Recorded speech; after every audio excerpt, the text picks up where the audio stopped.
My beloved brother and sister, welcome to our channel. Listen and learn carefully. Change your life, become successful.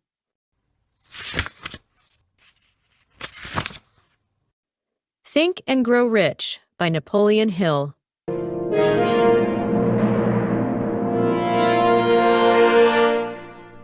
What do you want most? Is it money, fame, power, contentment, personality, peace of mind, happiness? The 13 steps to riches described in this book offer the shortest, dependable philosophy of individual achievement ever presented for the benefit of the man or woman who is searching for a definite goal in life before beginning the book. You will profit greatly if you recognize the fact that the book was not written to entertain. You cannot digest the contents properly in a week or a month after reading the book thoroughly. Dr. Miller E. Hutchison, nationally known consulting engineer and longtime associate of Thomas A. Edison, said this is not a novel. It is a textbook on individual achievement that came directly from the experiences of hundreds of America's most successful men. It should be studied, digested, and meditated upon. No more than one chapter should be read in a single night. The reader should underline the sentences which impress him most. Later, he should go back to these marked lines and read them again. A real student will not merely read this book, he will absorb its contents and make them his own. This book should be adopted by all high schools, and no boy or girl should be permitted to graduate without having satisfactorily passed an examination on it. This philosophy will not take the place of the subjects taught in schools, but it will enable one to organize and apply the knowledge acquired and convert it into useful service and adequate compensation without waste of time. Dr. John R. Turner Dean of the College of the City of New York, after having read the book, said the very best example of the soundness of this philosophy is your own son Blair, whose dramatic story you have outlined in the chapter on desire. Dr. Turner had reference to the author's son, who, born without normal hearing capacity, not only avoided becoming a deaf mute, but actually converted his handicap into a priceless asset by applying the philosophy here, described after reading the story starting on page 52, you will realize that you are about to come into possession of a philosophy which can be transmuted into material wealth or serve as readily to bring you peace of mind, understanding spiritual harmony, and in some instances, as in the case of the author's son, it can help you master physical affliction. The author discovered through personally analyzing hundreds of successful men that all of them followed the habit of exchanging ideas through what is commonly called conferences. When they had problems to be solved, they sat down together and talked freely until they discovered from their joint contribution of ideas a plan that would serve their purpose.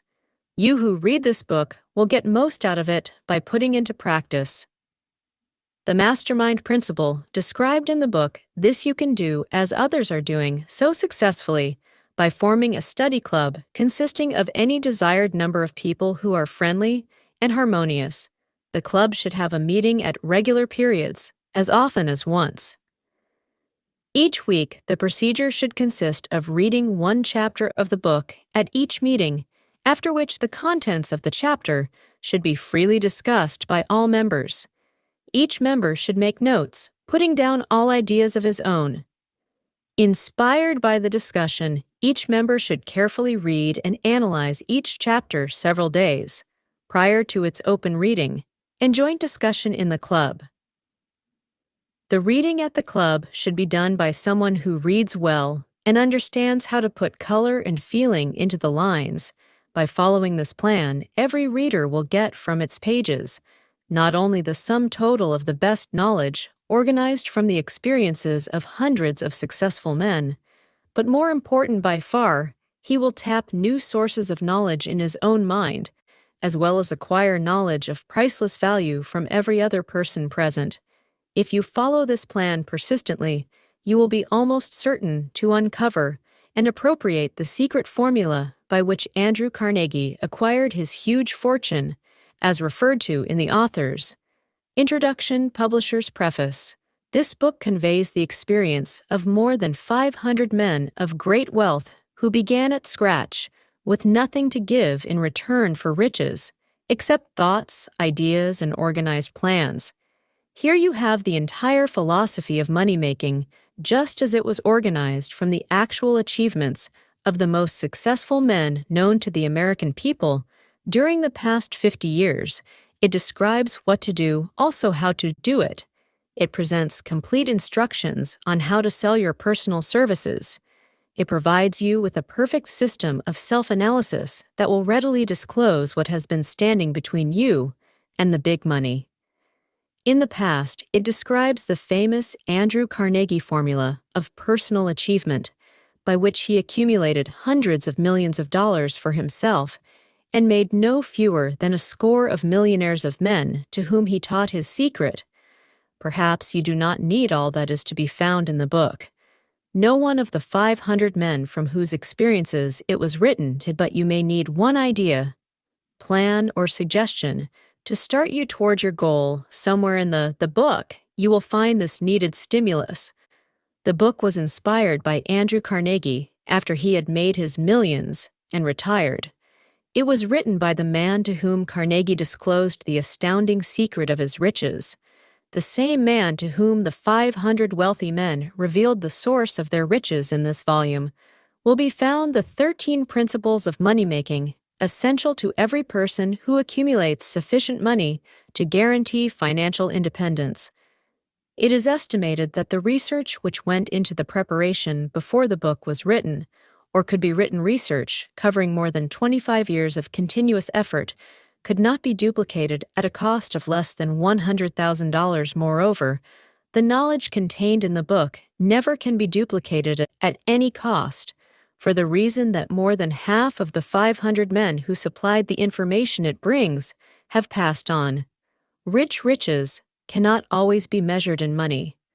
Money and material things are essential for freedom of body and mind, but there are some who will feel that the greatest of all riches can be evaluated only in terms of lasting friendships, harmonious family relationships, sympathy and understanding between business associates, and introspective harmony, which brings one peace of mind measurable only in spiritual values. All who read, understand, and apply this philosophy will be better prepared to attract and enjoy these higher estates, which always have been and always will be denied to all, except those who are ready for them. Be prepared, therefore, when you expose yourself to the influence of this philosophy to experience a changed life, which may help you not only to negotiate your way through life with harmony and understanding, but also to prepare you for the accumulation of material riches in abundance. The publisher-author's preface. In every chapter of this book, mention has been made of the money-making secret, which has made fortunes for more than 500 exceedingly wealthy men, whom I have carefully analyzed over a long period of years. The secret was brought to my attention by Andrew Carnegie. More than a quarter of a century ago, the canny, lovable old Scotsman carelessly tossed it into my mind when I was but a boy. Then he sat back in his chair with a merry twinkle in his eyes and watched carefully to see if I had brains enough to understand the full significance of what he had said to me. When he saw that I had grasped the idea, he asked if I would be willing to spend 20 years or more preparing myself to take it to the world, to men and women who without the secret might go through life as failures. I said I would, and with Mr. Carnegie's cooperation, I have kept my promise.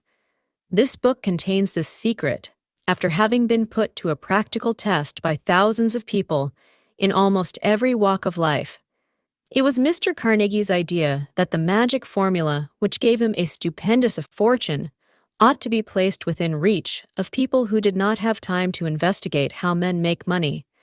And it was his hope that I might test and demonstrate the soundness of the formula through the experience of men and women in every calling.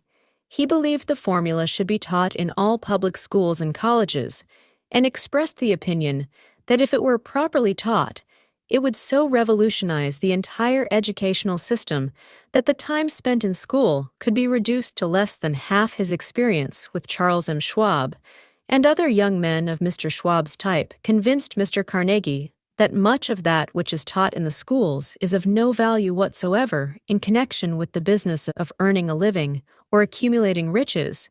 He had arrived at this decision because he had taken into his business one young man after another, many of them with but little schooling, and by coaching them in the use of this formula, developed in them rare leadership. Moreover, his coaching made fortunes for every one of them who followed his instructions in the chapter on faith. You will read the astounding story of the organization of the giant United States Steel Corporation as it was conceived and carried out by one of the young men through whom Mr. Carnegie proved that his formula will work for all who are ready for it. This single application of the secret by that young man, Charles M. Schwab, made him a huge fortune in both money and opportunity. Roughly speaking, this particular application of the formula was worth $600 million. These facts, and they are facts well known to almost everyone who knew Mr. Carnegie, give you a fair idea of what the reading of this book may bring to you, provided you know what it is that you want. Even before it had undergone 20 years of practical testing, the secret was passed on to more than 100,000 men and women who have used it for their personal benefit as Mr. Carnegie planned that they should. Some have made fortunes with it. Others have used it successfully in creating harmony in their homes. A clergyman used it so effectively that it brought him an income of upwards of $75,000 a year. Arthur Nash, a Cincinnati tailor, used his near-bankrupt business as a guinea pig on which to test the formula. The business came to life and made a fortune for its owners. It is still thriving, although Mr. Nash has gone. The experiment was so unique that newspapers and magazines gave it more than $1 million worth of Latory publicity. The secret was passed on to Stuart Austin Weir of Dallas, Texas. He was ready for it, so ready that he gave up his profession and studied law. Did he succeed? That story is told too. I gave the secret to Jennings Randolph the day he graduated from college, and he has used it so successfully that he is now serving his third term as a member of Congress, with an excellent opportunity to keep on using it until it carries him to the White House while serving as advertising manager of the Lowell Extension University. When it was little more than a name, I had the privilege of seeing J.G. Chaplin, president of the university, use the formula so effectively that he has since made the Lowell one of the great extension schools of the country. The secret to which I refer has been mentioned no fewer than 100 times throughout this book. It has not been directly named for. It seems to work more successfully when it is merely uncovered and left in sight, where those who are ready and searching for it may pick it up. That is why Mr. Carnegie tossed it to me so quietly without giving me its specific name. If you are ready to put it to use, you will recognize this secret at least once in every chapter.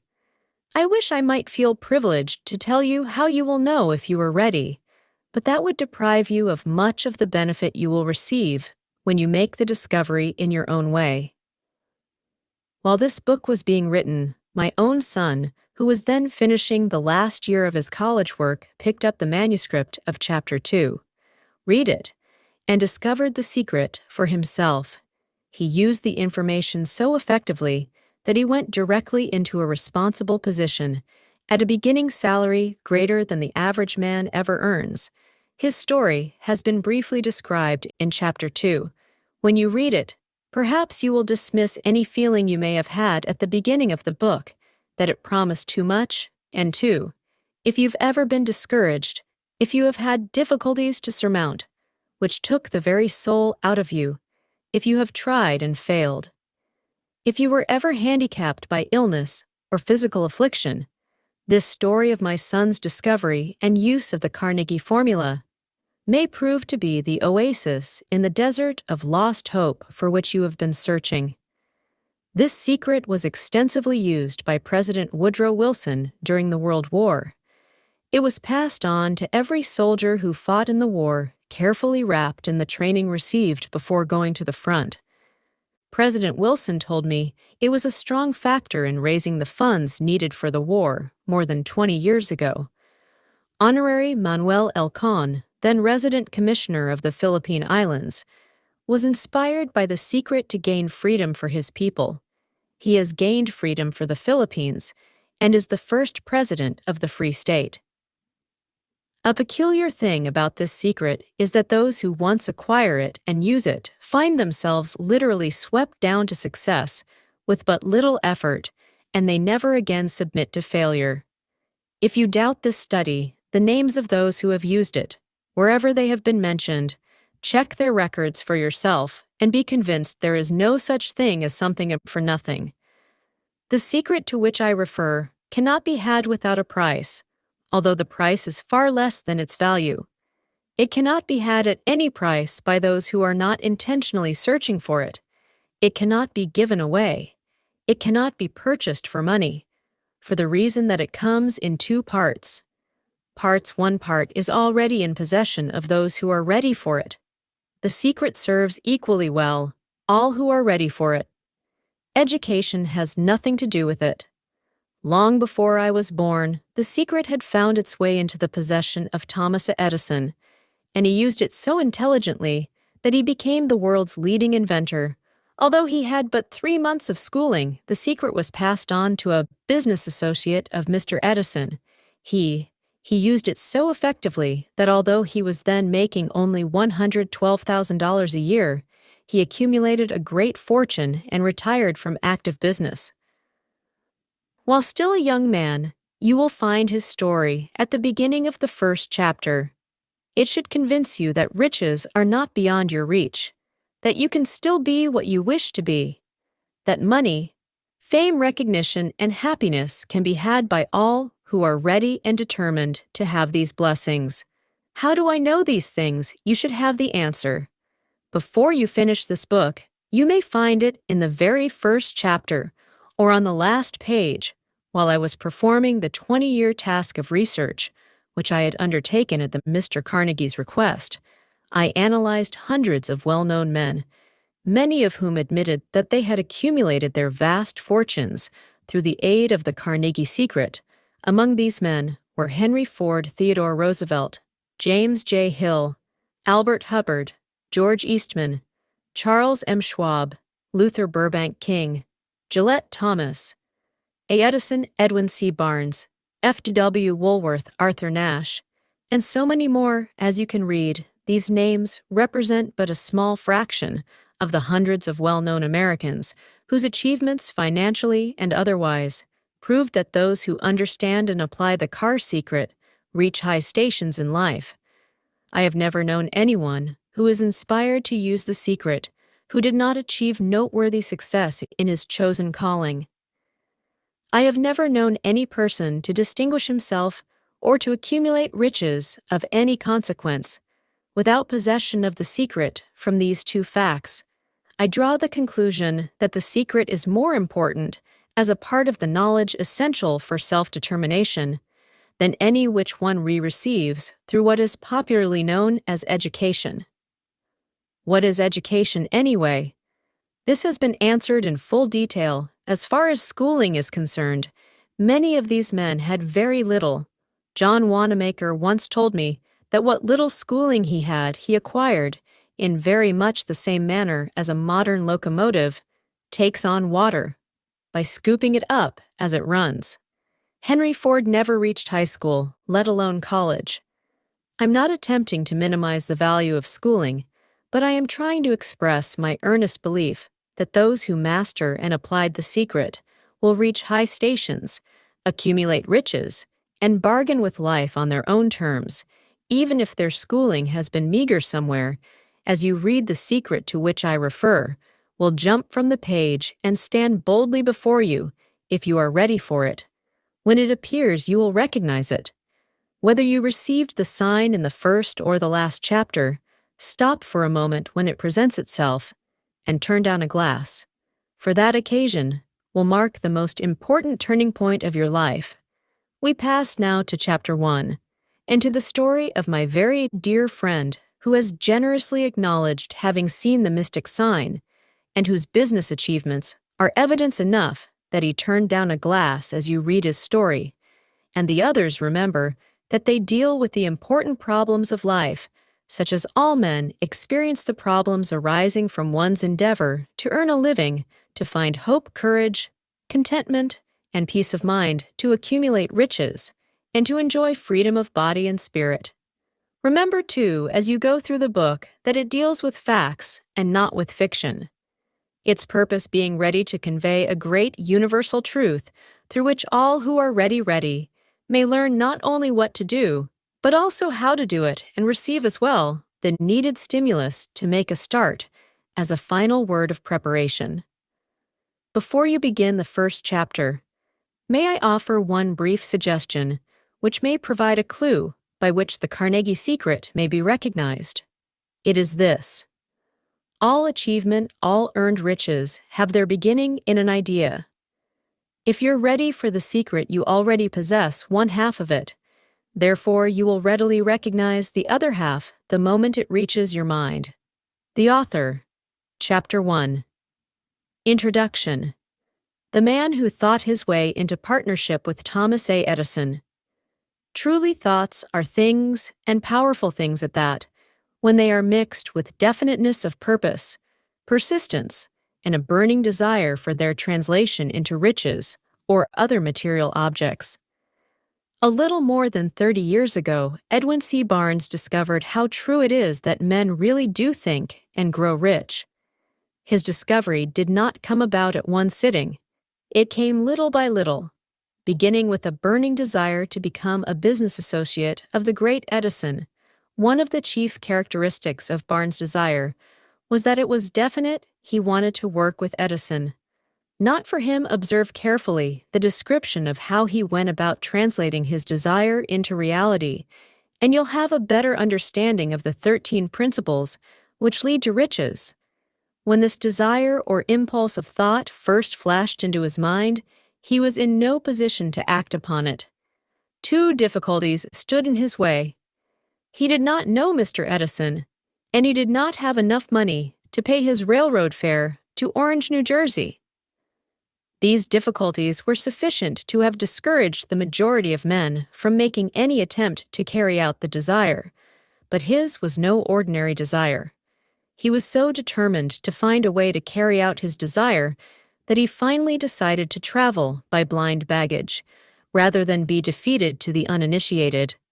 This means that he went to East Orange on a freight train. He presented himself at Mr. Edison's laboratory and announced he had come to go into business with the inventor in speaking of the first meeting between Barnes and Edison. Years later, Mr. Edison said he stood there before me, looking like an ordinary, but there was something in the expression of his face which conveyed the impression that he was determined to get what he had come. After I had learned from years of experience with men that when a man really desires a thing so deeply that he is willing to stake his entire future on a single turn of the wheel in order to get it, he is sure to win, I gave him the opportunity he asked for, because I saw he had made up his mind to stand by until he succeeded. Subsequent events prove that no mistake was made. Just what young Barnes said to Mr. Edison on that occasion was far less important than that which he thought Edison himself said, so it could not have been the young man's appearance which got him his start in the Edison office, for that was definitely against him. It was what he thought that counted. If the significance of this statement could be conveyed to every person who reads it, there would be no need for the remainder of this book. Barnes did not get his partnership with Edison on his first interview. He did get a chance to work in the Edison offices at a very nominal wage, doing work that was unimportant to Edison, but most important to Barnes, because it gave him an opportunity to display his merchandise where his intended partner could see it. Months went by. Apparently, nothing happened to bring the coveted goal which Barnes had set up in his mind as his definite major purpose. but something important was happening in Barnes's mind. He was constantly intensifying his desire to become the business associate of Edison. Psychologists have correctly said that when one is truly ready for a thing, it puts in its appearance. Barnes was ready for a business association with Edison. Moreover, he was determined to remain ready until he got that which he was seeking. He did not say to himself, "Ah, well, what's the use? I guess I'll change my mind and try for a salesman's job." But he did say, "I came here to go into business with Edison, and I'll accomplish this end. If it takes the remainder of my life." He meant it. What a different story men would have to tell if only they would adopt a definite purpose and stand by that purpose until it had time to become an all-else-consuming obsession. Maybe young Barnes did not know it at the time, but his bulldog determination, his persistence in standing back of the single desire, was destined to mow down all opposition and bring him the opportunity he was seeking. When the opportunity came, it appeared in a different form and from a different direction than Barnes had expected. That is one of the tricks of opportunity. It has a sly habit of slipping in by the back door, and often it comes disguised in the form of misfortune or temporary defeat. Perhaps this is why so many fail to recognize opportunity. Mr. Edison had just perfected a new office device known at that time as the Edison dictating machine. Now, the Ediphone and his salesmen were not enthusiastic over the machine. They did not believe it could be sold without great effort. Barnes saw his opportunity. It had crawled in quietly, hidden in a queer-looking machine, which interested no one but Barnes and the inventor. Barnes knew he could sell the Edison dictating machine. He suggested this to Edison and promptly got his chance. He did sell the machine. In fact, he sold it so successfully that Edison gave him a contract to distribute and market it all over the nation. Out of that business association grew the slogan made by and installed by Barnes. The business alliance has been in operation for more than 30 years. Out of it, Barnes has made himself rich in money, but he has done something infinitely greater. He has proved that one really may think and grow rich. How much actual cash that original desire of Barnes has been worth to him, I have no way of knowing. Perhaps it has brought him $2 or $3 million, but the amount, whatever it is, becomes insignificant when compared with the greater asset he acquired in the form of definite knowledge that an intangible impulse of thought can be transmuted into its physical counterpart by the application of known principles. Barnes literally thought himself into a partnership with the great Edison. He thought himself into a fortune. He had nothing to start with except the capacity to know what he wanted and the determination to stand by that desire until he realized it. He had no money to begin with. He had but little education. He had no influence, but he did have initiative, faith, and the will to win with these intangible forces. He made himself #1 man with the greatest inventor who ever lived. Now let us look at a different situation and study a man who had plenty of tangible evidence of riches, but lost it because he stopped 3 feet short of the goal he was seeking, 3 feet from gold. One of the most common causes of failure is the habit of quitting when one is overtaken by temporary defeat. Every person is guilty of this mistake at one time or another. An uncle of Rue Darby was caught by the gold fever in the gold rush days and went west to dig and grow rich. He had never heard that more gold has been mined from the brains of men than has ever been taken from the earth. He staked a claim and went to work with pick and shovel. The going was hard, but his lust for gold was definite. After weeks of labor, he was rewarded by the discovery of the shining ore. He needed machinery to bring the ore to the surface quietly. He covered up the mine, retraced his footsteps to his home in Williamsburg, Maryland, told his relatives and a few neighbors of the strike. They got together money for the needed machinery, had it shipped, the uncle, and Darby went back to work the mine. The first car of ore was mined and shipped to a smelter. The returns proved they had one of the richest mines in Colorado. A few more cars of that ore would clear the debts, then would come the big killing in profits down. Went the drills up, went the hopes of Darby and Uncle. Then something happened. The vein of gold ore disappeared. They had come to the end of the rainbow, and the pot of gold was no longer there. They drilled on desperately trying to pick up the vein again, all to no avail. Finally, they decided to quit. They sold the machinery to a junkman for a few hundred and took the train back home. Some junkmen are dumb, but not this one. He called in a mining engineer to look at the mine and do a little calculating. The engineer advised that the project had failed because the owners were not familiar with fault lines. His calculations showed that the vein would be found just 3 feet from where the Darbys had stopped drilling. That is exactly where it was found.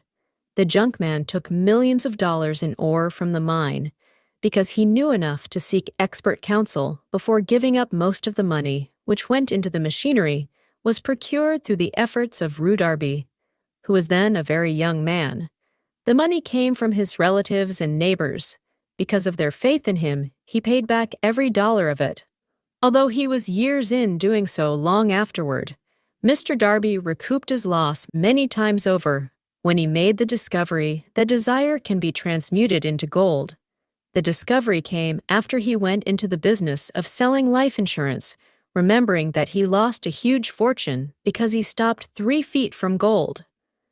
Darby profited by the experience in his CHOs and work by the simple method of saying to himself, "I stopped 3T from gold, but I will never stop because men say no when I ask them to buy insurance." Darby is one of a small group of fewer than 50 men who sell more than $1 million in life insurance annually. He owes his stickability to the lesson he learned from his quitability in the gold mining business. Before success comes in any man's life, he is sure to meet with much temporary defeat, and perhaps some failure when defeat overtakes a man. The easiest and most logical thing to do is to quit. That is exactly what the majority of men do. More than 500 of the most successful men this country has ever known told the author their greatest success came just one step beyond the point at which defeat had overtaken them. Failure is a trickster with a keen sense of irony and cunning. It takes great delight in tripping one. When success is almost within reach, a 50-cent lesson in persistence.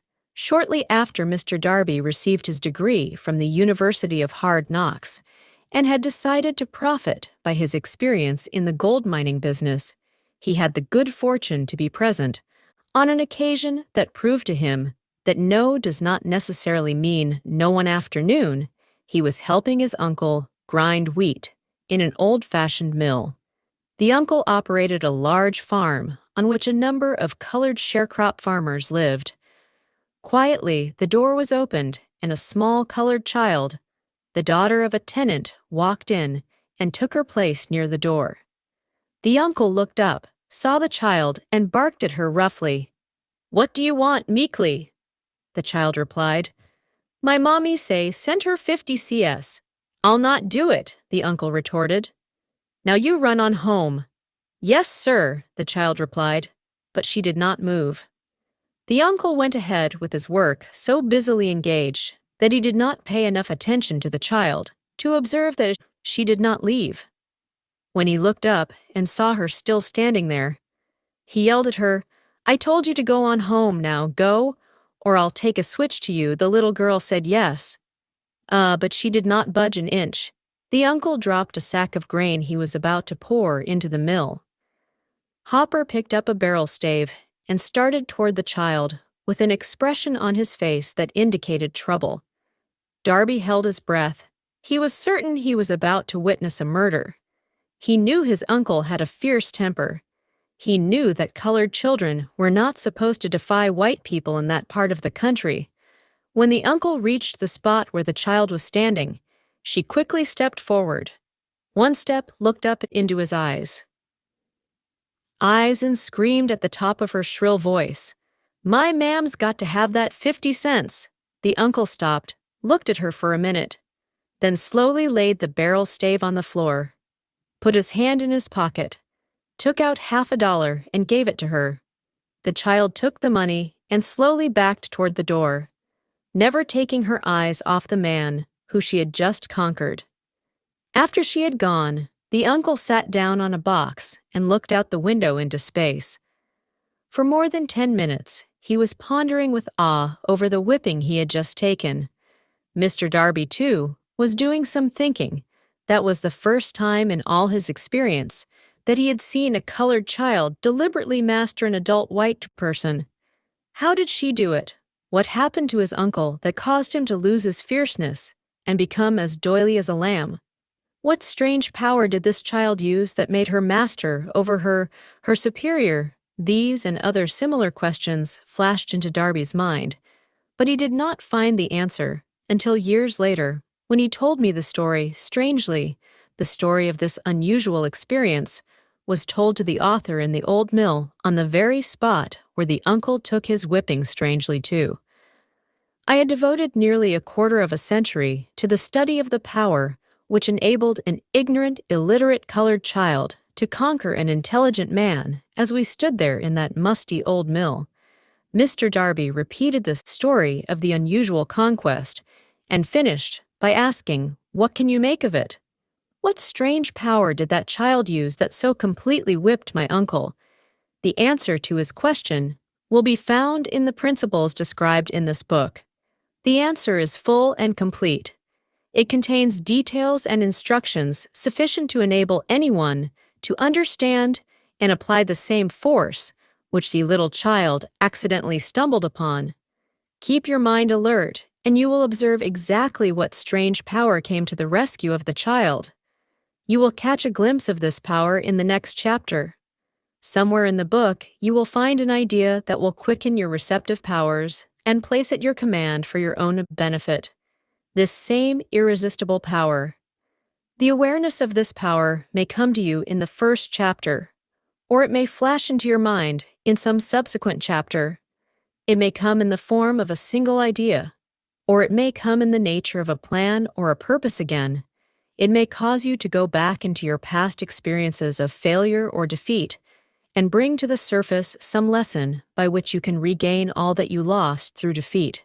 After I had described to Mr. Darby the power unwittingly used by the little colored child, he quickly retraced his 30 years of experience as a life insurance salesman and frankly acknowledged that his success in that field was due in no small degree to the lesson he had learned from the child. Mr. Darby pointed out, every time a prospect tried to bow me out without buying, I saw that child standing there in the old mill, her big eyes glaring in defiance, and I said to myself, I've got to make this sale. The better portion of all sales I have made were made after people had said no.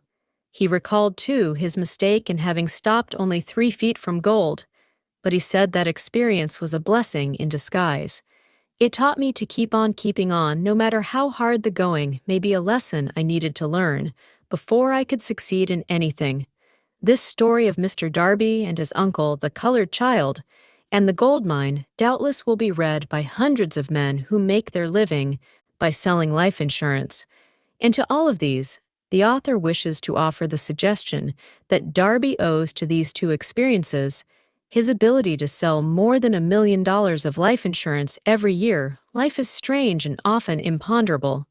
Both the successes and the failures have their roots in simple experiences.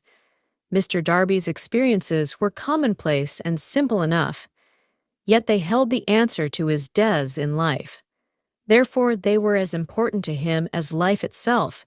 He profited by these two dramatic experiences because he analyzed them and found the lesson they taught. But what if the man who has neither the time nor the inclination to study failure in search of knowledge that may lead to success? Where and how is he to learn the art of converting defeat into stepping stones to opportunity? In answer to these questions, this book was written. The answer called for a description of 13 principles. But remember, as you read the answer, you may be seeking to the questions which have caused you to ponder over the strangeness of life, may be found in your own mind through some idea, plan, or purpose, which may spring into your mind as you read one sound idea, is all that one needs to achieve success.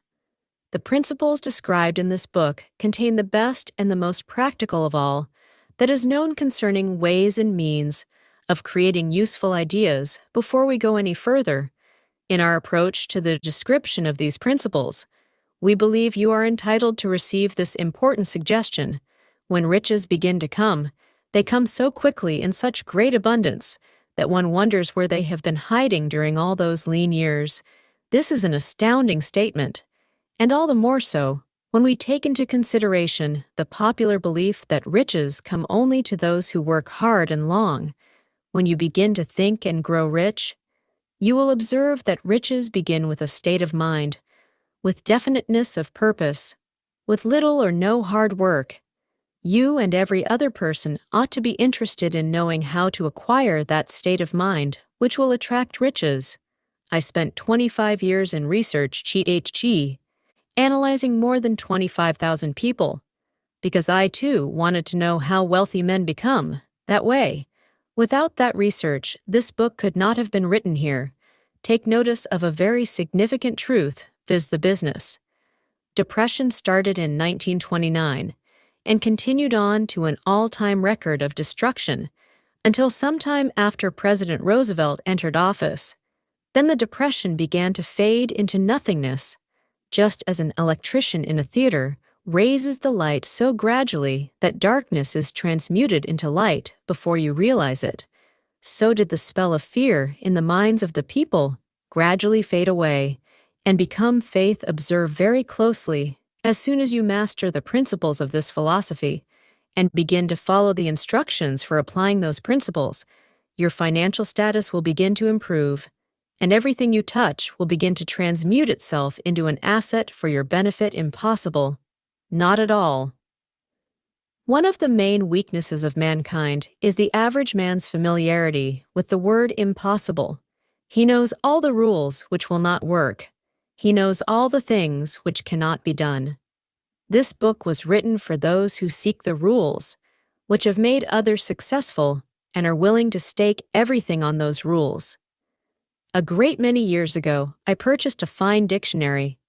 The first thing I did with it was to turn to the word impossible and neatly clip it out of the book. That would not be an unwise thing for you to do. Success comes to those who become success conscious. Failure comes to those who indifferently allow themselves to become failure conscious. The object of this book is to help all who seek it to learn the art of changing their minds from failure consciousness to success consciousness. Another weakness found in together. Too many people is the habit of measuring everything and everyone by their own impressions and beliefs. Some who will read this will believe that no one can think and grow rich. They cannot think in terms of riches because their thought habits have been steeped in poverty, want, misery, failure, and defeat. These unfortunate people remind me of a prominent Chinese who came to America to be educated in American ways. He attended the University of Chicago. One day, President Harper met this young Oriental on the campus, stopped to chat with him for a few minutes, and asked what had impressed him as being the most noticeable characteristic of the American people. "Why, the Shinan," exclaimed, "the queer slant of your eyes. Your eyes are off slant." What do we say about the Chinese? We refuse to believe that which we do not understand. We foolishly believe that our own limitations are the proper measure of limitations. Sure, the other fellow's eyes are off slant because they are not the same as our own. Millions of people look at the achievements of Henry Ford after he has arrived and envy him because of his good fortune or luck or genius or whatever it is that they credit for Ford's fortune.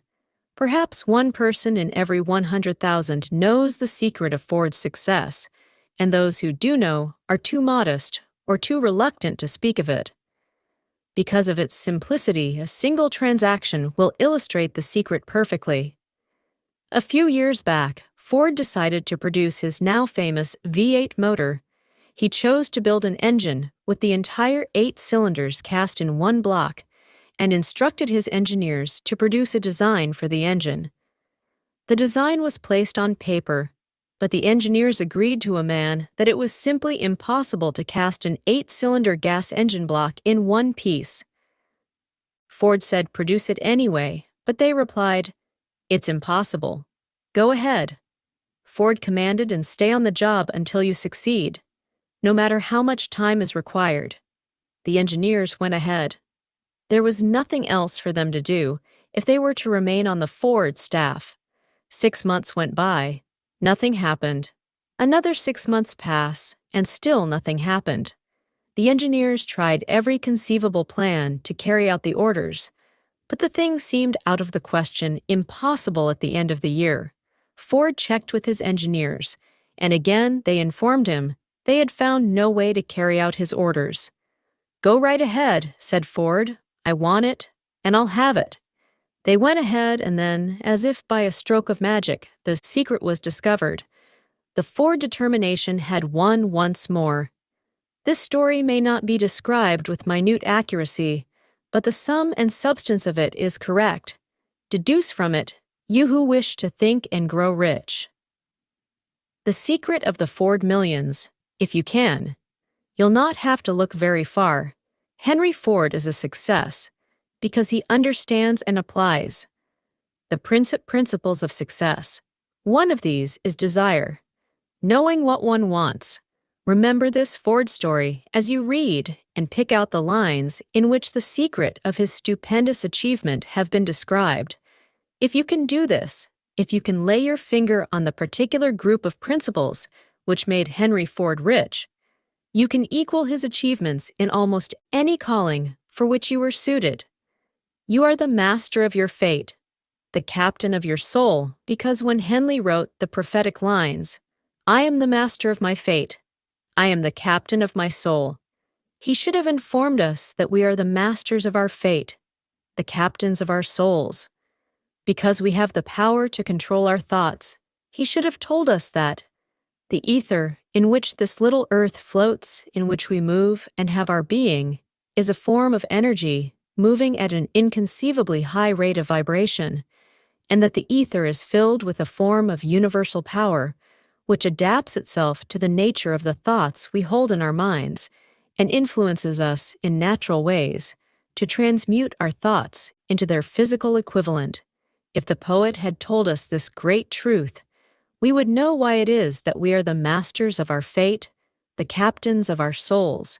He should have told us with great emphasis that this power makes no attempt to discriminate between destructive thoughts and constructive thoughts, that it will urge us to translate into physical reality thoughts of poverty just as quickly as it will influence us to act upon thoughts of riches. He should have told us, too, that our brains become magnetized with the dominating thoughts which we hold in our minds, and by means with which no man is familiar. These magnets attract to us the forces, the people, the circumstances of life, which harmonize with the nature of our dominating thoughts. He should have told us that before we can accumulate riches in great abundance, we must magnetize our minds with intense desire for riches, that we must become money conscious until the desire for money drives us to create definite plans for acquiring it. But being a poet and not a philosopher, Henley contented himself by stating a great truth in poetic form, leaving those who followed him to interpret the philosophical meaning of his lines. Little by little, the truth has unfolded itself until it now appears certain that the principles described in this book hold the secret of mastery over our economic fate. We are now ready to examine the first of these principles. Maintain a spirit of open-mindedness, and remember, as you read, they are the invention of no one man. The principles were gathered from the life experiences of more than 500 men who actually accumulated riches in huge amounts, men who began in poverty with but little education. Without influence, the principles worked for these men. You can put them to work for your own enduring benefit. You will find it easy, not hard to do, before you read the next chapter. I want you to know that it conveys factual information, which might easily change your entire financial destiny, as it has, so definitely brought changes of stupendous proportions to two people described. I want you to know also that the relationship between these two men and myself is such that I could have taken no liberties with the facts, even if I had wished to do so. One of them has been my closest personal friend for almost 25 years. The other is my own son. The unusual success of these two men, success which they generally accredit to the principle described in the next chapter, more than justifies this personal reference as a means of emphasizing the far-flung power of this principle. Almost 15 years ago, I delivered the commencement address at Salem College, Salem, West Virginia. I emphasized the principle described in the next chapter with so much intensity that one of the members of the graduating class definitely appropriated it and made it a part of his own philosophy. The young man is now a member of Congress and an important factor in the present administration. Just before this book went to the public, he wrote me a letter in which he so clearly stated his opinion of the principle outlined in the next chapter that I have chosen to publish his letter as an introduction to that chapter. It gives you an idea of the rewards to come. My dear Napoleon, my service as a member of Congress, having given me an insight into the problems of men and women, I am writing to offer a suggestion which may become helpful to thousands of worthy people. With the apologies, I must state that the suggestion, if acted upon, will mean several years of labor and responsibility for you. But I am heartened to make this suggestion because I know your great love for rendering useful service. In 1922, you delivered the commencement address at Salem College when I was a member of the graduating class. In that address, you planted in my mind an idea which has been responsible for the opportunity I now have to serve the people of my state, and will be responsible in a very large measure for whatever success I may have in the future. The suggestion I have in mind is that you put into a book the sum and substance of the address you delivered at Salem College, and in that way, give the people of America an opportunity to profit by your many years of experience and association with the men who, by their greatness, have made America the richest nation on earth. I call as though it were yesterday the marvelous description you gave of the method by which Henry Ford, with but little schooling, without a dollar, with no influential friends, rose to great heights. I made up my mind then, even before you had finished your speech, that I would make a place for myself. No matter how many difficulties I had to surmount, thousands of young people will finish their schooling this year, and within the next few years, every one of them will be seeking just such a message of practical encouragement as the one I received from you. They will want to know where to turn, what to do to get started in life. You can tell them, because you have helped to solve the problems of so many people. If there is any possible way that you can afford to render so great a service, may I offer the suggestion that you include with every book one of your personal analysis charts, in order that the purchaser of the book may have the benefit of a complete self-inventory, indicating, as you indicated to me years ago, exactly what is standing in the way of success. Such a service as this, providing the readers of your book with a complete, unbiased picture of their faults and their virtues, would mean to them the difference between success and failure. The service would be priceless. Millions of people are now facing the problem of staging a comeback because of the depression, and I speak from personal experience when I say I know these earnest people would welcome the opportunity to tell you their problems and to receive your suggestions for the solution.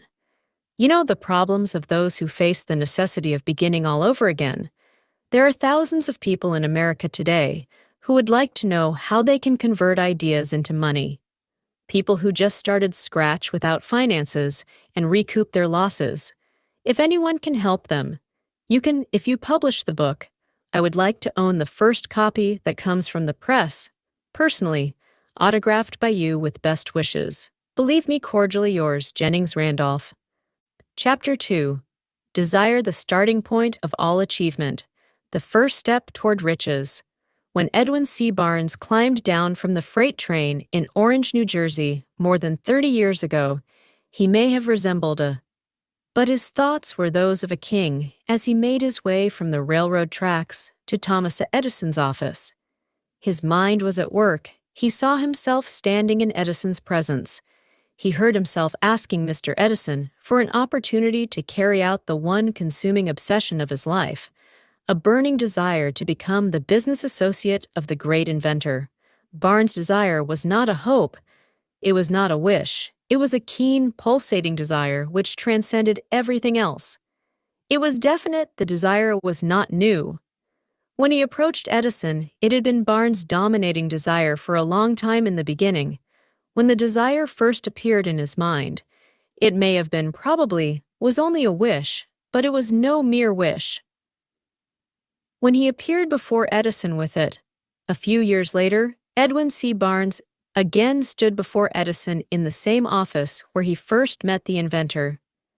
This time his desire had been translated into reality. He was in business with Edison. The dominating dream of his life had become a reality today. People who know Barnes envy him because of the break life yielded him. They see him in the days of his triumph.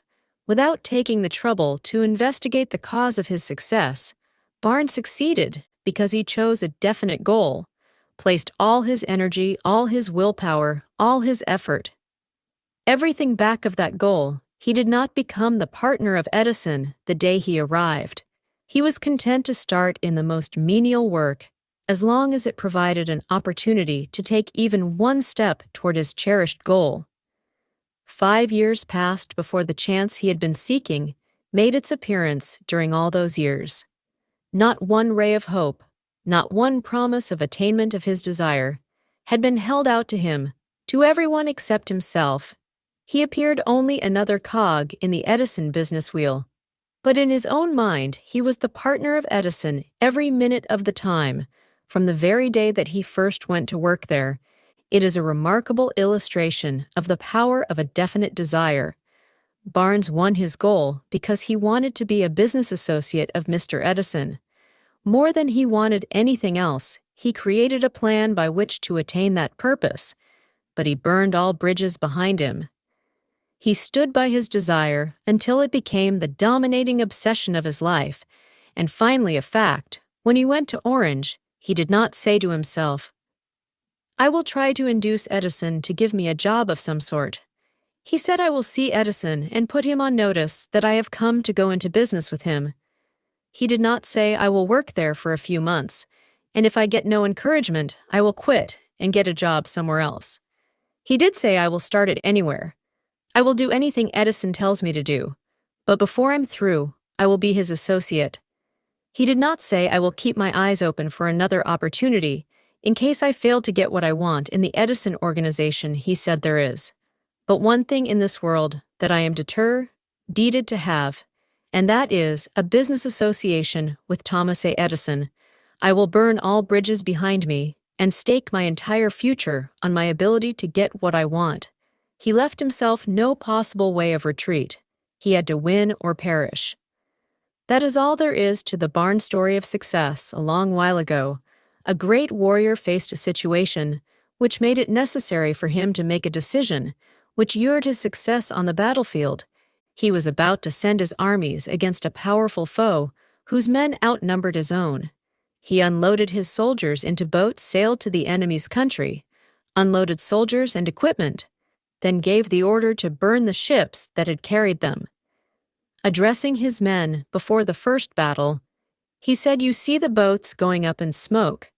That means that we cannot leave these shores alive unless we win. We now have no choice. We win or we perish." They won. Every person who wins in any undertaking must be willing to burn his ships and cut all sources of retreat. Only by so doing can one be sure of maintaining that state of mind, known as a burning desire to win, essential to success. The morning after the Great Chicago Fire, a group of merchants stood on State Street looking at the smoking remains of what had been their stores. They went into a conference to decide if they would try to rebuild or leave Chicago and start over in a more promising section of the country. They reached a decision, all except one, to leave Chicago. The merchant, who decided to stay and rebuild, pointed a finger at the remains of his store and said, "Gentlemen, on that very spot, I will build the world's greatest store no matter how many times it may burn down." Though that was more than 50 years ago, the store was built. It stands there today, a towering monument to the power of that state of mind known as a burning desire. The easy thing for Marshall Field to have done would have been exactly what his fellow merchants did when the going was hard and the future looked dismal. They pulled up and went where the going seemed easier. Mark well this difference between Marshall Field and the other merchants, because it is the same difference which distinguishes Edwin C. Barnes from thousands of other young men who have worked in the Edison organization. It is the same difference which distinguishes practically all who succeed from those who fail. Every human being who reaches the age of understanding of the purpose of money wishes for it. Wishing will not bring riches, but desiring riches with a state of mind that becomes an obsession, then planning definite way and means to acquire riches, and backing those plans with persistence, which does not recognize failure, will bring riches. The method by which desire for riches can be transmuted into its financial equivalent consists of 6 definite practical steps. These first fix in your mind the exact amount of money you desire. It is not sufficient merely to say, "I want plenty of money." Be definite as to the amount. There is a psychological reason for definiteness, which will be described in a subsequent chapter. Second, determine exactly what you intend to give in return for the money you desire. There is no such reality as something for nothing. Third, establish a definite date when you intend to possess the money you desire. Fourth, create a definite plan for carrying out your desire and begin at once, whether you are ready or not, to put this plan into action. Fifth, write out a clear, concise statement of the amount of money you intend to acquire. Name the time limit for its acquisition. State what you intend to give in return for the money, and describe clearly the plan through which you intend to accumulate it. Sixth, read your written statement aloud twice daily, once just before retiring at night, and once after arising in the morning. As you read, see and feel and believe yourself already in possession of the money. It is important that you follow the instructions described in these 6 steps. It is especially important that you observe and follow the instructions in the 6th paragraph. You may complain that it is impossible for you to see yourself in possession of money before you actually have it. Here is where a burning desire will come to your aid. If you truly desire money so keenly that your desire is an obsession, you will have no difficulty in convincing yourself that you will acquire it. The object is to want money and to become so determined to have it that you convince yourself you will have it. Only those who become money conscious ever accumulate great riches. Money consciousness means that the mind has become so thoroughly saturated with the desire for money that one can see oneself already in possession of it. To the uninitiated, who has not been schooled in the working principles of the human mind, these instructions may appear impractical. It may be helpful to all who fail to recognize the soundness of the 6 steps to know that the information they convey was received from Andrew Carnegie, who began as an ordinary laborer in the steel mills, but managed, despite his humble beginning, to make these principles yield him a fortune of considerably more than $100 million.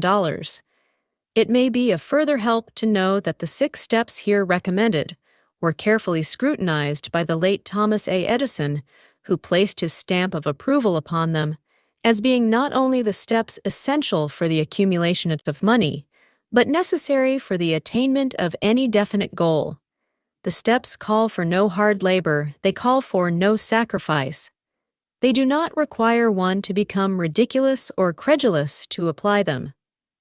Calls for no great amount of education, but the successful application of these 6 steps does call for sufficient imagination to enable one to see and to understand that accumulation of money cannot be left to chance, good fortune, and luck. One must realize that all who have accumulated great fortunes first did a certain amount of dreaming, hoping, wishing, desiring, and planning before they acquired money. You may as well know right here that you can never have riches in great quantities unless you can work yourself into a white heat of desire for money and actually believe you will possess it. You may as well know also that every great leader from the dawn of civilization down to the present was a dreamer. Christianity is the greatest potential power in the world today because its founder was an intense dreamer who had the vision and the imagination to see realities in their mental and spiritual form before they had been transmuted into physical form. If you do not see great riches in your imagination, you will never see them in your bank balance. Never in the history of America has there been so great an opportunity for practical dreamers as now exists. The 6-year economic collapse has reduced all men substantially to the same level. A new race is about to be run. The stakes represent huge fortunes, which will be accumulated within the next 10 years. The rules of the race have changed because we now live in a changed world that definitely favors the masses, those who had but little or no opportunity to win under the conditions existing during the Depression, when fear paralyzed growth and development. We who are in this race for riches should be encouraged to know that this changed world in which we live is demanding new ideas, new ways of doing things, new leaders, new inventions, new methods of teaching, new methods of marketing, new books, new literature, new features for the radio, new ideas for moving pictures. Back of all this demand for new and better things, there is one quality which one must possess to win, and that is definite of purpose, the knowledge of what one wants, and a burning desire to possess it. The business depression marked the death of one age and the birth of another. This changed world requires practical dreamers who can and will put their dreams into action. The practical dreamers have always been, and always will be, the pattern makers of civilization. We who desire to accumulate riches should remember the real leaders of the world always have been men who harnessed and put into practical use the intangible, unseen forces of unborn opportunity, and have converted those forces or impulses of thought into skyscrapers, cities, factories, airplanes, automobiles, and every form of convenience that makes life more pleasant. Tolerance and an open mind are practical necessities of the dreamer of today. Those who are afraid of new ideas are doomed before they start. Never has there been a time more favorable to pioneers than the present. True, there is no wild and woolly West to be conquered, as in the days of the covered wagon. But there is a vast business, financial, and industrial world to be remolded and redirected along new and better lines in planning to acquire your share of the riches. Let no one influence you to scorn the dreamer. To win the big stakes in this changed world, you must catch the spirit of the great pioneers of the past, whose dreams have given to civilization all that it has of value, the spirit which serves as the lifeblood of our own country, your opportunity and mine to develop and market our talents. Let us not forget. Columbus dreamed of an unknown world, staked his life on the existence of such a world, and discovered it. Chernus, the great astronomer, dreamed of a multiplicity of worlds, and revealed them. No one denounced him as impractical after he had triumphed. Instead, the world worshipped at his shrine, thus proving once more that success requires no apologies. Failure permits no alibi. If the thing you wish to do is right and you believe in it, go ahead and do it. Put your dream across, and never mind what they say if you meet with temporary defeat, for they perhaps do not know that every failure brings with it the seed of an equivalent success. Henry Ford, poor and uneducated, dreamed of a horseless carriage, went to work with what tools he possessed without waiting for opportunity to favor him, and now evidence of his dream belts the entire earth. He has put more wheels into operation than any man who ever lived. Because he was not afraid to back his dreams, Thomas Edison dreamed of a lamp that could be operated by electricity, began where he stood to put his dream into action, and despite more than 10,000 failures, he stood by that dream until he made it a physical reality. Practical dreamers do not quit. When dreamed of a chain of cigar stores transformed his dream into act, and now the United Cigar Stores occupy the best corners in America. Lincoln dreamed of freedom for the black slaves, put his dream into action, and barely missed living to see a united North and South translate his dream into reality. The Wright brothers dreamed of a machine that would fly through the air. Now one may see evidence all over the world that they dreamed soundly. Morone dreamed of a system for harnessing the tangible forces of the ether. Evidence that he did not dream in vain may be found in every wireless and radio in the world. Moreover, Morone's dream brought the humblest cabin and the most stately manor house side by side. It made the people of every nation on earth backdoor neighbors. It gave the President of the United States a medium by which he may talk to all the people of America at one time, and on short notice. It may interest you to know that Morone's friends had him taken into custody and examined in a psychopathic hospital when he announced he had discovered a principle through which he could send messages through the air without the aid of wires or other direct physical means of communication. The dreamers of today, far better the world has become accustomed to new discoveries. Nay, it has shown a willingness to reward the dreamer who gives the world a new idea. The greatest achievement was at first, and for a time, but a dream. The oak sleeps in the acorn, the bird waits in the egg, and in the highest vision of the soul, a waking angel stirs. Dreams are the seedlings of reality. Awake, arise, and assert yourself, you dreamers of the world. Your star is now in the ascendancy. The world depression brought the opportunity you've been waiting for. It taught people humility, tolerance, and open-mindedness. The world is filled with an abundance of opportunity, which the dreamers of the past never knew. A burning desire to be and to do is the starting point from which the dreamer must take off. Dreams are not born of indifference, laziness, or lack of ambition. The world no longer scoffs at the dreamer, nor calls him impractical if you think it does take a trip to Tennessee and witness what a dreamer president has done in the way of harnessing and using the great water power of America a score of years ago. Such a dream would have seemed like madness. You have been disappointed. You have undergone defeat during the Depression. You have felt the great heart within you crushed until it bled. Take courage, for these experiences have tempered the spiritual metal of which you are made. They are assets of incomparable value. Remember, too, that all who succeed in life get off to a bad start and pass through many heartbreaking struggles before they arrive. The turning point in the lives of those who succeed usually comes at the moment of some crisis through which they are introduced to their other selves. John Bunn wrote The Pilgrim's Progress, which is among the finest of all English literature, after he had been confined in prison and sorely punished because of his views on the subject of religion.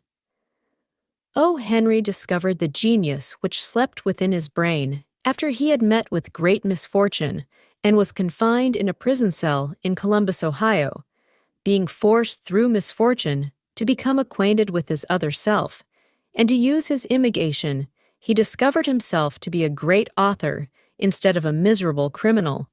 An outcast, strange and varied, are the ways of life, and stranger still are the ways of infinite intelligence, through which men are sometimes forced to undergo all sorts of punishment before discovering their own brains and their own capacity to create useful ideas through imagination.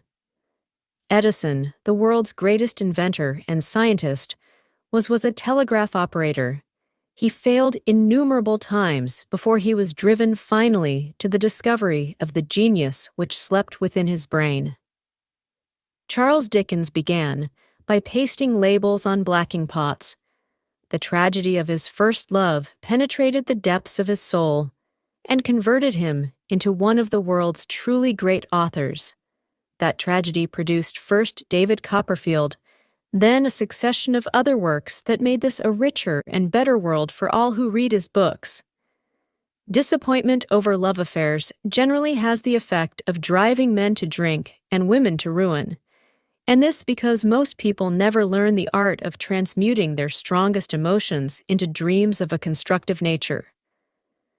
Helen Keller became deaf, dumb, and blind shortly after birth. Despite her greatest misfortune, she has written her name indel in the pages of the history of the great. Her entire life has served as evidence that no one is ever defeated until defeat has been accepted as a reality. Robert Burns was an illiterate country lad. He was cursed by poverty and grew up to be a drunkard. In the bargain, the world was made better for his having lived, because he clothed beautiful thoughts in poetry, and thereby plucked a thorn and planted a rose in its place. Booker T. Washington was born in slavery, handicapped by race and color, because he was tolerant, had an open mind at all times on all subjects, and was a dreamer. He left his impress for good on an entire race. Beethoven was deaf. Milton was blind, but their names will last as long as time endures, because they dreamed and translated their dreams into organized thought before passing to the next chapter. Kindle anew in your mind the fire of hope, faith, courage, and tolerance. If you have these states of mind and a working knowledge of the principles described, all else that you need will come to you when you are ready for it. Let Emerson state the thought. In these words, every proverb, every book, every by-w that belongs to thee for aid and comfort shall surely come home through open or winding passages. Every friend whom not thy fantastic will, but the great and tender soul in thee, crath shall lock thee in his embrace. There is no difference between wishing for a thing and being ready to receive it. No one is ready for a thing until he believes he can acquire it. The state of mind must be belief, not mere hope or wish. Open-mindedness is essential for belief. Closed minds do not inspire faith, courage, and belief. Remember, no more effort is required to aim high in life to demand abundance and prosperity than is required to accept misery and poverty. A great poet has correctly stated this universal truth. Through these lines, I bargained with life for a penny, and life would pay no more. However I begged at evening, when I counted my scanty store for life, is a just employer. He gives you what you ask. But once you have set the wages, why you must bear the task. I worked for a menial's hire, only to learn dismay that any wage I had asked of life would have willingly paid desire outwits Mother Nature. As a fitting climax to this chapter, I wish to introduce one of the most unusual persons I've ever known. I first saw him 24 years ago, a few minutes after he was born. He came into the world without any physical sign of ears, and the doctor admitted, when pressed for an opinion, that the child might be deaf and mute for life. I challenged the doctor's opinion. I had the right to do, so I was the child's father. I, too, reached a decision and rendered an opinion, but I expressed the opinion silently in the secrecy of my own heart. I decided that my son would hear and speak. Nature could send me a child without ears, but nature could not induce me to accept the reality of the affliction in my own mind. I knew that my son would hear and speak, how I was sure there must be a way, and I knew I would find it. I thought of the words of the immortal Emerson, the whole course of things goes to teach us faith. We need only obey, there is guidance for each of us, and by lowly listening we shall hear the right word. The right word desire more than anything else. I desired that my son should not be a deaf mute from that desire. I never receded. Not for a second. Many years previously, I had written Our Only Limitations, are those we set up in our own minds for the first time. I wondered if that statement were true. Lying on the bed in front of me was a newly born child without the natural equipment of hearing.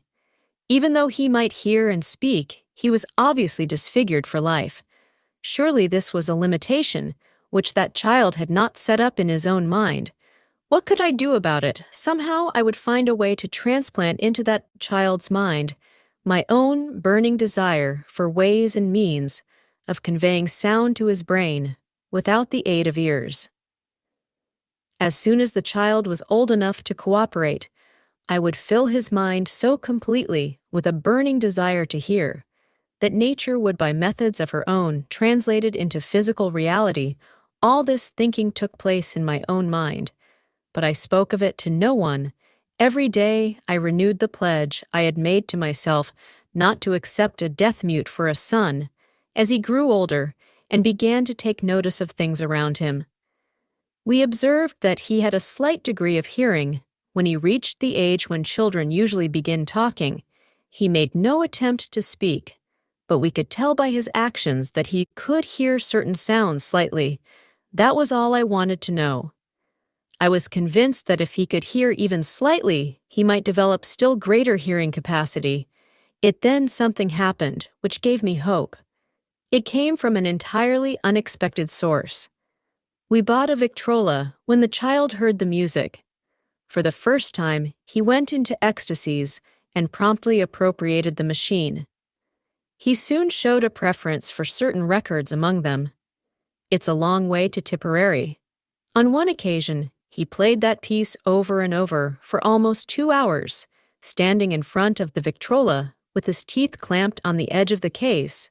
The significance of this self-formed habit of his did not become clear to us until years afterward, for we had never heard of the principle of bone conduction of sound.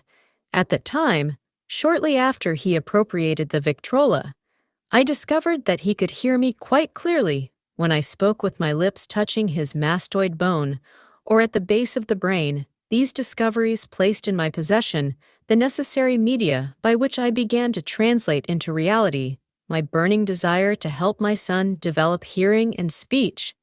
By that time, he was making stabs at speaking certain words. The outlook was far from encouraging, but desire backed by faith knows no such word as impossible. Having determined that he could hear the sound of my voice plainly, I began immediately to transfer to his mind the desire to hear and speak.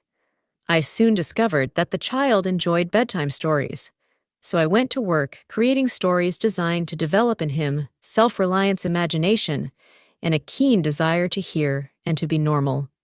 There was one story in particular which I emphasized by giving it some new and dramatic coloring. Each time it was told, it was designed to plant in his mind the thought that his affliction was not a liability, but an asset of great value. Despite the fact that all the philosophy I had examined clearly indicated that every adversity brings with it the seed of an equivalent advantage. I must confess that I had not the slightest idea how this affliction could ever become an asset. However, I continued my practice of wrapping that philosophy in bedtime stories, hoping the time would come when he would find some plan by which his handicap could be made to serve some useful purpose. Reason told me plainly that there was no adequate compensation for the lack of ears and natural hearing equipment. Desire backed by faith pushed reason aside and inspired me to carry on as I analyzed the experience. In retrospect, I can see now that my son's faith in me had much to do with the astounding results. He did not question anything. I told him I sold him the idea that he had a distinct advantage over his older brother, and that this advantage would reflect itself in many ways. For example, the teachers in school would observe that he had no ears, and because of this, they would show him special attention and treat him with extraordinary kindness. They always did. His mother saw to that by visiting the teachers and arranging with them to give the child the extra attention necessary. I sold him the idea, too, that when he became old enough to sell newspapers, his older brother had already become a newspaper merchant. he would have a big advantage over his brother, for the reason that people would pay him extra money for his wares, because they could see that he was a bright, industrious boy. Despite the fact he had no ears, we could notice that gradually the child's hearing was improving. Moreover, he had not the slightest tendency to be self-conscious because of his affliction. When he was about 7, he showed the first evidence that our method of servicing his mind was bearing fruit. For several months, he begged for the privilege of selling newspapers, but his mother would not give her consent. She was afraid that his deafness made it unsafe for him to go on the street alone. Finally, he took matters in his own hands one afternoon when he was left at home with the servants. He climbed through the kitchen window, shinnied to the ground, and set out on his own.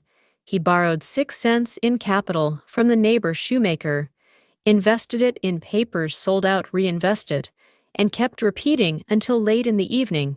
After balancing his accounts and paying back the 6 cents he had borrowed from his banker, he had a net profit of 42. When we got home that night, we found him in bed asleep, with the money tightly clenched in his hand. His mother opened his hands, removed the coins, and cried of all things. Crying over her son's first victory seemed so inappropriate. My reaction was the reverse. I laughed hardly, for I knew that my endeavor to plant in the child's mind an attitude of faith in himself had been successful. His mother saw in his first business venture a little deaf boy who had gone out in the streets and risked his life to earn money. I saw a brave, ambitious, self-reliant little businessman whose stock and himself had been increased 100% because he had gone into business on his own initiative and had won the transaction. Pleased me because I knew that he had given evidence of a trait of resourcefulness that would go with him all through life. Later events proved this to be true. When his older brother wanted something, he would lie down on the floor, kick his feet in the air, cry for it, and get it. When the little deaf boy wanted something, he would plan a way to earn the money, then buy it for himself. He still follows that plan. Truly, my own son has taught me that handicaps can be converted into stepping stones, on which one may climb towards some worthy goal unless they are accepted as obstacles and used as alias. The little deaf boy went through the grades high school and college without being able to hear his teachers, excepting when they shouted loudly at close range. He did not go to a school for the deaf. We would not permit him to learn the sign language. We were determined that he should live a normal life and associate with normal children, and we stood by that decision, although it cost us many heated debates with school officials while he was in high school. He tried an electrical hearing aid, but it was of no value to him, due, we believed, to a condition that was disclosed when the child was 6 by Dr. J. Gordon Wilson of Chicago, when he operated on one side of the boy's head and discovered that there was no sign of natural hearing equipment during his last week in college. 18 years after the operation, something happened which marked the most important turning point of his life. Through what seemed to be mere chance, he came into possession of another electrical hearing device, which was sent to him on trial. He was slow about testing it due to his disappointment with a similar device. Finally, he picked the instrument up and more or less carelessly placed it on his head, hooked up the battery, and lo, as if by a stroke of magic, his lifelong desire for normal hearing became a reality. For the first time in his life, he heard practically as well as any person with normal hearing. God moves in mysterious ways, his wonders to perform. Overjoyed because of the changed world which had been brought to him through his hearing device, he rushed to the telephone, called his mother, and heard her voice perfectly. The next day, he plainly heard the voices of his professors in class for the first time in his life. Previously, he could hear them only when they shouted at short range. He heard the radio. He heard the talking pictures for the first time in his life. He could converse freely with other people, without the necessity of their having to speak loudly. Truly, he had come into possession of a changed world, we had refused to accept nature's error, and by persistent desire, we had induced nature to correct that error. Through the only practical means available, desire had commenced to pay dividends. But the victory was not yet complete. The boy still had to find a definite and practical way to convert his handicap into an equivalent asset. Hardly realized the significance of what had already been accomplished, but intoxicated with the joy of his newly discovered world of sound, he wrote a letter to the manufacturer of the hearing aid enthusiastically describing his experience. Something in his letter, something perhaps which was not written on the lines, but back of them caused the company to invite him to New York. When he arrived, he was escorted through the factory, and while talking with the chief engineer, telling him about his changed world, a hunch, an idea, or an inspiration, call it what you wish, flashed into his mind. It was this impulse of thought which converted his affliction into an asset destined to pay dividends in both money and happiness to thousands for all time to come.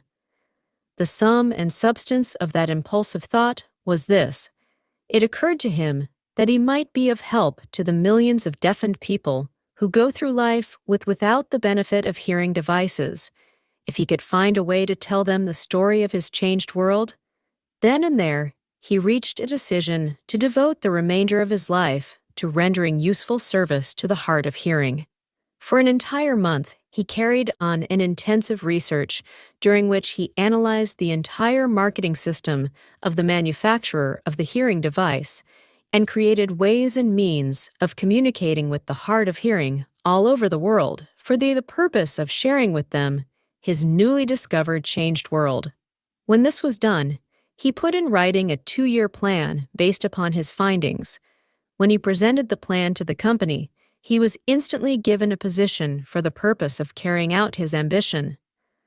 Little did he dream when he went to work that he was destined to bring hope and practical relief to thousands of deafened people who without his help would have been doomed forever to deaf mutism shortly after he became associated with the manufacturer of his hearing aid. He invited me to attend a class conducted by his company for the purpose of teaching deaf mutes to hear and to speak. I had never heard of such a form of education. Therefore, I visited the class skeptical, but hopeful that my time would not be entirely wasted here. I saw a demonstration which gave me a greatly enlarged vision of what I had done to arouse and keep alive in my son's mind the desire for normal hearing. I saw deaf mutes actually being taught to hear and to speak through application of the self-same principle I had used more than 20 years previously, and saving my son from deaf mutism. Thus, through some strange turn of the wheel of fate, my son Blair and I have been destined to aid in correcting demutism for those as yet unborn, because we are the only living human beings, as far as I know, who have established definitely the fact that demutism can be corrected to the extent of restoring to normal life those who suffer with this affliction. It has been done for one. It will be done for others. There is no doubt in my mind that Blair would have been a deaf mute all his life if his mother and I had not managed to shape his mind, as we did. The doctor who attended at his birth told us confidentially the child might never hear or speak. A few weeks ago, Dr. Irving Voorhees, a noted specialist on such cases, examined Blair very thoroughly. He was astounded when he learned how well my son now hears and speaks, and said his examination indicated that, theoretically, the boy should not be able to hear at all. But the lad does hear, despite the fact that X-ray pictures showed there is no opening in the skull whatsoever from where his ears should be to the brain. When I planted in his mind the desire to hear and talk and live as a normal person, there went with that impulse some strange influence which caused nature to become bridge builder and span the gulf of silence between his brain and the outer world. By some means which the keenest medical specialists have not been able to interpret, it would be sacrilege for me to even conjecture as to how nature performed this miracle. It would be unforgivable If I neglected to tell the world as much as I know of the humble part I assumed in the strange experience, it is my duty and a privilege to say I believe, and not without reason, that nothing is impossible to the person who backs desire with enduring faith. Verily, a burning desire has devious ways of transmuting itself into its physical equivalent. Blair desired normal hearing. Now he has it. He was born with a handicap, which might easily have sent one with a less defined desire to the street with a bundle of pencils and a tin cup. That handicap now promises to serve as the medium by which he will render useful service to many millions of hard of hearing, also to give him useful employment at adequate financial compensation the remainder of his life. The Little White Lies. I planted in his mind when he was a child, by leading him to believe his affliction would become a great asset, which he could capitalize, has justified itself. Verily, there is nothing right or wrong, which belief plus burning desire cannot make real. These qualities are free to everyone. In all my experience in dealing with men and women who had personal problems, I never handled a single case, which more definitely demonstrates the power of desire. Authors sometimes make the mistake of writing of subjects of which they have but superficial or very elementary knowledge. It has been my good fortune to have had the privilege of testing the soundness of the power of desire through the affliction of my own son. Perhaps it was providential that the experience came as it did, for surely no one is better prepared than he to serve as an example of what happens when desire is put to the test. If Mother Nature bends to the will of desire, is it logical that mere men can defeat a burn? Desire, strange and imponderable, is the power of the human mind. We do not understand the method by which it uses every circumstance, every individual, every physical thing within its reach, as a means of transmuting desire into its physical counterpart. Perhaps science will uncover this secret. I planted it in my son's mind. The desire to hear and to speak as any normal person hears and speaks that desire has now become a reality. I planted in his mind the desire to convert his greatest handicap into his greatest asset. That desire has been realized. The modus operandi by which this astounding result was achieved is not hard to describe. It consisted of 3 very definite facts. First, I mixed faith with the desire for normal hearing, which I passed on to my son. Second, I communicated my desire to him in every conceivable way available through persistent, continuous effort over a period of years. Third, he believed me, as this chapter was being completed.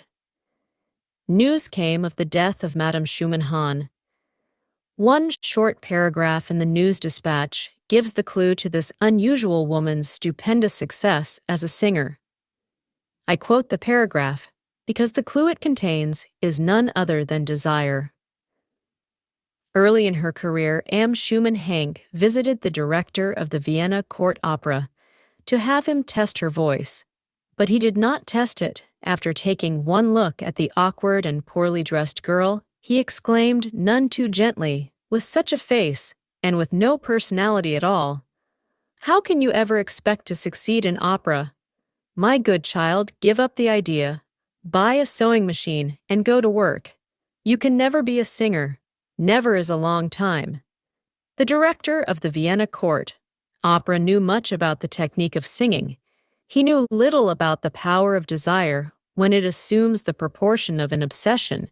If he had known more of that power, he would not have made the mistake of condemning genius without giving it an opportunity. Several years ago, one of my business associates became ill. He became worse as time went on, and finally was taken to the hospital for an operation. Just before he was wheeled into the operating room, I took a look at him and wondered how anyone, as thin and emaciated as he could possibly go through a major operation. Successfully, the doctor warned me that there was little if any chance of my ever seeing him alive again. But that was the doctor's opinion. It was not the opinion of the patient just before he was wheeled away. He whispered feebly, "Do not be disturbed. Chief, I will be out of here in a few days." The attending nurse looked at me with pity, but the patient did come through safely after it was all over. His physician said nothing but his own desire to live saved him. He never would have pulled through if he had not refused to accept the possibility of death. I believe in the power of desire backed by faith, because I have seen this power lift men from lowly beginnings to places of power and wealth. I have seen it robed the grave of its victims. I have seen it serve as the medium by which men staged a comeback after having been defeated in 100 different ways. I have seen it provide my own son with a normal, happy, successful life, despite nature's having sent him into the world without ears. How can one harness and use the power of desire? This has been answered through this and the subsequent chapters of this book. This message is going out to the world at the end of the longest and perhaps the most devastating depression America has ever known. It is reasonable to presume that the message may come to the attention of many who have been wounded by the depression, those who have lost their fortunes, others who have lost their positions in great numbers, who must reorganize their plans and stage a comeback. To all these, I wish to convey the thought that all achievement, no matter what may be its nature or its purpose, must begin with an intense burning desire for something definite through some strange and powerful principle of mental chemistry which she has never divulged. Nature wraps up in the impulse of strong desire, that something which recognizes no such word as impossible and accepts no such reality as failure. Chapter 3. Faith visualization of and belief in attainment of desire. The second step toward riches. Faith is the head chemist of the mind. When faith is blended with the vibration of thought, the subconscious mind instantly picks up the vibration, translates it into its spiritual equivalent, and transmits it to infinite intelligence, as in the case of prayer. The emotions of faith, love and sex, are the most powerful of all the major positive emotions. When the three are blended, they have the effect of coloring the vibration of thought in such a way that it instantly reaches the subconscious mind, where it is changed into its spiritual equivalent. The only form that induces a response from infinite intelligence, love and faith, are psychic related to the spiritual side of man. Sex is purely biological and related only to the physical. The mixing or blending of these three emotions has the effect of opening a direct line of communication between the finite thinking mind of man and infinite intelligence, how to develop faith. There comes now a statement which will give a better understanding of the importance the principle of autosuggestion assumes in the transmutation of desire into its physical or monetary equivalent.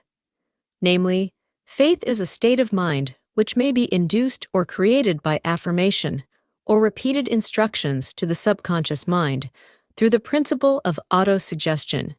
As an illustration, consider the purpose for which you are presumably reading this book.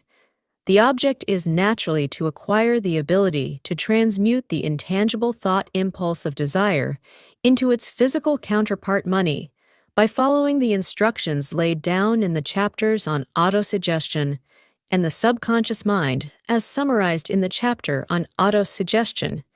You may convince the subconscious mind that you believe you will receive that for which you ask, and it will act upon that belief which your subconscious mind passes back to you in the form of faith, followed by definite plans for procuring that which you desire. The method by which one develops faith where it does not already exist is extremely difficult to describe, almost as difficult in fact as it would be to describe the color of red to a blind man who has never seen color and has nothing with which to compare what you describe to him. Faith is a state of mind which you may develop at will after you have mastered the 13 principles, because it is a state of mind which develops voluntarily through application and use of these principles, repetition of affirmation of orders to your subconscious mind is the only known method of voluntary development of the emotion of faith. Perhaps the meaning may be made clearer through the following explanation as to the way men sometimes become criminals, stated in the words of a famous criminologist. When men first come into contact with crime, they abhor it. If they remain in contact with crime for a time, they become accustomed to it and endure it. If they remain in contact with it long enough, they finally embrace it and become influenced by it. This is the equivalent of saying that any impulse of thought, which is repeatedly passed on to the subconscious mind, is finally accepted and acted upon by the subconscious mind, which proceeds to translate that impulse into its physical equivalent by the most practical procedure available in connection with this. Consider again the statement, all thoughts which have been emotionalized given feeling and mixed with faith begin immediately to translate themselves into their physical equivalent or counterpart. The emotions or the feeling portion of thoughts are the factors which give thoughts vitality, life, and action. The emotions of faith, love, and sex, when mixed with any thought impulse, give it greater action than any of these emotions can do singly. Not only thought impulses, which have been mixed with faith, but those which have been mixed with any of the positive emotions or any of the negative emotions may reach and influence the subconscious mind. From this statement, you will understand that the subconscious mind will translate into its physical equivalent a thought impulse of a negative or destructive nature, just as readily as it will act upon thought impulses of a positive or constructive nature. This accounts for the strange phenomenon which so many millions of people experience, referred to as misfortune or bad luck. There are millions of people who believe themselves doomed to poverty and failure because of some strange force over which they believe they have no control. They are the creators of their own misfortunes because of this negative belief, which is picked up by the subconscious mind and translated into its physical equivalent. This is an appropriate place at which to suggest again that you may benefit by passing on to your subconscious mind any desire which you wish translated into its physical or monetary equivalent in a state of expectancy or belief that the transmutation will actually take place. Your belief or faith is the element which determines the action of your subconscious mind. There is nothing to hinder you from deceiving your subconscious mind when giving it instructions through autosuggestion, as I deceived my son's subconscious mind to make this deceit more realistic. Conduct yourself just as you would if you were already in possession of the material thing which you are demanding. When you call upon your subconscious mind, the subconscious mind will transmute into its physical equivalent by the most direct and practical media available any order which is given to it in a state of belief or faith that the order will be carried out surely enough, has been stated to give a starting point from which one may, through experiment and practice, acquire the ability to mix faith with any order given to the subconscious mind. Perfection will come through practice. It cannot come by merely reading instructions. If it be true that one may become a criminal by association with crime, and this is a known fact, it is equally true that one may develop faith by voluntarily suggesting to the subconscious mind that one has faith. The mind comes finally to take on the nature of the influences which dominate it. Understand this truth, and you will know why it is essential for you to encourage the positive emotions as dominating forces of your mind, and discourage and eliminate negative emotions. A mind dominated by positive emotions becomes a favorable abode for the state of mind known as faith. A mind so dominated may, at will, give the subconscious mind instructions which it will accept and act upon immediately. Faith is a state of mind which may be induced by autosuggestion all down the ages. The religionists have admonished struggling humanity to have faith in this, that, and the other dogma or creed. But they have failed to tell people how to have faith. They have not stated that faith is a state of mind, and that it may be induced by self-suggestion in language, which any normal human being can understand. We will describe all that is known about the principle through which faith may be developed. Where it does not already exist, have faith in yourself, faith in the infinite. Before we begin, you should be reminded again that faith is the eternal elixir, which gives life power and action to the impulse of thought. The foregoing sentence is worth reading a second time, and a third and a fourth. It is worth reading aloud. Faith is the starting point of all accumulation of riches. Faith is the basis of all miracles and all mysteries, which cannot be analyzed by the rules of science. Faith is the only known antidote for failure. Faith is the element, the chemical, which when mixed with prayer, gives one direct communication with infinite intelligence. Faith is the element which transforms the ordinary vibration of thought, created by the finite mind of man, into the spiritual equivalent. Faith is the only agency through which the cosmic force of infinite intelligence can be harnessed and used by man. Every one of the foregoing statements is capable of proof. The proof is simply and easily demonstrated. It is wrapped up in the principle of autosuggestion. Let us center our attention, therefore, upon the subject of self-suggestion and find out what it is and what it is capable of achieving. It is a well-known fact that one comes finally to believe whatever one repeats to oneself, whether the statement be true or false. If a man repeats a lie over and over, he will eventually accept the lie as truth.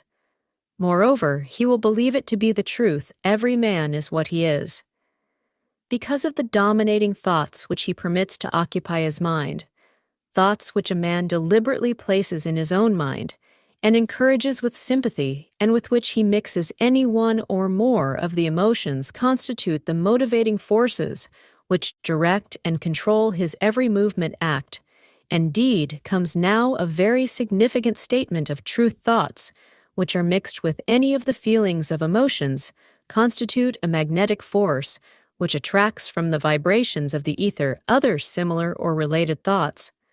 A thought thus magnetized with emotion may be compared to a seed, which when planted in fertile soil, germinates, grows, and multiplies itself over and over again, until that which was originally one small seed becomes countless millions of seeds of the same brand.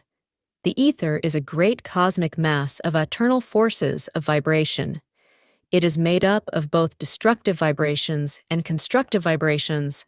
It carries at all times vibrations of fear, poverty, disease, failure, misery, and vibrations of prosperity, health, success, and happiness, just as surely as it carries the sound of hundreds of orchestrations of music and hundreds of human voices, all of which maintain their own individuality and means of identification through the medium of radio.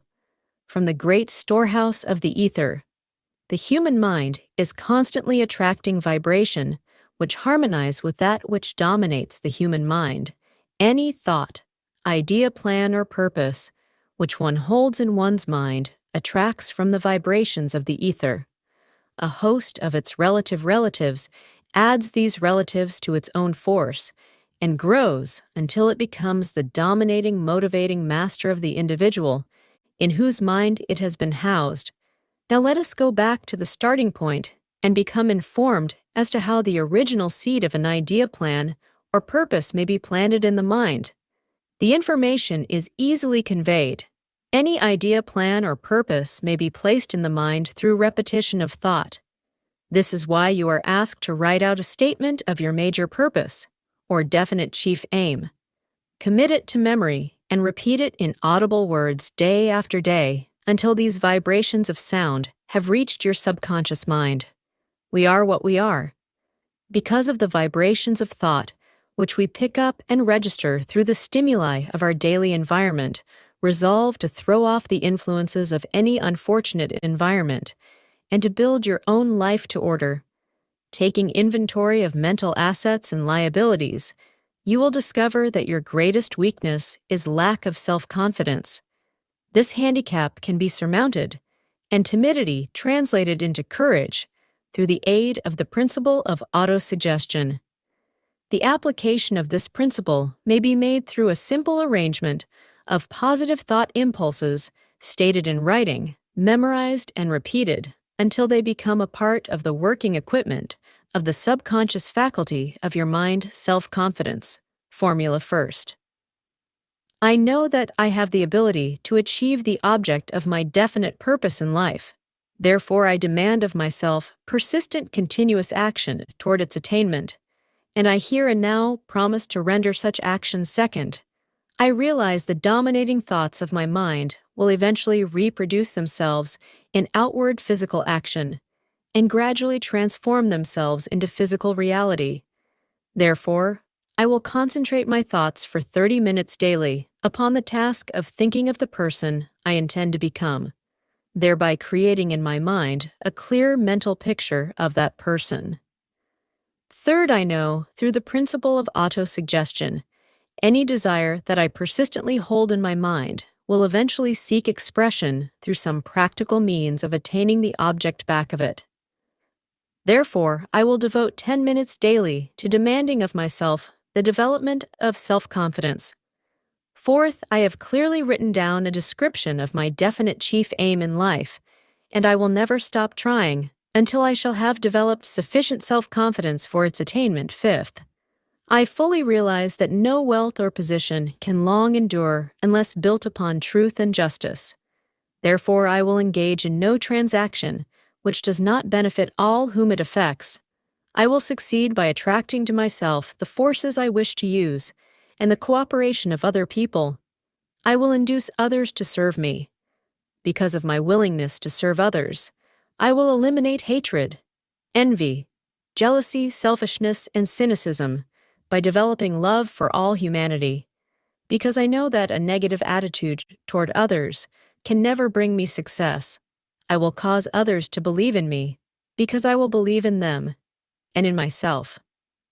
I will sign my name to this formula, commit it to memory, and repeat it aloud once a day with full faith that it will gradually influence my thoughts and actions so that I will become a self-reliant and successful person. Back of this formula is a law of nature which no man has yet been able to explain. It has baffled the scientists of all ages. The psychologists have named this law autosuggestion, and let it go at that. The name by which one calls this law is of little importance. The important fact about it is it works for the glory and success of mankind, if it is used constructively, and on the other hand, if used destructively, it will destroy just as readily. In this statement may be found a very significant truth, namely that those who go down in defeat and end their lives in poverty, misery, and distress do so because of negative application of the principle of autosuggestion. The cause may be found in the fact that all impulses of thought have a tendency to clothe themselves in their physical equivalent, the subconscious mind, the chemical laboratory in which all thought impulses are combined and made ready for translation into physical reality, makes no distinction between constructive and destructive thought impulses. It works with the material. We feed it through our thought impulses. The subconscious mind will translate into reality a thought driven by fear, just as readily as it will translate into reality a thought driven by courage or faith. The pages of medical history are rich with illustrations of cases of suggestive suicide. A man may commit suicide through negative suggestion just as effectively as by any other means. In a Midwestern city, a man by the name of Joseph Grant, a bank official, borrowed a large sum of the bank's money without the consent of the directors. He lost the money through gambling. One afternoon, the bank examiner came and began to check the accounts. Grant left the bank, took a room in a local hotel, and when they found him 3 days later, he was lying in bed, wailing and moaning, repeating over and over these words: "My God, this will kill me. I cannot stand the disgrace." In a short time he was dead. The doctors pronounced the case one of mental suicide. Just as electricity will turn the wheels of industry, and render useful service if used constructively, or snuff out life if wrongly used, so will the law of autosuggestion lead you to peace and prosperity, or down into the valley of misery, failure and death, according to your degree of understanding and application of it. If you fill your mind with fear, doubt, and unbelief in your ability to connect with and use the forces of infinite intelligence. The law of autosuggestion will take this spirit of unbelief and use it as a pattern by which your subconscious mind will translate it into its physical equivalent. This statement is as true as the statement that 2 and 2 are 4. Like the wind which carries one ship east and another west, the law of autosuggestion will lift you up or pull you down according to the way you set your sails of thought. The law of autosuggestion through which any person may rise to altitudes of achievement, which staggered the imagination, is well described in the following verse. If you think you are beaten, you are if you think you dare not. You don't, if you like to win, but you think you can't. It is almost certain you won't, if you think you'll lose. You're lost for out of the world. We find success begins with a fellow's will. It's all in the state of mind if you think you are outclass. You've got to think high to rise. You've got to be sure of yourself before you can ever win a prize. Life's battles don't always go to the stronger or faster man, but sooner or late, the man who wins is the man who thinks he can observe the words which have been emphasized, and you will catch the deep meaning which the poet had in mind somewhere in your makeup. Perhaps in the cells of your brain, there lies sleeping the seed achievement, which if aroused and put into action, would carry you to heights such as you may never have hoped to attain, just as a master musician may cause the most beautiful strains of music to pour forth from the strings of a violin. So may you arouse the genius which lies asleep in your brain and cause it to drive you upward to whatever goal you may wish to achieve. Abraham Lincoln was a failure at everything he tried until he was well past the age of 40. He was a Mr. Nobody from nowhere until a great experience came into his life, aroused the sleeping genius within his heart and brain, and gave the world one of its really great men. That experience was mixed with the emotions of sorrow and love. It came to him through Anne Routage, the only woman whom he ever truly loved. It is a known fact that the emotion of love is closely akin to the state of mind known as faith, and this for the reason that love comes very near to translating one's thought impulses into their spiritual equivalent. During his work of research, the author discovered from the analysis of the life work and achievements of hundreds of men of outstanding accomplishment that there was the influence of a woman's love back of nearly every one of them. The emotion of love in the human heart and brain creates a favorable field of magnetic attraction, which causes an influx of the higher and finer vibrations which are afloat in the ether. If you wish evidence of the power of faith study, the achievements of men and women who have employed it at the head of the list comes the Nazarene Christianity is the greatest single force which influences the minds of men. The basis of Christianity is faith. No matter how many people may have perverted or misinterpreted the meaning of this great force, and no matter how many dogmas and creeds have been created in its name, which do not reflect its tenets, the sum and substance of the teachings and the achievements of Christ, which may have been interpreted as miracles, were nothing more nor less than faith. If there are any such phenomena as miracles, they are produced only through the state of mind known as faith. Some teachers of religion, and many who call them S-illis Christians, neither understand nor practice. Faith. Let us consider the power of faith as it is now being demonstrated by a man who is well known to all of civilization, Mahatma Gandhi of India. In this man, the world has one of the most astounding examples known to civilization of the possibilities of faith. Gandhi wields more potential power than any man living at this time. And this, despite the fact that he has none of the orthodox tools of power, such as money, battleships, soldiers, and materials of warfare. Gandhi has no money, he has no home. He does not own a suit of clothes, but he does have power. How does he come by that power? He created it out of his understanding of the principle of faith, and through his ability to transplant that faith into the minds of 200 million people, Gandhi has accomplished, through the influence of faith, that which the strongest military power on earth could not and never will accomplish through soldiers and military equipment. He has accomplished the astounding feat of influencing 200 million minds to coalesce and move in unison as a single mind. What other force on earth except faith could do as much? There will come a day when employees as well as employers will discover the possibilities of faith. That day is dawning. The whole world has had ample opportunity during the recent business depression to witness what the lack of faith will do to business.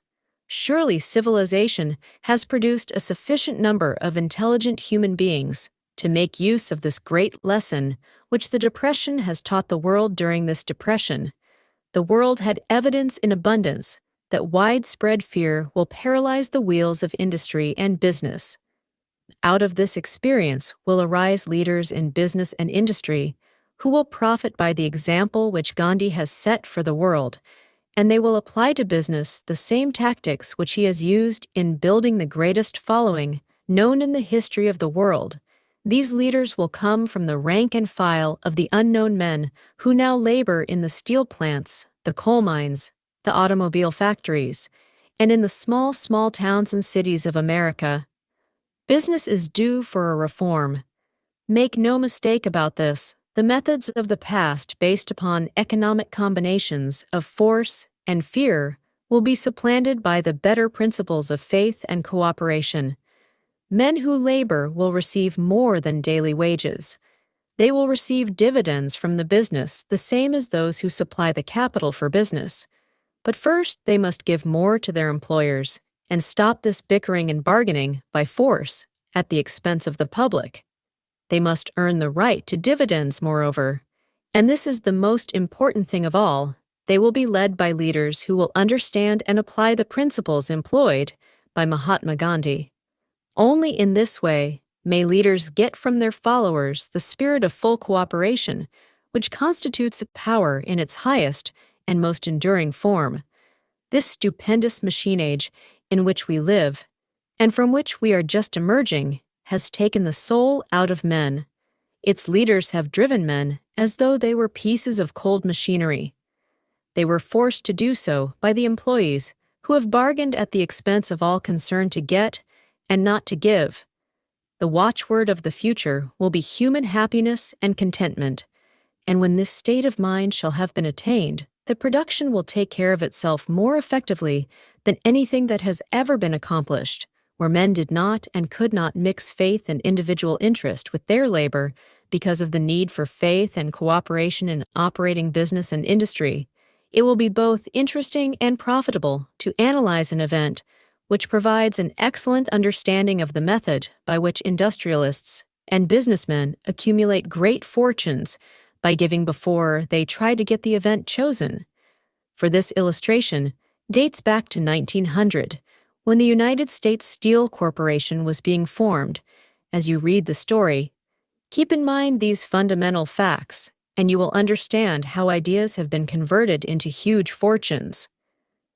First, the huge United States Steel Corporation was born in the mind of Charles M. Schwab in the form of an idea he created through his imagination. Second, he mixed faith with his idea. Third, he formulated a plan for the transformation of his idea into physical and financial reality. Fourth, he put his plan into action with his famous speech at the University Club. Fifth, he applied and followed through on his plan with persistence and backed it with firm decision until it had been fully carried out. Sixth, he prepared the way for success by a burning desire for success. If you are one of those who have often wondered how great fortunes are accumulated, this story of the creation of the United States Steel Corporation will be enlightening if you have any doubt that men can think and grow rich. This story should dispel that doubt because you can plainly see in the story of the United States Steel the application of a major portion of the 13 Principle. Described in this book, this astounding description of the power of an idea was dramatically told by John L.E.L. in the New York World Telegram, with whose courtesy it is here reprinted a pretty after-dinner speech for $1 billion when on the evening of December 12, 1900, some 80 of the nation's financial nobility gathered in the banquet hall of the University Club on Fifth Avenue to do honor to a young man from out of the West. Not half a dozen of the guests realized they were to witness the most significant episode in American industrial history. J. Edward Simmons and Charles Stewart Smith, their hearts full of gratitude for the lavish hospitality bestowed on them by Charles M. Schwab during a recent visit to Pittsburgh, had arranged the dinner to introduce the 38-year-old Steelman to Eastern Banking Society. But they didn't expect him to stampede the convention. They warned him, in fact, that the bosoms within New York's stuffed shirts would not be responsive to oratory, and that if he didn't want to bore the Sons and Hermans and Vanderbilts, he had better limit himself to 15 or 20 minutes of polite vaporing and let it go at that even John Pierpont Morgan, sitting on the right hand of Schwab, as became his imperial dignity, intended to grace the banquet table with his press only briefly, and so far as the press and public were concerned, the whole affair was of so little moment that no mention of it found its way into print the next day. So the two hosts and their distinguished guests ate their way through the usual 7 or 8 courses. There was little conversation, and what there was of it was restrained. Few of the bankers and brokers had met Schwab, whose career had flowered along the banks of the Monongahela, and none knew him well. But before the evening was over, they, and with them money, Master Morgan, were to be swept out their feet, and a billion baby, the United States Steel Corporation, was to be conceived. It is perhaps unfortunate for the sake of history that no record of Charlie Schwab's speech at the dinner was ever made. He repeated some parts of it at a later date during a similar meeting of Chicago bankers, and still later, when the government brought suit to dissolve the Steel Trust, he gave his own version from the witness stand of the remarks that stimulated Morgan into a frenzy of financial activity. It is probable, however, that it was a homely speech somewhat ungrammatical for the niceties of language, never bothered Schwab, full of epigram and threaded with wit. But aside from that, it had a galvanic force and effect upon the 5 billions of estimated capital that was represented by the diners after it was over, and the gathering was still under its spell. Although Schwab had talked for 90 minutes, Morgan led the orator to a recessed window where, dangling their legs from the high, uncomfortable seat, they talked for an hour more. The magic of the Schwab personality had been turned on full force. But what was more important and lasting was the full-fledged, clear-cut program he laid down for the aggrandizement of steel.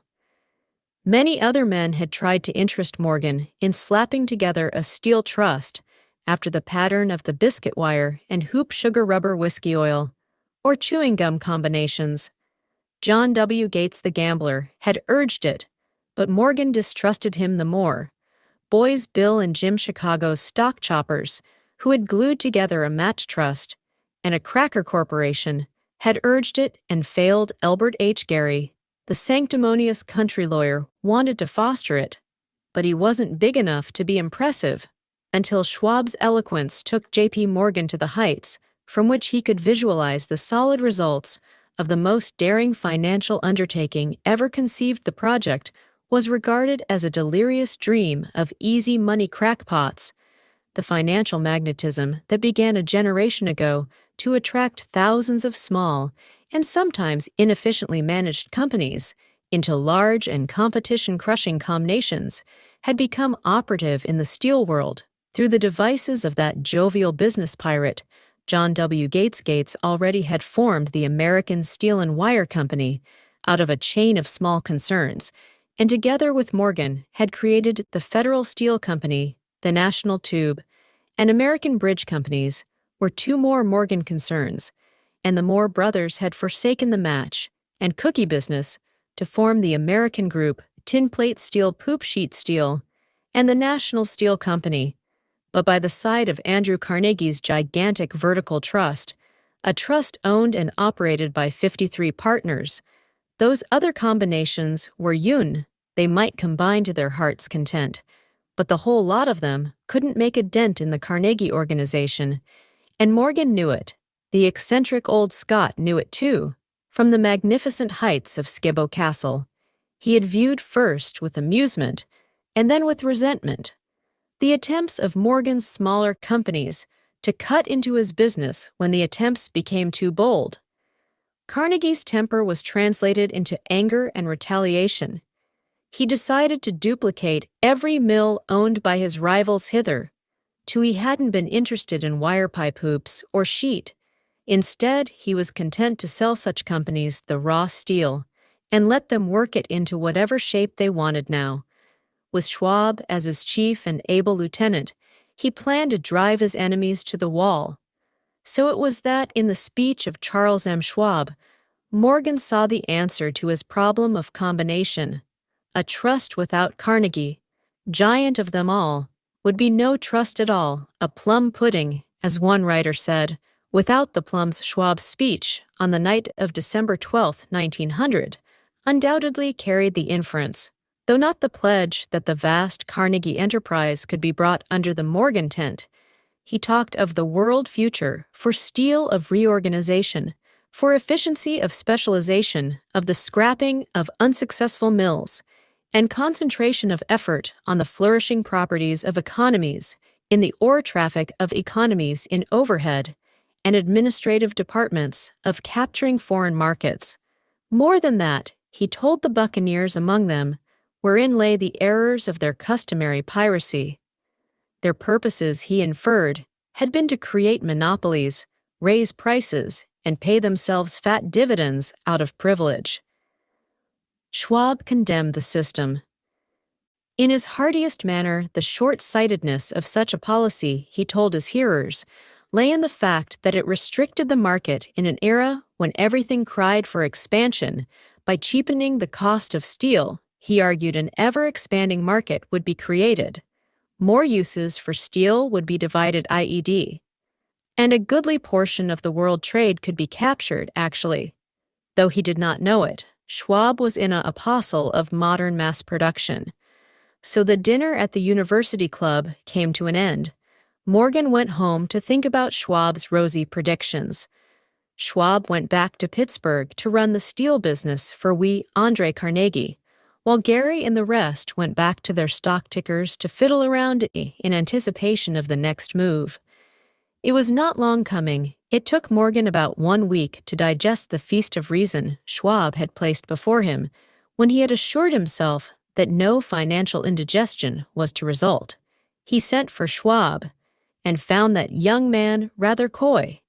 Mr. Carnegie, Schwab indicated, might not like it if he found his trusted company president had been flirting with the Emperor of Wall Street, the street upon which Carnegie was resolved never to tread. Then it was suggested by John W. Gates the Goat that if Schwab happened to be in the Bellevue Hotel in Philadelphia, J.P. Morgan might also happen to be there when Schwab arrived. However, Morgan was inconveniently ill at his New York home, and so on the elder man's pressing invitation, Schwab went to New York and presented himself at the door of the Finances Library. Now, certain economic historians have professed the belief that from the beginning to the end of the drama, the stage was set by Andrew Carnegie, that the dinner to Schwab, the famous speech, the Sunday night conference between Schwab and the Money King, were events arranged by the canny Scot. The truth is exactly the opposite. When Schwab was called in to consummate the deal, he didn't even know whether the little boss, as Andrew was called, would so much as listen to an offer to sell, particularly to a group of men whom Andrew regarded as being an ode with something less than holiness. But Schwab did take into the conference with him, in his own handwriting, 6 sheets of copperplate figures representing to his mind the physical worth and the potential earning capacity of every steel company he regarded as an essential star in the new metal firmament. 4 men pondered over these figures all night. The chief, of course, was Morgan, steadfast in his belief in the divine right of money. With him was his aristocratic partner, Robert Bacon, a scholar and a gentleman. The third was John W. Gates, whom Morgan scorned as a gambler and used as a tool. The fourth was Schwab, who knew more about the processes of making and selling steel than any whole group of men then living throughout that conference. The Pittsburgher figures were never questioned. If he said a company was worth so much, then it was worth that much, and no more. He was insistent, too, upon including in the combination only those concerns he nominated. He had conceived a corporation in which there would be no duplication, not even to satisfy the greed of friends who wanted to unload their companies upon the broad Morgan shoulders. Thus he left out by design a number of the larger concerns upon which the walruses and carpenters of Wall Street had cast hungry eyes when dawn came.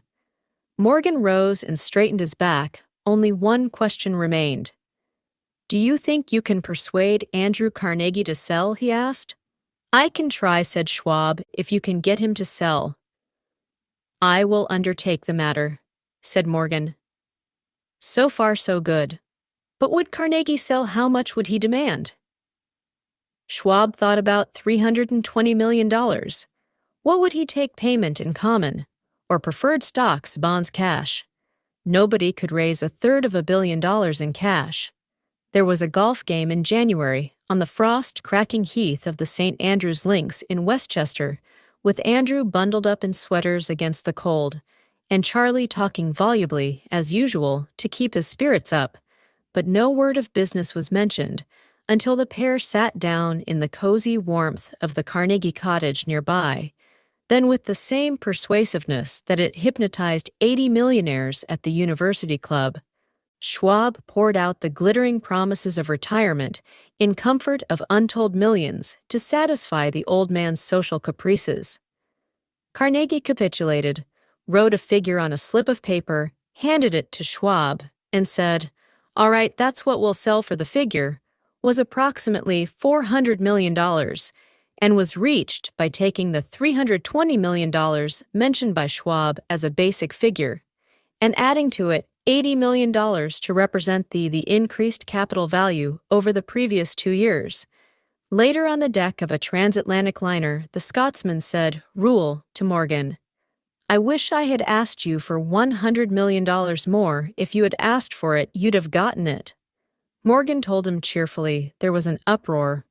Of course, a British correspondent cabled that the foreign steel world was appalled by the gigantic combination. President Hadley of Yale declared that unless trusts were regulated, the country might expect an emperor in Washington within the next 25 years, but that able stock manipulator Keene went at his work of shoving the new stock at the public so vigorously that all the excess water, estimated by some at nearly $600 million, was absorbed in a twinkling.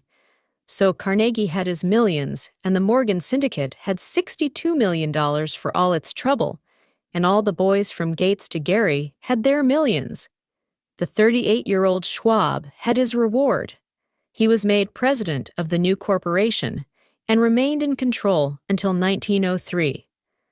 The dramatic story of big business, which you have just finished, was included in this book because it is a perfect illustration of the method by which desire can be transmuted into its physical equivalent. I imagine some readers will question the statement that a mere intangible desire can be converted into its physical equivalent. Doubtless some will say you cannot convert nothing into something. The answer is in the story of United States Steel. That giant organization was created in the mind of one man. The plan by which the organization was provided with the steel mills that give it financial stability was created in the mind of the same man. His faith, his desire, his imagination, his persistence were the real ingredients that went into United States Steel. The steel mills and mechanical equipment acquired by the corporation after it had been brought into legal existence or incidental but careful analysis will disclose the fact that the appraised value of the properties acquired by the corporation increased in value by an estimated $600 million by the mere transaction, which consolidated them under one management. In other words, Charles M. Schwab's idea, plus the faith with which he conveyed it to the minds of J.P. Morgan and the others, was marketed for a profit of approximately $600 million. Not an insignificant sum for a single idea. What happened to some of the men who took their share of the millions of dollars of profit made by this transaction is a matter with which we are not now concerned.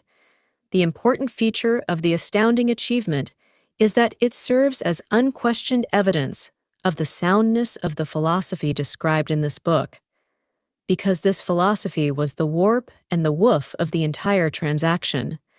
Moreover, the practicability of the philosophy has been established by the fact that the United States Steel Corporation prospered and became one of the richest and most powerful corporations in America, employing thousands of people, developing new uses for steel, and opening new markets, thus proving that the $600 million in profit which the Schwab idea produced was earned riches, begin in the form of thought. The amount is limited only by the person in whose mind the thought is put into motion. Faith removes limitations. Remember this when you are ready to bargain with life for whatever it is that you ask as your price for having passed this way. Remember also that the man who created the United States Steel Corporation was practically unknown at the time. He was merely Andrew Carnegie's Man Friday until he gave birth to his famous idea. After that, he quickly rose to a position of power, fame, and riches. There are no limitations to the mind except those we acknowledge both poverty and riches are the offspring of. Thought Chapter 4. Autosuggestion. The medium for influencing the subconscious mind. The third step toward riches. Autosuggestion is a term which applies to all suggestions and all self-administered stimuli, which reach one's mind through the five senses. Stated in another way, autosuggestion is self-suggestion. It is the agency of communication between that part of the mind where conscious thought takes place and that which serves as the seat of action for the subconscious I-use mind through the dominating thoughts which one permits to remain in the conscious mind. Whether these thoughts be negative or positive is immaterial. The principle of autosuggestion voluntarily reaches the subconscious mind and influences it with these thoughts. No thought, whether it be negative or positive, can enter the subconscious mind without the aid of the principle of autosuggestion. With the exception of thoughts picked up from the ether, stated differently, was all sense, impressions which are perceived through the five senses are stopped by the conscious thinking mind and may be either passed on to the subconscious mind or rejected at will. The conscious faculty serves, therefore, as an outer guard to the approach of the subconscious. Nature has so built man that he has absolute control over the material which reaches his subconscious mind through his five senses, although this is not meant to be construed as a statement that man always exercises this control. In the great majority of instances, he does not exercise it. Which explains why so many people go through life in poverty. Recall what has been said about the subconscious mind resembling a fertile garden spot, in which weeds will grow in abundance if the seeds of more desirable crops are not swowned on. Therein autos. Suggestion is the agency of control through which an individual may voluntarily feed his subconscious mind on thoughts of a creative nature, or by neglect, permit thoughts of a destructive nature to find their way into this rich garden of the mind. You are instructed in the last of the 6 steps described in the chapter on desire to read aloud twice a day the written statement of your desire for money and to see and feel yourself already in possession of the money. By following these instructions, you communicate the object of your desire directly to your subconscious mind in a spirit of absolute faith. Through repetition of this procedure, you voluntarily create thought habits which are favorable to your efforts to transmute desire into its monetary equivalent. Go back to these 6 steps described in Chapter 2 and read them again very carefully before you proceed further. Then when you come to it, read very carefully the foreign instructions for the organization of your mastermind group described in the chapter on organized planning by comparing these 2 sets of instructions with that which has been stated on autosuggestion. You, of course, will see that the instructions involve the application of the principle of autosuggestion. Remember, therefore, when reading aloud the statement of your desire through which you are endeavoring to develop a money consciousness, that the mere reading of the words is of no consequence unless you mix emotion or feeling with your words. If you repeat 1,000,000 times the famous Emile Coué formula, day by day, in every way I am getting better and better, without mixing emotion and faith with your words, you will experience no desirable results. Your subconscious mind recognizes and acts upon only thoughts which have been well mixed with emotion or feeling. This is a fact of such importance as to warrant repetition in practically every chapter, because the lack of understanding of this is the main reason the majority of people who try to apply the principle of autosuggestion get no desirable results. Plain, unemotional words do not influence the subconscious mind. You will get no appreciable results until you learn to reach your subconscious mind with thoughts or spoken words which have been well emotionalized with belief. Do not become discouraged if you cannot control and direct your emotions the first time you try to do so. Remember, there is no such possibility as something for nothing. Ability to reach and influence your subconscious mind has its price, and you must pay that price. You cannot cheat even if you desire to do so. The price of ability to influence your subconscious mind is everlasting persistence. In applying the principles described here, you cannot develop the desired ability for a lower price. You, and you alone, must decide whether or not the reward for which you are striving the money. Consciousness is worth the price you must pay for it. In effort, wisdom and cleverness alone will not attract and retain money, except in a few very rare instances, where the law of averages favors the attraction of money through these sources. The method of attracting money described here does not depend upon the law of averages. Moreover, the method plays no favorites. It will work for one person as effectively as it will for another. Where failure is experienced, it is the individual, not the method, which has failed. If you try and fail, make another effort, and still another, until you succeed. Your ability to use the principle of autosuggestion will depend very largely upon your capacity to consent upon a given desire, until that desire becomes a burning obsession. When you begin to carry out the instructions in connection with the 6 steps described in the 2nd chapter, it will be necessary for you to make use of the principle of concentration. Let us here offer suggestions for the effective use of concentration when you begin to carry out the first of the 6 steps, which instructs you to fix in your own mind the exact amount of money you desire.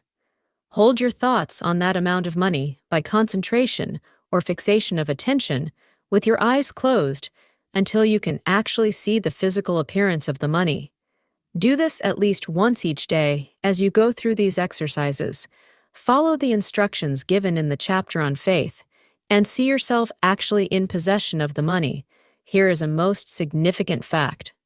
The subconscious mind takes any orders given it in a spirit of absolute faith and acts upon those orders. Although the orders often have to be presented over and over again through repetition before they are interpreted by the subconscious mind, following the preceding statement, consider the possibility of playing a perfectly legitimate trick on your subconscious mind by making it believe, because you believe it, that you must have the amount of money you are visualizing, that this money is already awaiting your claim, that the subconscious mind must hand over to you practical plans for acquiring the money, which is yours. Hand over the thought suggested in the preceding paragraph to your imagination, and see what your imagination can or will do to create practical plans for the accumulation of money through transmutation of your desire. Do not wait for a definite plan through which you intend to exchange services or merchandise in return for the money you're visualizing, but begin at once to see yourself in possession of the money, demanding and expecting. Meanwhile, that your subconscious mind will hand over the plan or plans. You need to be on the alert for these plans, and when they appear, put them into action immediately. When the plans appear, they will probably flash into your mind through the sixth sense in the form of an inspiration. This inspiration may be considered a direct telegram or message from infinite intelligence. Treat it with respect and act upon it as soon as you receive it. Failure to do this will be fatal to your success in the fourth of the 6 steps. You are instructed to create a definite plan for carrying out your desire and begin at once to put this plan into action. You should follow this instruction in the manner described in the preceding paragraph. Do not trust to your reason when creating your plan for accumulating money through the transmutation of desire. Your reason is faulty. Moreover, your reasoning faculty may be lazy, and if you depend entirely upon it to serve you, it may disappoint you when visualizing the money you intend to accumulate with closed eyes. See yourself rendering the service or delivering the merchandise you intend to give in return for this money. This is an important summary of instructions. The fact that you are reading this book is an indication that you earnestly seek knowledge. It is also an indication that you are a student of this subject. If you are only a student, there is a chance that you may learn much that you did not know. But you will learn only by assuming an attitude of humility if you choose to follow some of the instructions, but neglect or refuse to follow others. You will fail to get satisfactory results. You must follow all instructions in a spirit of faith. The instructions given in connection with the 6 steps in the 2nd chapter will now be summarized and blended with the principles covered by this chapter as follows. First, go into some quiet spot, preferably in bed at night, where you will not be disturbed or interrupted. Close your eyes and repeat aloud so you may hear your own words. The written statement of the amount of money you intend to accumulate, the time limit for its accumulation, and a description of the service or merchandise you intend to give in return for the money as you carry out these instructions. See yourself already in possession of the money. For example, suppose that you intend to accumulate $50,000 by the 1st of January 5th years, hence that you intend to give personal services in return for the money in the capacity of a salesman. Your written statement of your purpose should be similar to the following. By the 1st day of January 19th, I will have in my possession $50,000, which will come to me in various amounts from time to time during the INM. In return for this money, I will give the most efficient service of which I am capable, rendering the fullest possible quantity and the best possible quality of service in the capacity of salesman. Describe the service or merchandise you intend to sell. I believe that I will have this money in my possession. My faith is so strong that I can now see this money before my eyes. I can touch it with my hands. It is now awaiting transfer to me at the time, and in the proportion that I deliver the service I intend to render. In return for it, I am awaiting a plan by which to accumulate this money, and I will follow that plan when it is received. Second, repeat this program night and morning until you can see into your imagination the money you intend to accumulate.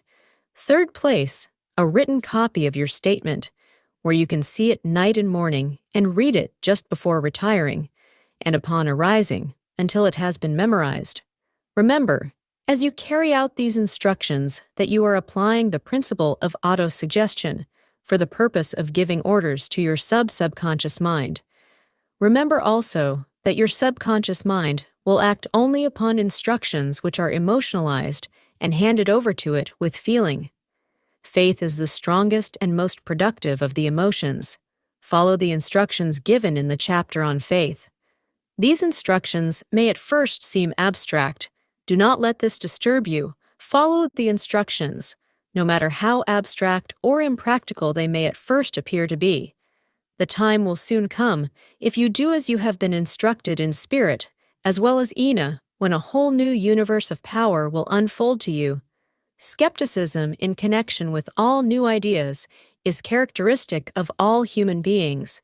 But if you follow the instructions outlined, your skepticism will soon be replaced by belief. And this, in turn, will soon become crystallized into absolute faith. Then you will have arrived at the point where you may truly say, "I am the master of my fate.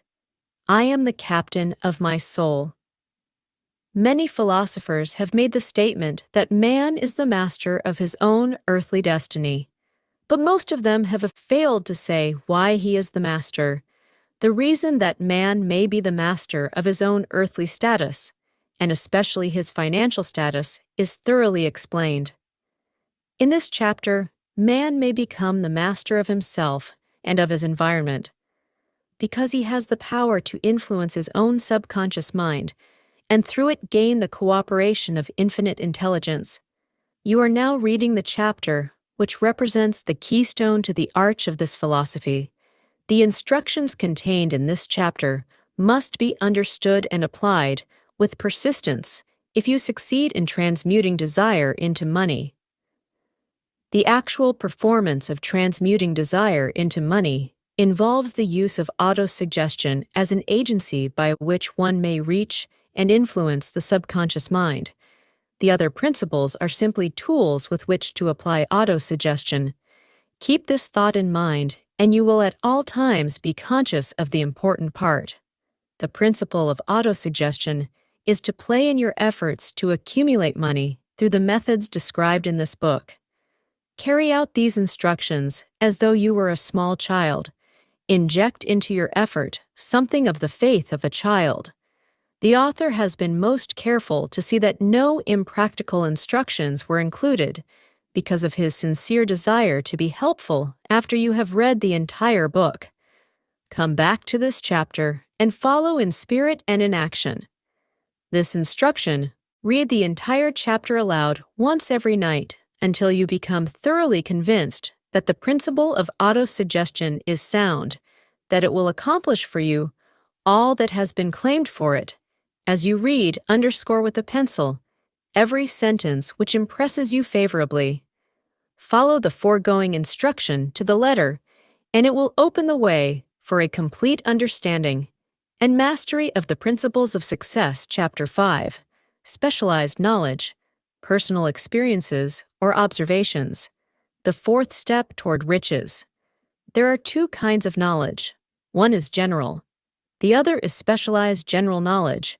No matter how great in quantity or variety it may be, is of but little use in the accumulation of money. The faculties of the great universities possess, in the aggregate, practically every form of general knowledge known to civilization. Most of the professors have but little or no money. They specialize on teaching knowledge, but they do not specialize on the organization or the use of knowledge. Knowledge will not attract money unless it is organized and intelligently directed through practical plans of action to the definite end of accumulation of money.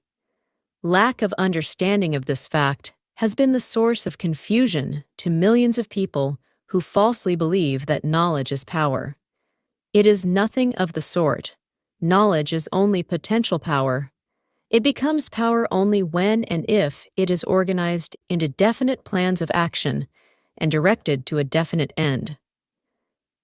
This missing link in all systems of education known to civilization today may be found in the failure of educational institutions to teach their students how to organize and use knowledge after they acquire it. Many people make the mistake of assuming that, because Henry Ford had but little schooling, he is not a man of education. Those who make this mistake do not know Henry Ford, nor do they understand the real meaning of the word educate. That word is derived from the Latin word uco, meaning to adduce, to draw out, to develop from within. An educated man is not necessarily one who has an abundance of general or specialized knowledge. An educated man is one who has so developed the faculties of his mind that he may acquire anything he wants, or its equivalent, without violating the rights of others.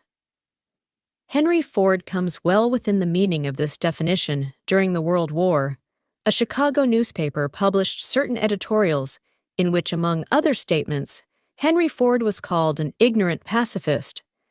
Mr. Ford objected to the statements and brought suit against the paper for libeling him. When the suit was tried in the courts, the attorneys for the paper depleted justification and placed Mr. Ford himself on the witness stand for the purpose of proving to the jury that he was ignorant. The attorneys asked Mr. Ford a great variety of questions, all of them intended to prove, by his own evidence, that while he might possess considerable specialized knowledge pertaining to the manufacture of automobiles, he was in the main ignorant. Mr. Ford was P.E. with such questions as the following: who was Benedict Arnold? And how many soldiers did the British send over to America to put down the rebellion of 1776? In answer to the last question, Mr. Ford replied, "I do not know the exact number of soldiers the British sent over, but I have heard that it was a considerably larger number than ever went back." Finally, Mr. Ford became tired of this line of questioning, and in reply to a particularly offensive question, he leaned over, pointed his finger at the lawyer who had asked the question, and said, "If I should really want to answer the foolish question you have just asked, or any of the other questions you have been asking me, let me remind you that I have a row of electric push buttons on my desk, and by pushing the right button, I can summon to my aid men who can answer any question I desire to ask concerning the business to which I am devoting most of my efforts now. Will you kindly tell me why I should clutter up my mind with general knowledge for the purpose of being able to answer questions when I have men around me who can supply any knowledge I require?" There certainly was good logic to that reply. That answer floored the lawyer. Every person in their courtroom realized it was the answer not of an ignorant man, but of a man of education. Any man is educated who knows where to get knowledge when he needs it, and how to organize that knowledge into plans of action. Through the assistance of his mastermind group, Henry Ford had at his command all the specialized knowledge he needed to enable him to become one of the wealthiest men in America. It was not essential that he have this knowledge in his own mind. Surely, no person who has sufficient inclination and intelligence to read a book of this nature can possibly miss the significance of this illustration before you can be sure of your ability to transmute desire into its monetary equivalent. You will require specialized knowledge of the service merchandise or profession which you intend to offer in return for fortune. Perhaps you may need much more specialized knowledge than you have the ability or the inclination to acquire. And if this should be true, you may bridge your weakness through the aid of your mastermind group. Andrew Carnegie stated that he personally knew nothing about the technical end of the steel business.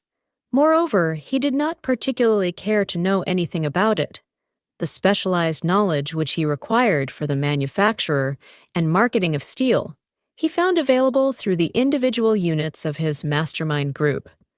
The accumulation of great fortunes calls for power, and power is acquired through highly organized and intelligently directed specialized knowledge.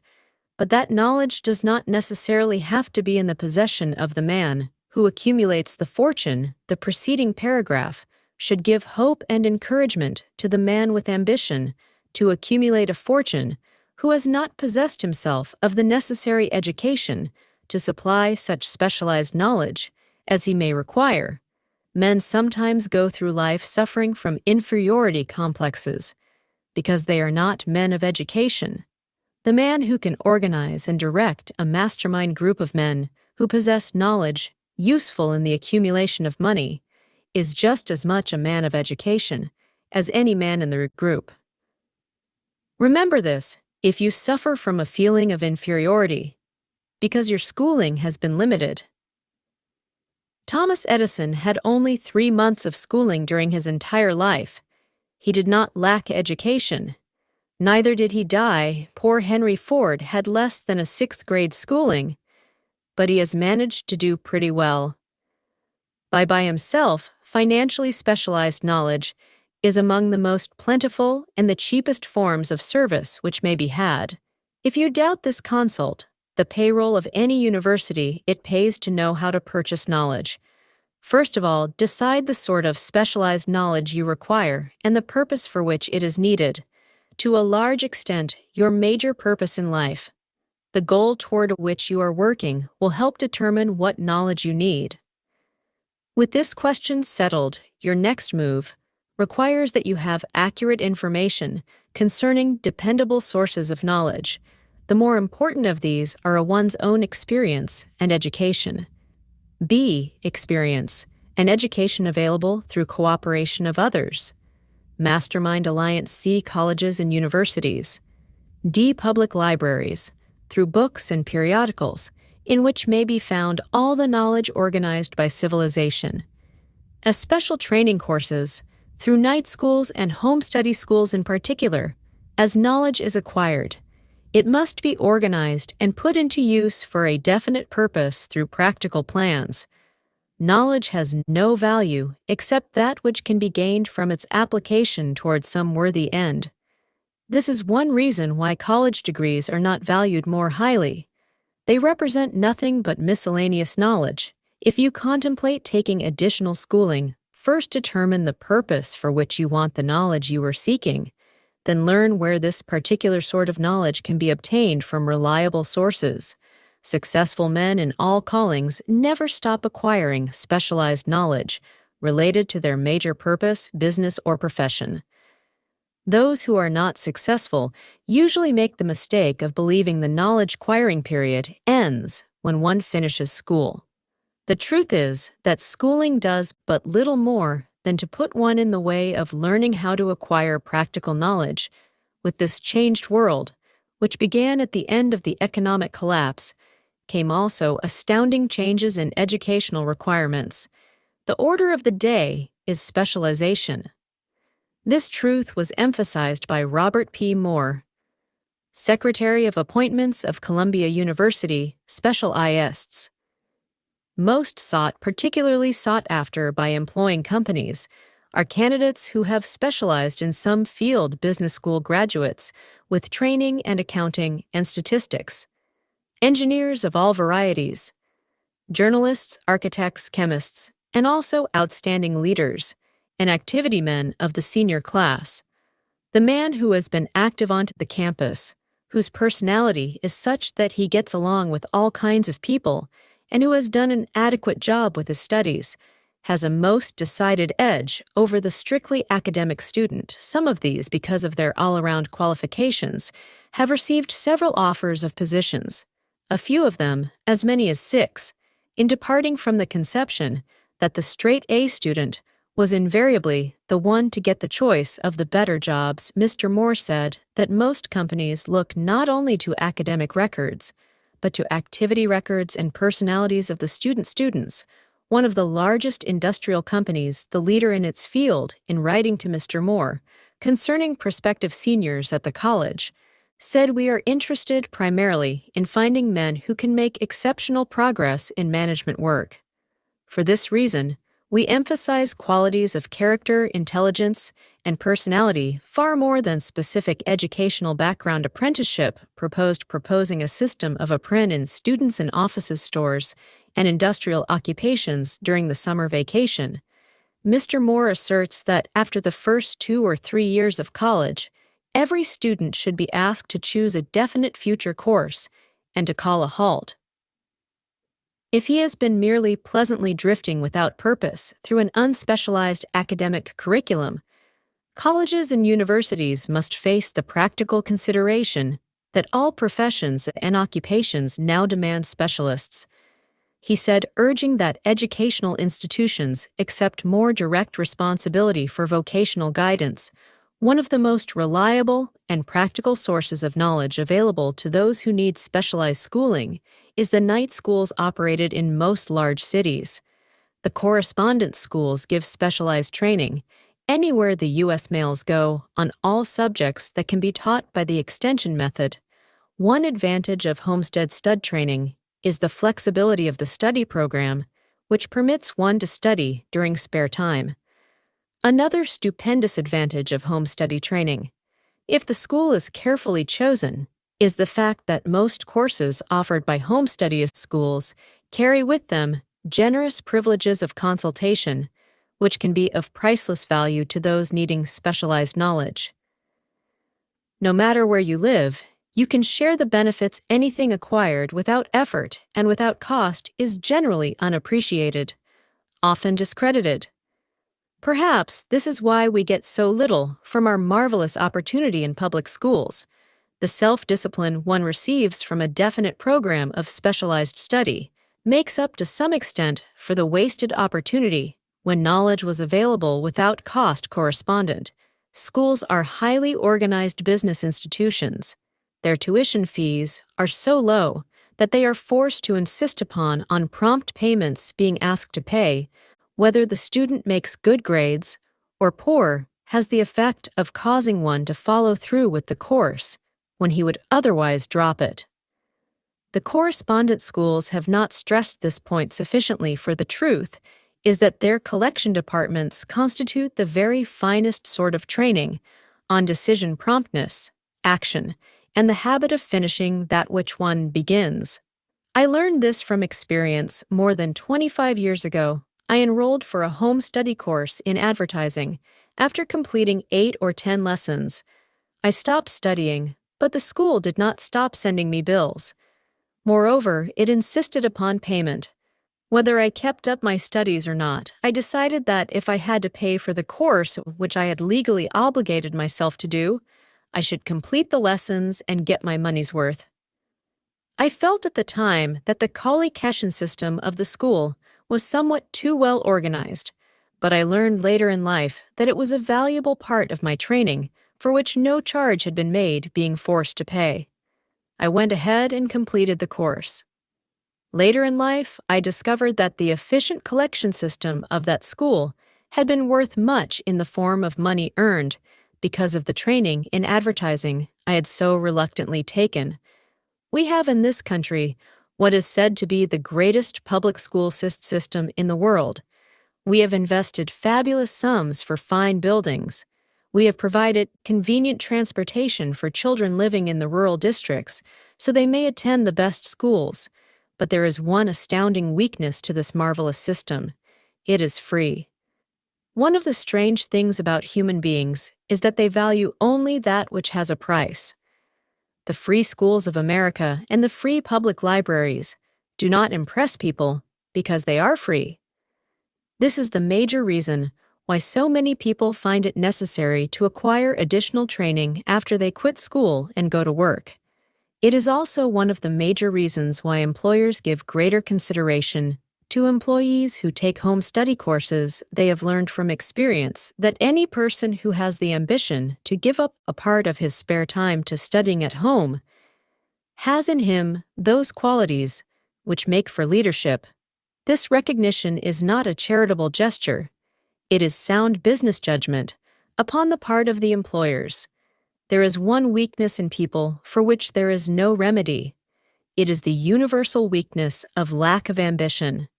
Persons, especially salaried people, who scheduled their spare time to provide for home study, seldom remain at the bottom very long.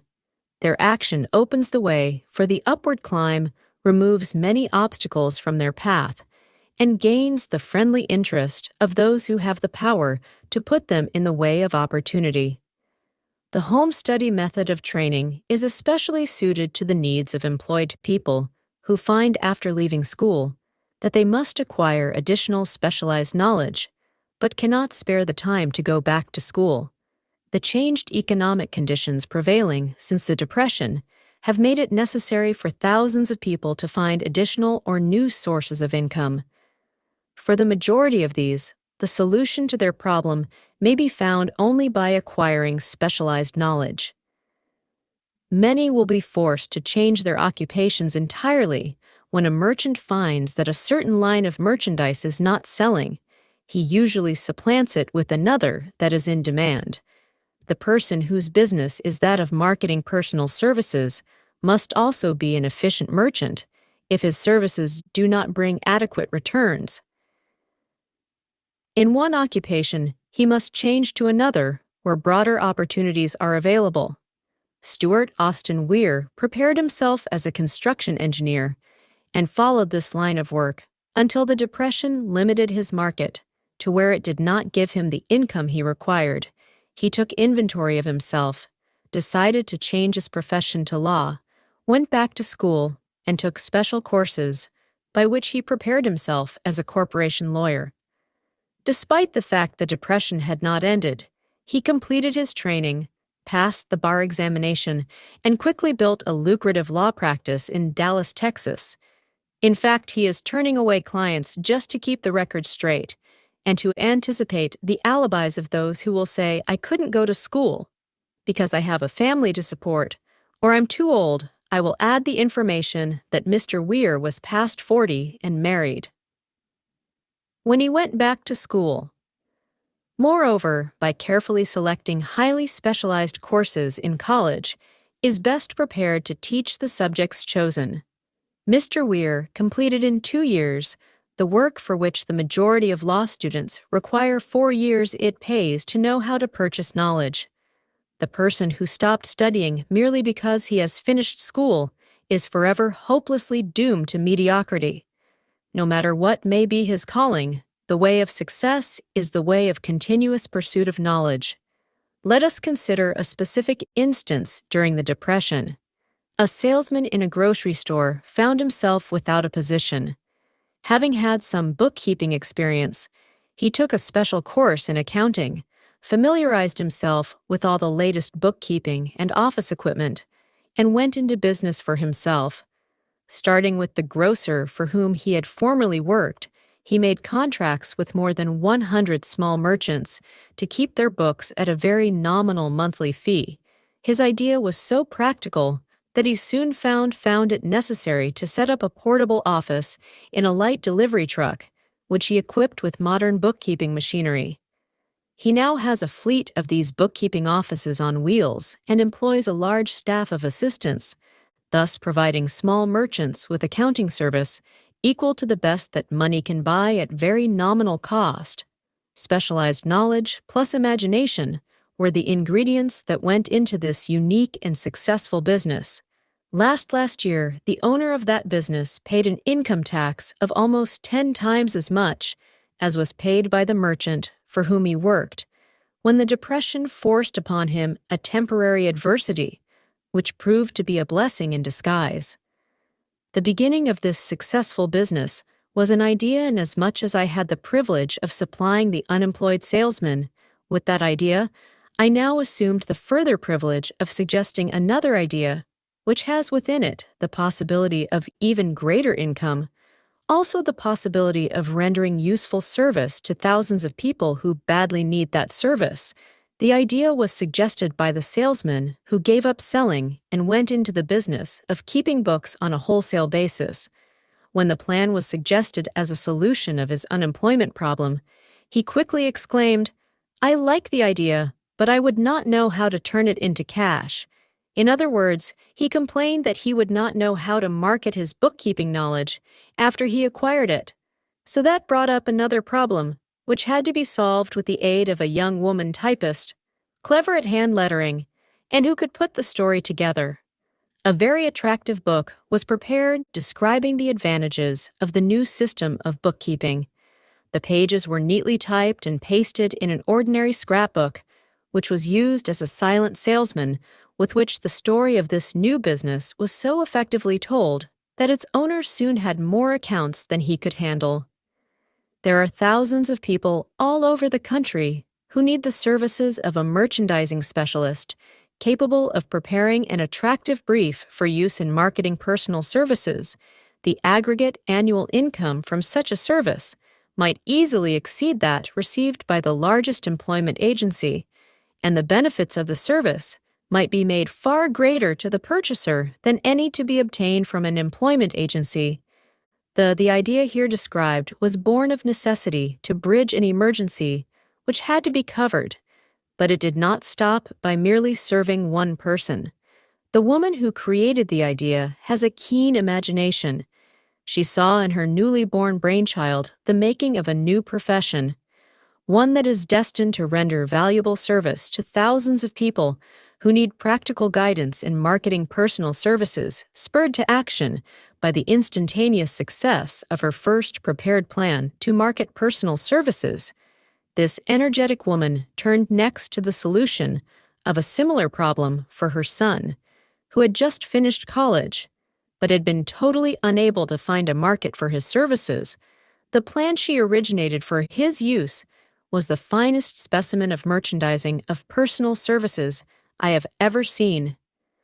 When the plan book had been completed, it contained nearly 50 pages of beautifully typed, properly organized information, telling the story of her son's native ability, schooling personal experiences, and a great variety of other information, too extensive for description. The plan book also contained a complete description of the position her son desired together, with a marvelous word picture of the exact plan he would use in filling the position. The preparation of the plan book required several weeks' labor, during which time its creator sent her son to the public library almost daily to cure data needed in selling his services to best advantage. She sent him also to all the competitors of his prospective employer and gathered from them vital information concerning their business methods, which was of great value in the formation of the plan he intended to use in filling the position he sought. When the plan had been finished, it contained more than half a dozen very fine suggestions for the use and benefit of the prospective employer. The suggestions were put into use by the company. One may be inclined to ask why go to all this trouble to secure a job. The answer is straight to the point. Also, it is dramatic, because it deals with a subject which assumes the proportion of a tragedy with millions of men and women whose sole source of income is personal services. The answer is doing a thing well never is trouble. The plan prepared by this woman for the benefit of her son helped him get the job for which he applied at the first interview, at a salary fixed by himself, moreover. And this too is important. The position did not require the young man to start at the bottom. He began as a junior executive at an executive salary. Why go to all this trouble, do you ask? Well, for one thing, the planned presentation of this young man's application for a position clipped off no less than 10 years of time he would have required to get to where he began. Had he started at the bottom and worked his way up, this idea of starting at the bottom and working one's way up may appear to be sound, but the major objection to it is this. Too many of those who begin at the bottom never manage to lift their heads high enough to be seen by opportunity, so they remain at the bottom. It should be remembered also that the outlook from the bottom is not so very bright or encouraging. It has a tendency to kill off ambition. We call it getting into a rut, which means that we accept our faith because we form the habit of daily routine, a habit that finally becomes so strong we cease to try to throw it off. And that is another reason why it pays to start 1 or 2 steps above the bottom. By so doing, one forms the habit of looking around, of observing how others get ahead, of seeing opportunity, and of embracing it without hesitation. Dan Halpin is a splendid example of what I mean. During his college days, he was manager of the famous 1930 national championship Notre Dame football team when it was under the direction of the late New Rockne. Perhaps he was inspired by the great football coach to aim high and not mistake temporary defeat for failure, just as Andrew Carnegie, the great industrial leader, inspired his young business lieutenants to set high goals for themselves. At any rate, young Halpin finished college at a mighty unfavorable time when the Depression had made scarce. So after a fling at investment banking and motion pictures, he took the first opening with the potential future he could find selling electrical hearing aids on a commission basis.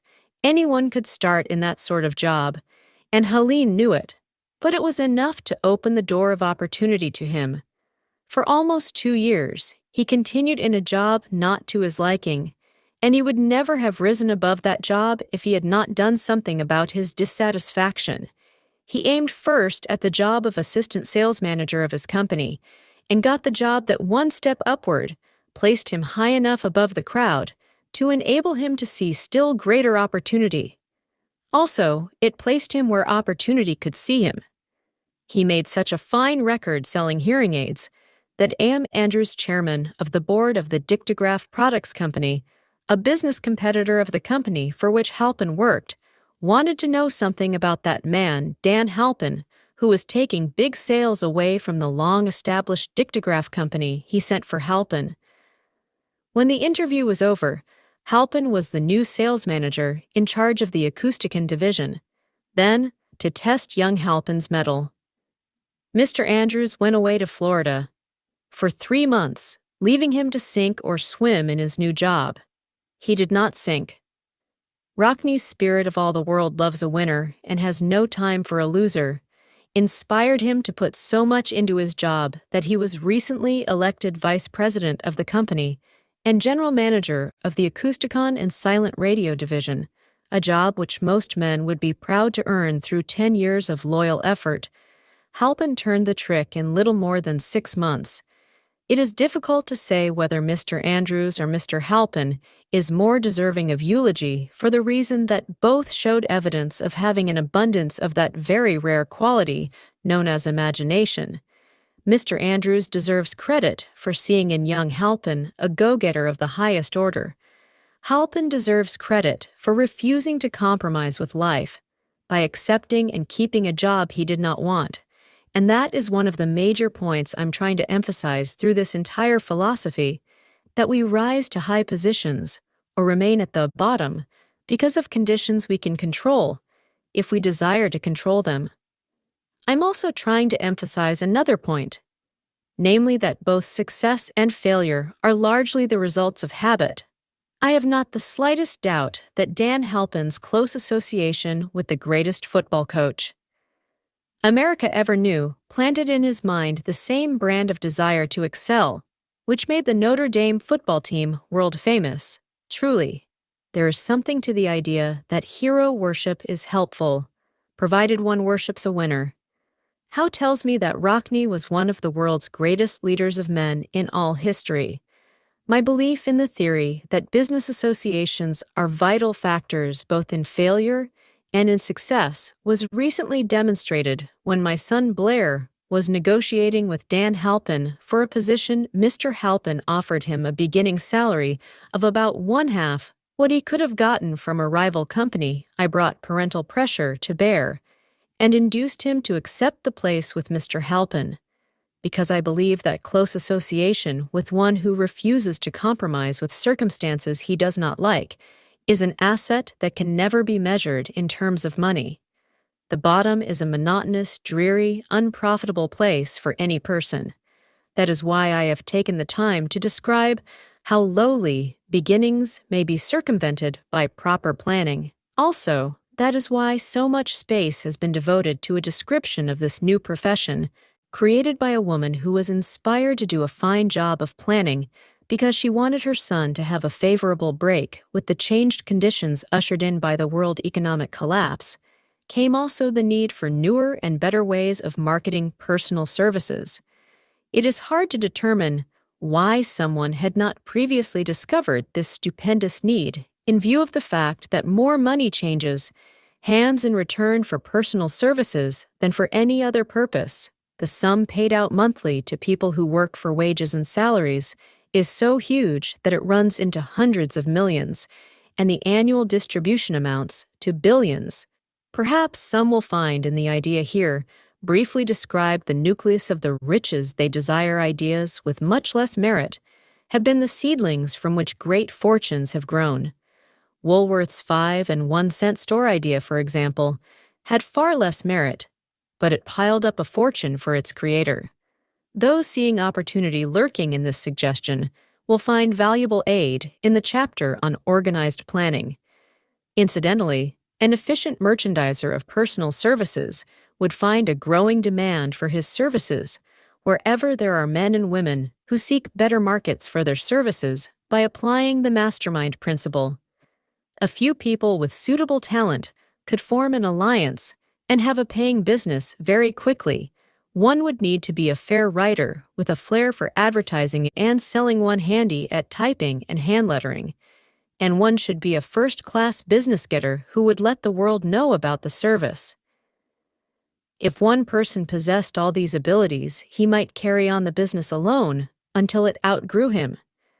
The woman who prepared the personal service sales plan for her son now receives requests from all parts of the country for her cooperation in preparing similar plans for others who desire to market their personal services for more money. She has a staff of expert typists, artists, and writers who have the ability to dramatize the case history so effectively that one's personal services can be marketed for much more money than the prevailing wages for similar services. She is so confident of her ability that she accepts as the major portion of her fee a percentage of the increased pay she helps her clients to earn. It must not be supposed that her plan merely consists of clever salesmanship by which she helps men and women to demand and receive more money for the same services they formerly sold for less pay. She looks after the interests of the purchaser as well as the seller of personal services, and so prepares her plans that the employer receives full value for the additional money he pays. The method by which she accomplishes this astonishing result is a professional secret which she discloses to no one, excepting her own client. If you have the imagination and seek a more profitable outlet for your personal services, this suggestion may be the stimulus for which you have been searching. The idea is capable of yielding an income far greater than that of the average doctor, lawyer, or engineer whose education required several years in college. The idea is saleable to those seeking new positions in practically all positions calling for managerial or executive ability, and those desiring rearrangement of incomes in their present positions. There is no fixed price for sound ideas. Back of all ideas is specialized knowledge. Unfortunately, for those who do not find riches in abundance, specialized knowledge is more abundant and more easily acquired than ideas. Because of this very truth, there is a universal demand and an ever-increasing opportunity for the person capable of helping men and women to sell their personal services. Advantageously, capability means imagination, the one quality needed to combine specialized knowledge with ideas in the form of organized plans designed to yield riches. If you have imagination, this chapter may present you with an idea sufficient to serve as the beginning of the riches you desire. Remember, the idea is the main thing. Specialized knowledge may be found just around the corner. Any corner. Chapter 6. Imagination. The workshop of the mind. The fifth step toward riches. The imagination is literally the workshop wherein are fashioned all plans created by man. The impulse, the desire, is given shape, form, and action through the aid of the imaginative faculty of the mind. It has been said that man can create anything which he can imagine, of all the ages of civilization. This is the most favorable for the development of the imagination, because it is an age of rapid change. On every hand, one may contact stimuli, which develops the imagination through the aid of his imaginative faculty. Man has discovered and harnessed more of nature's forces during the past 50 years than during the entire history of the human race. Previous to that time, he has conquered the air so completely that the birds are a poor match for him in flying. He has harnessed the ether and made it serve as a means of instantaneous communication with any part of the world. He has analyzed and weighed the sun at a distance of millions of miles, and has determined through the aid of imagination the elements of which it consists. He has discovered that his own brain is both a broadcasting and a receiving station for the vibration of thought. And he is beginning now to learn how to make practical use of this discovery. He has increased the speed of locomotion until he may now travel at a speed of more than 300 m/h. The time will come soon when a man may breakfast in New York and lunch in San Francisco, man's only limitation within reason lies in his development and use of his imagination. He has not yet reached the apex of development in the use of his imaginative faculty. He has merely discovered that he has an imagination and has commenced to use it in a very elementary way. Two forms of imagination, the imaginative faculty functions in two forms. One is known as synthetic imagination, and the other as creative imagination. Synthetic imagination. Through this faculty, one may arrange old concepts, ideas, or plans into new combinations. This faculty creates nothing. It merely works with the material of experience, education, and observation with which it is fed. It is the faculty used most by the inventor, with the exception of the genius who draws upon the creative imagination when he cannot solve his problem through synthetic imagination. Creative imagination. Through the faculty of creative imagination, the finite mind of man has direct communication with infinite intelligence. It is the faculty through which hunches and inspirations are received. It is by this faculty that all basic or new ideas are handed over to man. It is through this faculty that thought vibrations from the minds of others are received.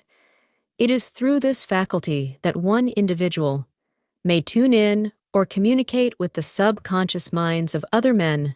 The creative imagination works automatically in the manner described in subsequent pages. This faculty functions only when the conscious mind is vibrating at an exceedingly rapid rate. As for example, when the conscious mind is stimulated through the emotion of a strong desire, the creative faculty becomes more alert, more receptive to vibrations from the sources mentioned in proportion to its development through use. This statement is significant. Ponder over it before passing on. Keep in mind, as you follow these principles, that the entire story of how one may convert desire into money cannot be told in one statement. The story will be complete only when one has mastered, assimilated, and begun to make use of all the principles the great leaders of business, industry, finance, and the great artists, musicians, poets, and writers became great because they developed the faculty of creative imagination. Both the synthetic and creative faculties of imagination become more alert with use, just as any muscle or organ of the body develops through use. Desire is only a thought, an impulse. It is nebulous and ephemeral. It is abstract and of no value until it has been transformed into its physical counterpart, while the synthetic imagination is the one which will be used most frequently in the process of transforming the impulse of desire into money. You must keep in mind the fact that you may face circumstances and situations which demand use of the creative imagination. As well, your imaginative faculty may have become weak through inaction. It can be revived and made alert through use. This faculty does not die, though it may become quiescent through lack of use. Center your attention for the time being on the development of the synthetic imagination, because this is the faculty which you will use more often in the process of converting desire into money, transformation of the intangible impulse of desire into the tangible reality of money. CS for the use of a plan or plans. These plans must be formed with the aid of the imagination, and mainly with the synthetic faculty. Read the entire book through. Then come back to this chapter and begin at once to put your imagination to work on the building of a plan or plans for the transformation of your desire into money. Detailed instructions for the building of plans have been given in almost every chapter. Carry out the instructions best suited to your needs. Reduce your plan to writing if you have not already done so. The moment you complete this, you will have definitely given concrete form to the intangible desire. Read the preceding sentence once more. Read it aloud very slowly, and as you do so, remember that the moment you reduce the statement of your desire and a plan for its realization to writing, You have actually taken the first of a series of steps which will enable you to convert the thought into its physical counterpart. The earth on which you live, you, yourself, and every other material thing are the result of evolutionary change through which microscopic bits of matter have been organized and arranged in an orderly fashion. Moreover, and this statement is of stupendous importance, this earth, every one of the billions of individual cells of your body and every atom of matter began as an intangible form of energy. Desire is thought. Impulse thought. Impulses are forms of energy when you begin with the thought, impulse desire, to accumulate money.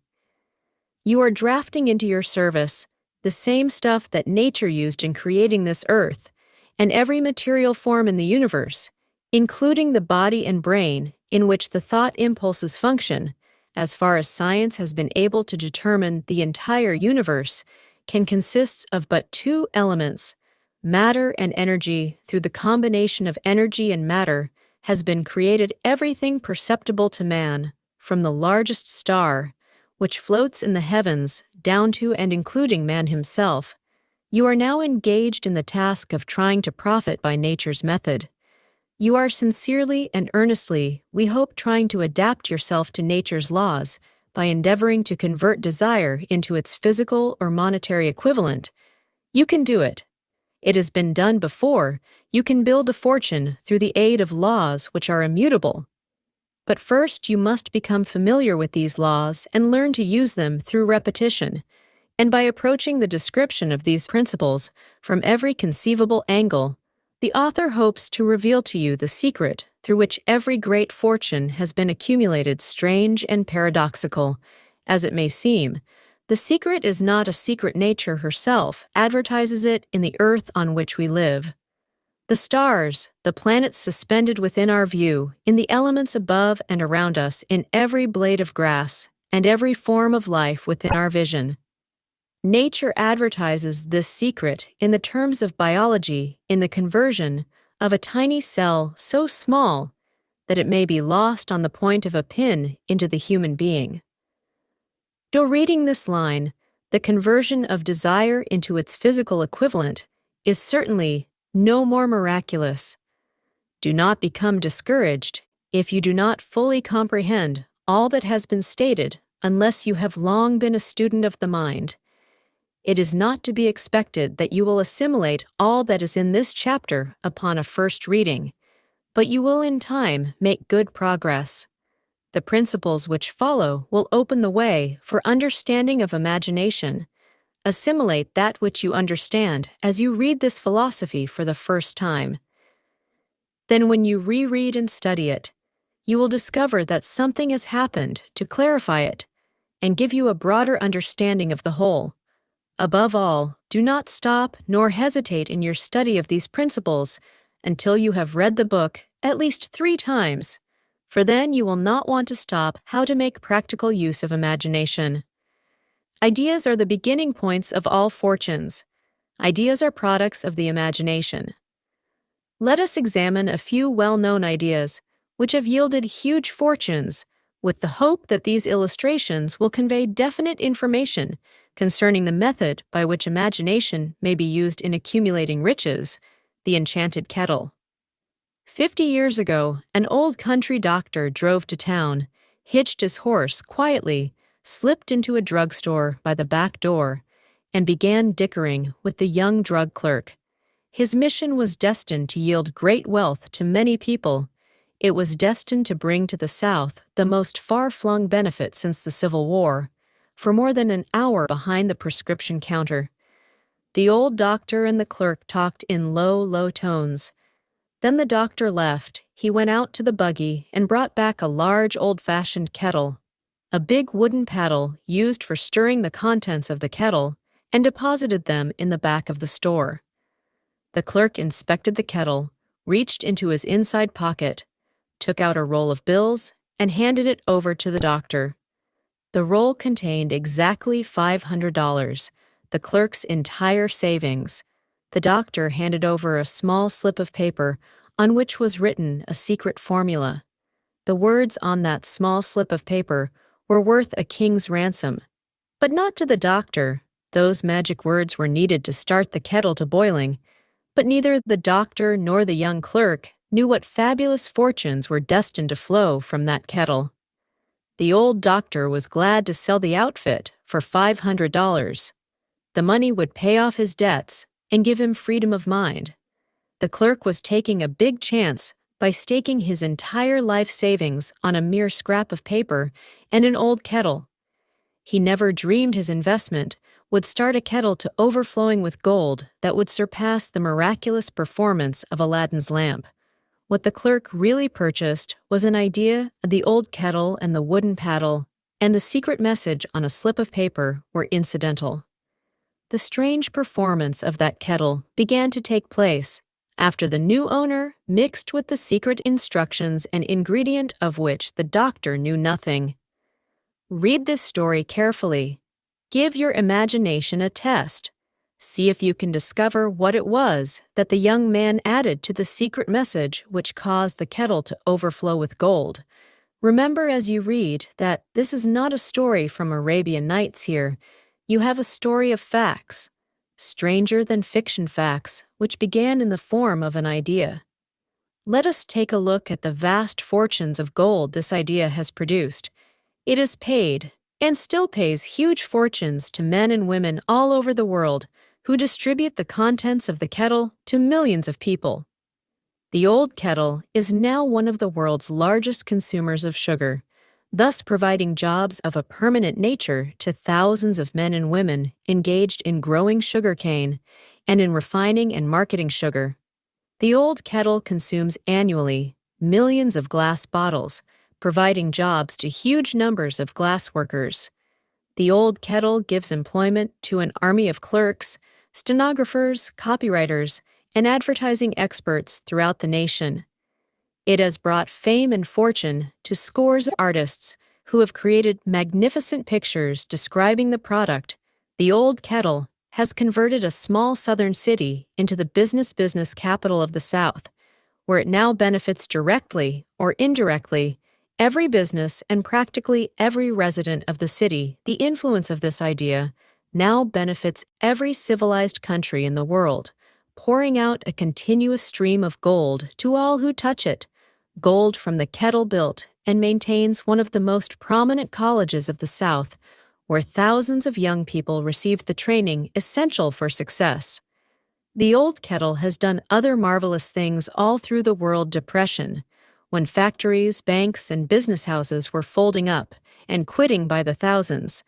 The owner of this enchanted kettle went marching on, giving continuous employment to an army of men and women all over the world, and paying out extra portions of gold to those who long ago had faith in the idea. If the product of that old brass kettle could talk, it would tell thrill in tales of romance in every language, romances of love, romances of business, romances of professional men and women who are daily being stimulated by it. The author is sure of at least one such romance, for he was a part of it, and it all began not far from the very spot on which the drug clerk purchased the old kettle. It was here that the author met his wife, and it was she who first told him of the enchanted kettle. It was the product of that kettle they were drinking when he asked her to accept him, for better or worse. Now that you know the content of the enchanted kettle is a world-famous drink, it is fitting that the author confess that the home city of the drink supplied him with a wife, also that the drink itself provides him with stimulation of thought without intoxication, and thereby it serves to give the refreshment of mind which an author must have to do his best work. Whoever you are, wherever you may live, whatever occupation you may be engaged in, just remember in the future, every time you see the words Coca-Cola, that its vast empire of wealth and influence grew out of a single idea, and that the mysterious ingredient the drug clerk Asa Candler mixed with the secret formula was imagination. Stop and think of that for a moment.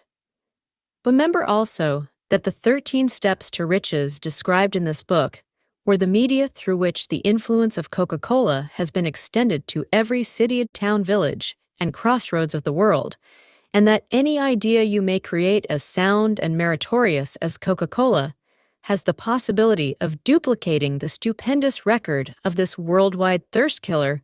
Truly, thoughts are things, and their scope of operation is the world itself. What I would do if I had $1 million. This story proves the truth of that old saying, where there's a will, there's a way. It was told to me by that beloved educator and clergyman, the late Frank W. Gonzalez, who began his preaching career in the Stockyards region of South Chicago. While Dr. Gonzalez was going through college, he observed many defects in our educational system, defects which he believed he could correct if he were the head of a college.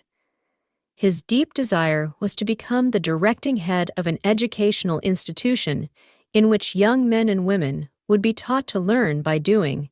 He made up his mind to organize a new college in which he could carry out his ideas without being handicapped by orthodox methods of education. He needed $1 million to put the project across. Where was he to lay his hands on so large a sum of money? That was the question that absorbed most of this ambitious young preacher's thought, but he couldn't seem to make any progress. Every night, he took that thought to bed with him. He got up with it in the morning. He took it with him everywhere he went. He turned it over and over in his mind until it became a consuming obsession with him. $1 million is a lot of money. He recognized that fact, but he also recognized the truth that the only limitation is that which one sets up in one's own mind, being a philosopher as well as a preacher. Dr. Gonzalez recognized, as do all who succeed in life, that definiteness of purpose is the starting point from which one must begin. He recognized, too, that definiteness of purpose takes on animation, life, and power when backed by a burning desire to translate that purpose into its material equivalent. He knew all these great truths, yet he did not know where or how to lay his hands on $1 million. The natural procedure would have been to give it up and quit by saying, well, my idea is a good one, but I cannot do anything with it because I never can procure the necessary $1 million. That is exactly what the majority of people would have said, but it is not what Dr. Gonzalez said. What he said and what he did are so important that I now introduce him and let him speak for himself. One Saturday afternoon, I sat in my room thinking of ways and means of raising the money to carry out my plans for nearly 2 years. I had been thinking, but I had done nothing but think the time had come for action. I made up my mind then and there that I would get the necessary $1 million within a week. How I was not concerned about that. The main thing of importance was the decision to get the money within a specified time. And I want to tell you that the moment I reached a definite decision to get the money within a specified time, a strange feeling of assurance came over me, such as I had never before experienced. Something inside me seemed to say, "Why didn't you reach that decision a long time ago? The money was waiting for you all the time. Things began to happen in a hurry." I called the newspapers and announced I would preach a sermon the following morning, entitled, "What I Would Do If I Had $1 Million." I went to work on the sermon immediately, but I must tell you, frankly, the task was not difficult, because I had been preparing that sermon for almost 2 years. The spirit back of it was a part of me. Long before midnight, I had finished writing the sermon. I went to bed and slept with a feeling of confidence, for I could see myself already in possession of the $1 million. Next morning, I arose early, went into the bathroom, read the sermon, then knelt on my knees and asked that my sermon might come to the attention of someone who would supply the needed money while I was praying. I again had that feeling of assurance that the money would be forthcoming. In my excitement, I walked out without my sermon and did not discover the oversight until I was in my pulpit and about ready to begin delivering it. It was too late to go back for my notes, and what a blessing that I couldn't go back. Instead, my own subconscious mind yielded the material I needed when I arose to begin my sermon. I closed my eyes and spoke with all my heart and soul of my dreams. I not only talked to my audience, but I fancy I talked also to God.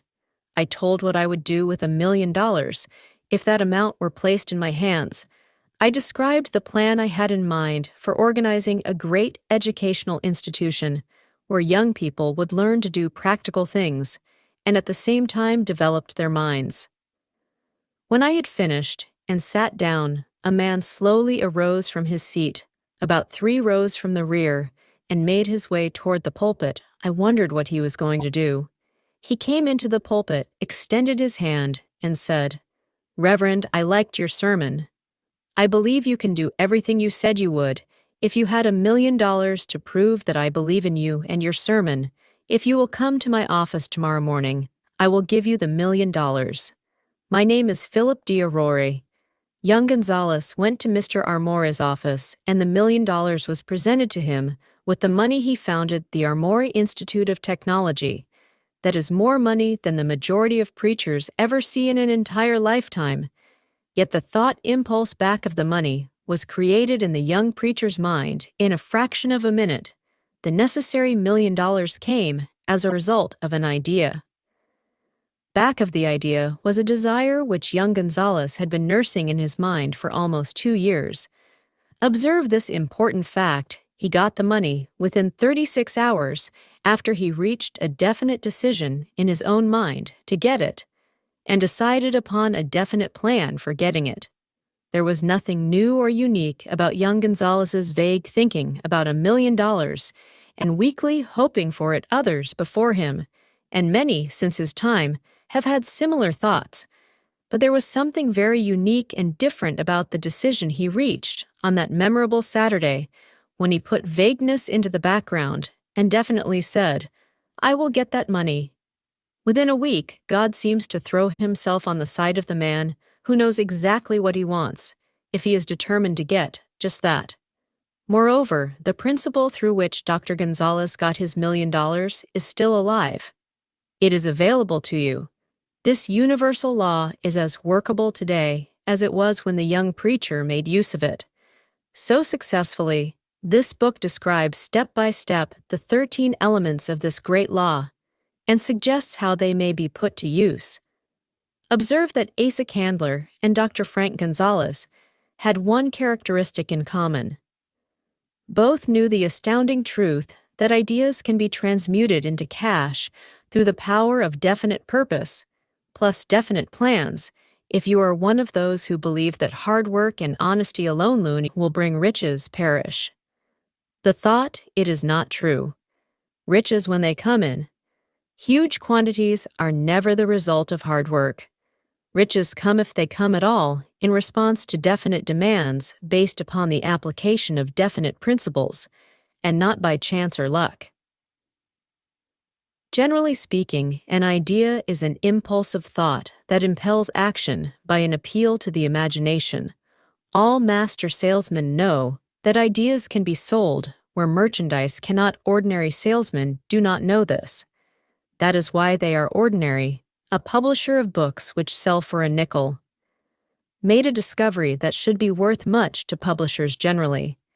He learned that many people buy titles and not contents of books by merely changing the name of one book that was not moving. His sales on that book jumped upward more than 1,000,000 copies. The inside of the book was not changed in any way. He merely ripped off the cover bearing the title that did not sell and put on a new cover with a title that had box office value. That, as simple as it may seem, was an idea. It was imagination. There is no standard price on ideas. The creator of ideas makes his own price, and if he is smart, gets it. The moving picture industry created a whole flock of millionaires. Most of them were men who couldn't create ideas, but they had the imagination to recognize ideas when they saw them. The next flock of millionaires will grow out of the radio business, which it is new and not overburdened with men of keen imagination. The money will be made by those who discover or create new and more meritorious radio programs and have the imagination to recognize merit and to give the radio listeners a chance to profit by it. The sponsor, that unfortunate victim who now pays the cost of all radio entertainment, soon will become idea-conscious and demand something for his money. The man who beats the sponsor to the draw and supplies programs that render useful service is the man who will become rich in this new industry.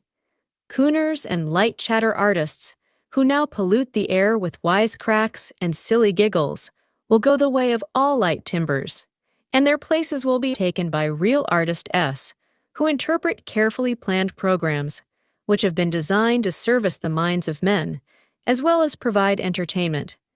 Here is a wide open field of opportunity screaming its protest at the way it is being butchered because of lack of imagination and begging for rescue at any price. Above all, the thing that radio needs is new ideas. If this new field of opportunity intrigues you, perhaps you might profit by the suggestion that the successful radio programs of the future will give more attention to creating buyer audiences and less attention to listener audiences. Stated more plainly, the builder of radio programs who succeeds in the future must find practical ways to convert listeners into buyers. Moreover, the successful producer of radio programs in the future must key his features so that he can definitely show its effect upon the audience. Sponsors are becoming a bit weary of buying glib selling talks based upon statements grabbed out of thin air they want, and in the future will demand indisputable proof that the Who's It program not only gives millions of people the silliest giggle ever, but that the silly giggler can sell merchandise.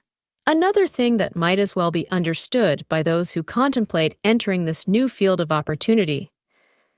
Radio advertising is going to be handled by an entirely new group of advertising experts, separate and distinct from the old-time newspaper and magazine advertising agency men. The old-timers in the advertising game cannot read the modern radio scripts because they have been schooled to see ideas. The new radio technique demands men who can interpret ideas from a written manuscript in terms of sound. It costs the author a year of hard labor and many thousands of dollars to learn. This radio right now is about where the moving pictures were when Mary Pieford and her curls first appeared on the screen.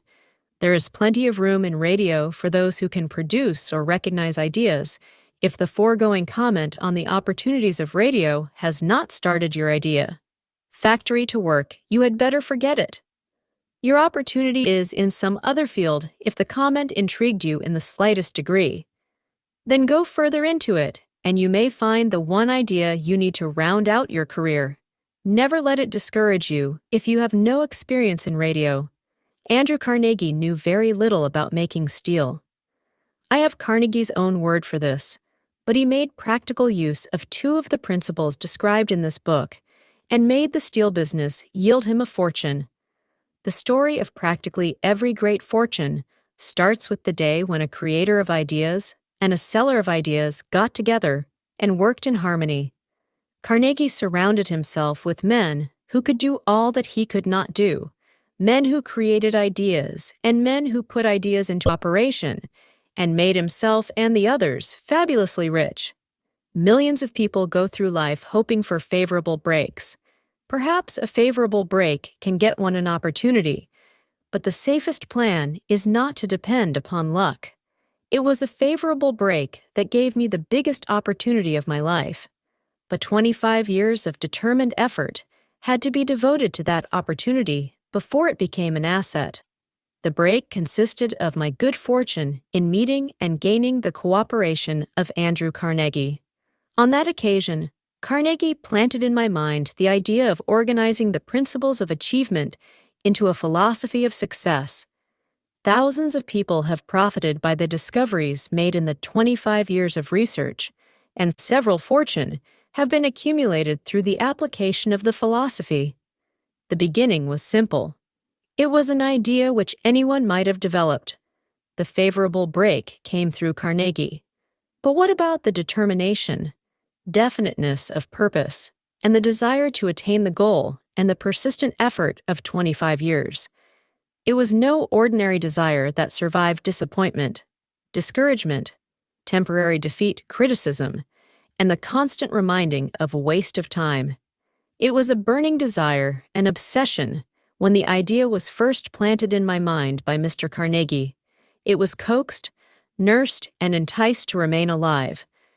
Gradually, the idea became a giant under its own power, and it coaxed, nursed, and drove me. Ideas are like that. First, you give life and action and guidance to ideas, then they take on a power of their own and sweep aside all opposition. Ideas are intangible forces, but they have more power than the physical brains that give birth to them. They have the power to live on after the brain that creates them has returned to dust. For example, take the power of Christianity that began with a simple idea born in the brain of Christ. Its chief tenet was do unto others as you would have others do unto you. Christ has gone back to the source from whence he came, but his idea goes marching on. Someday it may grow up and come into its own. Then it will have fulfilled Christ's deepest desire. The idea has been developing only 2,000 years. Give it time. Success requires no explanations. Failure permits no alibis. Chapter 7. Organized planning, the crystallization of desire into action. The sixth step toward riches. You have learned that everything man creates or acquires begins in the form of desire. That desire is taken on the first lap of its journey from the abstract to the concrete into the workshop of the imagination, where plans for its transition are created and organized. In Chapter 2, you are instructed to take 6 definite practical steps as your first move in translating the desire for money into its monetary equivalent. One of these steps is the formation of a definite practical plan, or plans through which this transformation may be made. You will now be instructed how to build plans, which will be practical V's. Ally yourself with a group of as many people as you may need for the creation and carrying out of your plan or plans for the accumulation of money, making use of the mastermind principle described in a later chapter. Compliance with this instruction is absolutely essential. Do not neglect it. Before forming your mastermind alliance, decide what advantages and benefits you may offer the individual members of your group in return for their cooperation. No one will work indefinitely without some form of compensation. No intelligent person will either request or expect another to work without adequate compensation, although this may not always be in the form of money. Arrange to meet with the members of your mastermind group at least twice a week, and more often if possible, until you have jointly perfected the necessary plan or plans for the accumulation of money. Maintain perfect harmony between yourself and every member of your mastermind group. If you fail to carry out this instruction to the letter, you may expect to meet with failure.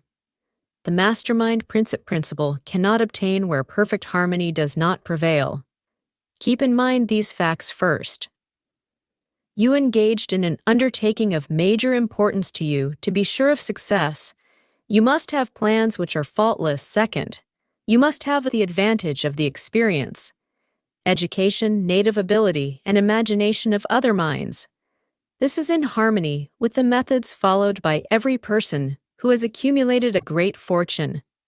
No individual has sufficient experience, education, native ability, and knowledge to ensure the accumulation of a great fortune without the cooperation of other people.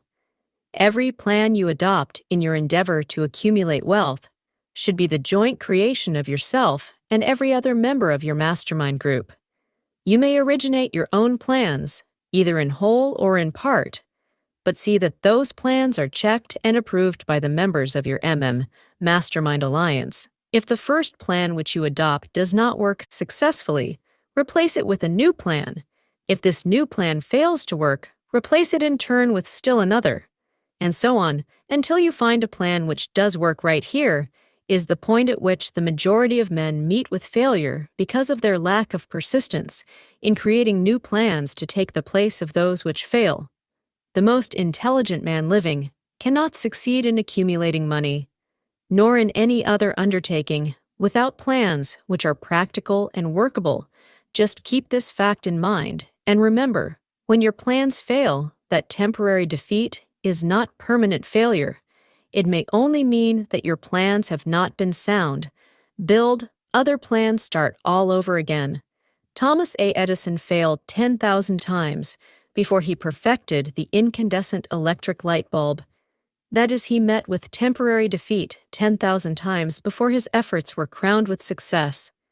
Temporary defeat should mean only one thing: the certain knowledge that there is something wrong with your plan. Millions of men go through life in misery and poverty because they lack a sound plan through which to accumulate a fortune. Henry Ford accumulated a fortune not because of his superior mind, but because he adopted and followed a plan which proved to be sound. 1,000 men could be pointed out, each with a better education than Ford's, yet each of whom lives in poverty because he does not possess the right plan for the accumulation of money. Your achievement can be no greater than your plans are sound.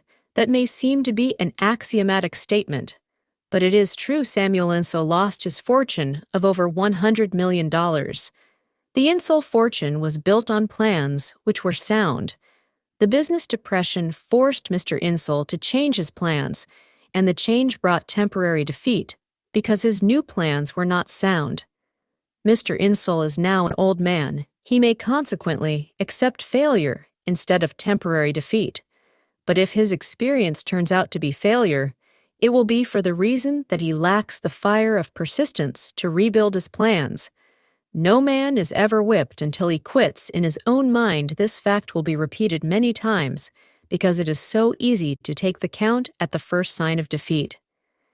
James J. Hill met with temporary defeat when he first endeavored to raise the necessary capital to build a railroad from the east to the west. But he too turned defeat into victory through new plans. Henry Ford met with temporary defeat not only at the beginning of his automobile career, but after he had gone far toward the top. He created new plans and went marching on to financial victory.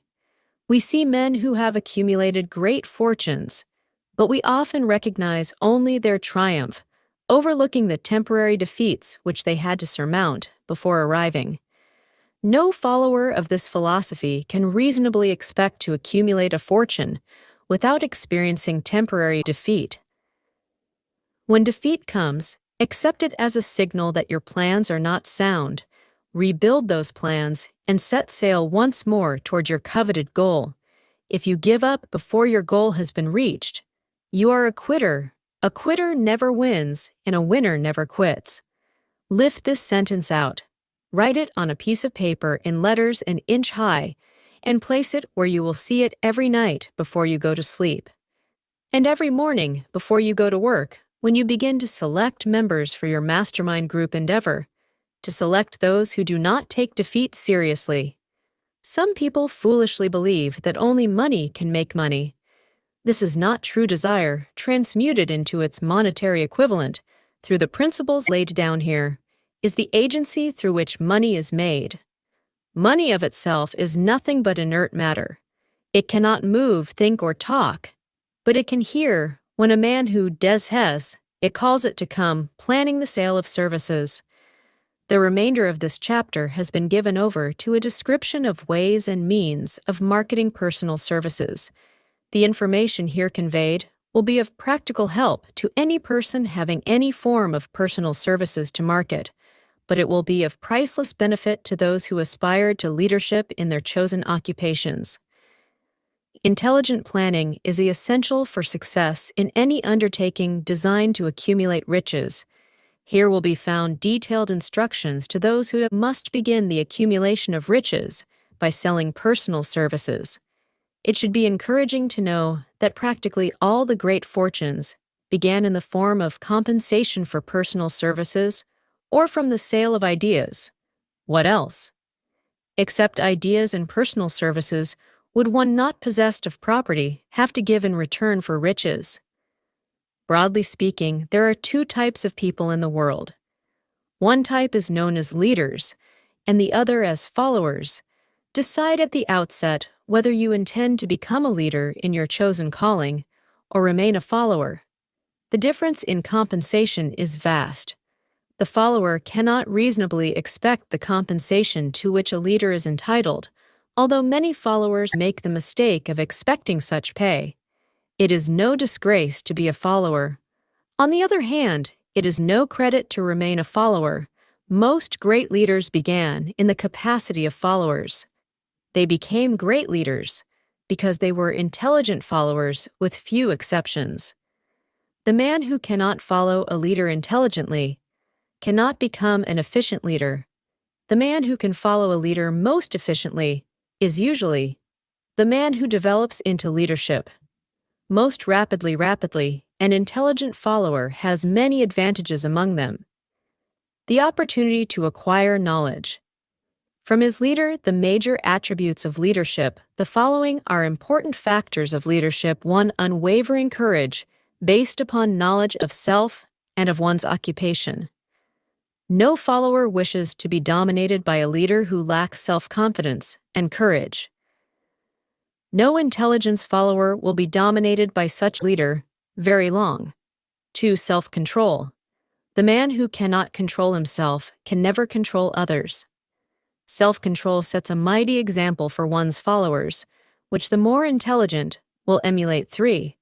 A keen sense of justice without a sense of fairness and justice. No leader can command and retain the respect of his followers. 4. Definiteness of decision. The man who wavers in his decisions shows that he is not sure of himself. He cannot lead others successfully. 5. Definiteness of plans. The successful leader must plan his work and work his plan. A leader who moves by guesswork without practical, definite plans is comparable to a ship without a rudder. Sooner or later, he will land on the rock. 6.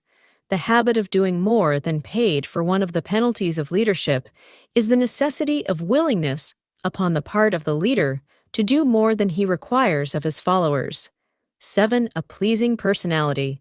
No slovenly, careless person can become a successful leader. Leadership calls for respect. Followers will not respect a leader who does not grade high on all of the factors of a pleasing personality. 8. Sympathy and understanding. The successful leader must be in sympathy with his followers. Moreover, he must understand them and their problems. 9. Mastery of detail. Successful leadership calls for mastery of details of the leader's position. 10. Willingness to assume full responsibility. The successful leader must be willing to assume responsibility for the mistake and the shortcomings of his followers.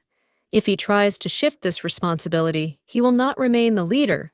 If one of his followers makes a mistake and shows himself incompetent, the leader must consider that it is he who failed. 11. Cooperation.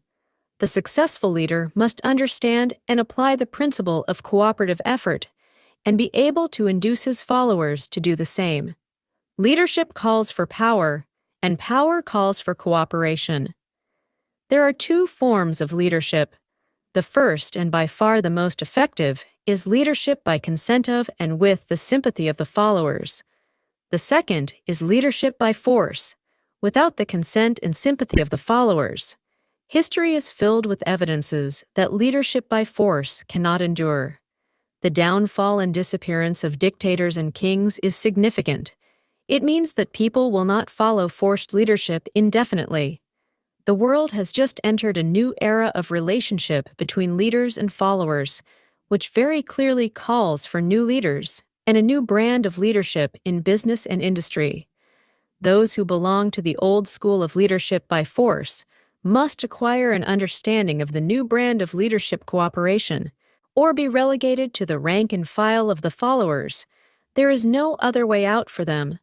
The relationship of employer and employee, or of leader and follower in the future, will be one of mutual cooperation based upon an equitable division of the profits of business. In the future, the relationship of employer and employee will be more like a partnership than it has been in the past. Napoleon Kaiser Wilhelm of Germany, The Tsar of Russia and the King of Spain were examples of leadership by force. Their leadership passed without much difficulty. One might point to the prototypes of these ex-leaders. Among the business, financial, and labor leaders of America who have been dethroned or slated to go leadership by consent of the followers is the only brand which can endure. Men may follow the forced leadership temporarily, but they will not do so willingly. The new brand of leadership will embrace the 11 factors of leadership described in this chapter, as well as some other factors. The man who makes these the basis of his leadership will find abundant opportunity to lead in any walk of life. The Depression was prolonged largely because the world lacked leadership of the new brand at the end of the Depression. The demand for leaders who were competent to apply the new methods of leadership has greatly exceeded the supply. Some of the old type of leaders will reform and adapt themselves to the new brand of leadership, but generally speaking, the world will have to look for new timber for its leadership. This necessity may be your opportunity. The 10 major causes of failure in leadership. We come now to the major faults of leaders who fail, because it is just as essential to know what not to do as it is to know what to do. 1. Inability to organize details. Efficient leadership calls for ability to organize and to master details. No genuine leader is ever too busy to do anything which may be required of him in his capacity as leader. When a man, whether he is a leader or follower, admits that he is too busy to change his plans or to give attention to any emergency, he admits his inefficiency. The successful leader must be the master of all details connected with his position. That means, of course, that he must acquire the habit of relegating details to capable lieutenants. 2. Unwillingness to render humble service. Truly great leaders are willing, when occasion demands, to perform any sort of labor which they would ask another to perform. The greatest among ye shall be the servant of all, is a truth which all able leaders observe and respect. 3. Expectation of pay for what they know, instead of what they do. With that which they know, the world does not pay men for that which they know. It pays them for what they do or induce others to do. 4. Fear of competition from followers. The leader who fears that one of his followers may take his position is practically sure to realize that fear, sooner or later, the able leader trains understudies to whom he may delegate at will any of the details of his position. Only in this way may a leader multiply himself and prepare himself to be at many places and give attention to many things at one time. It is an eternal truth that men receive more pay for their ability to get others to perform than they could possibly earn by their own efforts. An efficient leader may, through his knowledge of his job and the magnetism of his personality, greatly increase the efficiency of others and induce them to render more service and better service than they could render without his aid. 5. Lack of imagination. Without imagination, the leader is incapable of meeting emergencies and of creating plans by which to guide his followers efficiently. 6. Selfishness. The leader who claims all the honor for the work of his followers is sure to be met by resentment. The really great leader claims none of the honors. He is contented to see the honors, when there are any, go to his followers, because he knows that most men will work harder for commendation and recognition than they will for money alone. 7. Intemperance. Followers do not respect an intemperate leader. Moreover, intemperance in any of its various forms destroys the endurance and the vitality of all who indulge in it. 8. Disloyalty. Perhaps this should have come at the head of the list. The leader who is not loyal to his trust and to his associates, those above him and those below him, cannot long maintain his leadership. Disloyalty marks one as being less than the dust of the earth and brings down on one's head the contempt he deserves. Lack of loyalty is one of the major causes of failure in every walk of life. 9. Emphasis of the authority of leadership. The efficient leader leads by encouraging and not by trying to instill fear in the hearts of his followers. The leader who tries to impress his followers with his authority comes within the category of leadership through force. If a leader is a real leader, he will have no need to advertise that fact except by his conduct, his sympathy, understanding fairness, and a demonstration that he knows his job. 10. Emphasis of title. The competent leader requires no title to give him the respect of his followers. The man who makes too much over his title generally has little else to emphasize. The doors to the office of the real leader are open to all who wish to enter, and his working quarters are free from formality or ostentation. These are among the more common of the causes of failure in leadership. Any one of these faults is sufficient to induce failure. Study the list carefully if you aspire to leadership and make sure that you are free of these faults, some fertile fields in which new leadership will be required. Before leaving this chapter, your attention is called to a few of the fertile fields in which there has been a decline of leadership and in which the new type of leader may find an abundance of opportunity. First, in the field of politics, there is a most insistent demand for new leaders, a demand which indicates nothing less than an emergency. The majority of politicians have seemingly become high-grade legalized racketeers. They have increased taxes and debauched the machinery of industry and business until the people can no longer stand the burden. Second, the banking business is undergoing a reform. The leaders in this field have almost entirely lost the confidence of the public. Already, the bankers have sensed the need of reform, and they have begun it. Third, industry calls for new leaders. The old type of leaders thought and moved in terms of dividends instead of thinking and moving. In terms of human equations, the future leader in industry to endure must regard himself as a quasi-public official, whose duty it is to manage his trust in such a way that it will work hardship on no individual or group of individuals. Exploitation of working men is a thing of the past. Let the man who aspires to leadership in the field of business, industry, and labor remember this.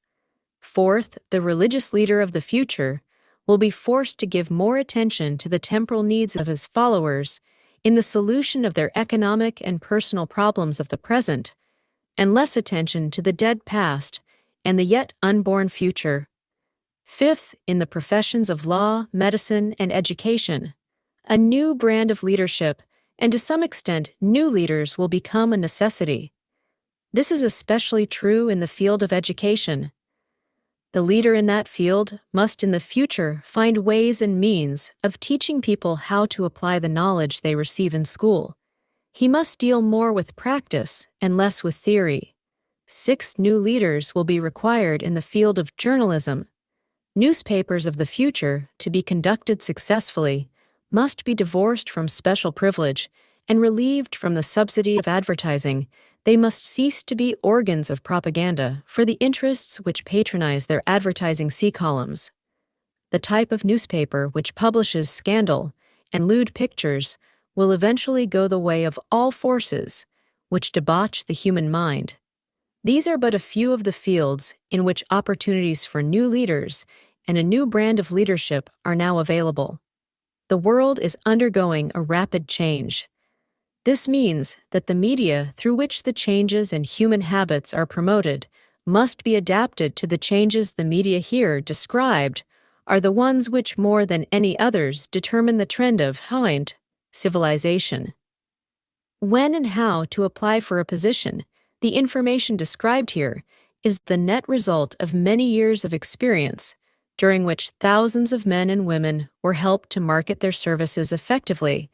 It can therefore be relied upon as sound and practical media through which services may be marketed. Experience has proved that the following media offer the most direct and effective methods of bringing the buyer and seller of personal services together. 1.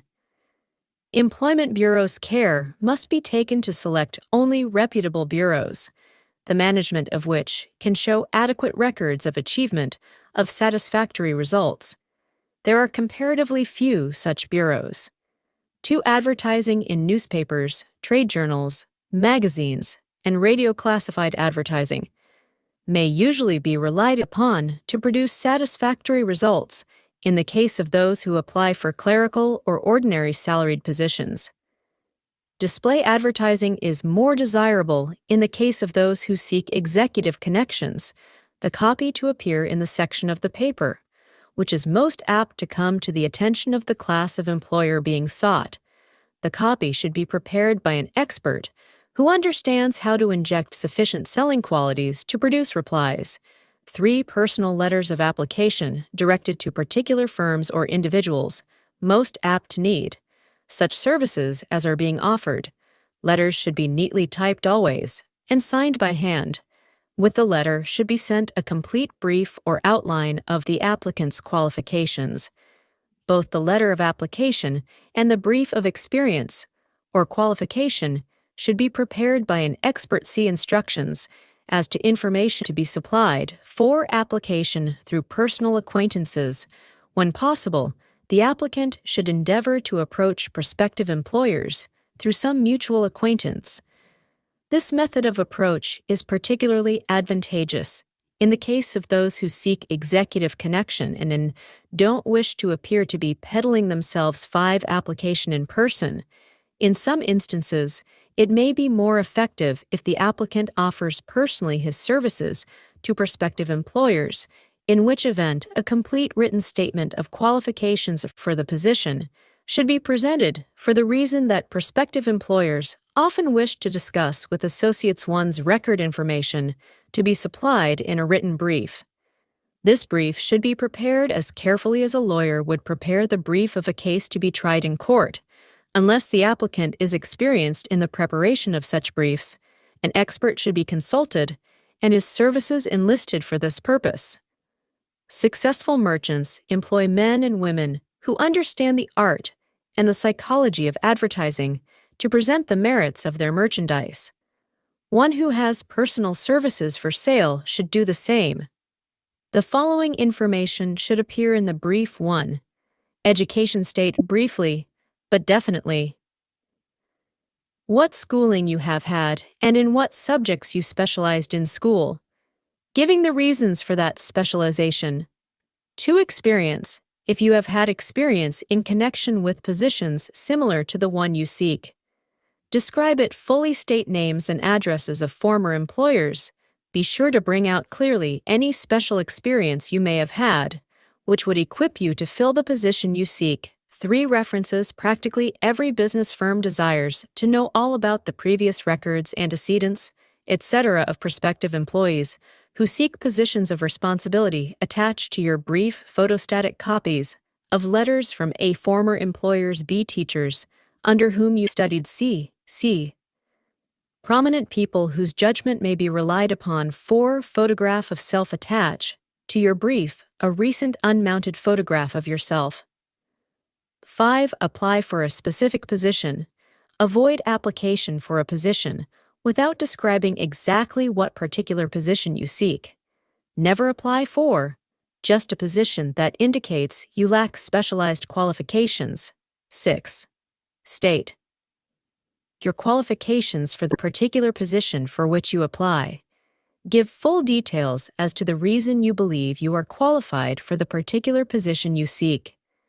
This is the most important detail of your application. It will determine more than anything else what consideration you receive. 7. Offer to go to work on probation in the majority of instances. If you are determined to have the position for which you apply, it will be most effective if you offer to work for a week or a month, or for a sufficient length of time to enable your prospective employer to judge your value without pay. This may appear to be a radical suggestion, but experience has proved that it seldom fails to win at least a trial if you are sure of your qualifications. A trial is all you need.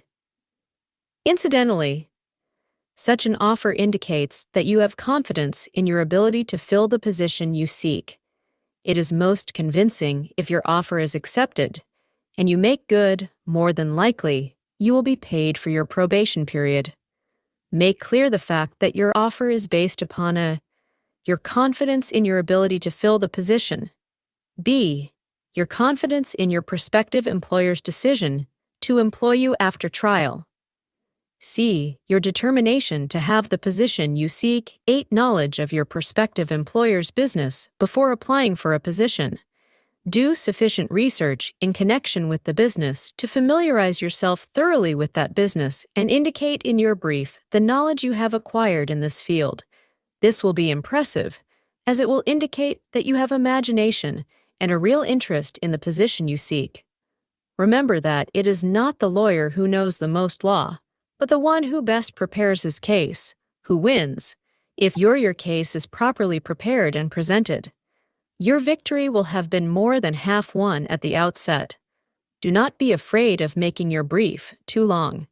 Employers are just as much interested in purchasing the services of well-qualified applicants as you are in securing employment. In fact, the success of most successful employers is due in the main to their ability to select well-qualified lieutenants. They want all the information available. Remember another thing?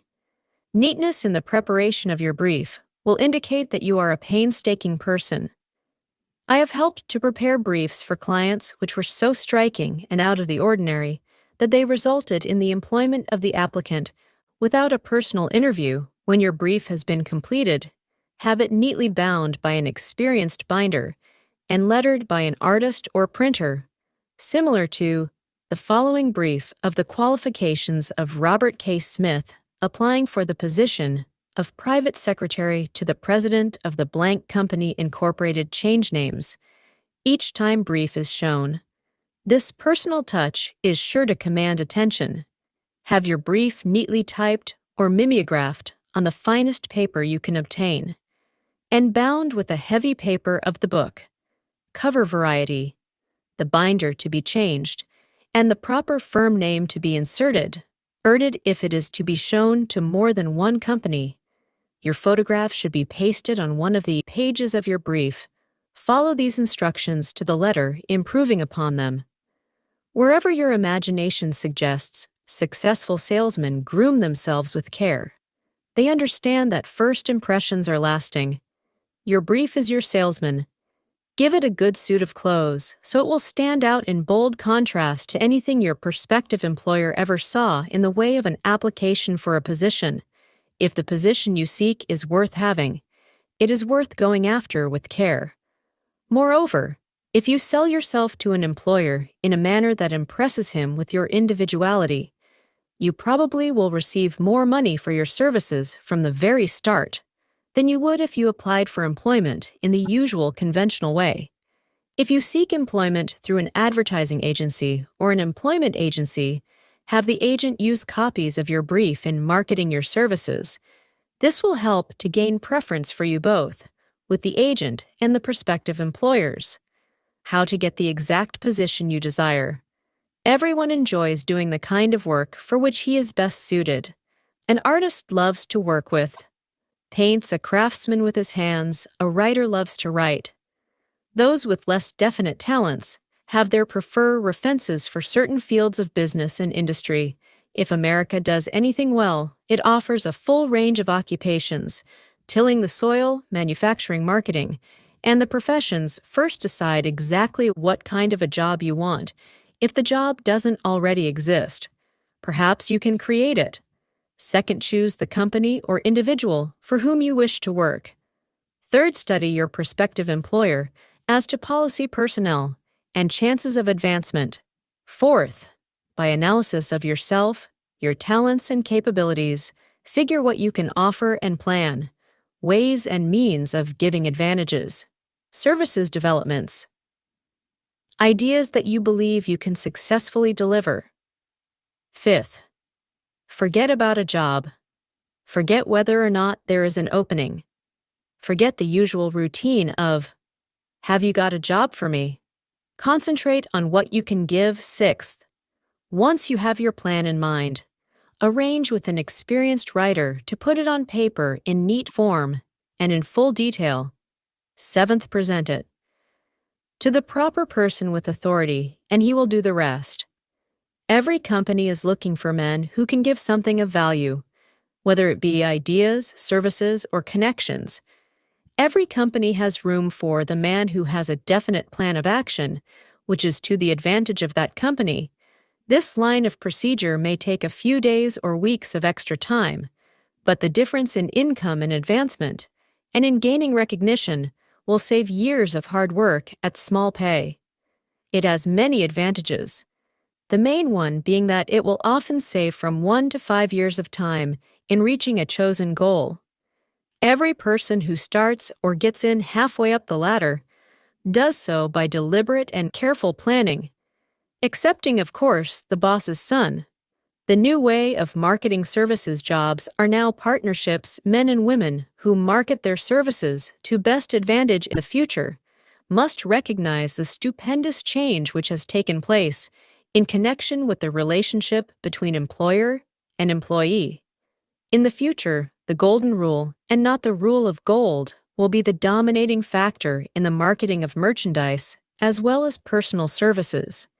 The future rel relationship between employers and their employees will be more in the nature of a partnership consisting of A, the employer, B, the employee, C, the public. They serve. This new way of marketing personal services is called new for many reasons. First, both the employer and the employee of the future will be considered as fellow employees whose business it will be to serve the public efficiently. In times past, employers and employees have bartered among themselves, driving the best bargains they could with one another, not considering that in the final analysis, they were in reality bargaining at the expense of the third party. The public they served. The Depression served as a mighty protest from an injured public, whose rights had been trampled upon in every direction by those who were clamoring for individual advantages and profits. When the debris of the Depression shall have been cleared away, and business shall have been once again restored to balance, both employers and employees will recognize that they are no longer privileged to drive bargains at the expense of those whom they serve. The real employer of the future will be the public.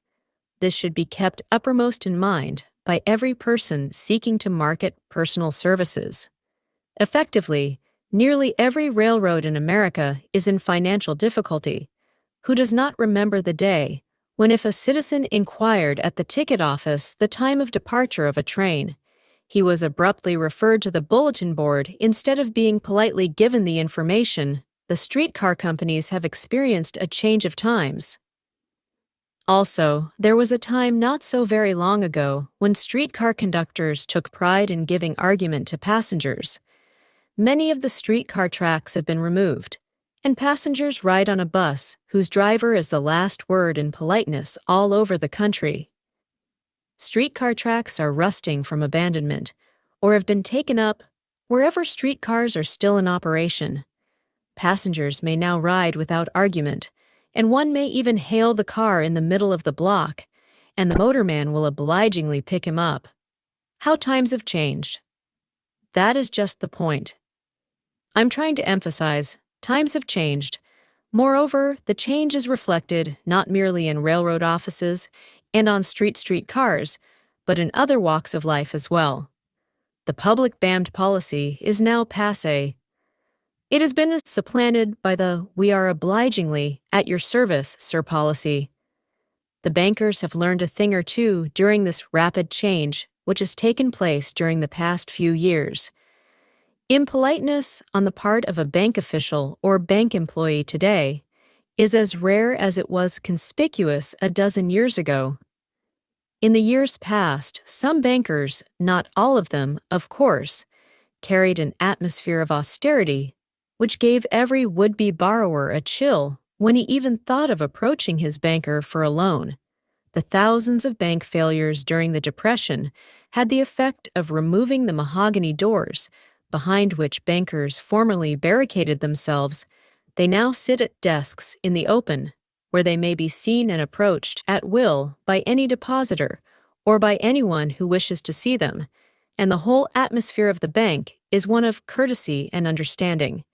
It used to be customary for customers to have to stand and wait at the corner grocery until the clerks were through passing the time of day with friends, and the proprietor had finished making up his bank deposit before being waited upon. Chain stores managed by courteous men who do everything in the way of service short of shining the customer's shoes have pushed the old-time merchants into the background.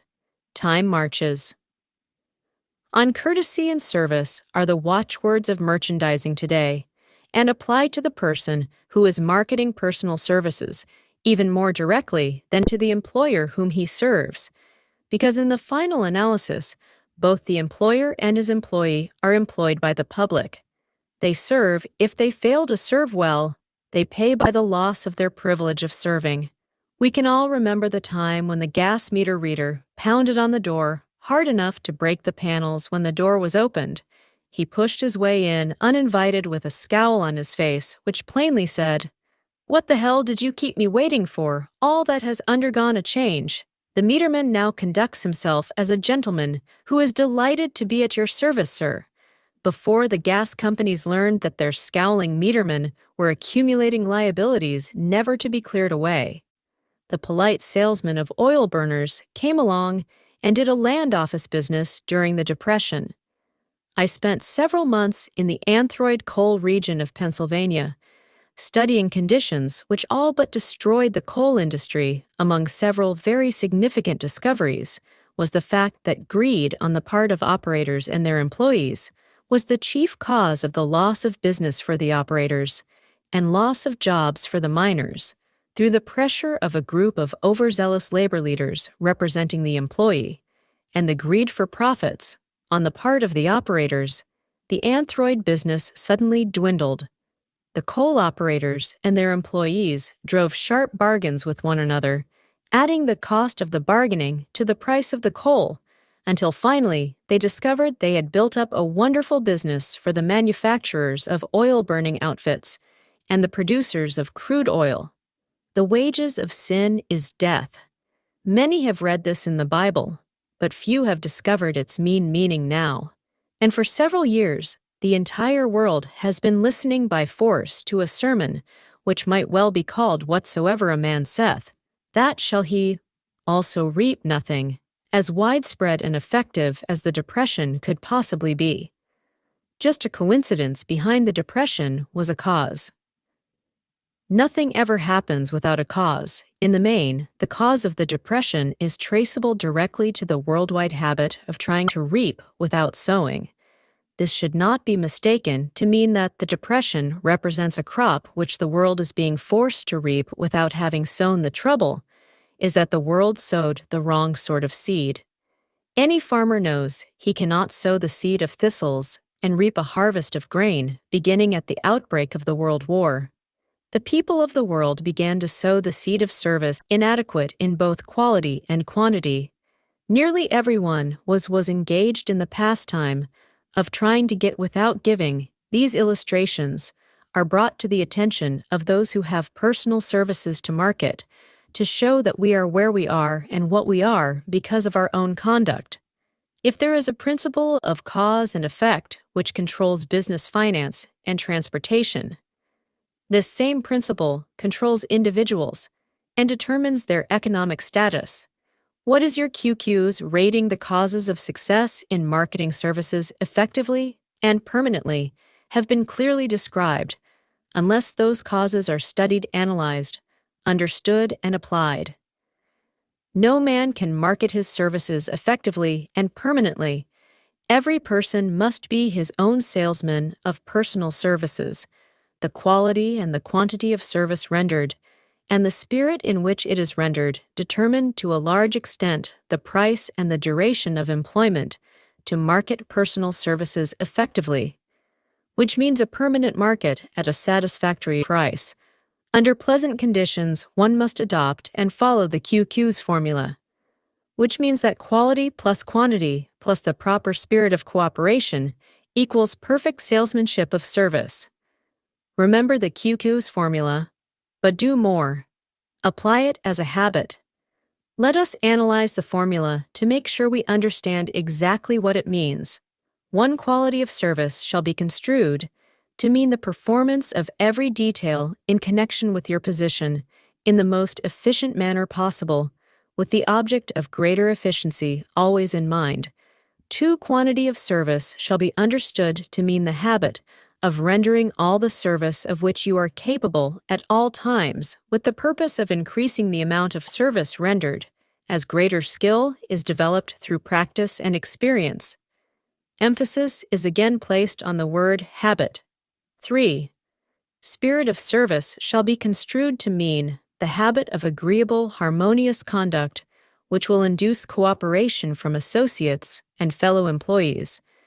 Adequacy of quality and quantity of service is not sufficient to maintain a permanent market for your services. The conduct or the spirit in which you deliver service is a strong determining factor in connection with both the price you receive and the duration of employment. Andrew Carnegie stressed this point more than others in connection with his description of the factors which lead to success in the marketing of personal services. He emphasized again and again the necessity for harmonious conduct. He stressed the fact that he would not retain any man, no matter how great a quantity or how efficient the quality of his work, unless he worked in a spirit of harmony. Mr. Carnegie insisted upon men being agreeable. To prove that he placed a high value upon this quality, he permitted many men who conformed to his standards to become very wealthy. Those who did not conform had to make room for others. The importance of a pleasing personality has been stressed because it is a factor which enables one to render service in the proper spirit. If one has a personality which pleases and renders service in a spirit of harmony, these assets often make up for deficiencies in both the quality and the quantity of service one renders. Nothing, however, can be successfully substituted for pleasing conduct.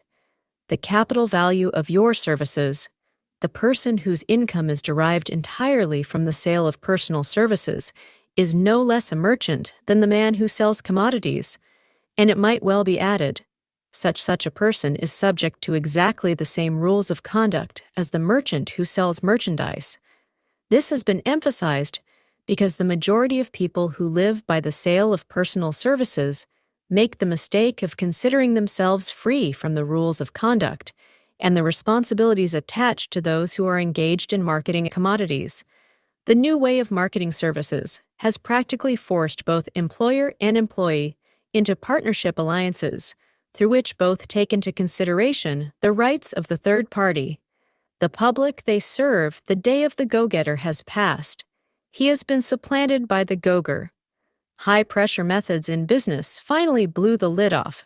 There will never be the need to put the lid back on because in the future, business will be conducted by methods that will require no pressure.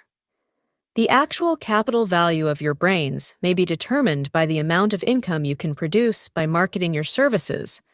A fair estimate of the capital value of your services may be made by multiplying your annual income by 16 and 23, as it is reasonable to estimate that your annual income represents 6% of your capital value. Money rents for 6% per annum. Money is worth no more than brains.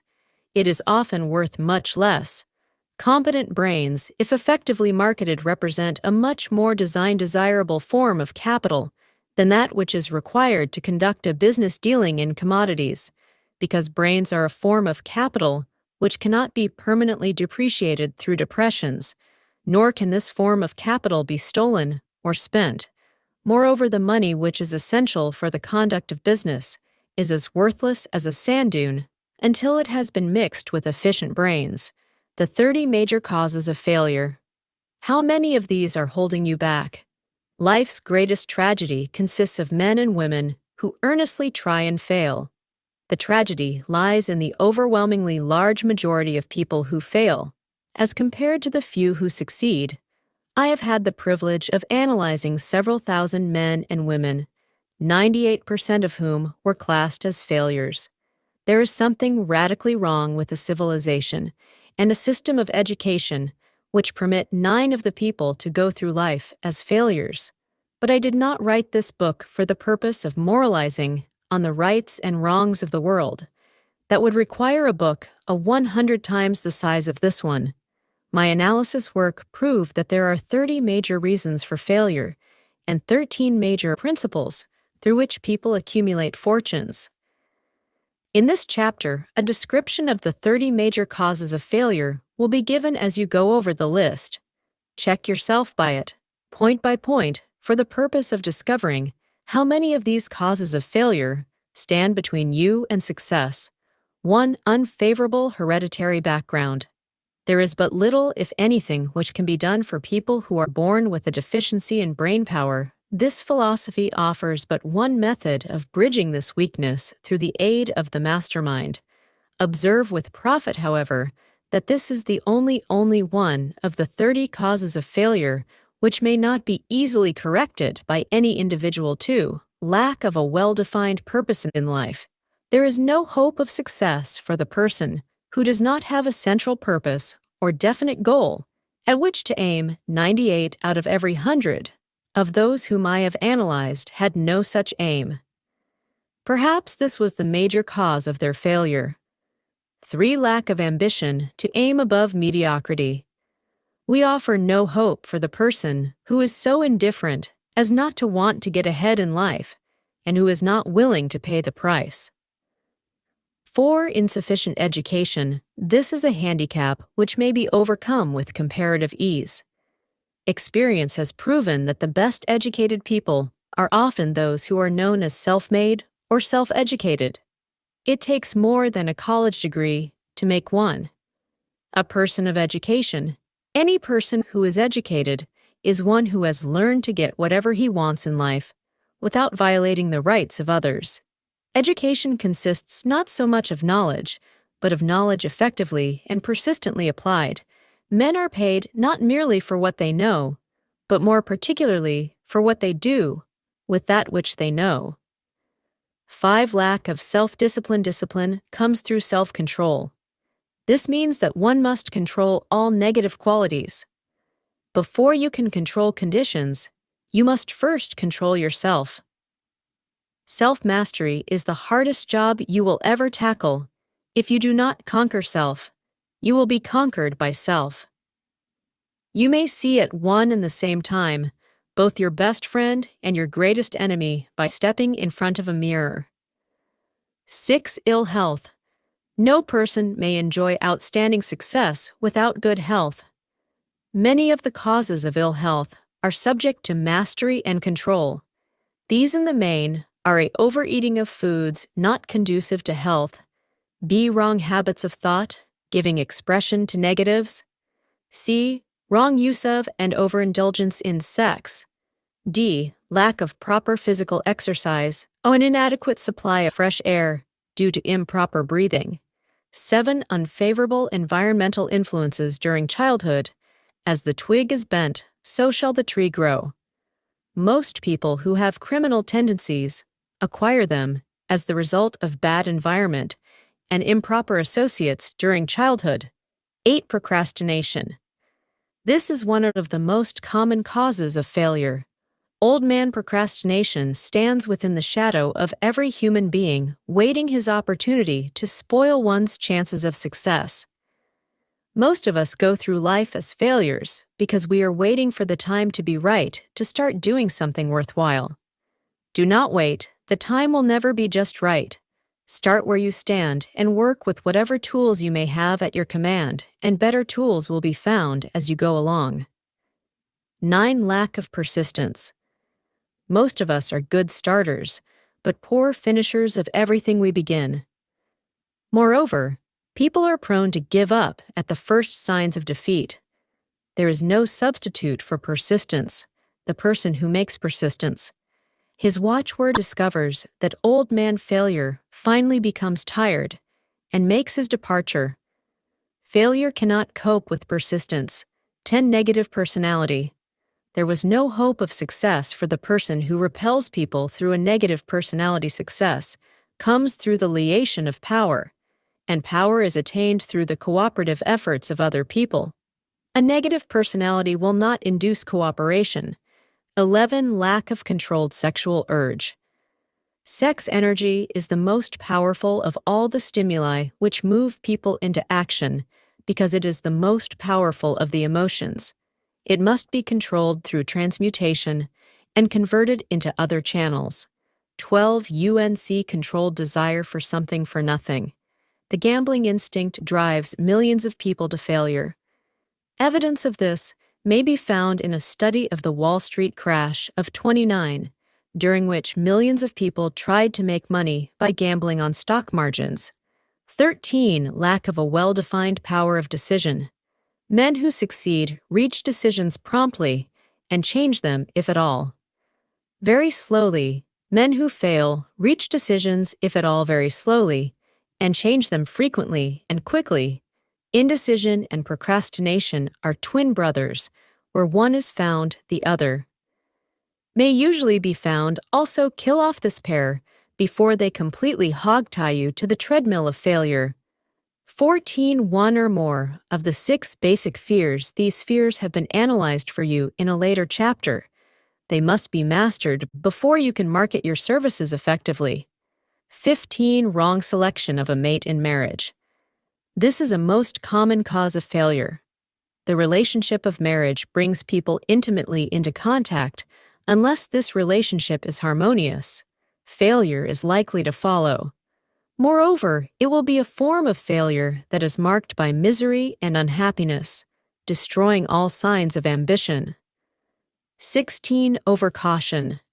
The person who takes no chance generally has to take whatever is left when others are through choosing. Overcaution is as bad as undercaution. Both are extremes to be guarded against. Life itself is filled with the element of chance. 17. Wrong selection of associates in business. This is one of the most common causes of failure in business in marketing personal services. One should use great care to select an employer who will be an inspiration and who is himself intelligent and successful. We emulate those with whom we associate most closely. Pick an employer who is worth emulating. 18. Superstition and prejudice. Superstition is a form of fear. It is also a sign of ignorance. Men who succeed keep open minds and are afraid of nothing. 19. Wrong selection of a vocation. No man can succeed in a line of endeavor which he does not like. The most essential step in the marketing of personal services is that of selecting an occupation into which you can throw yourself wholeheartedly. 20. Lack of concentration of effort. The jacks of all trades seldom is good at any. Concentrate all of your efforts on one definite chief aim. 21. The habit of indiscriminate spending. The spendthrift cannot succeed, mainly because he stands eternally in fear of poverty. Form the habit of systematic saving by putting aside a definite percentage of your income. Money in the bank gives one a very safe foundation of courage. When bargaining for the sale of personal services, without money, one must take what one is offered and be glad to get it. 22. Lack of enthusiasm without enthusiasm. One cannot be convinced. Moreover, enthusiasm is contagious, and the person who has it under control is generally welcome in any group of people. 23. Intolerance. The person with a closed mind on any subject seldom gets ahead. Intolerance means that one has stopped acquiring knowledge. The most damaging forms of intolerance are those connected with religious, racial, and political differences of opinion. 24. Intemperance. The most damaging forms of intemperance are connected with eating strong drink and sexual activities. Overindulgence in any of these is fatal to success. 25. Inability to cooperate with others.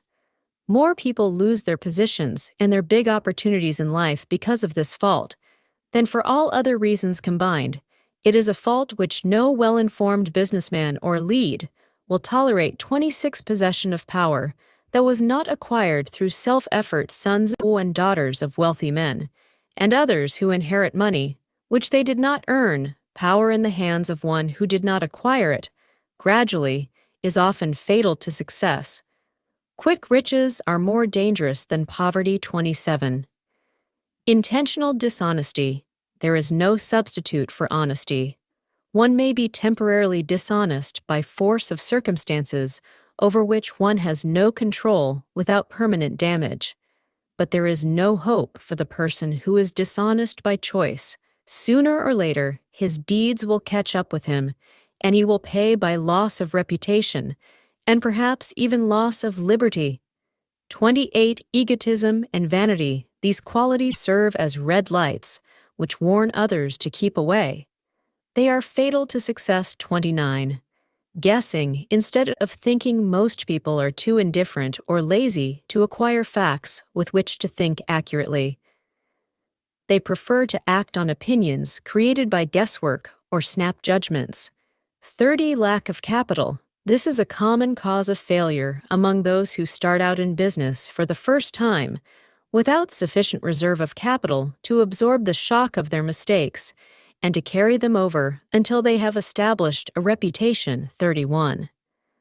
Under this name, any particular cause of failure from which you have suffered that has not been included in the foregoing list. In these 30 major causes of failure is found a description of the tragedy of life, which obtains for practically every person who tries and fails it. Will be helpful if you can induce someone who knows you well to go over this list with you and help to analyze you by the 30 causes of failure. It may be beneficial if you try this alone. Most people cannot see themselves as others see them. You may be one who cannot.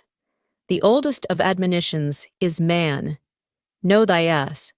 If you market merchandise successfully, you must know the merchandise. The same is true in marketing personal services. You should know all of your weaknesses in order that you may either bridge them or eliminate them entirely. You should know your strength.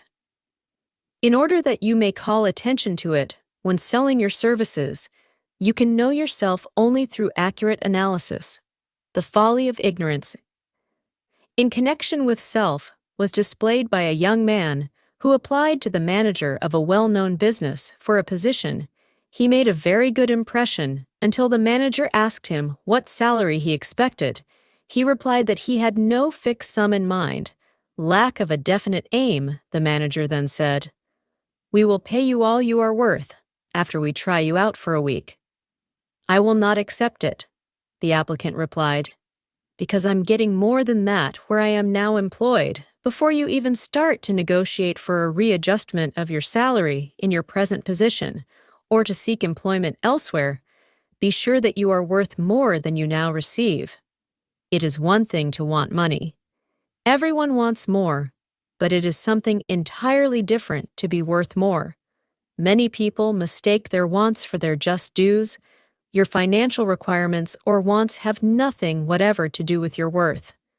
Your value is established entirely by your ability to render useful service or your capacity to induce others to render such service. Take inventory of yourself. 28 questions you should answer.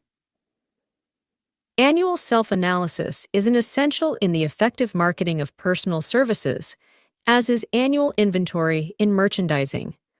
Moreover, the yearly analysis should disclose a decrease in faults and an increase in virtues. One goes ahead, stands still, or goes backward in life.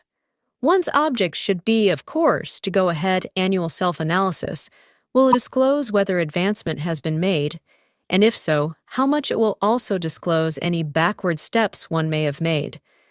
The effective marketing of personal services requires one to move forward, even if the progress is slow.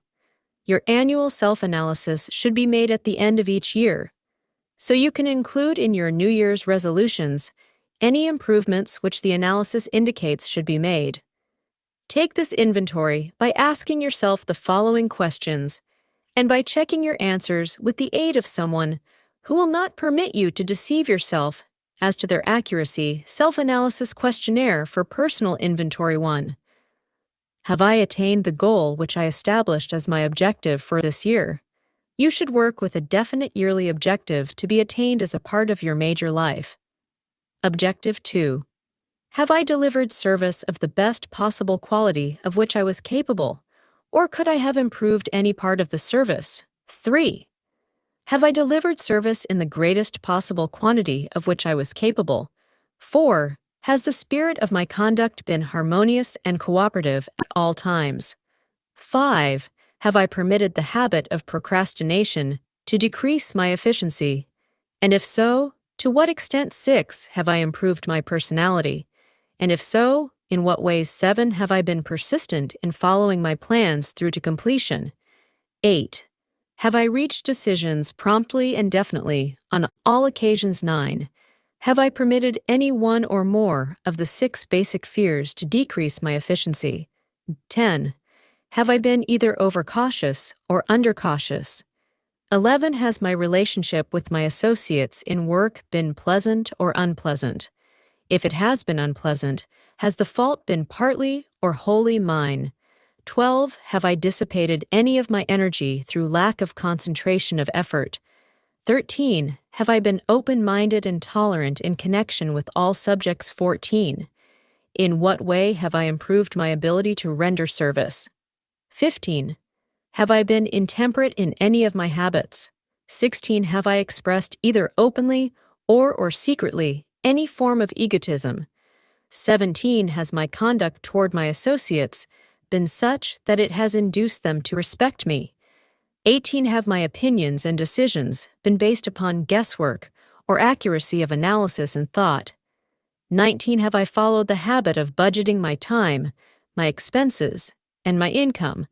And have I been conservative in these budgets? 20. How much time have I devoted to unprofitable effort, which I might have used to better? Advantage 21. How may I re-budget my time and change my habits so I will be more efficient during the coming year? 22.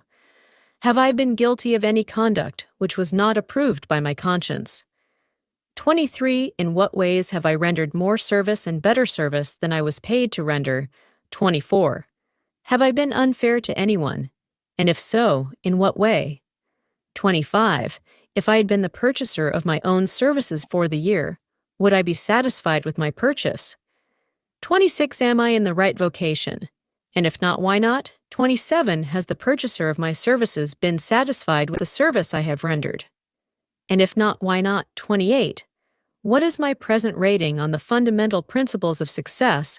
Make this rating fairly and frankly, and have it checked by someone who is courageous enough to do it accurately.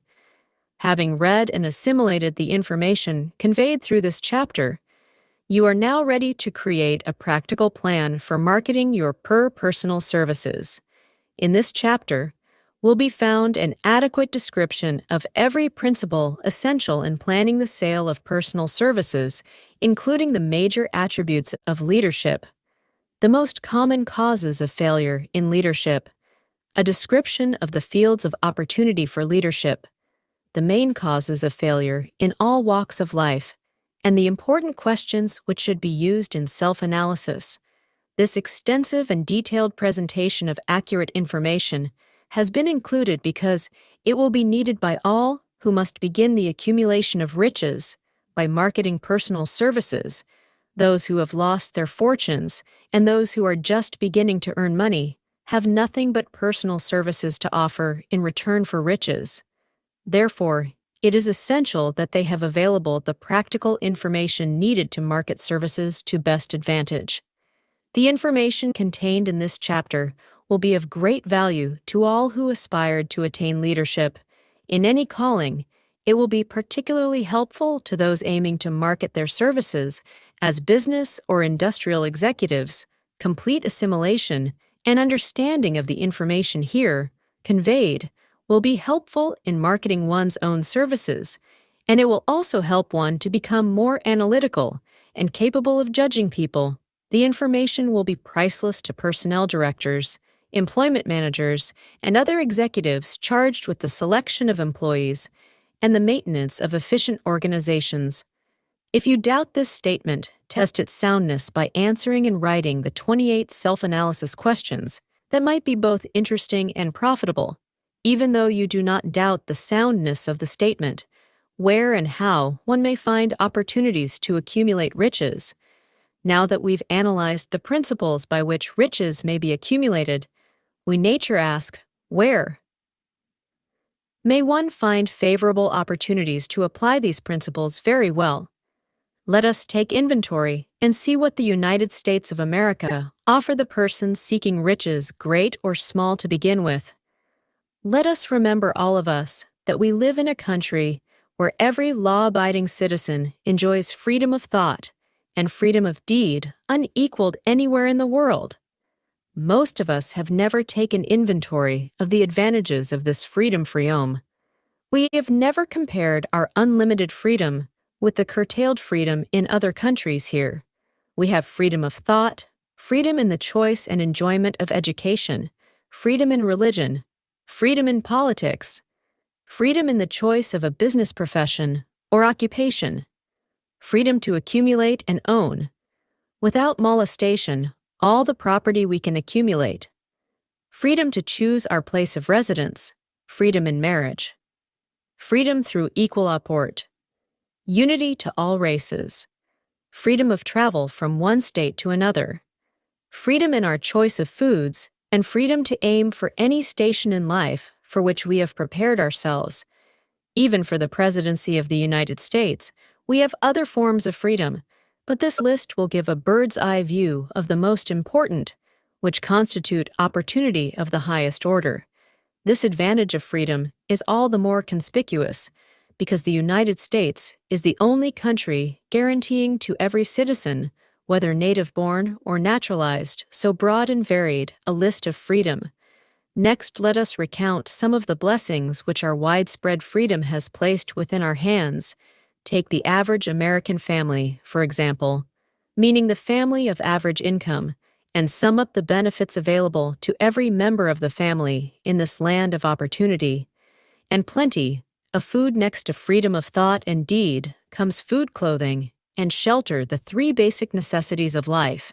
Because of our universal freedom, the average American family has available at its very door the choicest selection of food to be found anywhere in the world, and at prices within its financial range. A family of two living in the heart of Times Square district of New York City, far removed from the source of production of foods, took care inventory of the cost of a simple breakfast, with the astonishing result starting with the articles of food, followed by the cost at the breakfast table. Grapefruit juice from Florida, 2 cents rippled wheat breakfast food. Kansas farm, 2 cents tea from China, 2 cents bananas from South America, 25 cents toasted bread from Kansas farm, 1 cent fresh country egg from Utah, 7 cents sugar from Cuba or Utah, half a cent butter and cream from New England. 3 cents, grand. Total 20 cents. It is not very difficult to obtain food in a country where two people can have breakfast consisting of all they want or need for a dime apiece. Observe that this simple breakfast was gathered by some strange form of magic from China, South America, Utah, Kansas, and the New England states, and delivered on the breakfast table, ready for consumption, in the very heart of the most crowded city in America, at a cost well within the means of the most humble laborer. The cost included all federal, state, and city taxes. Here is a fact the politicians did not mention when they were crying out to the voters to throw their opponents out of office, because the people were being taxed to death. Bee shelter. This family lives in a comfortable apartment, heated by steam, lighted with electricity, with gas for cooking, all for $65 a month in a smaller city or a more sparsely settled part of New York City. The same apartment could be had for as low as $20 a month. The toast they had for breakfast in the food estimate was toasted on an electric toaster, which cost but a few dollars. The apartment is cleaned with a vacuum sweeper that is run by electricity. Hot and cold water is available at all times in the kitchen and the bathroom. The food is kept cool in a refrigerator that is run by electricity. The wife curls her hair, washes her clothes, and irons them with easily operated electrical equipment on power obtained by sticking a plug in the wall. The husband shaves with an electric shaver, and they receive entertainment from all over the world 24 hours a day. If they want it without cost, by merely turning the dial of their radio. There are other conveniences in this apartment, but the foregoing list will give a fair idea of some of the concrete evidences of the freedom we of America enjoy. And this is neither political nor economic propaganda. See, clothing anywhere in the United States. The woman of average clothing requirements can dress very comfortably and neatly for less than $200 a year, and the average man can dress for the same or less. Only the three basic necessities of food, clothing, and shelter have been mentioned. The average American citizen has other privileges and advantages available in return for modest effort not exceeding 8 hours per day of labor. Among these is the privilege of automobile transportation, with which one can go and come at will at very small cost. The average American has security of property rights not found in any other country in the world. He can place his surplus money in a bank with the assurance that his government will protect it and make good to him if the bank fails. If an American citizen wants to travel from one state to another, he needs no passport, no one's permission. He may go when he pleases and return at will. Moreover, he may travel by train, private automobile, bus, airplane, or ship as his pocketbook permits in Germany, Russia, Italy, and most of the other European and Oriental countries.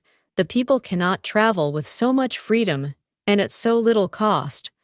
The miracle that has provided these blessings, we often hear politicians proclaiming the freedom of America when they solicit votes, but seldom do they take the time or devote sufficient effort to the analysis of the source or nature of this freedom. Having no axe to grind, no grudge to express, no ulterior motives to be carried out, I have the privilege of going into a frank analysis of that mysterious, abstract, greatly misunderstood something which gives to every citizen of America more blessings, more opportunities to accumulate wealth, more freedom of every nature than may be found in any other country. I have the right to analyze the source and nature of this unseen power, because I know and have known for more than a quarter of a century many of the men who organized that power, and many who are now responsible for its maintenance. The name of this mysterious benefactor of mankind is capital. Capital consists not alone of money, but more particularly of highly organized, intelligent groups of men who plan ways and means of using money efficiently for the good of the public and profitably to themselves. These groups consist of scientists, educators, chemists, inventors, business analysts, publicity men, transportation experts, accountants, lawyers, doctors, and both men and women who have highly specialized knowledge in all fields of industry and business. They pioneer experiment and blaze trails in new fields of endeavor. They support colleges, hospitals, public schools, build good roads, publish newspapers, pay most of the cost of government, and take care of the multitudinous detail essential to human progress. Stated briefly, the capitalists are the brains of civilization because they supply the entire fabric of which all education, enlightenment, and human progress consists. Money without brains always is dangerous properly used. It is the most important essential of civilization. The simple breakfast here described could not have been delivered to the New York family at a dime, each or at any other price, if organized capital had not provided the machinery, the ships, the railroads, and the huge armies of trained men to operate them. Some slight idea of the importance of organized capital may be had by trying to imagine yourself burdened with the responsibility of collecting, without the aid of capital, and delivering to the New York City family the simple breakfast described to supply the tea. You would have to make a trip to China or India, both a very long way from America. Unless you are an excellent swimmer, you would become rather tired before making the round trip. Then, too, another problem would confront you. What would you use for money? Even if you had the physical endurance to swim the ocean to supply the sugar, you would have to take another long swim to Cuba, or a long walk to the sugar beet section of Utah. But even then, you might come back without the sugar, because organized effort and money are necessary to produce sugar, to say nothing of what is required to refine transport and deliver it to the breakfast table anywhere in the United States. The eggs you could deliver easily enough from the barnyards near New York City, but you would have a very long walk to Florida and return before you could serve the 2 glasses of grapefruit juice. You would have another long walk to Kansas or one of the other wheat-growing states. When you went after the 4 slices of wheat bread, the rippled wheat biscuits would have to be omitted from the menu, because they would not be available except through the labor of a trained organization of men and suitable machinery, all of which call for capital. While resting, you could take off for another little swim down to South America, where you would pick up a couple of bananas, and on your return, you could take a short walk to the nearest farm, having a dairy, and pick up some butter and cream. Then your New York City family would be ready to sit down and enjoy breakfast, and you could collect your 2 dimes for your labor. Seems absurd, doesn't it? Well, the procedure described would be the only possible way these simple items of food could be delivered to the heart of New York City if we had no capitalistic system. The sum of money required for the building and maintenance of the railroads and steamships used in the delivery of that simple breakfast is so huge that it staggers one's imagination. It runs into hundreds of millions of dollars, not to mention the armies of trained employees required to man the ships and trains. But transportation is only a part of the requirements of modern civilization in capitalistic America. Before there can be anything to haul, something must be grown from the ground or manufactured and prepared for market. This calls for more millions of dollars for equipment, machinery, boxing, marketing, and for the wages of millions of men and women. Steamships and railroads do not spring up from the earth and function automatically. They come in response to the call of civilization through the labor and ingenuity and organizing ability of men who have imagination, faith, enthusiasm, decision, persistence. These men are known as capitalists. They are motivated by the desire to build, construct, achieve, render useful service, earn profits, and accumulate riches. And because they render service without which there would be no civilization, they put themselves in the way of great riches, just to keep the record simple and understandable. I will add that these capitalists are the self-same men of whom most of us have heard soapbox ERS speak. They are the same men to whom radicals, racketeers, dishonest politicians, and grafting labor leaders refer to as the predatory interests, or Wall Street. I am not attempting to present a brief for or against any group of men or any system of economics. I am not attempting to condemn collective bargaining when I refer to grafting labor leaders, nor do I aim to give a clean bill of health to all individuals known as capitalists. The purpose of this book, a purpose to which I have faithfully devoted over a quarter of a century, is to present to all who want the knowledge the most dependable philosophy through which individuals may accumulate riches in whatever amounts they desire.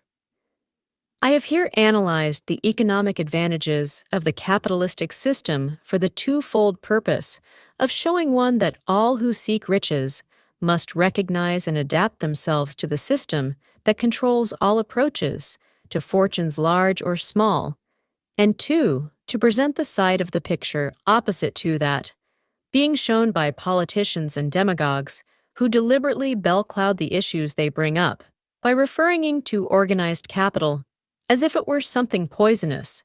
This is a capitalistic country. It was developed through the use of capital, and we who claim the right to partake of the blessings of freedom and opportunity, we who seek to accumulate riches here may as well know that neither riches nor opportunity would be available to us if organized capital had not provided these benefits for more than 20 years.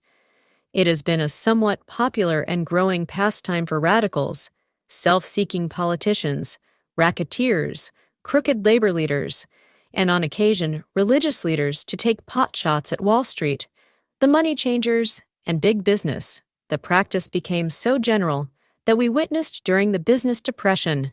The unbelievable sight of high government officials lining up with the cheap politicians and labor leaders with the openly avowed purpose of throttling the system, which has made industrial America the richest country on earth. The lineup was so general and so well organized that it prolonged the worst depression America has ever known. It cost millions of men their jobs, because those jobs were inseparably a part of the industrial and capitalistic system, which formed the very backbone of the nation during this unusual alliance of government officials and self-seeking individuals who were endeavoring to profit by declaring open season on the American system of industry. A certain type of labor leader joined forces with the politicians and offered to deliver voters in return for legislation designed to permit men to take riches away from industry by organized force of numbers, instead of the better method of giving a fair day's work for a fair day's pay. Millions of men and women throughout the nation are still engaged in this popular pastime of trying to get without giving. Some of them are lined up with labor unions where they demand shorter hours and more pay. Others do not take the trouble to work at all. They demand government relief and are getting it. Their idea of their rights of freedom was demonstrated in New York City, where violent complaint was registered with the postmaster by a group of relief beneficiaries because the postman awakened them at 7:30 a.m. To deliver government relief checks, they demanded that the time of delivery be set up to 10 o'clock. If you are one of those who believe that riches can be accumulated by the mere act of men who organize themselves into groups and demand more pay for less service, if you are one of those who demand government relief without early morning disturbance when the money is delivered to you, if you are one of those who believe in trading their votes to politicians in return for the passing of laws which permit the raiding of the public treasury, you may rest securely on your belief with certain knowledge that no one will disturb you, because this is a free country, where every man may think as he pleases, where nearly everybody can live with but little effort, where many may live well without doing any work whatsoever. However, you should know the full truth concerning this freedom of which so many people boast and so few understand. As great as it is, as far as it reaches, as many privileges as it provides, it does not and cannot bring riches without effort. There is but one dependable method of accumulating and legally holding riches, and that is by rendering useful service. No system has ever been created by which men can legally acquire riches through mere force of numbers, or without giving in return an equivalent value of one form or another. There is a principle known as the law of economics. This is more than a theory. It is a law no man can beat. Mark well the name of the principle and remember it, because it is far more powerful than all the politicians and political machines. It is above and beyond the control of all the labor unions. It cannot be swayed, nor influenced, nor bribed by racketeers or self-appointed leaders in any calling. Moreover, it has an all-seeing eye and a perfect system of bookkeeping in which it keeps an accurate account of the transactions of every human being engaged in the business of trying to get without giving. Sooner or later, its auditors come around, look over the records of individuals both great and small, and demand an accounting. Wall Street, big business capital, predatory interests, or whatever name you choose to give the system, which has given us American freedom, represents a group of men who understand respect and adapt themselves to this powerful law of economics. Their financial continuation depends upon their respecting the law. Most people living in America like this country, its capitalistic system, and all I must confess, I know of no better country where one may find greater opportunities to accumulate riches, judging by their acts and deeds. There are some in this country who do not like it. That, of course, is their privilege. If they do not like this country, its capitalistic system, its boundless opportunities, they have the privilege of clearing out always. There are other countries, such as Germany, Russia, and Italy, where one may try one's hand at enjoying freedom and accumulating riches, providing one is not too particular. America provides all the freedom and all the opportunity to accumulate riches that any honest person may acquire. When one goes hunting for game, one selects hunting grounds, where game is plentiful when seeking riches. The same rule would naturally obtain if it is riches you are seeking. Do not overlook the possibilities of a country whose citizens are so rich that women alone spend over $200 million annually for lipsticks. Rouge and cosmetics. Think twice, you who are seeking riches, before trying to destroy the capitalistic system of a country whose citizens spend over $50 million a year for greeting cards with which to express their appreciation of their freedom, if it is money you are seeking. Consider carefully a country that spends hundreds of millions of dollars annually for cigarettes, the bulk of the income from which goes to only 4 major companies engaged in supplying this national builder of nonchalant and quiet nerves. By all means, give plenty of consideration to a country whose people spend annually more than $15 million for the privilege of seeing moving pictures, and toss in a few additional millions for liquor, narcotics, and other less potent soft drinks, and giggle waters. Do not be in too big a hurry to get away from a country whose people willingly, even eagerly, hand over millions of dollars annually for football, baseball, and prize fights. And by all means, stick by a country whose inhabitants give up more than $1 million a year for chew income, and another million for safety razor plates. Remember also that this is but the beginning of the available sources for the accumulation of wealth. Only a few of the luxuries and non-essentials have been mentioned, but remember that the business of producing, transporting, and marketing these few items of merchandise gives regular employment to many millions of men and women who receive for their services many millions of dollars monthly and spend it freely for both the luxuries and the necessities. Especially remember that back of all this exchange of merchandise and personal services may be found an abundance of opportunity to accumulate riches. Here our American freedom comes to one's aid. There is nothing to stop you or anyone from engaging in any portion of the effort necessary to carry on these businesses. If one has superior talent training experience, one may accumulate at riches in large amounts. Those not so fortunate may accumulate smaller amounts. Anyone may earn a living in return for a very nominal amount of labor. So there you are. Opportunity has spread its wares before you. Step up to the front, select what you want, create your plan, put the plan into action, and follow through with persistence. Capitalistic America will do the rest. You can depend upon this. Much capitalistic America ensures every person the opportunity to render useful service and to collect riches in proportion to the value of the service. The system denies no one this right, but it does not and cannot promise something for nothing, because the system itself is irrevocably controlled by the law of economics, which neither recognizes nor tolerates for long. Getting without giving, the law of economics was passed by nature. There is no Supreme Court to which violators of this law may appeal. The law hands out both penalties for its violation and appropriate rewards for its observance. Without interference or the possibility of interference by any human being, the law cannot be repealed. It is as fixed as the stars in the heavens, and subject to, and a part of, the same system that controls the stars. May one refuse to adapt oneself to the law of economics? Certainly, this is a free country where all men are born with equal rights, including the privilege of ignoring the law of economics. What happens then? Well, nothing happens until large numbers of men join forces for the avowed purpose of ignoring the law and taking what they want by force.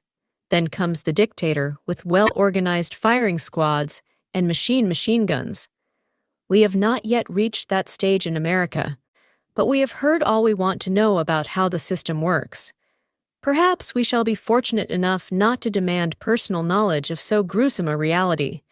Doubtless we shall prefer to continue with our freedom of speech, freedom of deed, and freedom to render useful service in return for riches.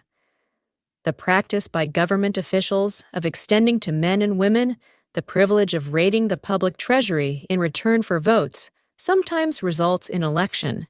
But as night follows day, the final payoff comes when every penny wrongfully used must be repaid with compound interest on compound interest. If those who make the grab are not forced to repay, the burden falls on their children and their children's children, even unto the third and fourth generations. There is no way to avoid the debt. Men can, and sometimes do, form themselves into groups for the purpose of crowding wages up and working hours down. There is a point beyond which they cannot go. It is the point at which the law of economics steps in, and the sheriff gets both the employer and the employees for 6 years, from 1929 to 1935. The people of America, both rich and poor, barely missed seeing the old man economics hand over to the sheriff all the businesses and industries and banks. It was not a pretty sight. It did not increase our respect for mob psychology, through which men cast reason to the winds and start trying to get without giving. We who went through those 6 discouraging years, when fear was in the saddle and faith was on the ground, cannot forget how ruthlessly the law of economics exacted its toll from both the rich and poor, weak and strong, old and young. We shall not wish to go through another such experience.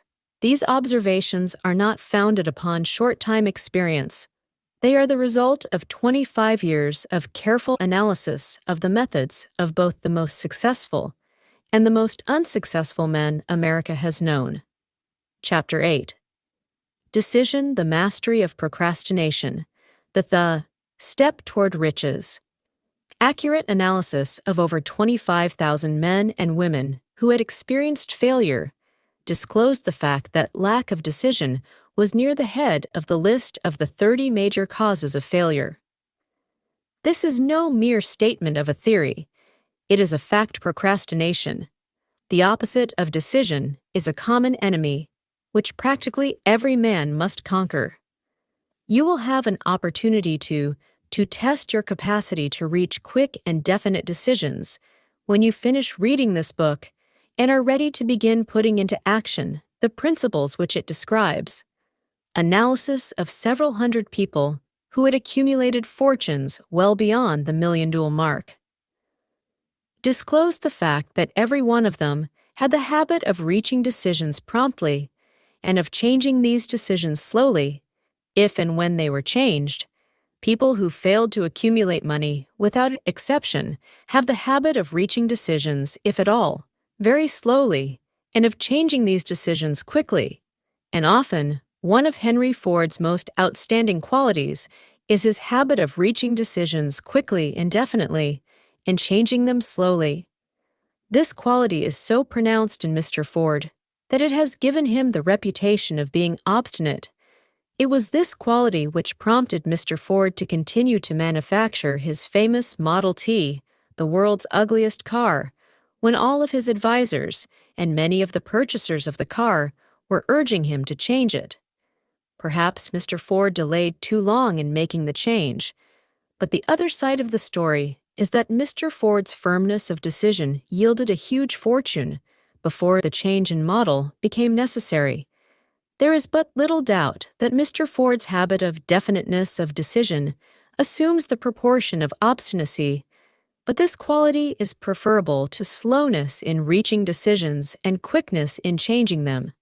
The majority of people who fail to accumulate money sufficient for their needs are generally easily influenced by the opinions of others. They permit the newspapers and the gossiping neighbors to do their thinking for them. Opinions are the cheapest commodities on earth. Everyone has a flock of opinions ready to be wished upon anyone who will accept them if you are influenced by opinions. When you reach decisions, you will not succeed in any undertaking, much less in that of transmuting your own desire into money. If you are influenced by the opinions of others, you will have no desire of your own. Keep your own counsel when you begin to put into practice the principles described here, by reaching your own decisions and following them. Take no one into your confidence except the members of your mastermind group. And be very sure in your selection of this group that you choose only those who will be in complete sympathy and harmony with your purpose. Close friends and relatives, while not meaning to do so, often handicap one through opinions and sometimes through ridicule, which is meant to be humorous. Thousands of men and women carry inferiority complexes with them all through life because some well-meaning but ignorant person destroyed their confidence through opinions or ridicule.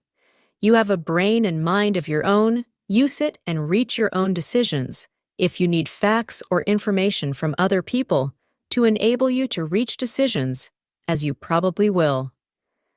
In many instances, acquire these facts or secure the information you need quietly without disclosing your purpose. It is characteristic of people who have but a smattering or a veneer of knowledge to try to give the impression that they have much knowledge. Such people generally do too much talking and too little listening. Keep your eyes and ears wide open and your mouth closed. If you wish to acquire the habit of prompt decision, those who talk too much do little else. If you talk more than you listen, you not only deprive yourself of many opportunities to accumulate useful knowledge, but you also disclose your plans and purposes to people who will take great delight in defeating you, because they envy you. Remember also that every time you open your mouth in the presence of a person who has an abundance of knowledge, you display to that person your exact stock of knowledge or your lack of it. Genuine wisdom is usually conspicuous through modesty and silence. Keep in mind the fact that every person with whom you associate is like yourself. Seeking the opportunity to accumulate money. If you talk about your plans too freely, you may be surprised when you learn that some other person has beaten you to your goal by putting into action ahead of you the plans of which you talked unwisely. Let one of your first decisions be to keep a closed mouth and open ears and eyes as a reminder to yourself to follow this advice. It will be helpful if you copy the following epigram in large letters and place it where you will see it daily. Tell the world what you intend to do, but first show it. This is the equivalent of saying that deeds and not words are what count most freedom or death on a decision. The value of decisions depends upon the courage required to render them. The great decisions which served as the foundation of civilization were reached by assuming great risks, which often meant the possibility of death. Lincoln's decision to issue his famous Proclamation of Emancipation, which gave freedom to the colored people of America, was rendered with full understanding that his act would turn thousands of friends and political supporters against him. He knew, too, that the carrying out of that proclamation would mean death to thousands of men on the battlefield. In the end, it cost Lincoln his life that required iron courage. Socrates' decision to drink the cup of poison rather than compromise in his personal belief was a decision of courage. It turned time ahead 1,000 years and gave to people then unborn the right to freedom of thought and of speech. The decision of General Robert E. Lee, when he came to the parting of the way with the Union and took up the cause of the South, was a decision of courage, for he well knew that it might cost him his own life, that it would surely cost the lives of others. But the greatest decision of all time, as far as any American citizen is concerned, was reached in Philadelphia, July 4, 1776, when 56 men signed their names to a document which they well knew would bring freedom to all Americans, or leave every one of the 56 hanging from a gallows. You have heard of this famous document, but you may not have drawn from it the great lesson in personal achievement. It's so plainly taught. We all remember the date of this momentous decision, but few of us realize what courage that decision required. We remember our history as it was taught. We remember dates and the names of the men who fought. We remember Valley Forge and Yorktown. We remember George Washington and Lord Cornwallis, but we know little of the real forces back of these names, dates, and places. We know still less of that intangible power which ensured U.S. freedom long before Washington's armies reached Yorktown. We read the history of the Revolution and falsely imagine that George Washington was the father of our country, that it was he who won our freedom, while the truth is Washington was only an accessory after the fact, because victory for his armies had been ensured long before Lord Cornwallis surrendered. This is not intended to rob Washington of any of the glory he so richly merited. Its purpose, rather, is to give greater attention to the astounding power that was the real cause of his victory. It is nothing short of tragedy that the writers of history have missed entirely even the slightest reference to the irresistible power which gave birth and freedom to the nation, destined to set up new standards of independence for all the peoples of the earth.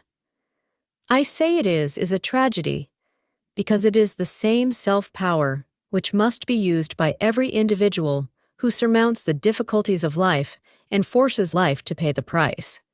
Asked, let us briefly review the events which gave birth to this power. The story begins with an incident. In Boston, March 5, 1770, British soldiers were patrolling the streets by their presence, openly threatening the citizens. The colonists resented armed men marching in their midst. They began to express their resentment openly, hurling stones as well as epithets at the marching soldiers until the commanding officer gave orders. Fix bayonets, charge, the battle was on. It resulted in the death and injury of many.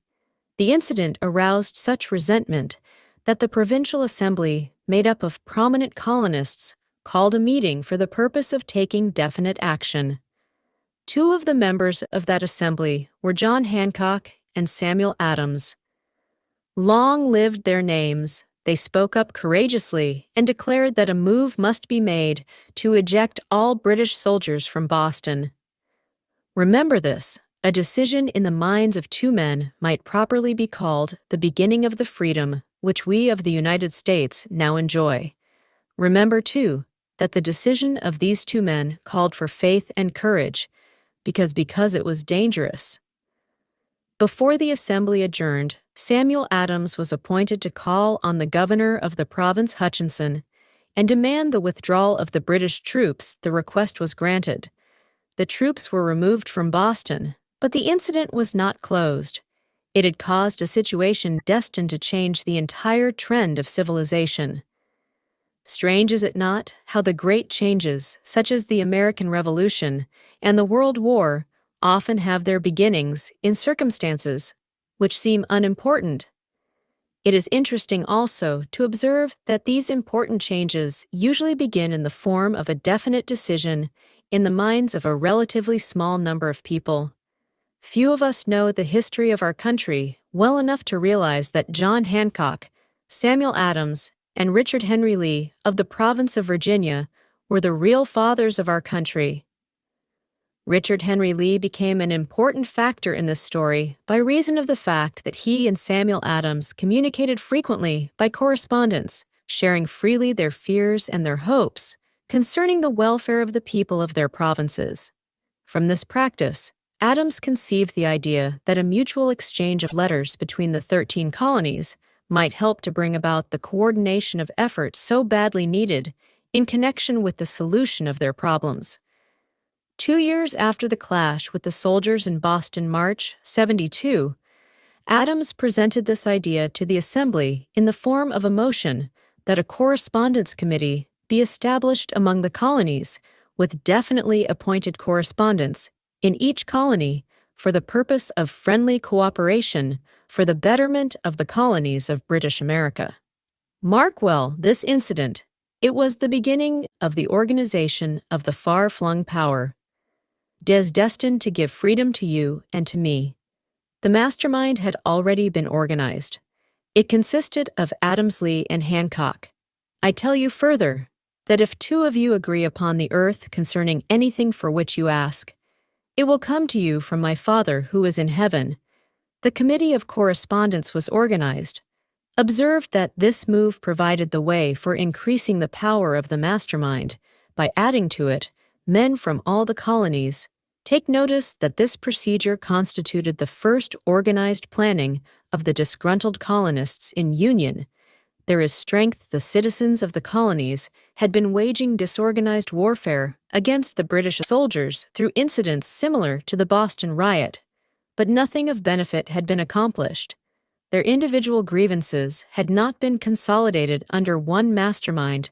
No group of individuals had put their hearts, minds, souls, and bodies together in one definite decision to settle their difficulty with the British once and for all, until Adams, Hancock, and Lee got together. Meanwhile, the British were not idle. They, too, were doing some planning and masterminding on their own account, with the advantage of having back of them money and organized soldiery. The Crown appointed Gage to supplant Hutchinson as the governor of Massachusetts. One of the new governor's first acts was to send a messenger to call on Samuel Adams for the purpose of endeavoring to stop his opposition. By fear we can best understand the spirit of what happened by quoting the conversation between Colonel Fenton, the messenger sent by Gage and Adams. Colonel Fenton: I have been authorized by Governor Gage to assure you, Mr. Adams, that the governor has been empowered to confer upon you such benefits as would be satisfactory. Endeavor to win Adams by promise of bribes, upon the condition that you engage to cease in your opposition to the measures of the government. It is the governor's advice to you, sir, not to incur the further displeasure of His Majesty. Your conduct has been such as makes you liable to penalties of an act of Henry VII, by which persons can be sent to England for trial, for treason or misprision of treason, at the discretion of a governor of a province. But by changing your political course, you will not only receive great personal advantages, but you will make your peace with the king. Samuel Adams had the choice of two decisions. He could cease his opposition and receive personal bribes, or he could continue and run the risk of being hanged. Clearly, the time had come when Adams was forced to reach instantly a decision which could have cost his life. The majority of men would have found it difficult to reach such a decision. The majority would have sent back an evasive reply, but not Adams. He insisted upon Colonel Fenton's word of honor that the colonel would deliver to the governor the answer exactly as Adams would give it to him. Adams' answer: Then you may tell Governor Gage that I trust I have long since made my peace with the King of Kings. No personal consideration shall induce me to abandon the righteous cause of my country, and tell Governor Gage it is the advice of Samuel Adams to him no longer to insult the feelings of an exasperated people. Comment as to the character of this man seems unnecessary. It must be obvious to all who read this astounding message that its sender possessed loyalty of the highest order. This is important. Racketeers and dishonest politicians have prostituted the honor for which such men as Adams died. When Governor Gage received Adams' satiric reply, he flew into a rage and issued a proclamation which read, I do hereby in His Majesty's name offer and promise His most gracious pardon to all persons who shall forthwith lay down their arms and return to the duties of peaceable subjects, accepting only from the benefit of such pardon Samuel Adams and John Hancock, whose offenses are of too flagitious a nature to admit of any other consideration but that of condign punishment, as one might say in modern slang. Adams and Hancock were on the spot. The threat of the irate governor forced the two men to reach another decision equally as dangerous. They hurriedly called a secret meeting of their staunchest followers here. The mastermind began to take on momentum. And after the meeting had been called to order, Adams locked the door, placed the key in his pocket, and informed all present that it was imperative that a Congress of the colonists be organized, and that no man should leave the room until the decision for such a Congress had been reached. Great excitement followed. Some weighed the possible consequences of such radicalism. Old man fear. Some expressed grave doubt as to the wisdom of so definite a decision in defiance of the crown. Locked in that room were two men immune to fear, blind to the possibility of failure. Hancock and Adams, through the influence of their minds, the others were induced to agree that through the Correspondence Committee, arrangements should be made for a meeting of the First Continental Congress to be held in Philadelphia, September 5, 1774. Remember this date. It is more important than July 4, 1776, if there had been no decision to hold a Continental Congress. There could have been no signing of the Declaration of Independence before the first meeting of the new Congress. Another leader in a different section of the country was deep in the throes of publishing a summary view of the rights of British America. He was Thomas Jefferson of the province of Virginia, whose relationship to Lord Dunmore, representative of the Crown in Virginia, was as strained as that of Hancock and Adams. With their governor shortly after his famous Summary of Rights was published, Jefferson was informed that he was subject to prosecution for high treason against His Majesty's government.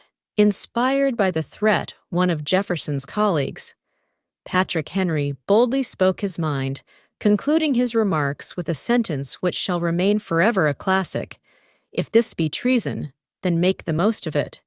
It was such men these who, without power, without authority, without military strength, without money, sat in solemn consideration of the destiny of the colonies, beginning at the opening of the First Continental Congress, and continuing at intervals for 2 years until on June 7, 1776, Richard Henry Lee arose, addressed the chair, and to the startled assembly made this motion: "Gentlemen, I make the motion that these united colonies are, and of right ought to be free and independent states, that they be absolved from all allegiance to the British Crown, and that all political connection between them and the state of Great Britain is and ought to be totally dissolved." Lee's astounding motion was discussed fervently and at such length that he began to lose patience. Finally, after days of argument, he again took the floor and declared in a clear, firm voice, "Mr. President, we have discussed this issue for days. It is the only course for us to follow. Why then, sir, do we longer delay? Why still deliberate? Let this happy day give birth to an American republic. Let her arise not to devastate and to conquer, but to re-establish the reign of peace and of law. The eyes of Europe are fixed upon us.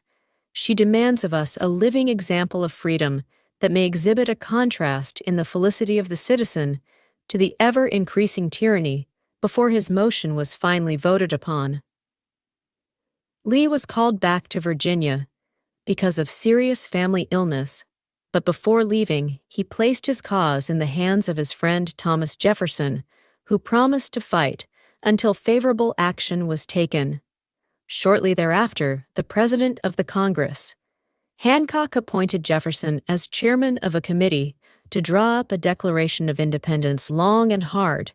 The committee labored on a document which would mean, when accepted by the Congress, that every man who signed it would be signing his own death warrant should the colonies lose in the fight with Great Britain, which was sure to follow.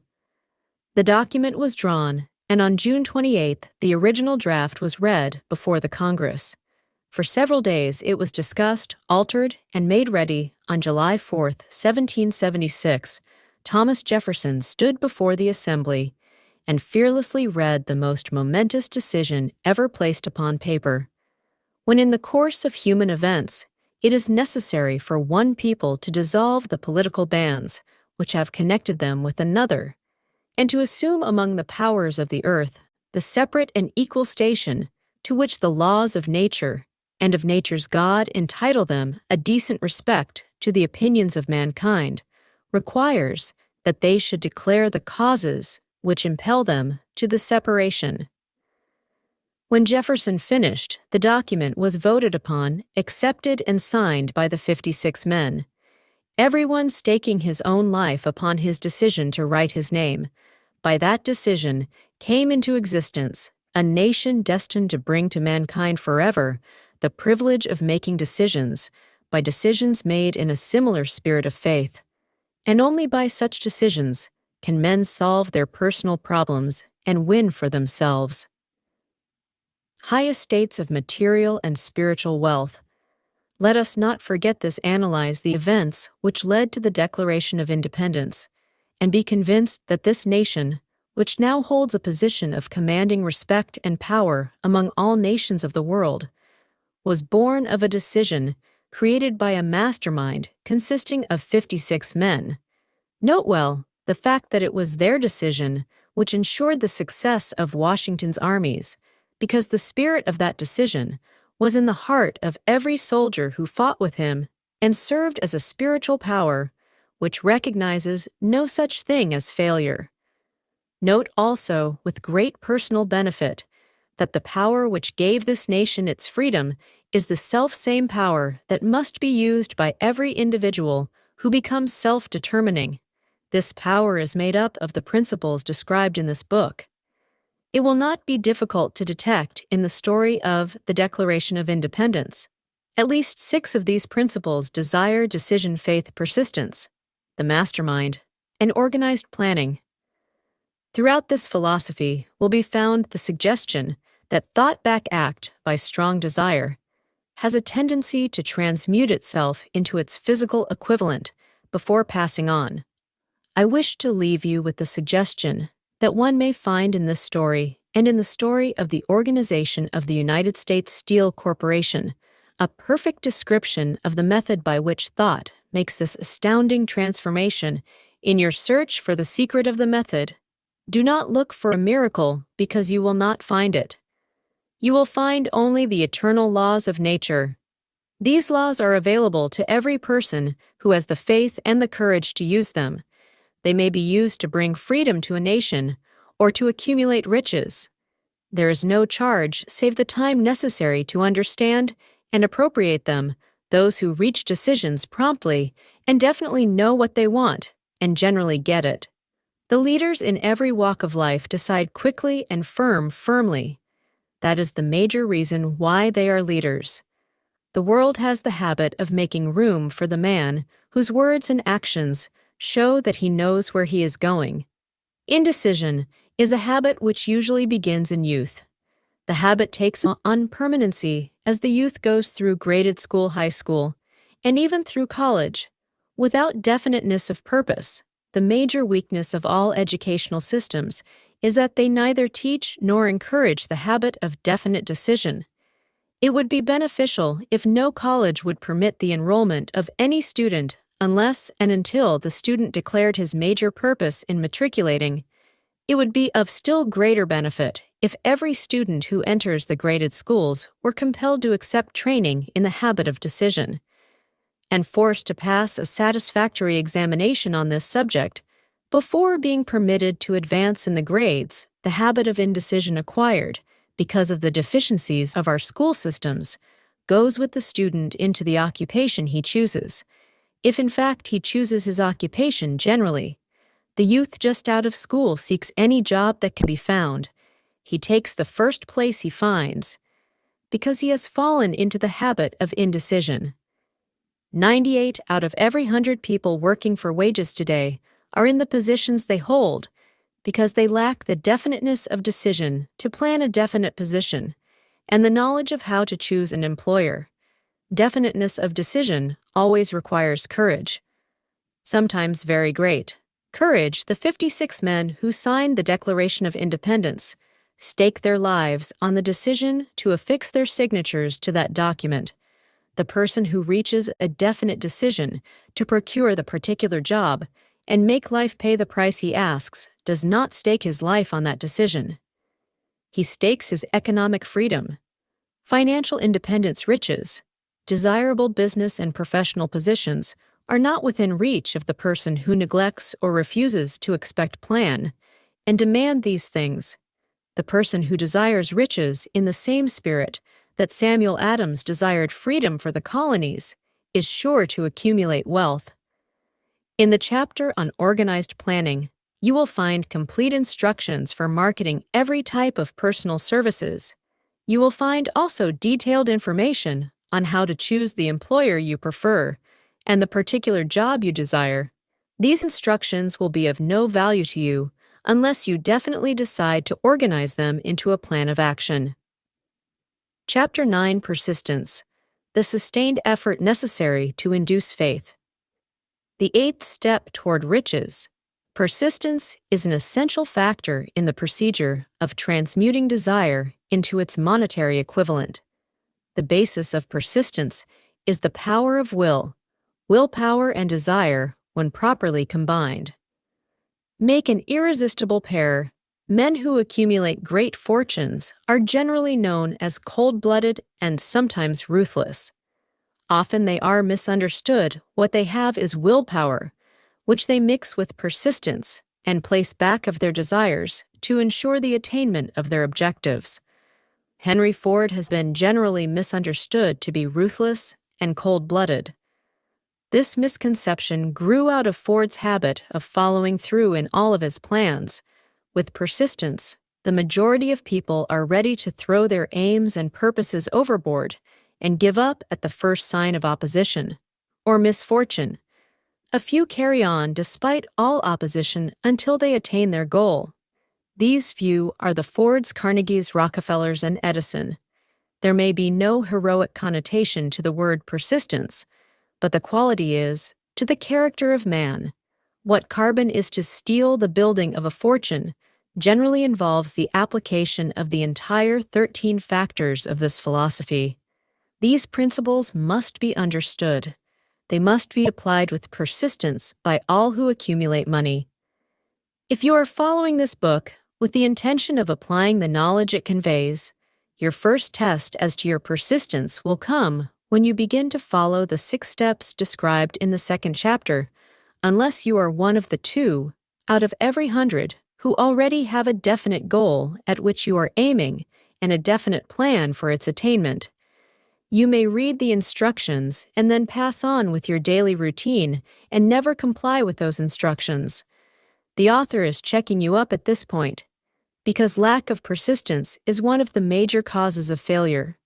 Moreover, experience with thousands of people has proved that lack of persistence is a weakness common to the majority of men. It is a weakness which may be overcome by effort.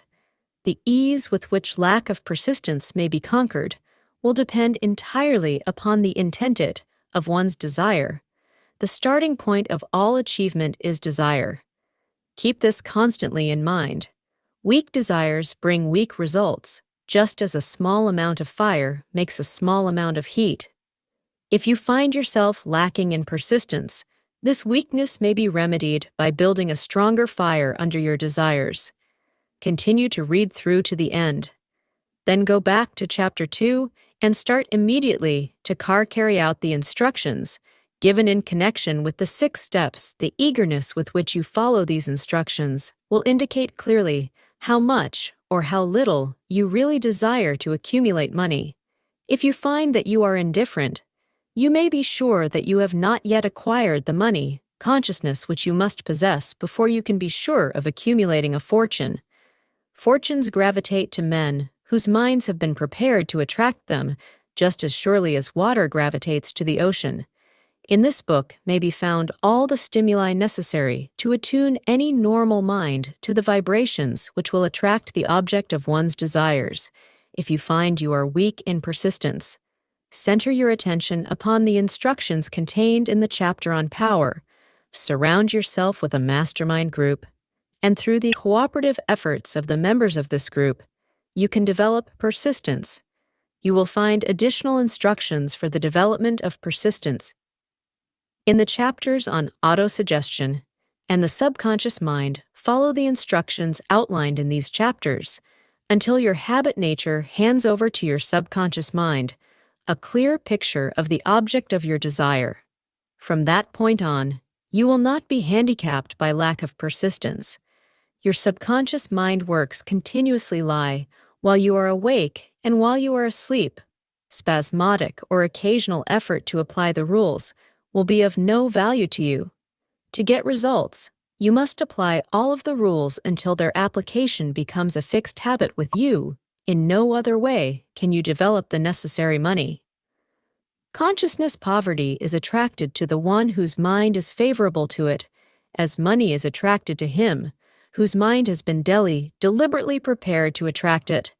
And through the same laws, poverty consciousness will voluntarily seize the mind which is not occupied with the money. Consciousness, a poverty consciousness develops without conscious application of habits favorable to it. The money consciousness must be created to order, unless one is born with such. A consciousness catch the full significance of the statements in the preceding paragraph, and you will understand the importance of persistence in the accumulation of a fortune. Without persistence, you will be defeated even before you start with persistence. You will win if you have ever experienced a nightmare. You will realize the value of persistence. You are lying in bed, half awake with a feeling that you are about to smother. You are unable to turn over or to move a muscle. You realize that you must begin to regain control over your muscle. Through persistent effort of willpower, you finally manage to move the fingers of one hand.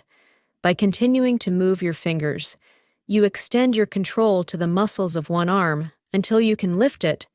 Then, you gain control of the other arm in the same manner.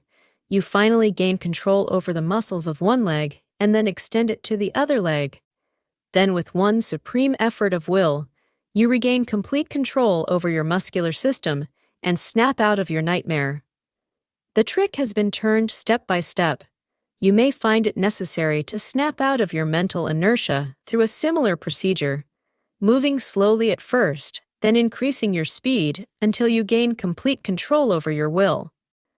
Be persistent no matter how slowly you may at first have to move. With persistence will come success if you select your mastermind group with care. You will have in it at least one person who will aid you in the development of persistence.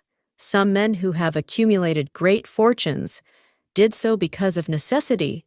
They developed the habit of persistence because they were so closely driven by circumstances that they had to become persistent. There is no substitute for persistence. It cannot be supplanted by any other quality. Remember this, and it will harden you in the beginning, when the going may seem difficult and slow. Those who have cultivated the habit of persistence seem to enjoy insurance against failure. No matter how many times they are defeated, they finally arrive up toward the top of the ladder. Sometimes it appears that there is a hidden guide, whose duty is to test men through all sorts of discouraging experiences. Those who pick themselves up after defeat and keep on trying arrive, and the world cries bravo. I knew you could do it. The hidden guide lets no one enjoy great achievement without passing the persistence test. Those who can't take it simply do not make the grade. Those who can take it are bountifully rewarded for their persistence. They receive as their compensation whatever goal they are pursuing. That is not all. They receive something infinitely more important than material compensation. The knowledge that every failure brings with it the seed of an equivalent advantage. There are exceptions to this rule. A few people know from experience the soundness of persistence. They are the ones who have not accepted defeat as being anything more than temporary. They are the ones whose desires are so persistently applied that defeat is finally changed into victory. We who stand on the sidelines of life see the overwhelmingly large number who go down in defeat never to rise again. We see the few who take the punishment of defeat as an urge to greater effort. These, fortunately, never learn to accept life's reverse gear. But what we do not see, what most of us never suspect of existing, is the silent but irresistible power which comes to the rescue of those who fight on in the face of discouragement. If we speak of this power at all, we call it persistence and let it go at that one thing. We all know if one does not possess persistence, one does not achieve noteworthy success in any calling. As these lines are being written, I look up from my work and see before me, less than a block away, the great, mysterious Broadway, the graveyard of dead hopes, and the front porch of opportunity.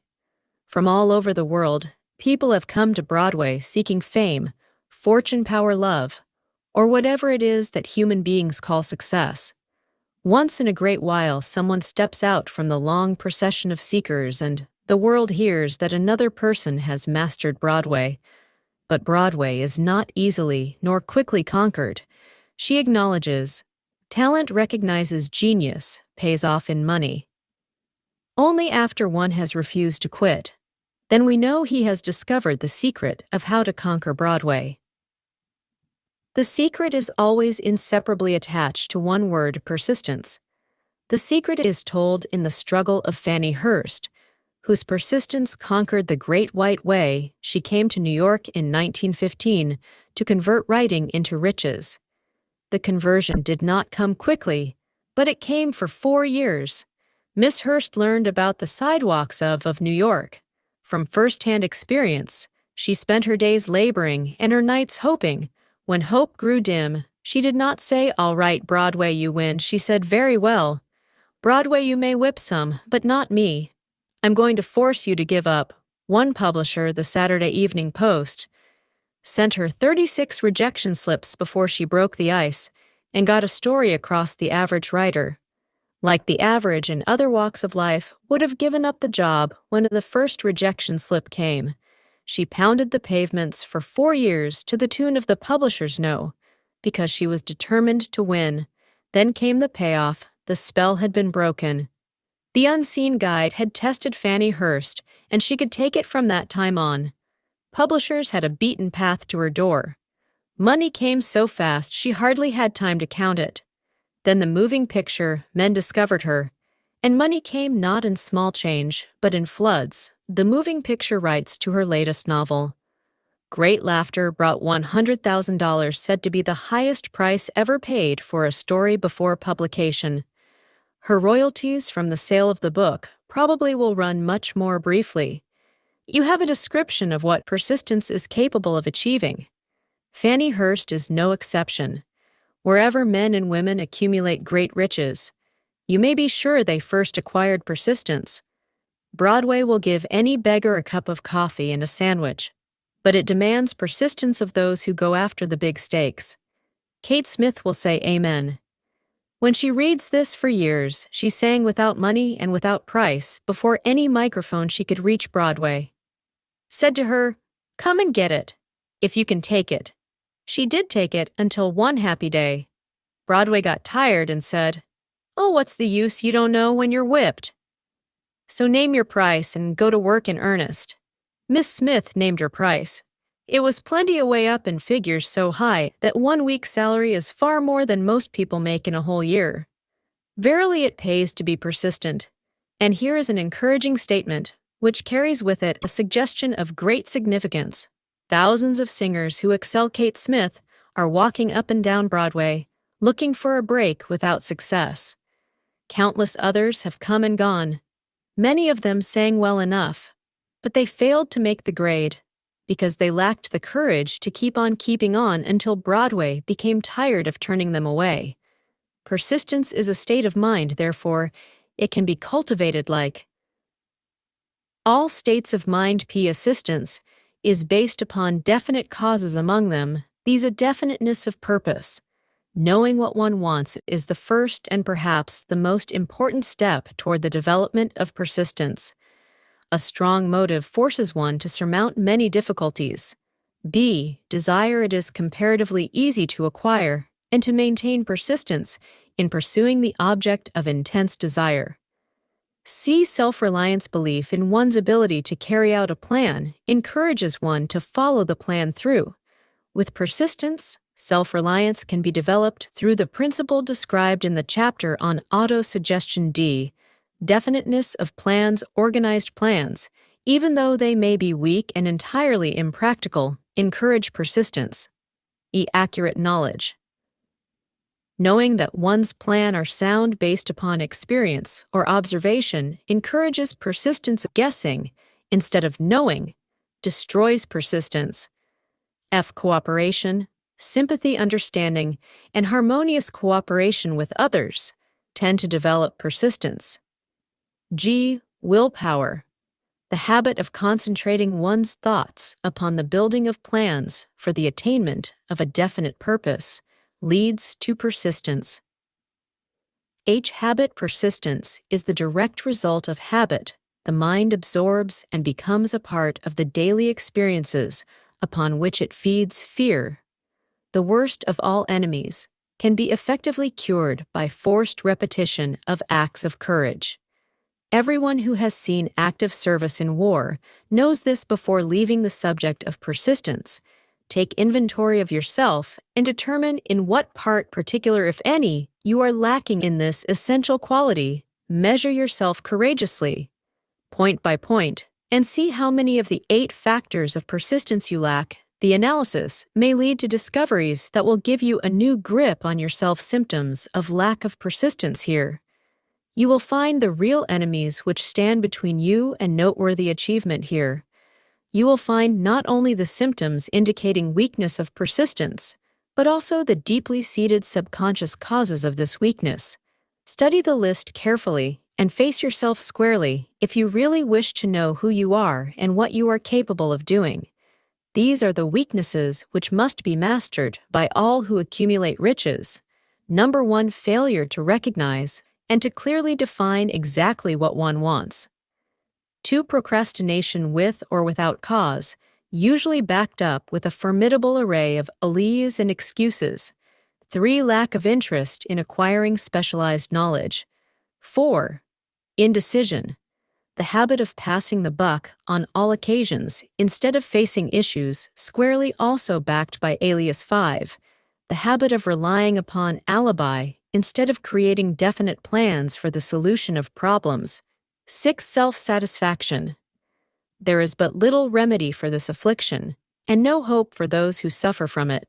7, indifference, usually reflected in one's readiness to compromise on all occasions, rather than meet opposition and fight it. 8, the habit of blaming others for one's mistakes and accepting unfavorable circumstances as being unavoidable. 9, weakness of desire due to neg-ne in the choice of motives that impel action. 10, willingness, even eagerness to quit at the first sign of defeat based upon one or more of the 6 basic fears. 11, lack of organized plans placed in writing where they may be analyzed. 12, the habit of neglecting to move on ideas or to grasp opportunity when it presents itself. 13, wishing instead of willing. 14, the habit of compromising with poverty instead of aiming at riches. General absence of ambition, to be, to do, and to own. 15, searching for all the shortcuts to riches, trying to get without giving a fair equivalent, usually reflected in the habit of gambling, endeavoring to drive sharp bargains. 16, fear of criticism, failure to create plans and to put them into action because of what other people will think, do, or say. This enemy belongs at the head of the list because it generally exists in one's subconscious mind, where its presence is not recognized. See the 6 basic fears in a later chapter. Let us examine some of the symptoms of the fear of criticism. The majority of people permit relatives, friends, and the public at large to so influence them that they cannot live their own lives. Because they fear criticism, huge numbers of people make mistakes in marriage, stand by the bargain, and go through life miserable and unhappy because they fear criticism, which may follow if they correct the mistake.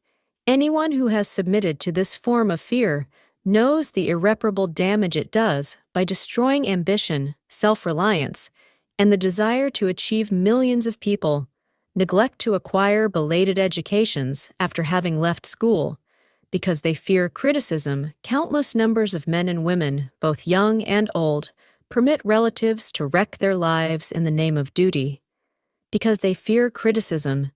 Duty does not require any person to submit to the destruction of his personal ambitions and the right to live his own life in his own way. People refuse to take chances in business because they fear the criticism which may follow if they fail. The fear of criticism in such cases is stronger than the desire for success. Too many people refuse to set high goals for themselves or even neglect selecting a career because they fear the criticism of relatives and friends who may say, "Don't aim so high." People will think you are crazy when Andrew Carnegie suggested that I devote 20 years to the organization of a philosophy of individual achievement. My first impulse of thought was fear of what people might say. The suggestion set up a goal for me, far out of proportion to any I had ever conceived. As quick as a flash, my mind began to create a liaison, and excuses, all of them traceable to the inherent fear of criticism. Something inside of me said, "You can't do it. The job is too big and requires too much time. What will your relatives think of you? How will you earn a living? No one has ever organized a philosophy of success. What right have you to believe you can do it? Who are you anyway, to aim so high? Remember your humble birth. What do you know about philosophy? People will think you were crazy, and they did. Why hasn't some other person done this before?" Now these and many other questions flashed into my mind and demanded attention. It seemed as if the whole world had suddenly turned its attention to me with the purpose of ridiculing me into giving up all desire to carry out Mr. Carnegie's suggestion. I had a fine opportunity then and there to kill off ambition before it gained control of me later in life. After having analyzed thousands of people, I discovered that most ideas are stillborn and need the breath of life injected into them through definite plans of immediate action. The time to nurse an idea is at the time of its birth. Every minute it lives gives it a better chance of surviving. The fear of criticism is at the bottom of the destruction of most ideas, which never reach the planning and action stage. Many people believe that material success is the result of favorable breaks. There is an element of ground for the belief, but those depending entirely upon luck are nearly always disappointed because they overlook another important factor which must be present. Before one can be sure of success, it is the knowledge with which favorable breaks can be made to order. During the Depression, W.C. Fields, the comedian, lost all his money and found himself without income, without a job, and his means of earning a living. Vaudeville no longer existed. Moreover, he was past 60, when many men consider themselves old. He was so eager to stage a comeback that he offered to work without pay in a new field, movies. In addition to his other troubles, he fell and injured his neck. To many that would have been the place to give up and quit. But Fields was persistent. He knew that if he carried on, he would get the breaks sooner or later, and he did get them, but not by chance. Marie Dressler found herself down and out, with her money gone with no job. When she was about 60, she too went after the breaks and got them. Her persistence brought an astounding triumph late in life. Long beyond the age when most men and women are done with ambition to achieve, Eddie Cantor lost his money in the 1929 stock crash, but he still had his persistence and his courage. With these +2 prominent eyes, he exploited himself back into an income of $10,000 a week. Verily, if one has persistence, one can get along very well without many other qualities. The only break anyone can afford to rely upon is a self-made break. These come through the application of persistence. The starting point is definiteness of purpose. Examine the first 100 people you meet. Ask them what they want most in life, and 98 of them will not be able to tell you if you press them for an answer. Some will say security, many will say money, a few will say happiness, others will say fame and power, and still others will say social recognition, ease and living ability to sing, dance, or write, but none of them will be able to define these terms or give the slightest indication of a plan by which they hope to attain these vaguely expressed wishes. Riches do not respond to wishes. They respond only to definite plans backed by definite desires through constant persistence. How to develop persistence? There are 4 simple steps which lead to the habit of persistence. They call for no great amount of intelligence, no particular amount of education, and but little time or effort. The necessary steps are 1. A definite purpose, backed by burning desire for its fulfillment. 2. A definite plan expressed in continuous action. 3. A mind closed tightly against all negative and discouraging influences, including negative suggestions of relatives, friends, and acquaintances. 4. A friendly alliance with 1 or more persons who will encourage one to follow through with both plan and purpose. These 4 steps are essential for success in all walks of life. The entire purpose of the 13 principles of this philosophy is to enable one to take these 4 steps as a matter of habit.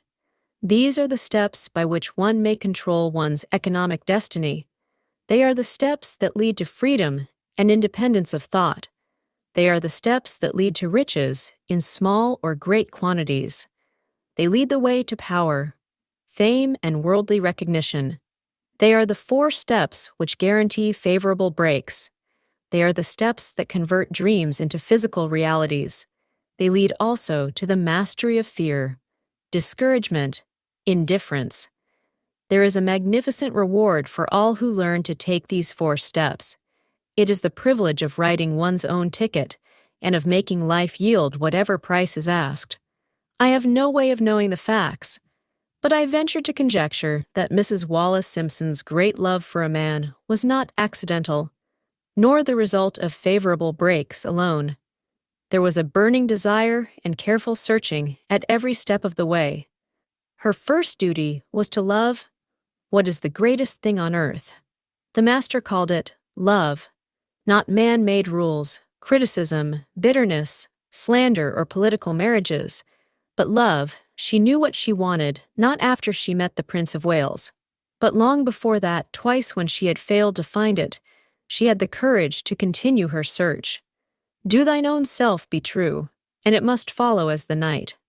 The day thou canst not then be false to any man. Her rise from obscurity was of the slow, progressive, persistent order, but it was sure. She triumphed over unbelievably long odds, and no matter who you are or what you may think of Wallace Simpson, or the king who gave up his crown for her love, she is an astounding example of applied persistence, an instructor on the rules of self-determination, from whom the entire world might profitably take lessons. When you think of Wallace Simpson, think of one who knew what she wanted and shook the greatest empire on earth to get at women who complain that this is a man's world, that women do not have an equal chance to win. Owe it to themselves to study carefully the life of this unusual woman, who at an age which most women consider old, captured the affections of the most desirable bachelor in the entire world. And what of King Edward? What lesson may we learn from his part in the world's greatest drama of recent times? Did he pay too high a price for the affections of the woman of his choice? Surely no one but he can give the correct answer. The rest of us can only conjecture. This much, we know: the king came into the world without his own consent. He was born to great riches. Without requesting them, he was persistently sought in marriage politicians and statesmen. Throughout Europe tossed dowagers and princesses at his feet, because he was the firstborn of his parents. He inherited a crown which he did not seek, and perhaps did not desire for more than 40 years. He was not a free agent, could not live his life in his own way, had but little privacy, and finally assumed duties inflicted upon him. When he ascended the throne, some will say, with all these blessings, King Edward should have found peace of mind, contentment, and joy of living. The truth is that back of all the privileges of a crown, all the money, the fame and the power inherited by King Edward, there was an emptiness which could be filled only by love. His greatest desire was for love long before he met Wallace Simpson. He doubtless felt this great universal emotion tugging at the strings of his heart, beating upon the door of his soul, and crying out for expression. And when he met a kindred spirit, crying out for this same holy privilege of expression, he recognized it, and without fear or apology opened his heart and bade it enter all the scandalmongers in the world, cannot destroy the beauty of this international drama through which two people found love and had the courage to face open criticism and renounce all else to give it holy expression. King Edward's decision to give up the crown of the world's most powerful empire for the privilege of going the remainder of the way through life with the woman of his choice was a decision that required courage. The decision also had a price, but who has the right to say the price was too great? Surely not he who said, "He among you who is without sin." Let him cast the first stone as a suggestion to any evil-minded person who chooses to find fault with the Duke of Windsor, because his desire was for love, and for openly declaring his love for Wallis Simpson and giving up his throne for her. Let it be remembered that the open declaration was not essential. He could have followed the custom of clandestine liaison, which has prevailed in Europe for centuries, without giving up either his throne or the woman of his choice, and there would have been no complaint from either church or lay. But this unusual man was built of sterner stuff. His love was clean, it was deep and sincere. It represented the one thing which, above all else, he truly desired. Therefore, he took what he wanted and paid the price demanded. If Europe had been blessed with more rulers with the human heart and the traits of honesty of King Edward for the past century, that unhemisphere now seething with greed, hate-lust, political connivance, and threats of war would have a different and a better story, to tell a story in which love and not hate would rule. In the words of Stuart Austin, we raise our cup and drink this toast to ex-King Edward and Wallis Simpson. Blessed is the man who has come to know that our muted thoughts are our sweetest thoughts. Blessed is the man who from the blackest depths can see the luminous figure of love, and seeing sing and singing, say sweeter far than uttered lays, are the thoughts I have of you. In these words, would we pay tribute to the two people who more than all others of modern times have been the victims of criticism and recipients of abuse, because they found life's greatest treasure and claimed it. Note that Mrs. Simpson read and approved this annalise. Most of the world will applaud the Duke of Windsor and Wallis Simpson because of their persistence in searching until they found life's greatest reward. All of us can profit by following their example in our own search for that which we demand of life. What mystical power gives to men of persistence, the capacity to master difficulties, does the quality of persistence set up in one's mind some form of spiritual, mental, or chemical inactivity, which gives one access to supernatural forces? Does infinite intelligence throw itself on the side of the person who still fights on after the battle has been lost with the whole world on the opposing side?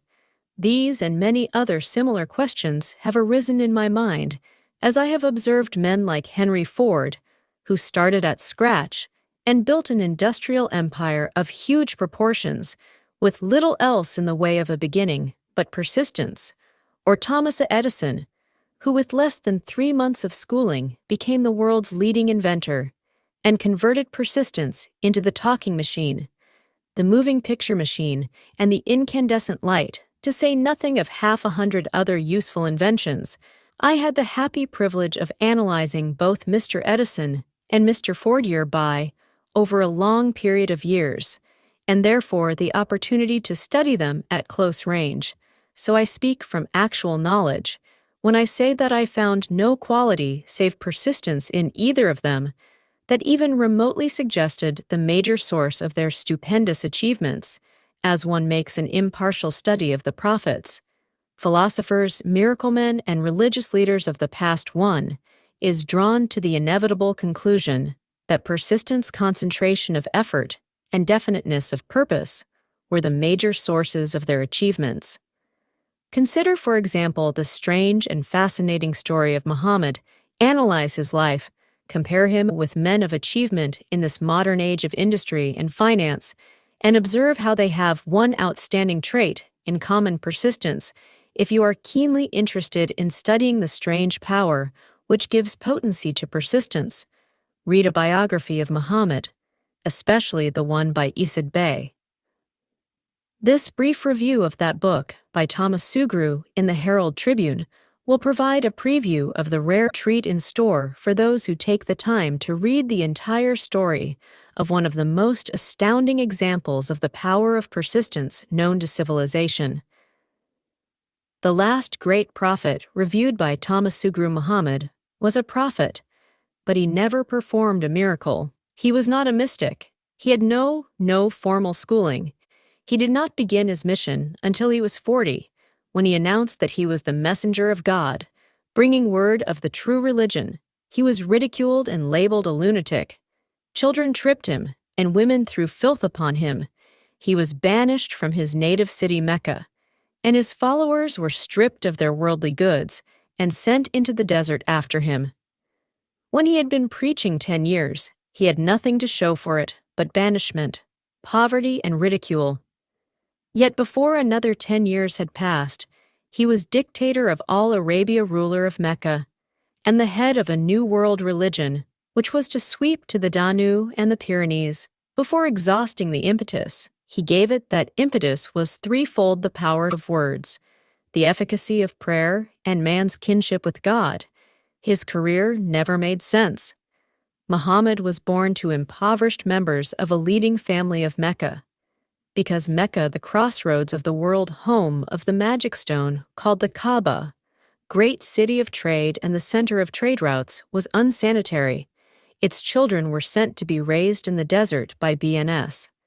Muhammad was thus nurtured, drawing strength and health from the milk of nomad vicarious mothers. He tended sheep and soon hired out to a rich widow.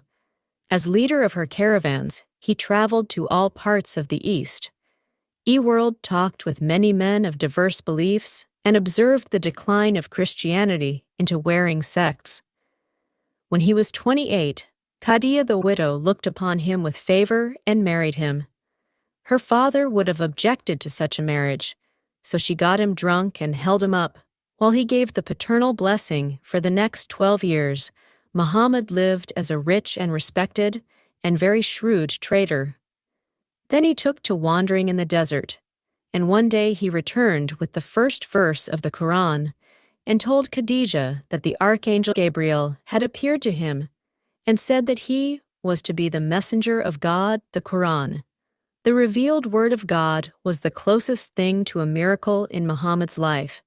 He had not been a poet. He had no gift of words yet. The verses of the Quran, as he received them and recited them to the faithful, were better than any verses which the professional poets of the tribes could produce.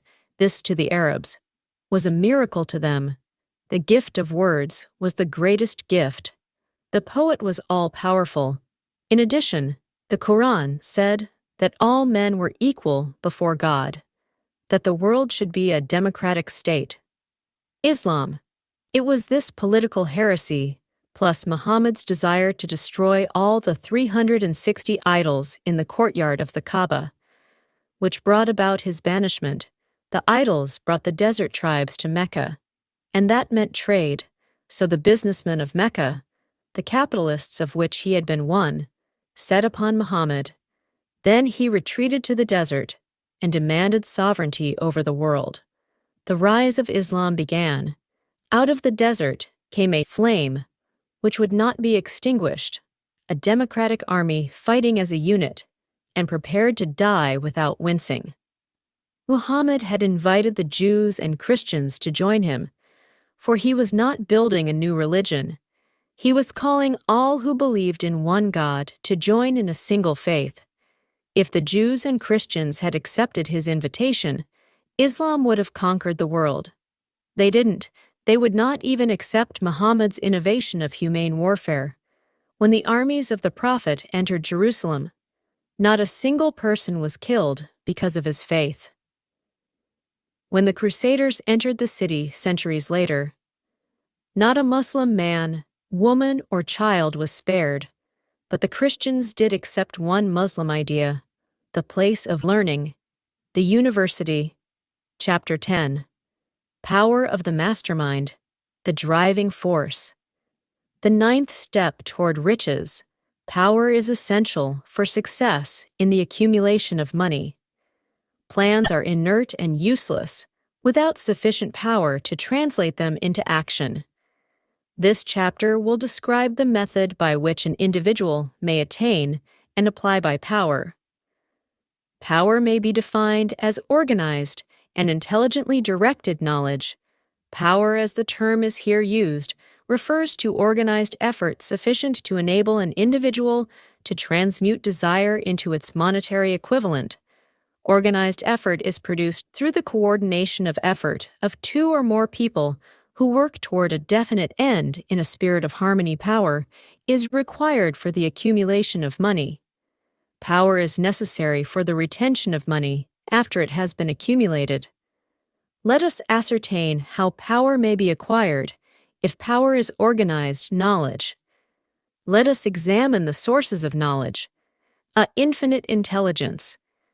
This source of knowledge may be contacted through the procedure described in another chapter with the aid of creative imagination.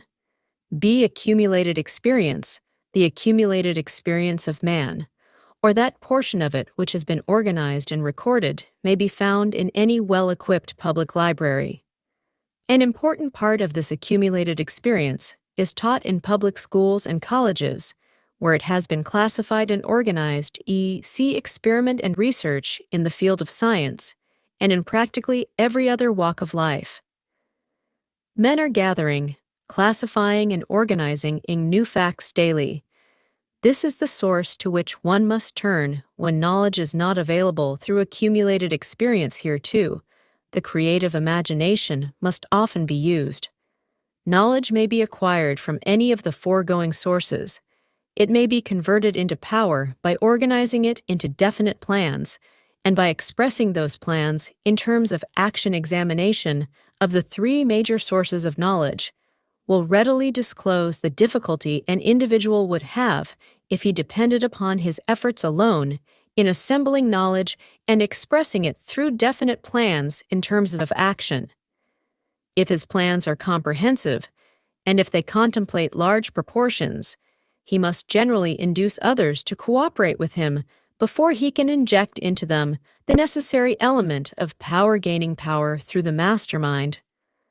The mastermind may be defined as coordination of knowledge and effort in a spirit of harmony between two or more people for the attainment of a definite purpose. No individual may have great power without availing himself of the mastermind. In a preceding chapter, instructions were given for the creation of plans for the purpose of translating desire into its monetary equivalent. If you carry out these instructions with persistence and intelligence and use discrimination in the selection of your mastermind group, your objective will have been halfway reached even before you begin to recognize it, so you may better understand the intangible potentialities of power available to you through a properly chosen mastermind group. We will here explain the two characteristics of the mastermind principle, one of which is economic in nature and the other psychic. The economic feature is obvious. Economic advantages may be created by any person who surrounds himself with the advice, counsel, and personal cooperation of a group of men who are willing to lend him wholehearted aid in a spirit of perfect harmony. This form of cooperative alliance has been the basis of nearly every great fortune. Your understanding of this great truth may definitely determine your financial status. The psychic phase of the mastermind principle is much more abstract, much more difficult to comprehend, because it has reference to the spiritual forces with which the human race as a whole is not well acquainted. You may catch a significant suggestion from this statement. No two minds ever come together without thereby creating a third invisible, intangible force, which may be likened to a third mind. Keep in mind the fact that there are only two known elements in the whole universe: energy and matter. It is a well-known fact that matter may be broken down into units of molecules, atoms, and electrons There are units of matter which may be isolated, separated, and analyzed. Likewise, there are units of energy. The human mind is a form of energy, a part of it being spiritual in nature, when the minds of two people are coordinated in a spirit of harmony. The spiritual units of energy of each mind form an affinity which constitutes the psychic phase of the mastermind. The mastermind principle, or rather the economic feature of it, was first called to my attention by Andrew Carnegie.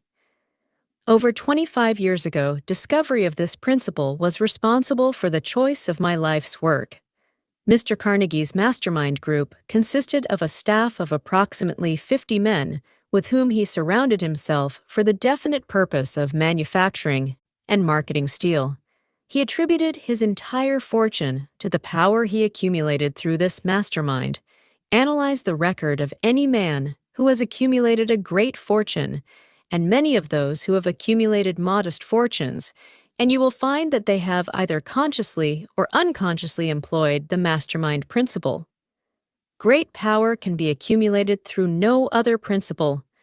Energy is nature's universal set of building blocks out of which she constructs every material thing in the universe, including man and every form of animal and vegetable life, through a process which only nature completely understands. She translates energy into matter. Nature's building blocks are available to man in the energy involved in thinking man's brain may be compared to an electric battery. It absorbs energy from the ether, which permeates every atom of matter and fills the entire universe. It is a well-known fact that a group of electric batteries will provide more energy than a single battery. It is also a well-known fact that an individual battery will provide energy in proportion to the number and capacity of the cells it contains. The brain functions in a similar fashion. This accounts for the fact that some brains are more efficacious than others, and leads to this significant statement: a group of brains coordinated or connected in a spirit of harmony will provide more thought energy than a single brain, just as a group of electric batteries will provide more energy than a single battery. Through this metaphor, it becomes immediately obvious that the mastermind principle holds the secret of the power wielded by men who surround themselves with other men of brains. There follows now another statement, which will lead still nearer to an understanding of the psychic phase of the mastermind principle, when a group of individual brains are coordinated and function in harmony. The increased energy created through that alliance becomes available to every individual brain. In the group, it is a well-known fact that Henry Ford began his business career under the handicap of poverty, illiteracy, and ignorance. It is an equally well-known fact that within the inconceivably short period of 10 years, Mr. Ford mastered these three handicaps, and that within 25 years, he made himself one of the richest men in America. Connect with this fact the additional knowledge that Mr. Ford's most rapid strides became noticeable from the time he became a personal friend of Thomas A. Edison, and you will begin to understand what the influence of one mind upon another can accomplish. Go a step further and consider the fact that Mr. Ford's most outstanding achievements began from the time that he formed the acquaintances of Harvey Firestone, John Burroughs, and Luther Burbank. Each a man of great brain capacity, and you will have further evidence that power may be produced through friendly alliance of minds. There is little, if any, doubt that Henry Ford is one of the best informed men in the business and industrial world. The question of his wealth needs no discussion. Analyze Mr. Ford's intimate personal friends, some of whom have already been mentioned, and you will be prepared to understand the following statement. Men take on the nature and the habits and the power of thought of those with whom they associate in a spirit of sympathy and harmony. Henry Ford whipped poverty, illiteracy, and ignorance by aiding himself with great minds, whose vibrations of thought he absorbed into his own mind through his association with Edison, Burbank, Burroughs, and Firestone. Mr. Ford added to his own brain power the sum and substance of the intelligence, experience, knowledge, and spiritual forces of these four men. Moreover, he appropriated and made use of the mastermind principle through the methods of procedure described in this book. This principle is available to you. We have already mentioned Mahatma Gandhi. Perhaps the majority of those who have heard of Gandhi look upon him as merely an eccentric little man who goes around without formal wearing apparel and makes trouble for the British government. In reality, Gandhi is not eccentric, but he is the most powerful man now living, estimated by the number of his followers and their faith in their leader. Moreover, he is probably the most powerful man who has ever lived. His power is passive, but it is real. Let us study the method by which he attained his stupendous power. It may be explained in a few words. He came by power through inducing over 200 million people to coordinate with mind and body in a spirit of harmony, for a definite purpose. In brief, Gandhi has accomplished a miracle, for it is a miracle when 200 million people can be induced, not forced, to cooperate in a spirit of harmony for a limitless time. If you doubt that this is a miracle, try to induce any two people to cooperate in a spirit of harmony for any length of time. Every man who manages a business knows what a difficult matter it is to get employees to work together in a spirit even remotely resembling harmony. The list of the chief sources from which power may be attained is, as you have seen, headed by infinite intelligence, when two or more people coordinate in a spirit of harmony and work toward a definite objective. They place themselves in position through that alliance to absorb power directly from the great universal storehouse of infinite intelligence. This is the greatest of all sources of power. It is the source to which the genius turns. It is the source to which every great leader turns, whether he may be conscious of the fact or not. The other two major sources from which the knowledge necessary for the accumulation of power may be obtained are no more reliable than the five senses of man. The senses are not always reliable. Infinite intelligence does not err in subsequent chapters. The methods by which infinite intelligence may be most readily contacted will be adequately described. This is not a course on religion. No fundamental principle described in this book should be interpreted as being intended to interfere either directly or indirectly with any man's religious habits.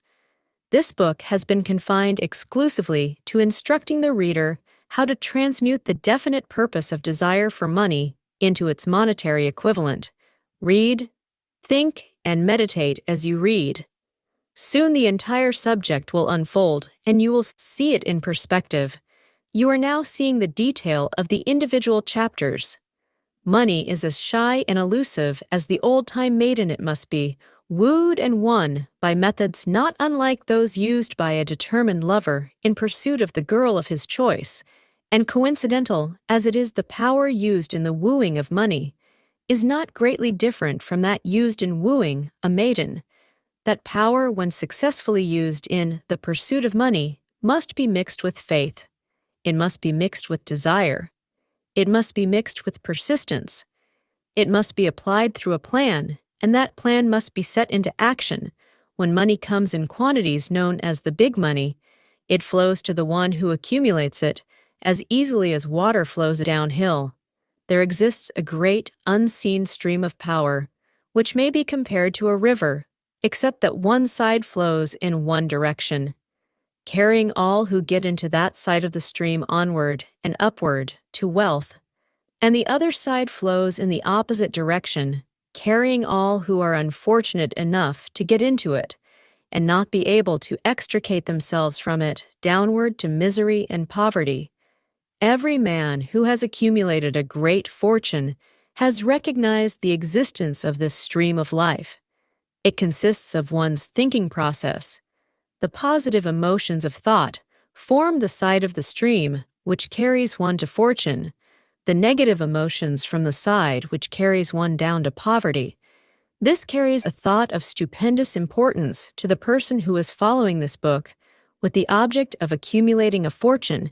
If you are in the side of the stream of power which leads to poverty, This may serve as an oar by which you may propel yourself over into the other side of the stream. It can serve you only through the application and use merely reading and passing judgment on it. Either one way or another will in no way benefit you. Some people undergo the experience of alternating between the positive and negative sides of the stream. Being at times on the positive side and at times on the negative side, the Wall Street crash of '29 swept millions of people from the positive side to the negative side of the stream. These millions are struggling, some of them in desperation and fear, to get back to the positive side of the stream. This book was written especially for those millions. Poverty and riches often change places. The crash taught the world this truth. Although the world will not long remember the lesson, poverty may and generally does voluntarily take the place of riches. When riches take the place of poverty, the change is usually brought about through well-conceived and carefully executed plans. Poverty needs no plan. It needs no one to aid it, because it is bold and ruthless. Riches are shy and timid. They have to be attracted. Anybody can wish for riches, and most people do. But only a few know that a definite plan, plus a burning desire for wealth, are the only dependable means of accumulating wealth. Chapter 11. The Mystery of Sex Transmutation. The 10th step toward riches. The meaning of the word transmute is, in simple language, the changing or transferring of one element or form of energy into another. The emotion of sex brings into being a state of mind because of ignorance on the subject. This state of mind is generally associated with the physical, and because of improper influences to which most people have been subjected in acquiring knowledge of sex, things essentially physical have highly biased the mind. The emotion of sex has back of it the possibility of 3 constructive potentialities. They are 1. The perpetuation of mankind. 2. The maintenance of health as a therapeutic agency. It has no equal. 3. The transformation of mediocrity into genius through transmutation. Sex transmutation is simple and easily explained. It means the switching of the mind from thoughts of physical expression to thoughts of some other nature. Sex desire is the most powerful of human desires. When driven by this desire, men develop keenness of imagination, courage, willpower, persistence, and creative ability unknown to them at other times. So strong and impelling is the desire for sexual contact that men freely run the risk of life and reputation to indulge it when harnessed and redirected along other lines. This motivating force maintains all of its attributes of keenness of imagination, courage, etc., which may be used as powerful creative forces in literature, art, or in any other profession or calling, including, of course, the accumulation of riches. The transmutation of sex energy calls for the exercise of willpower, to be sure, but the reward is worth the effort. The desire for sexual expression is inborn and natural. The desire cannot and should not be submerged or eliminated, but it should be given an outlet through forms of expression which enrich the body, mind, and spirit of man. If not given this form of outlet through transmutation, it will seek outlets through purely physical channels.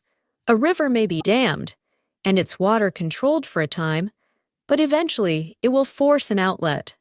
The same is true of the emotion of sex. It may be submerged and controlled for a time, but its very nature causes it to be ever seeking means of expression. If it is not transmuted into some creative effort, it will find a less worthy outlet. Fortunate indeed is the person who has discovered how to give sex emotion an outlet through some form of creative effort, for he has, by that discovery, lifted himself to the status of a genius. Scientific research has disclosed these significant facts. 1. The men of greatest achievement are men with highly developed sex. Nature's men who have learned the art of sex transmutation. 2. The men who have accumulated great fortunes and achieved outstanding recognition in literature, art industry, architecture, and the professions, were motivated by the influence of a woman. The research from which these astounding discoveries were made went back through the pages of biography and history for more than 2,000 years. Wherever there was evidence available in connection with the lives of men and women of great achievement, it indicated most convincingly that they possessed highly developed sex natures. The emotion of sex is an irresistible force against which there can be no such opposition as an immovable body. When driven by this emotion, men become gifted with a superpower for action. Understand this truth, and you will catch the significance of the statement that sex transmutation will lift one to the status of a genius. The emotion of sex contains the secret of creative ability. Destroy the sex glands, whether in man or beast, and you have removed the major source of action. For proof of this, observe. What happens to any animal after it has been castrated?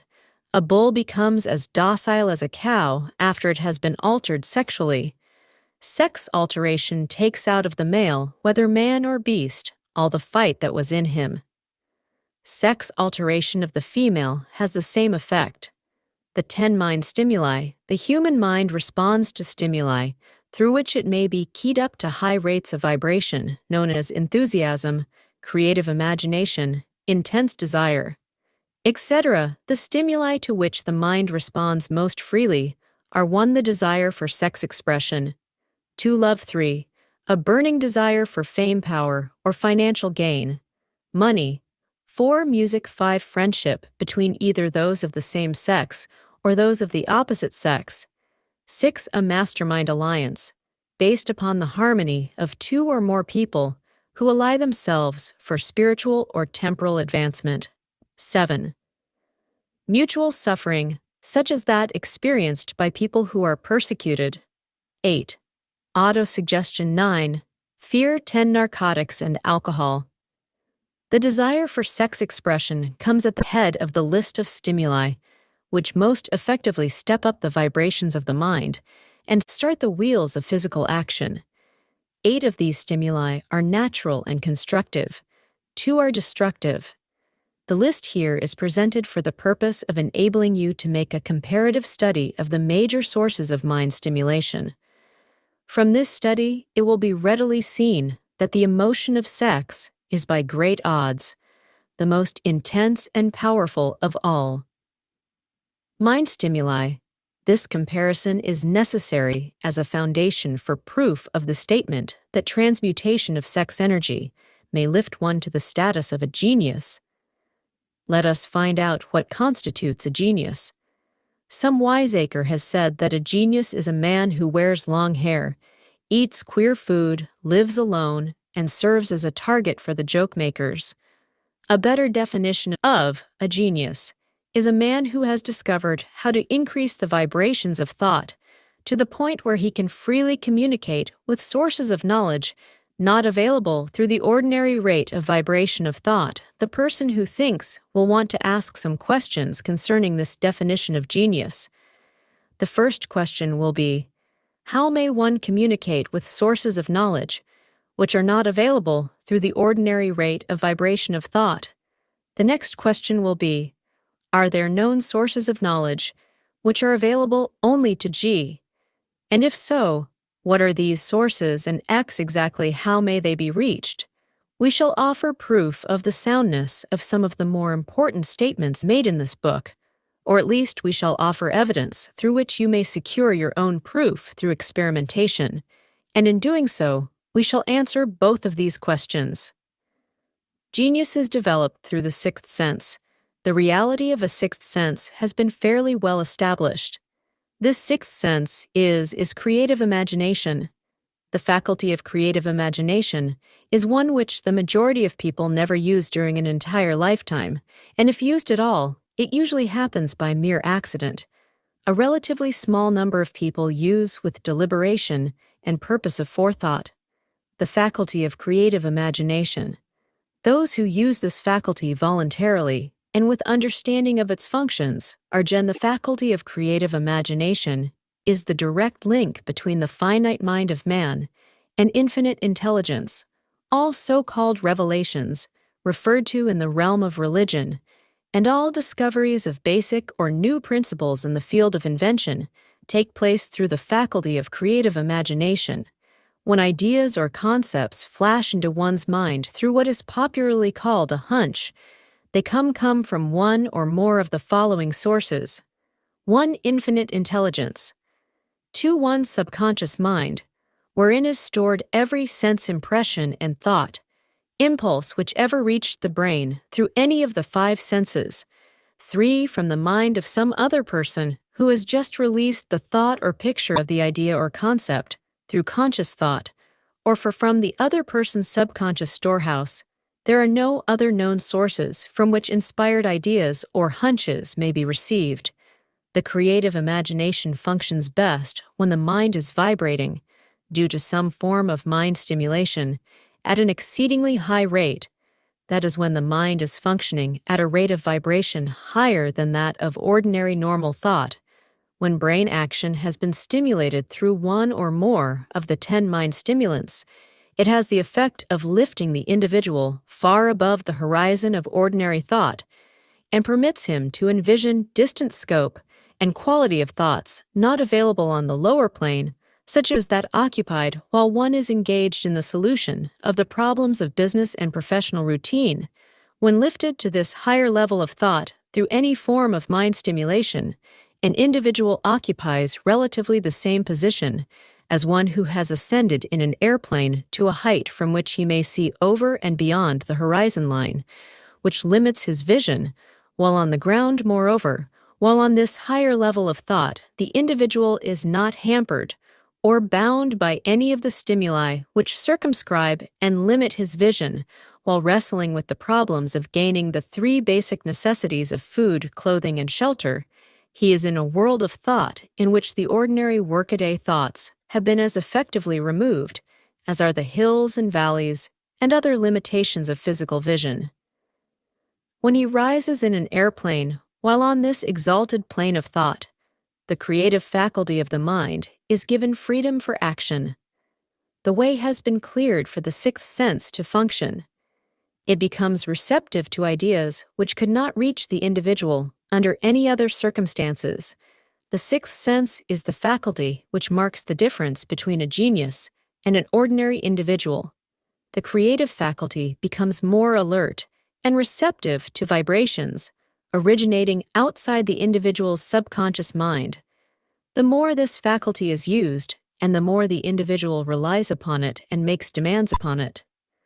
For thought impulses, this faculty can be cultivated and developed only through use. That which is known as one's conscience operates entirely through the faculty of the 6th sense. The great artists, writers, musicians, and poets became great because they acquire the habit of relying upon the still small voice, which speaks from within through the faculty of creative imagination. It is a fact well known to people who have keen imaginations that their best ideas come through so-called hunches. There is a great orator who does not atte to greatness until he closes his eyes and begins to rely entirely upon the faculty of creative imagination. When asked why he closed his eyes just before the climaxes of his oratory, he replied, "I do it because then I speak through ideas which come to me from within." One of America's most successful and best-known financiers followed the habit of closing his eyes for 2 or 3 minutes before making a decision. When asked why he did this, he replied, "With my eyes closed, I'm able to draw upon a source of superior intelligence." The late Dr. Elmer R. Gates of Chevy Chase, Maryland, created more than 200 useful patents, many of them basic, through the process of cultivating and using the creative faculty. His method is both significant and interesting to one interested in attaining to the status of genius, in which category Dr. Gates unquestionably belonged. Dr. Gates was one of the really great, though less publicized, scientists of the world. In his laboratory, he had what he called his personal communication room. It was practically soundproof and so arranged that all light could be shut out, It was equipped with a small table on which he kept a pad of writing paper. In front of the table on the wall was an electric push button which controlled the lights when Dr. Gates desired to draw upon the forces available to him through his creative imagination. He would go into this room, seat himself at the table, shut off the lights, and concentrate upon the known factors of the invention on which he was working, remaining in that position until ideas began to flash into his mind in connection with the unknown factors of the invention. On one occasion, ideas came through so fast that he was forced to write for almost 3 hours. When the thoughts stopped flowing and he examined his notes, he found they contained a minute description of principles which had not a parallel among the known data of the scientific world. Moreover, the answer to his problem was intelligently presented in those notes. In this manner, Dr. Gates completed over 200 patents, which had been begun but not completed by half-baked brains. Evidence of the truth of this statement is in the United States Patent Office. Dr. Gates earned his living by sitting for ideas for individuals and corporations. Some of the largest corporations in America paid him substantial fees by the hour for sitting for ideas. The reasoning faculty is often faulty because it is largely guided by one's accumulated experience. Not all knowledge which one accumulates through experience is accurate. Ideas received through the creative faculty are much more reliable for the reason that they come from sources more reliable than any which are available to the reasoning faculty of the mind. The major difference between the genius and the ordinary crank inventor may be found in the fact that the genius works through his faculty of creative imagination. While the crank knows nothing of this faculty, the scientific inventor such as Mr. Edison and Dr. Gates makes use of both the synthetic and the creative faculties of imagination. For example, the scientific inventor or genius begins an invention by organizing and combining the known ideas or principles accumulated through experience through the synthetic faculty. The reasoning faculty, if he finds this accumulated knowledge to be insufficient for the completion of his invention, he then draws upon the sources of knowledge available to him through his creative faculty. The method by which he does this varies with the individual, but this is the sum and substance of his procedure. 1. He stimulates his mind so that it vibrates on a higher than average plane using one or more of the 10 mind stimulants or some other stimulant of his choice. 2. He concentrates upon the known factors, the finished part of his invention, and creates in his mind a perfect picture of unknown factors, the unfinished part of his invention. He holds this picture in his mind until it has been taken over by the subconscious mind, then relaxes by clearing his mind of all thought and waits for his answer to flash into his mind. Sometimes the results are both definite and immediate. At other times, the results are negative, depending upon the state of development of the sixth sense or creative faculty. Mr. Edison tried out more than 10,000 different combinations of ideas through the synthetic faculty of his imagination before he tuned it in through the creative faculty and got the answer, which perfected the incandescent light. His experience was similar when he produced the talking machine. There is plenty of reliable evidence that the faculty of creative imaging exists. This evidence is available through accurate analysis of men who have become leaders in their respective callings without having had extensive educations. Lincoln was a notable example of a great leader who achieved greatness through the discovery and use of his faculty of creative imagination. He discovered and began to use this faculty as the result of the stimulation of love, which he experienced after he met Anne Rutley, a statement of the highest significance in connection with the study of the source of genius. The pages of history are filled with the records of great leaders whose achievements may be traced directly to the influence of women who aroused the creative faculties of their minds through the stimulation of sex desire. Napoleon Bonaparte was one of these. When inspired by his first wife, Josephine, he was irresistible and invincible when his better judgment or reasoning faculty prompted him to put Josephine aside, he began to decline his defeat, and St. Helena were not far distant. If good taste would permit, we might easily mention scores of men well known to the American people who climbed to great heights of achievement under the stimulating influence of their wives, only to drop back to destruction after money and power went to their heads, and they put aside the old wife for a new one. Napoleon was not the only man to discover that sex influence from the right source is more powerful than any substitute of expediency which may be created by mere reason. The human mind responds to stimulation. Among the greatest and most powerful of these stimuli is the urge of sex when harnessed and transmuted. This driving force is capable of lifting men into that higher sphere of thought which enables them to master the sources of worry and petty annoyance which beset their pathway on the lower plane. Unfortunately, only the Jinn have made the discovery. Others have accepted the experience of sex urge without discovering one of its major potentialities, a fact which accounts for the great number of others, as compared to the limited number of Jinn, for the purpose of refreshing the memory in connection with the facts available from the biographies of certain men. We here present the names of a few men of outstanding achievement, each of whom was known to have been of a highly sexed nature. The genius which was theirs undoubtedly found its source of power in transmuted sex energy. George Washington, Napoleon Bonaparte, William Shakespeare, Abraham Lincoln, Ralph Waldo Emerson, Robert Burr Burns, Thomas Jefferson, Albert Hubbard, Albert H. Gary Oscar, Wild Woodrow Wilson, John H. Patterson, Andrew Jackson, and Rio Caruso. Your own knowledge of biography will enable you to add to this list. Find, if you can, a single man in all history of civilization who achieved outstanding success in any calling, who was not driven by a well-developed sex nature. If you do not wish to rely upon biographies of men not now living, take inventory of those whom you know to be men of great achievement, and see if you can find one among them who is not highly sexed. Sex energy is the creative energy of all genii. There never has been and never will be a great leader, builder, or artist lacking in this driving force of sex.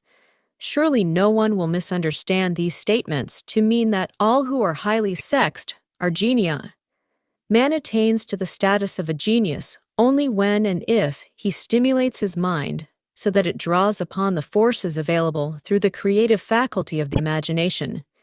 Chief among the stimuli with which this stepping up of the vibrations may be produced is sex energy. The mere possession of this energy is not sufficient to produce a genius.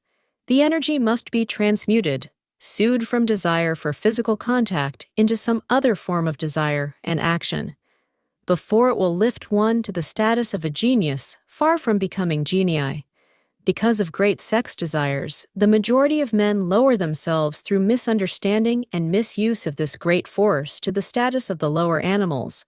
Why men seldom succeed. Before 40, I discovered from the analysis of over 25,000 people that men who succeed in an outstanding way seldom do so before the age of 40, and more often they do not strike their real pace until they are well beyond the age of 50. This fact was so astounding that it prompted me to go into the study of its cause, most carefully carrying the investigation over a period of more than 12 years. This study disclosed the fact that the major reason why the majority of men who succeed do not begin to do so before the age of 40 to 50 is their tendency to dissipate their energies through overindulgence in physical expression of the emotion of sex. The majority of men never learned that the urge of sex has other possibilities, which far transcend in importance that of mere physical expression. The majority of those who make this discovery do so after having wasted many years at a period when the sex energy is at its height prior to the age of 45 to 50. This usually is followed by noteworthy achievement. The lives of many men up to, and sometimes well past the age of 40, reflect a continued dissipation of energies, which could have been more profitably turned into better channels. Their finer and more powerful emotions are swung wildly to the four winds. Out of this habit of the male grew the term sowing his wild oats. The desire for sexual expression is by far the strongest and most impelling of all the human emotions. And for this very reason, this desire, when harnessed and transmuted into action, other than that of physical expression, may raise one to the status of a genius. One of America's most able businessmen frankly admitted that his attractive secretary was responsible for most of the plans he created. He admitted that her presence lifted him to heights of creative imagination, such as he could experience under no other stimulus. One of the most successful men in America owes most of his success to the influence of a very charming young woman who has served as his source of inspiration for more than 12 years.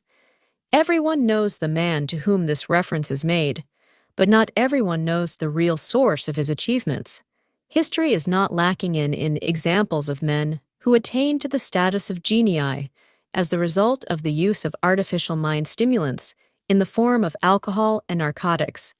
Edgar Allan Poe wrote The Raven while under the influence of liquor, dreaming dreams that mortal never dared to dream before James Whitcomb. Riley did his best writing while under the influence of alcohol. Perhaps it was thus he saw the ordered intermingling of the real and the dream, the mill above the river and the mist above the stream. Robert Burns wrote best when intoxicated for Old Langine, "My dear, we'll take a cup of kindness yet for Old Langine." But let it be remembered that many such men have destroyed themselves.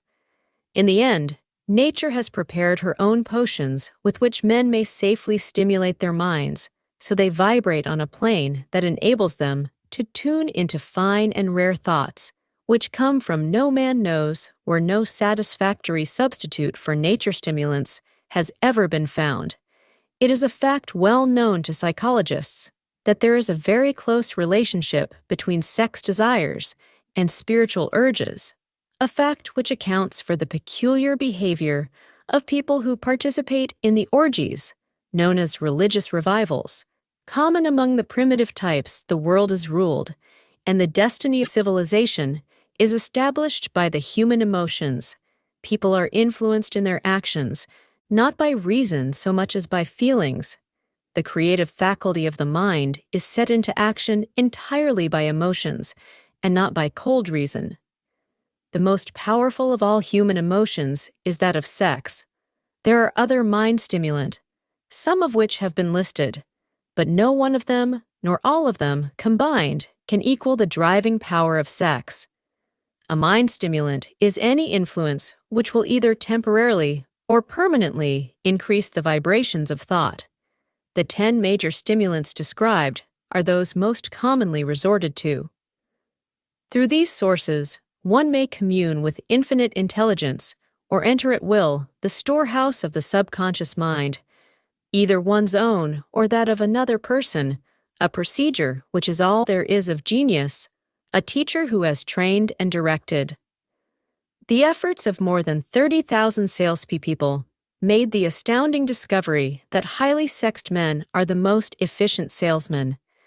The explanation is that the factor of personality, known as personal magnetism, is nothing more or less than sex energy. Highly sexed people always have a plentiful supply of magnetism through cultivation and understanding. Understanding this vital force may be drawn upon and used to great advantage. In the relationships between people, this energy may be communicated to others through the following media. 1. The handshake. The touch of the hand indicates instantly the presence of magnetism or the lack of it. 2. The tone of voice. Magnetism, or sex energy, is the factor with which the voice may be colored or made musical and charming. 3. Posture and carriage of the body. Highly sexed people move briskly and with grace and ease. 4. The vibrations of thought. Highly sexed people mix the emotion of sex with their thoughts, or may do so at will, and in that way may influence those around them. 5. Body adornment. People who are highly sexed are usually very careful about their personal appearance.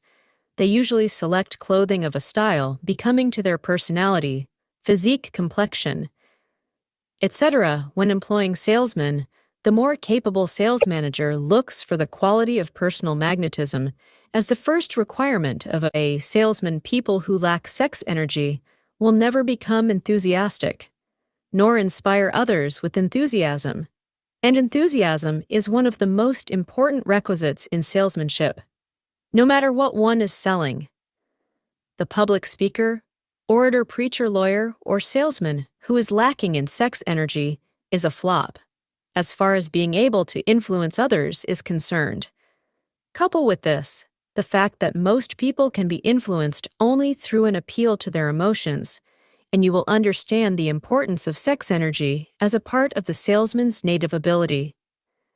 Master salesmen attain the status of mastery in selling because they either consciously or unconsciously transmute the energy of sex into sales enthusiasm. In this statement may be found a very practical suggestion as to the actual meaning of sex transmutation.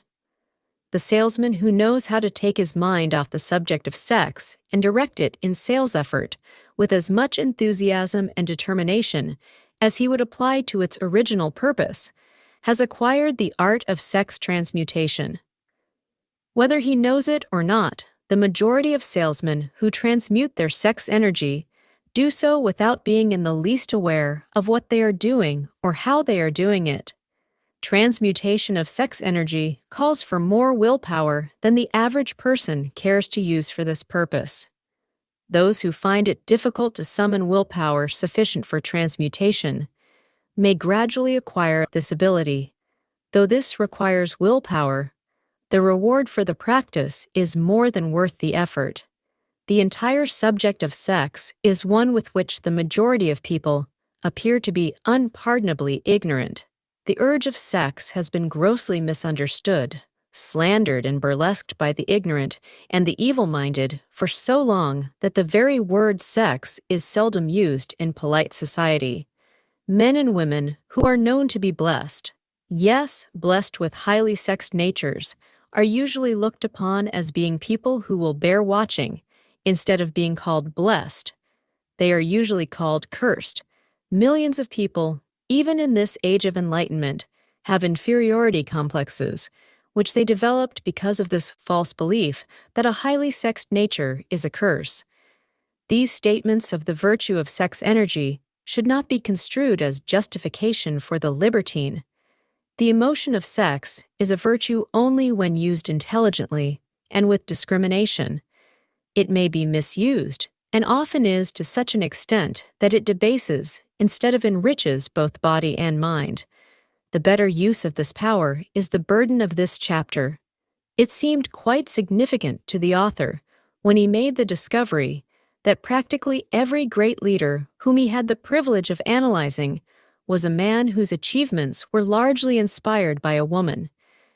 In many instances, the woman in the case was a modest, self-denying wife of whom the public had heard but little or nothing. In a few instances, the source of inspiration has been traced to the other woman. Perhaps such cases may not be entirely unknown to you. Intemperance in sex habits is just as detrimental as intemperance in habits of drinking and eating. In this age in which we live, an age which began with the World War, intemperance and habits of sex is common. This orgy of indulgence may account for the shortage of great leaders. No man can avail himself of the forces of his creative imagination while dissipating them. Man is the only creature on earth which violates nature's purpose. In this connection, every other animal indulges its sex nature in moderation and with purpose, which harmonizes with the laws of nature. Every other animal responds to the call of sex. Only in season man's inclination is to declare, open season, Every intelligent person knows that stimulation in excess through alcoholic drink and narcotics is a form of intemperance, which destroys the vital organs of the body, including the brain. Not every person knows, however, that overindulgence in sex expression may become a habit as destructive and as detrimental to creative effort as narcotics or liquor. A sex-mad man is not essentially different than a dope-mad man. Both have lost control over their faculties of reason and willpower. Sexual overindulgence may not only destroy reason and willpower, but it may also lead to either temporary or permanent insanity. Many cases of hypochondria, imaginary illness, grow out of habits developed in ignorance of the true function of sex. From these brief references to the subject, it may be readily seen that ignorance on the subject of sex transmutation forces stupendous penalties upon the ignorant, on the one hand, and withholds from them equally stupendous benefits on the other. Widespread ignorance on the subject of sex is due to the fact that the subject has been surrounded with mystery and beclouded by dark silence. The conspiracy of mystery and silence has had the same effect upon the minds of young people that the psychology of prohibition had the result has been increased curiosity and desire to acquire more knowledge on this verboten subject, and to the shame of all lawmakers and most physicians. By training best qualified to educate youth on that subject, information has not been easily available. Seldom does an individual enter upon highly creative effort in any field of endeavor. Before the age of 40, the average man reaches the period of his greatest capacity to create between 40 and 60. These statements are based upon analysis of thousands of men and women who have been carefully observed. They should be encouraging to those who fail to arrive before the age of 40, and to those who become frightened at the approach of old age around the 40-year mark.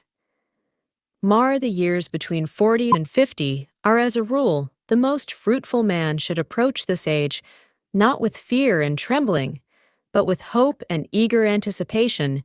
If you want evidence that most men do not begin to do their best work before the age of 40, study the records of the most successful men known to the American people, and you will find it.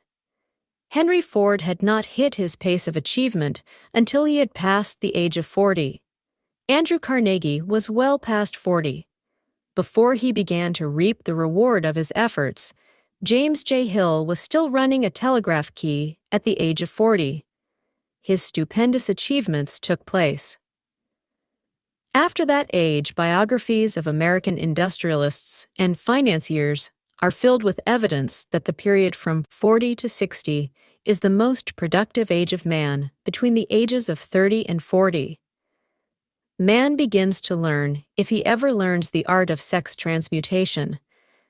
This discovery is generally accidental, and more often than otherwise, the man who makes it is totally unconscious of his discovery. He may observe that his powers of achievement have increased around the age of 35 to 40, but in most cases he is not familiar with the cause of this change, that nature begins to harmonize the emotions of love and sex in the individual. Between the ages of 30 and 40, so that he may draw upon these great forces and apply them jointly as stimuli to action. Sex alone is a mighty urge to action, but its forces are like a cyclone. They are often uncontrollable when the emotion of love begins to mix itself with the emotion of sex. The result is calmness of purpose. Poise, accuracy of judgment, and balance. What person who has attained to the age of 40 is so unfortunate as to be unable to analyze these statements and to corroborate them by his own experience when driven by his desire to please a woman based solely upon the emotion of sex? A man may be and usually is capable of great achievement, but his actions may be disorganized, distorted, and totally destructive when driven by his desire to please a woman based upon the motive of sex alone. A man may steal, cheat, and even commit murder, But when the emotion of love is mixed with the emotion of sex, that same man will guide his actions with more sanity, balance, and reason. Criminologists have discovered that the most hardened criminals can be reformed through the influence of a woman's love. There is no record of a criminal having been reformed solely through the sex influence. These facts are well known, but their cause is not. Reformation comes, if at all, through the heart or the emotional side of man, not through his head or reasoning side. Reformation means a change of heart. It does not mean a change of head. A man may, because of reason, make certain changes in his personal conduct to avoid the consequences of undesirable effects, but genuine reformation comes only through a change of heart, through a desire to change love. Romance and sex are all emotions capable of driving men to heights of superachievement. Love is the emotion which serves as a safety valve and ensures balance, poise, and constructive effort when combined. These three emotions may lift one to an altitude of a genius. There are genii, however, who know but little of the emotion of love. Most of them may be found engaged in some form of action which is destructive, or at least not based upon justice and fairness toward others. If good taste would permit, a dozen genii could be named in the field of industry and finance, who ride ruthlessly over the rights of their fellow men. They seem totally lacking in conscience. The reader can easily supply his own list of such men. The emotions are states of mind. Nature has provided man with a chemistry of the mind, which operates in a manner similar to the principles of chemistry of matter. It is a well-known fact that through the aid of chemistry of matter, a chemist may create a deadly poison by mixing certain elements, none of which are in themselves harmful, in the right proportions. The emotions may likewise be combined so as to create a deadly poison. The emotions of sex and jealousy, when mixed, may turn a person into an insane beast. The presence of any one or more of the destructive emotions in the human mind through the chemistry of the mind sets up a poison which may destroy one's sense of justice and fairness in extreme cases. The presence of any combination of these emotions in the mind may destroy one's reason. The road to genius consists of the development, control, and use of sex, love, and romance. Briefly, the process may be stated as follows. Encourage the presence of these emotions as the dominating thoughts in one's mind, and discourage the presence of all the destructive emotions. The mind is a creature of habit. It thrives upon the dominating thoughts, fed it through the faculty of willpower. One may discourage the presence of any emotion and encourage the presence of any other. Control of the mind through the power of will is not difficult. Control comes from persistence and habit. The secret of control lies in understanding the process of transmutation. When any negative emotion presents itself in one's mind, it can be transmuted into a positive or constructive emotion. By the simple procedure of changing one's thoughts, there is no other road to genius than through voluntary self-effort. A man may attain to great heights of financial or business achievement solely by the drive force of sex energy. But history is filled with evidence that he may, and usually does, carry with him certain traits of character which rob him of the ability to either hold or enjoy his fortune. This is worthy of analysis, thought, and meditation, for it states a truth the knowledge of which may be helpful to women as well as men. Ignorance of this has thousands of people. Their privilege of happiness, even though they possessed riches, the emotions of love and sex leave their unmistakable marks upon the features. Moreover, these signs are so visible that all who wish may read them. The man who is driven by the storm of passion based upon sex desires alone plainly advertises that fact to the entire world by the expression of his eyes and the lines of his face. The emotion of love, when mixed with the emotion of sex, softens, modifies, and beautifies the facial expression. No character analyst is needed to tell you this. You may observe it for yourself. The emotion of love brings out and develops the artistic and the aesthetic nature of man. It leaves its impress upon one's very soul, even after the fire has been subdued by time and circumstance. Memories of love never pass, they linger, guide and influence, long after the source of stimulation has faded. There is nothing new in this. Every person who has been moved by genuine love knows that it leaves enduring traces upon the human heart. The effect of love endures because love is spiritual in nature. The man who cannot be stimulated to great heights of achievement by love is hopeless. He is dead, though he may seem to live. Even the memories of love are sufficient to lift one to a higher plan of creative effort. The major force of love may spend itself and pass away like a fire which has burned itself out, but it leaves behind indelible marks as evidence that it passed that way. Its departure often prepares the human heart for a still greater love. Go back into your yesterdays at times and bathe your mind in the beautiful memories of past love. It will soften the influence of the present worries and annoyances. It will give you a source of escape from the unpleasant realities of life, and maybe, who knows, your mind will yield to you during this temporary retreat into the world of fantasy ideas or plans, which may change the entire financial or spiritual status of your life. If you believe yourself unfortunate because you have loved and lost perish, the thought one who has loved truly can never lose. Entirely love is whimsical and temperamental. Its nature is ephemeral and transitory. It comes when it pleases and goes away without warning. Accept and enjoy it while it remains, but spend no time worrying about its departure. Worry will never bring it back. Dismiss also the thought that love never comes. But once love may come and go, times without number. But there are no two love experiences which affect one in just the same way there may be, and there usually is one love experience which leaves a deeper imprint on the heart than all the others. But all love experiences are beneficial, except to the person who becomes resentful and cynical. When love makes its departure, there should be no disappointment over love. And there would be none if people understood the difference between the emotions of love and sex. The major difference is that love is spiritual while sex is biological. No experience which touches the human heart with a spiritual force can possibly be harmful, except through ignorance or jealousy. Love is without question life's greatest experience. It brings one into communion with infinite intelligence.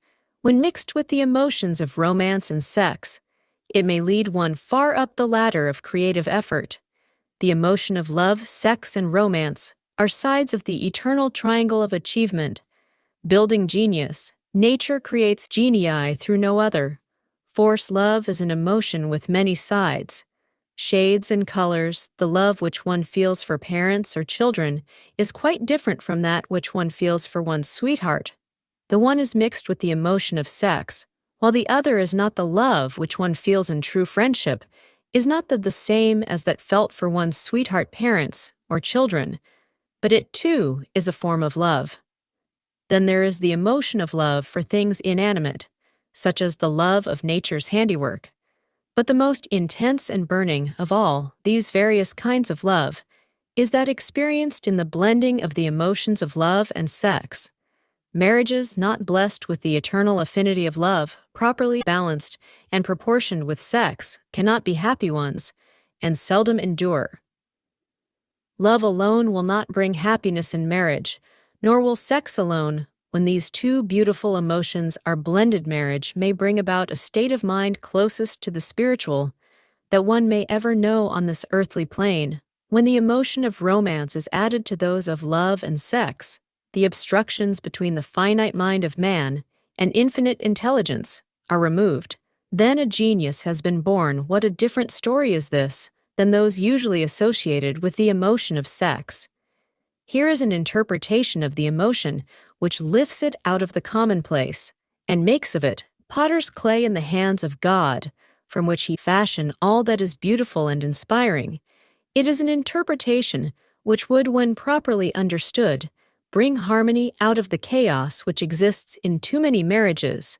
the disharmonies often expressed in the form of naggings usually be traced to lack of knowledge on the subject of sex, where love romance and the proper understanding of the emotion and function of sex abide. There is no disharmony between married people. Fortunate is the husband whose wife understands the true relationship between the emotions of love, sex, and romance, when motivated by the holy triumvirate. No form of labor is burdensome because even the most lowly form of effort takes on the nature of a labor of love. It is a very old saying that a man's wife may either make him or break him, but the reason is not always understood. The making and breaking is the result of the wife's understanding or lack of understanding of the emotions of love, sex, and romance, despite the fact that men are polygamous by the very nature of their biological inheritance. It is true that no woman has as great an influence on a man as his wife, unless he is married to a woman totally unsuited to his nature. If a woman permits her husband to lose interest in her and become more interested in other women, it is usually because of her ignorance or indifference toward the subjects of sex, love, and romance. This statement presupposes, of course, that genuine love once existed between a man and his wife. The facts are equally applicable to a man who permits his wife's interest in him to die. Married people often bicker over a multitude of trivialities. If these are analyzed accurately, the real cause of the trouble will often be found to be indifference or ignorance on these subjects. Man's greatest motivating force is his desire to please woman. The hunter, who excelled during prehistoric days before the dawn of civilization, did so because of his desire to appear great in the eyes of woman. Man's nature has not changed in this respect. The hunter of today brings home no skins of wild animals, but he indicates his desire for her favor by supplying fine clothes, motor cars, and wealth. Man has the same desire to please woman that he had before the dawn of civilization. The only thing that has changed is his method of pleasing men who accumulate large fortunes and attain to great heights of power and fame, do so mainly to satisfy their desire to please women. Take women out of their lives, and great wealth would be useless to most men. It is this inherent desire of man to please woman which gives woman the power to make or break a man. The woman who understands man's nature and tactfully caters to it need have no fear of competition from other women. Men may be giants with indomitable willpower when dealing with other men, but they are easily managed by the women of their choice. Most men will not admit that they are easily influenced by the women they prefer, because it is in the nature of the male to want to be recognized as the stronger of the species. Moreover, the intelligent woman recognizes this manly trait, and very wisely makes no issue of it. Some men know that they are being influenced by the women of their choice, their wives, sweethearts, mothers, or sisters, but they tactfully refrain from rebelling against the influence, because they are intelligent enough to know that no man is happy or complete without the modifying influence of the right woman.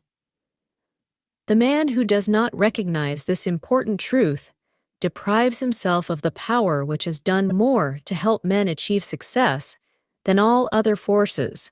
Combined Chapter 12. The subconscious mind, the connecting link, the 11th step toward riches.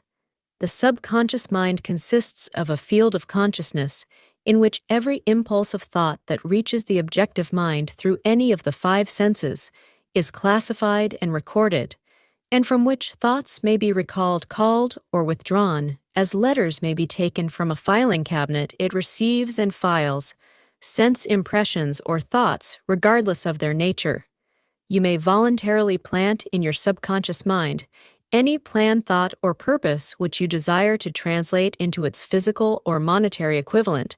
The subconscious acts first on the dominating desires, which have been mixed with emotional feeling, such as faith. Consider this in connection with the instructions given in the chapter on desire for taking the 6 steps there outlined, and the instructions given in the chapter on the building and execution of plans, and you will understand the importance of the thought conveyed. The subconscious mind works day and night through a method of procedure unknown to man.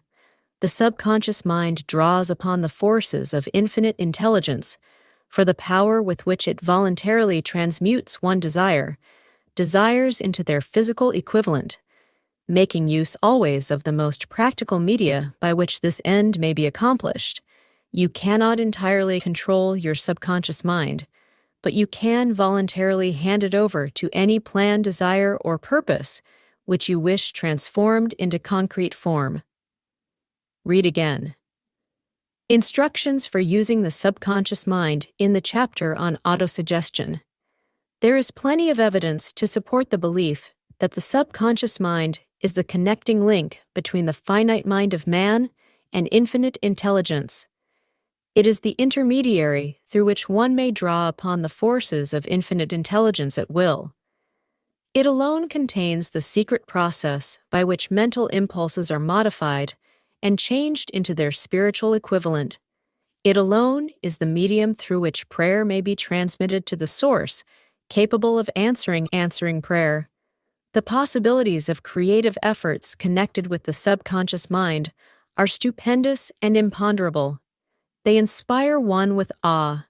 I never approached the discussion of the subconscious mind without a feeling of littleness and inferiority, due perhaps to the fact that man's entire stock of knowledge on this subject is so pitifully limited. The very fact that the subconscious mind is the medium of communication between the thinking mind of man and infinite intelligence is of itself a thought which almost paralyzes one's reason after you have accepted as a reality the existence of the subconscious mind and understand its possibilities as a medium for transmuting your desires into their physical or monetary equivalent. You will comprehend the full significance of the instructions given in the chapter on desire. You will also understand why you have been repeatedly admonished to make your desires clear and to reduce them to writing. You will also understand the necessity of persistence in carrying out instructions. The 13 principles are the stimuli with which you acquire the ability to reach and to influence your subconscious mind. Do not become discouraged if you cannot do this upon the first attempt. Remember that the subconscious mind may be voluntarily directed only through habit under the directions given in the chapter on faith. You have not yet had time to master faith. Be patient, be persistent. A good many statements in the chapters on faith and auto-suggestion will be repeated here for the benefit of your subconscious mind. Remember, your subconscious mind functions voluntarily, whether you make any effort to influence it or not. This naturally suggests to you that thoughts of fear and poverty and all negative thoughts serve as stimuli to your subconscious mind, unless you master these impulses and give it more desirable food upon which it may feed. The subconscious mind will not remain idle. If you fail to plant desires in your subconscious mind, it will feed upon the thoughts which reach it as the result of your neglect. We have all already explained that thought impulses, both negative and positive, are reaching the subconscious mind continuously from the 4 sources which were mentioned in the chapter on sex transmutation. For the present, it is sufficient if you remember that you are living daily in the midst of all manner of thought impulses which are reaching your subconscious mind without your knowledge. Some of these impulses are negative. Some are positive. You are now engaged in trying to help shut off the flow of negative impulses and to aid in voluntarily influencing your subconscious mind through positive impulses of desire. When you achieve this, you will possess the key which unlocks the door to your subconscious mind. Moreover, you will control that door so completely that no undesirable thought may influence your subconscious mind. Everything which man creates begins in the form of a thought. Impulse man can create nothing which he does not first conceive in thought. Through the aid of the imagination, thought impulses may be assembled into plans. The imagination, when under control, may be used for the creation of plans or purposes that lead to success in one's chosen occupation. All thought impulses intended for transmutation into their physical equivalent, voluntarily planted in the subconscious mind, must pass through the imagination and be mixed with faith. The mixing of faith with a plan or purpose intended for submission to the subconscious mind may be done only through the imagination. From these statements, you will readily observe that voluntary use of the subconscious mind calls for coordination and application of all the principles. Ella Wheeler Wilcox gave evidence of her understanding of the power of the subconscious mind when she wrote, "You never can tell what a thought will do in bringing you hate or love, for thoughts are things, and their airy wings are swifter than carrier doves. They follow the law of the universe. Each thing creates its kind, and they speed or the track to bring you back whatever went out from your mind." Mrs. Wilcox understood the truth that thoughts which go out from one's mind also embed themselves deeply in one's subconscious mind, where they serve as a magnet pattern or blueprint by which the subconscious mind is influenced. While translating them into their physical equivalent, thoughts are truly things for the reason that every material thing begins in the form of thought energy. The subconscious mind is more susceptible to influences by impulses of thought mixed with feeling or emotion than by those originating solely in the reasoning portion of the mind. In fact, there is much evidence to support the theory that only emotionalized thoughts have any action influence upon the subconscious mind. It is a well-known fact that emotion or feeling rules the majority of people. If it is true that the subconscious mind responds more quickly to and is influenced more readily by thought impulses, which are well mixed with emotion, it is essential to become familiar with the more important of the emotions. There are 7 major positive emotions and 7 major negative emotions.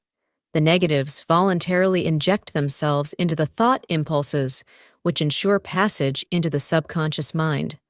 The positives must be injected through the principle of autosuggestion into the thought impulses, which an individual wishes to pass on to his subconscious mind. Instructions have been given in the chapter on autosuggestion. These emotions or feeling impulses may be likened to yeast in a loaf of bread, because they constitute the action element, which transforms thought impulses from the passive to the active state.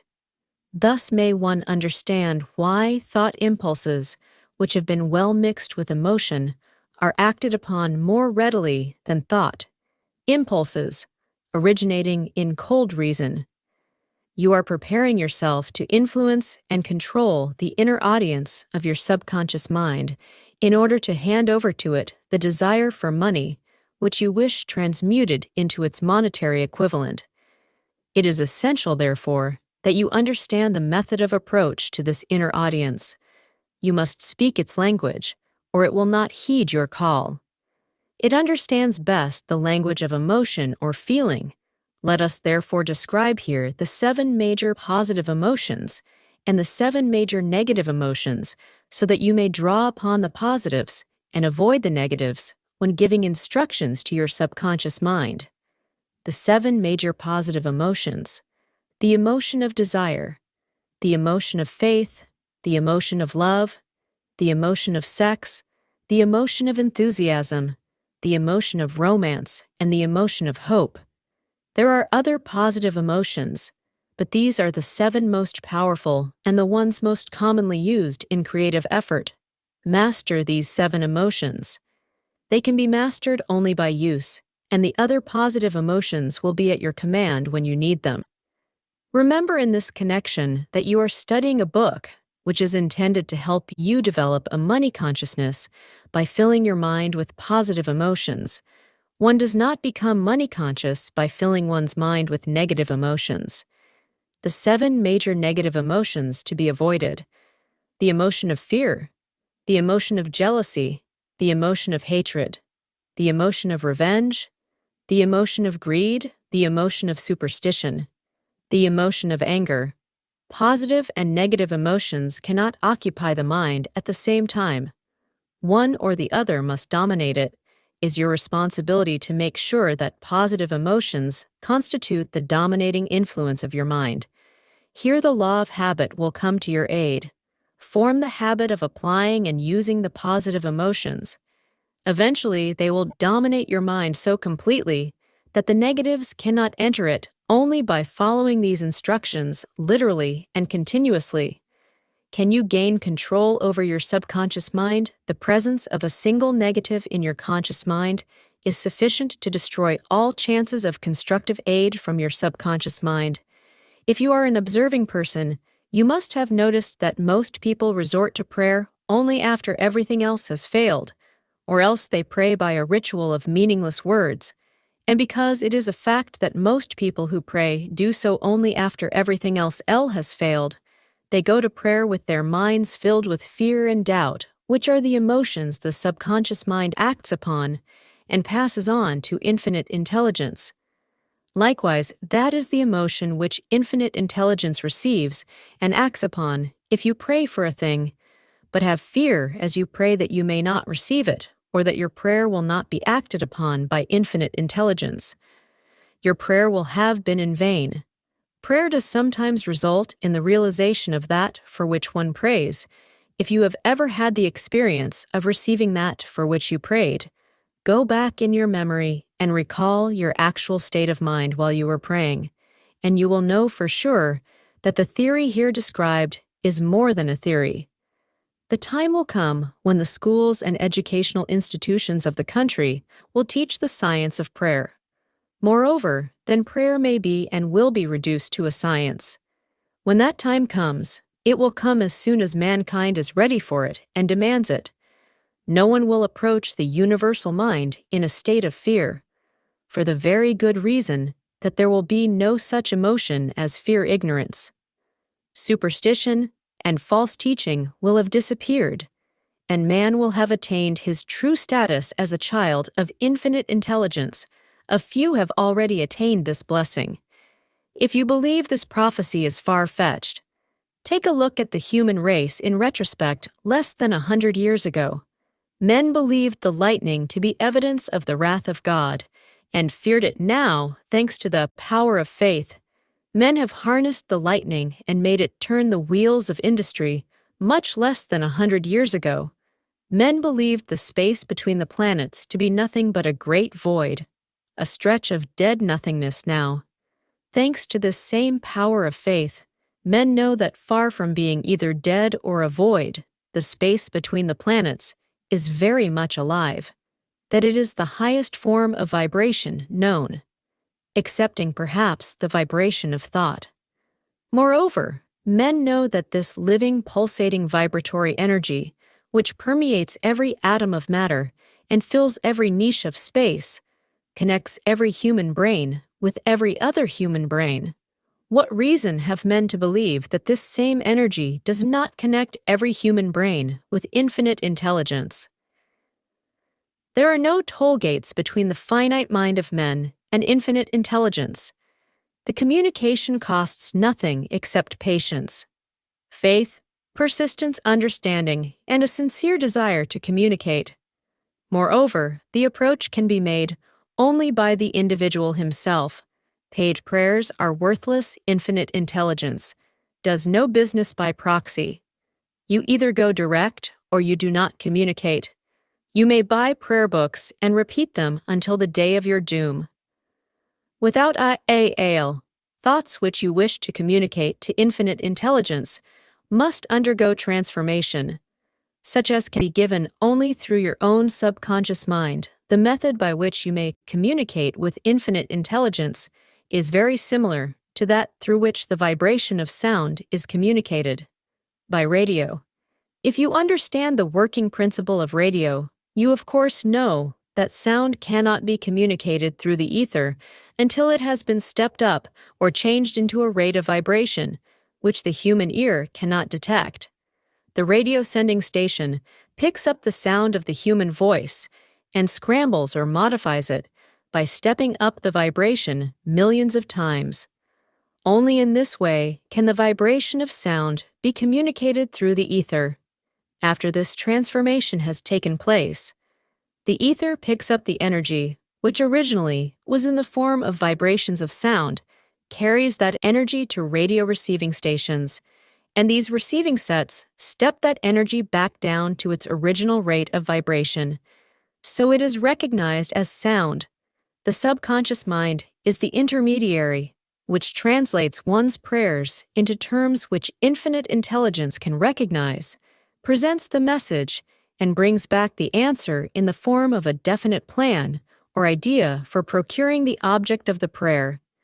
Understand this principle, and you will know why mere words read from a prayer book cannot and will never serve as an agency of communication between the mind of man and infinite intelligence. Before your prayer will reach infinite intelligence, a statement of the author's theory. Only, it probably is transformed from its original thought vibration into terms of spiritual vibration. Faith is the only known agency which will give your thoughts a spiritual nature. Faith and fear make poor bedfellows where one is found, the other cannot exist. Chapter 13, The Brain, a broadcasting and receiving station for thought. The 12th step toward riches. More than 20 years ago, the author, working in conjunction with the late Dr. Alexander Grinnell and Dr. Elmer R. Gates, observed that every human brain is both a broadcasting and receiving station for the vibration of thought through the medium of the ether, in a fashion similar to that employed by the radio broadcasting principle. Every human brain is capable of picking up vibrations of thought, which are being released by other brains in connection with the statement. In the preceding paragraph, compare and consider the description of the creative imagination as outlined in the chapter on imagination.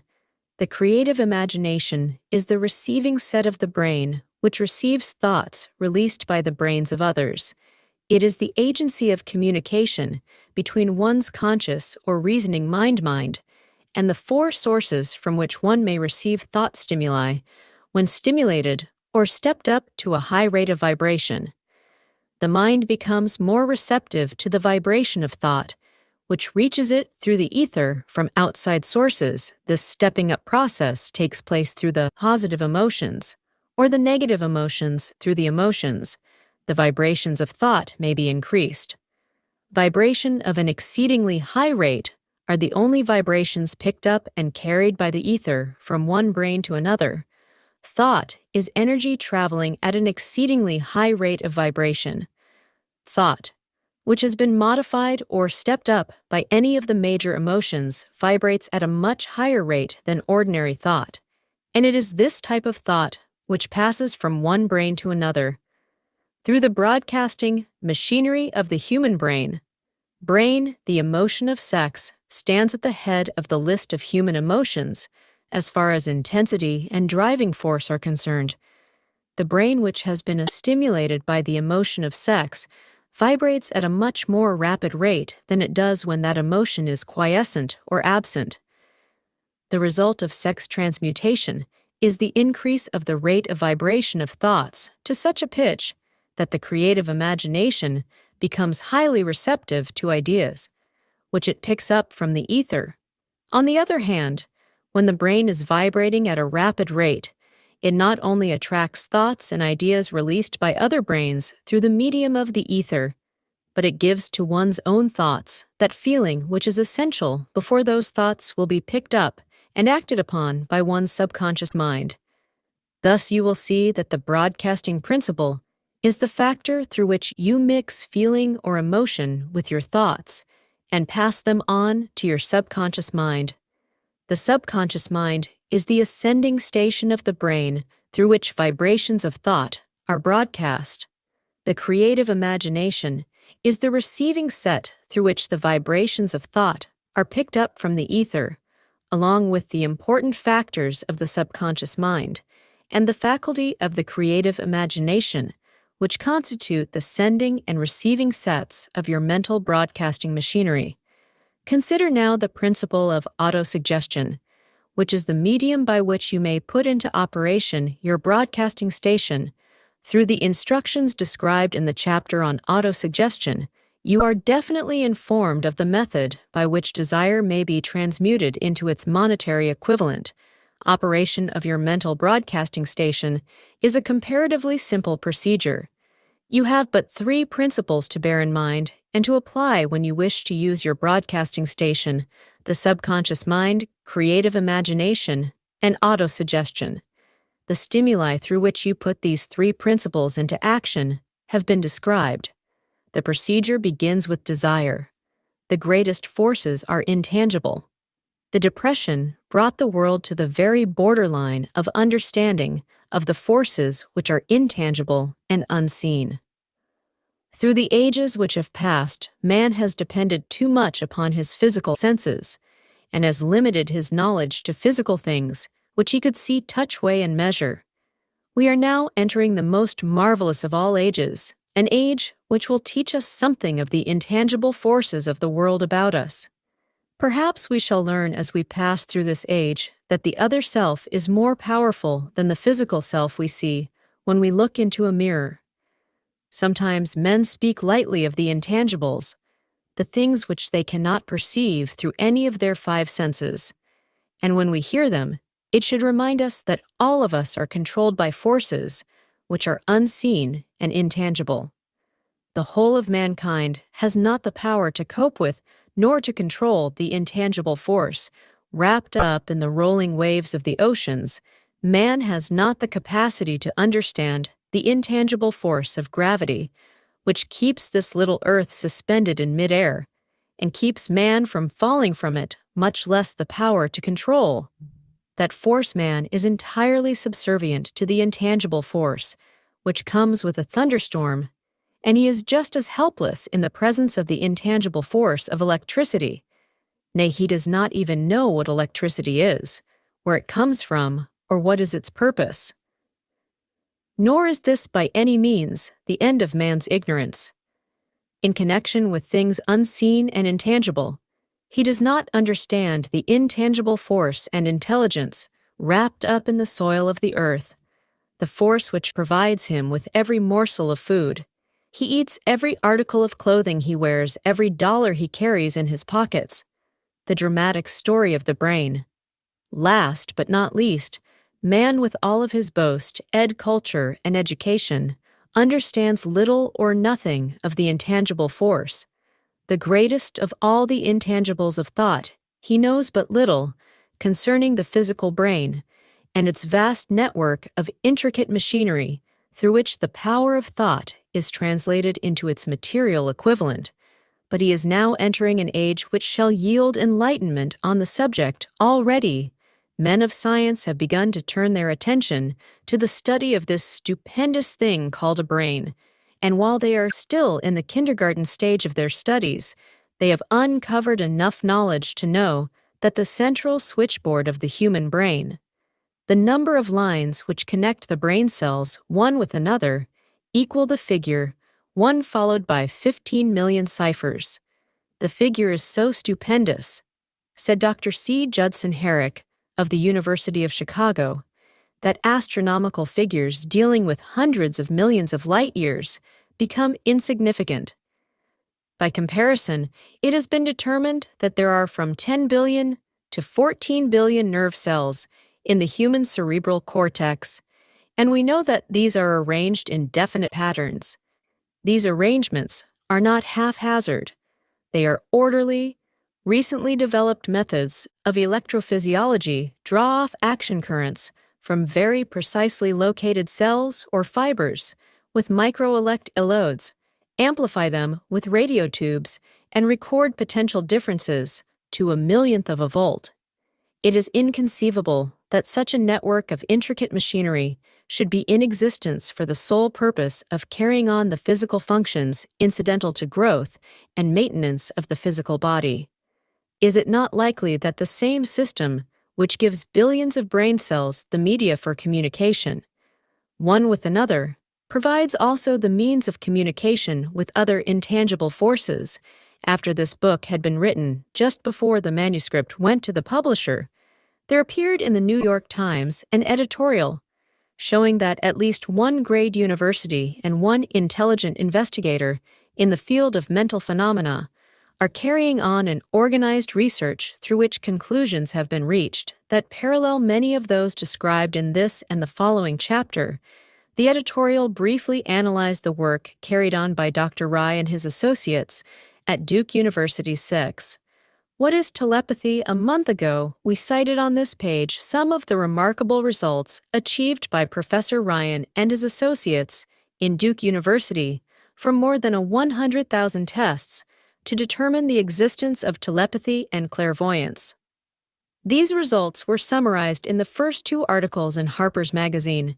In the second, which has now appeared, the author A. Wright attempts to summarize what has been learned, or what it seems reasonable to infer regarding the exact nature of these extrasensory modes of perception. The actual existence of telepathy and clairvoyance now seems to some scientists enormously probable.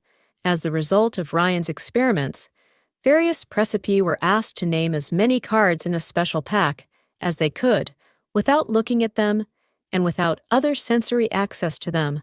About a score of men and women were discovered who could regularly name so many of the cards correctly that there was not one chance in many a million of their having done their feats by luck or accident. But how did they do them? These powers, assuming that they exist, do not seem to be sensory. There is no known organ for them.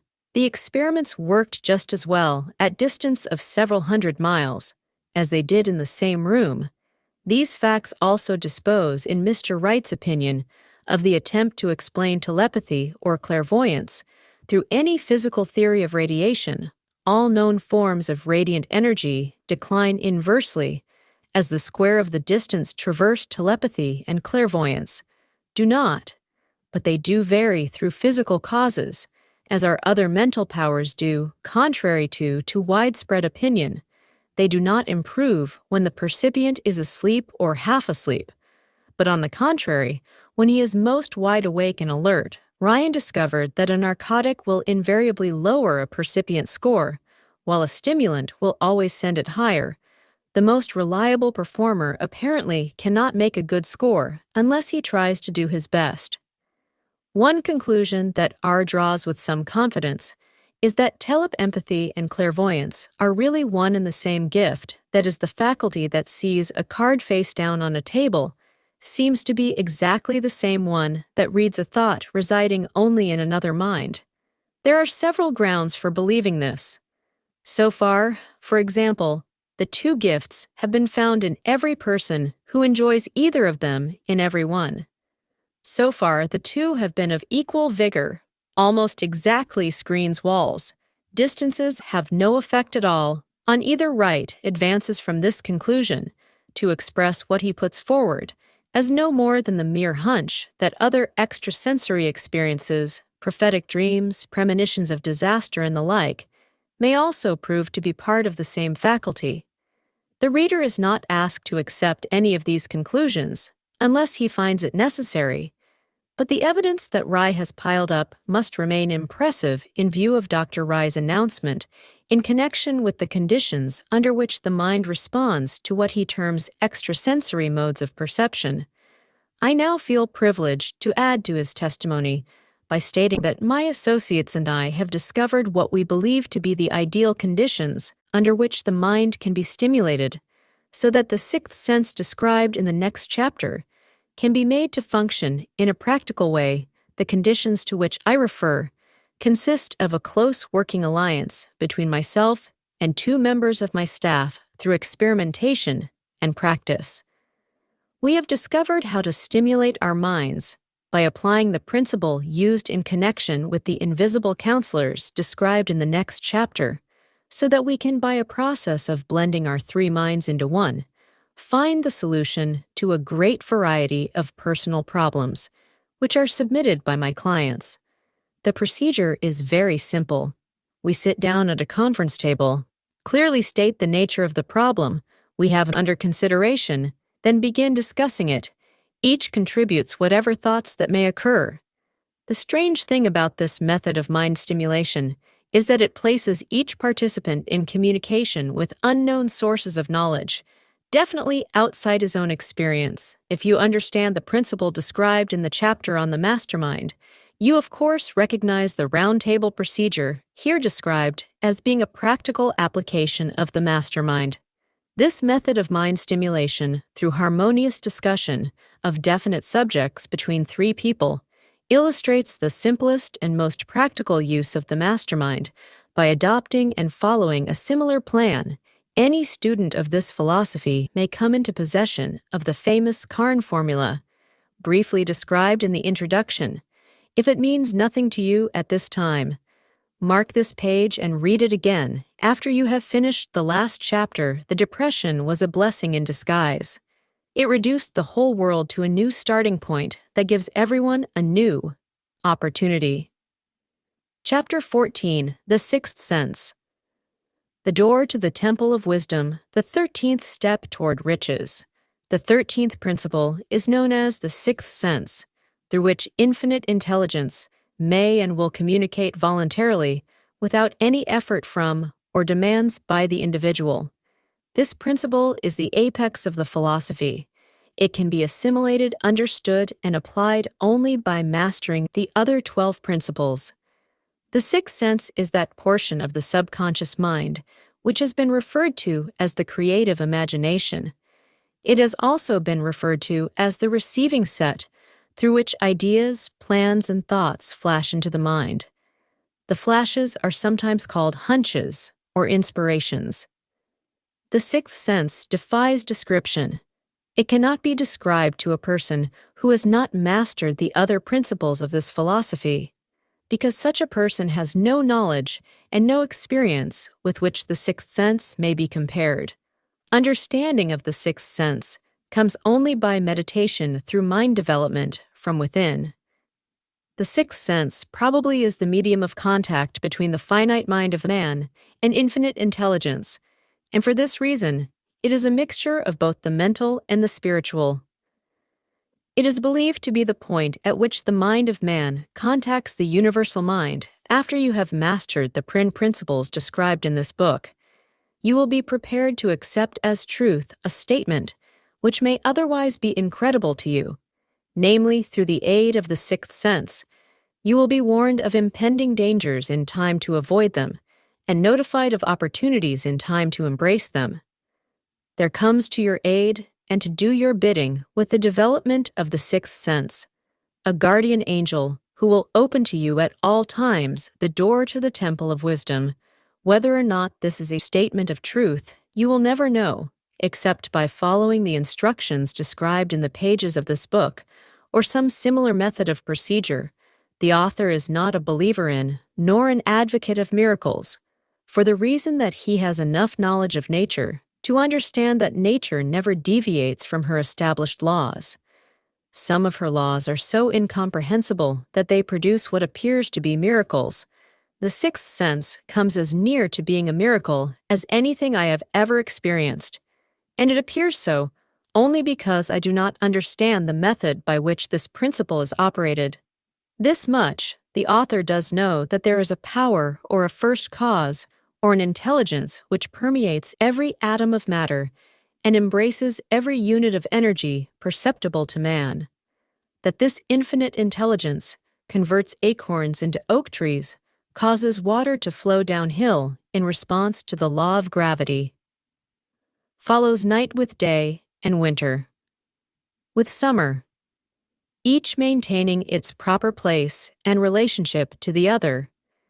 This intelligence may, through the principles of this philosophy, be induced to aid in transmuting desires into concrete or material form.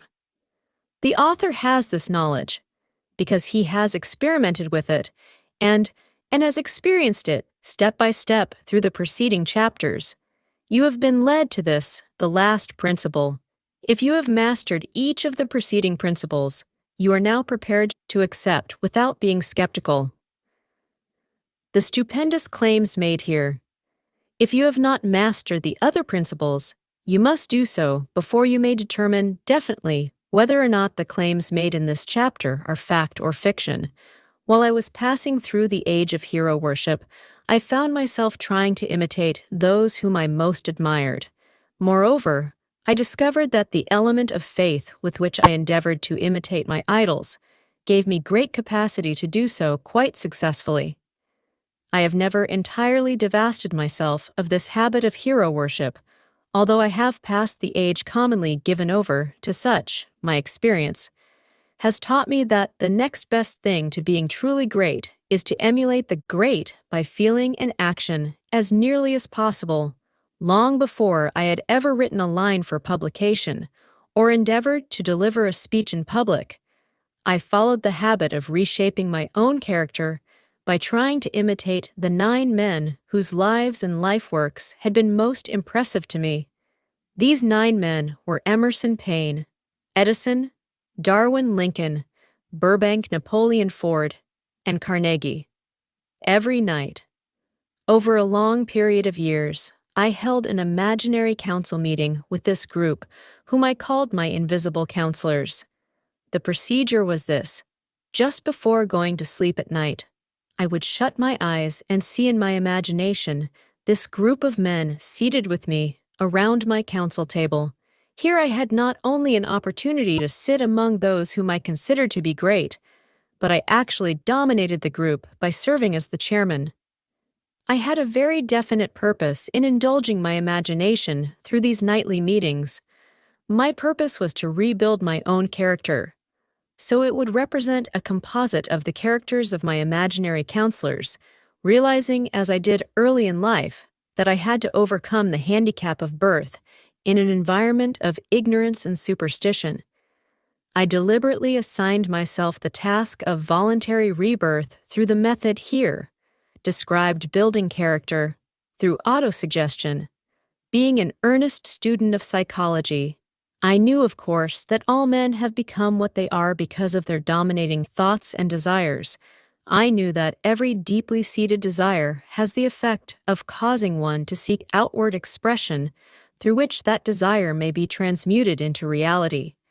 I knew that self-suggestion is a powerful factor in building character, that it is in fact the sole principle through which character is builded. With this knowledge of the principles of mind operation, I was fairly well armed with the equipment needed in rebuilding my character in these imaginary council meetings.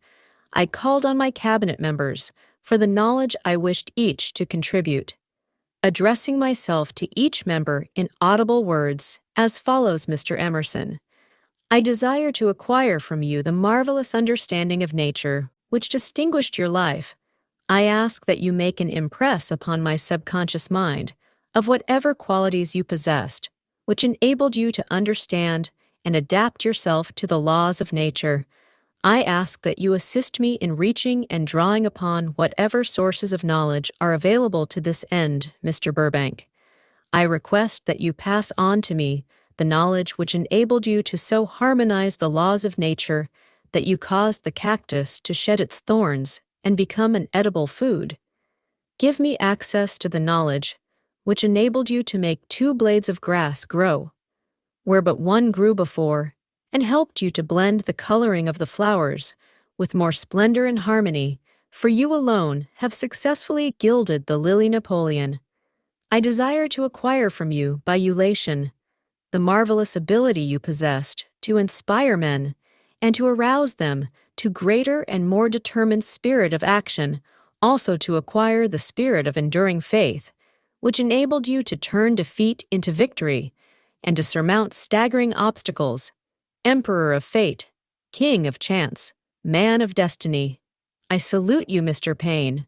I desire to acquire from you the free freedom of thought and the courage and clarity with which to express convictions which so distinguished you, Mr. Darwin.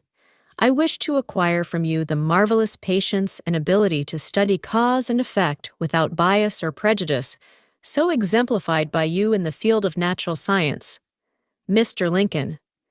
I desire to build into my own character the keen sense of justice, the untiring spirit of patience, the sense of humor, the human understanding, and the tolerance which were your distinguishing characteristics. Mr. Carnegie, I'm already indebted to you for my choice of a life work which has brought me great happiness and peace of mind. I wish to acquire a thorough understanding of the principles of organized effort, which you used so effectively in the building of a great industrial enterprise, Mr. Ford. You have been among the most helpful of the men who have supplied much of the material essential to my work. I wish to acquire your spirit of persistence, the determination, poise, and self-confidence which have enabled you to master poverty, organize, unify, and simplify human effort, so I may help others to follow in your footsteps. Mr. Edison, I have seated you nearest to me at my right because of the personal cooperation you have given me during my research into the causes of success and failure. I wish to acquire from you the marvelous spirit of faith with which you have uncovered so many of nature's secrets, the spirit of unremitting toil with which you have so often wrested victory from defeat. My method of addressing the members of the imaginary cabinet would vary according to the traits of character in which I was for the moment most interested in acquiring. I studied the records of their lives with painstaking care. After some months of this nightly procedure, I was astounded by the discovery that these imaginary figures became apparently real. Each of these 9 men developed individual characteristics, which surprised me. For example, Lincoln developed the habit of always being late, then walking around in solemn parade. When he came, he walked very slowly with his hands clasped behind him, and once in a while he would stop as he passed and rest his hand momentarily upon my shoulder. He always wore an expression of seriousness upon his face. Rarely did I see him smile. The cares of a sundered nation made him grave. That was not true of the others. Burbank and Pay often indulged in witty repartee, which seemed at times to shock the other members of the cabinet. One night, Payne suggested that I prepare a lecture on the Age of Reason and deliver it from the pulpit of a church which I formerly attended. Many around the table laughed heartily at the suggestion. Not Napoleon, he drew his mouth down at the corners and groaned so loudly that all turned and looked at him with amazement. To him, a church was but a pawn of the state, not to be reformed, but to be used as a convenient inciter to mass activity by the people. On one occasion, Burbank was late when he came. He was excited with enthusiasm and explained that he had been late because of an experiment he was making through which he hoped to be able to grow apples on any sort of tree. Payne chided him by reminding him that it was an apple which started all the trouble between man and woman. Darwin chuckled heartily as he suggested that Payne should watch out for little serpents when he went into the forest to gather apples, as they had the habit of growing into big snakes. Emerson observed no serpents, no apples, and Napoleon remarked no apples. No state. Lincoln developed the habit of always being the last one to leave the table after each meeting. On one occasion, he leaned across the end of the table, his arms folded, and remained in that position for many minutes. I made no attempt to disturb him. Finally, he lifted his head, slowly got up, and walked to the door, then turned around, came back, and laid his hand on my shoulder, and said, "My boy, you will need much courage if you remain steadfast in carrying out your purpose in life. But remember, when difficulties overtake you, the common people have common sense. Adversity will develop it." One evening, Edison arrived ahead of all the others. He walked over and seated himself at my left, where Emerson was accustomed to sit, and said, "You destined to witness the discovery of the secret of life. When the time comes, you will observe that life consists of great swarms of energy, or entities, each as intelligent as human beings, think themselves to be these units of life grouped together, like hives of bees, and remain together until they disintegrate through lack of harmony. These units have differences of opinion, the same as human beings, and often fight among themselves. These meetings which you are conducting will be very helpful to you. They will bring to your rescue some of the same units of life which served the members of your cabinet during their lives. These units are eternal, they never die. Your own thoughts and desires serve as the magnet which attracts units of life from the great ocean of life. Out there, only the friendly units are attracted, the ones which harmonize with the nature of your desires. The other members of the cabinet began to enter the room. Edison got up and slowly walked around to his own seat. Edison was still living when this happened. It impressed me so greatly that I went to see him and told him about the experience. He smiled broadly and said your dream was more a reality than you may imagine it to have been. He added no further explanation to his statement. These meetings became so realistic that I became fearful of their consequences and discontinued them for several months. The experiences were so uncanny. I was afraid if I continued them, I would lose sight of the fact that the meetings were purely experiences of my imagination. Some 6 months after I had discontinued the practice, I was awakened one night, or thought I was. When I saw Lincoln standing at my bedside, he said, "The world will soon need your services. It is about to undergo a period of chaos, which will cause men and women to lose faith and become panic-stricken. Go ahead with your work and complete your philosophy. That is your mission in life. If you neglect it for any cause whatsoever, you will be reduced to a primal state and be compelled to retrace the cycles through which you have passed during thousands of years." I was unable to tell the following morning whether I had dreamed this or had actually been awake, and I have never since found out which it was. But I do know that the dream, if it were a dream, was so vivid in my mind the next day that I resumed my meetings the following night at our next meeting. The members of my cabinet all filed into the room together and stood at their accustomed places at the council table while Lincoln raised a glass and said, "Gentlemen, let us drink a toast to a friend who has returned to the fold." After that, I began to add new members to my cabinet until now it consists of more than 50 among them: Christ St. Paul Galileo, Cernus Aristotle, Plato Socrates, Homer Voller, Bruno Spinoza, Drummond, Kant, Schopenhauer, Newton Confucius, Albert Hubbard, Bran Ingersoll, Wilson, and William James. This is the first time that I have had the courage to mention this here. Tofore, I have remained quiet on the subject because I knew from my own attitude in connection with such matters that I would be misunderstood if I described my unusual experience. I have been emboldened now to reduce my experience to the printed page because I am now less concerned about what they say than I was in the years that have passed. One of the blessings of maturity is that it sometimes brings one greater courage to be truthful, regardless of what those who do not understand may think or say, lest I be misunderstood. I wish here to state most emphatically that I still regard my cabinet meetings as being purely imaginary, but I feel entitled to suggest that while the members of my cabinet may be purely fictional, and the meetings existent only in my own imagination, they have led me into glorious paths of adventure, rekindled an appreciation of true greatness, and encouraged creative endeavor, and emboldened the expression of honest thought. Somewhere in the cell structure of the brain is located an organ which receives vibrations of thought ordinarily called hunches. So far, science has not discovered where this organ of the sixth sense is located. But this is not important. The fact remains that human beings do receive accurate knowledge through sources other than the physical senses. Such knowledge generally is received when the mind is under the influence of extraordinary stimulation.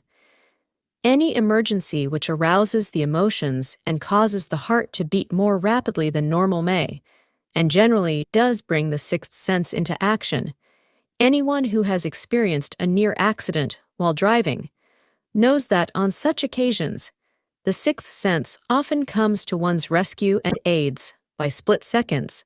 In avoiding the accident, these facts are mentioned preliminary to a statement of fact, which I shall now make, namely, that during my meetings with the invisible counselors, I find my mind most receptive to ideas, thoughts, and knowledge which reach me through the sixth sense. I can truthfully say that I owe entirely to my invisible counselors full credit for such ideas, facts, or knowledge as I received through inspiration on scores of occasions when I have faced emergencies, some of them so grave that my life was in jeopardy. I have been miraculously guided past these difficulties through the influence of my invisible counselors. My original purpose in conducting council meetings with imaginary beings was solely that of impressing my own subconscious mind through the principle of autosuggestion with certain characteristics which I desired to acquire. In more recent years, my experimentation has taken on an entirely different trend. I now go to my imaginary counselors with every difficult problem which confronts me and my clients.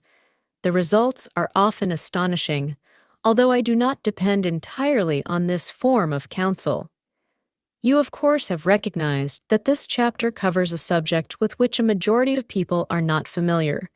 The sixth sense is a subject that will be of great interest and benefit to the person whose aim is to accumulate vast wealth, but it need not claim the attention of those whose desires are more modest. Henry Ford undoubtedly understands and makes practical use of the sixth sense.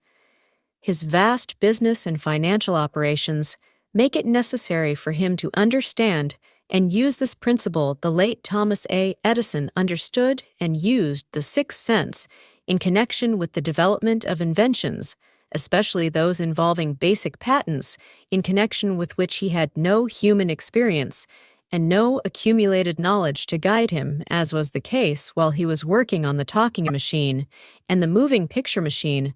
Nearly all great leaders, such as Napoleon Bismarck, John of Arc, Christ Buddha, Confucius, and Muhammad, understood and probably made use of the sixth sense almost continuously. The major portion of their greatness consisted of their knowledge of this principle. The sixth sense is not something that one can take off and put on at will. Ability to use this great power comes slowly through application of the other principles outlined in this book. Seldom does any individual come into workable knowledge of the sixth sense before the age of 40. More often, the knowledge is not available until one is well past 50, and this for the reason that the spiritual forces with which the sixth sense is so closely related do not mature and become usable, except through years of meditation, self-examination, and serious thought. No matter who you are or what may have been your purpose in reading this book, you can profit by it without understanding the principle described in this chapter.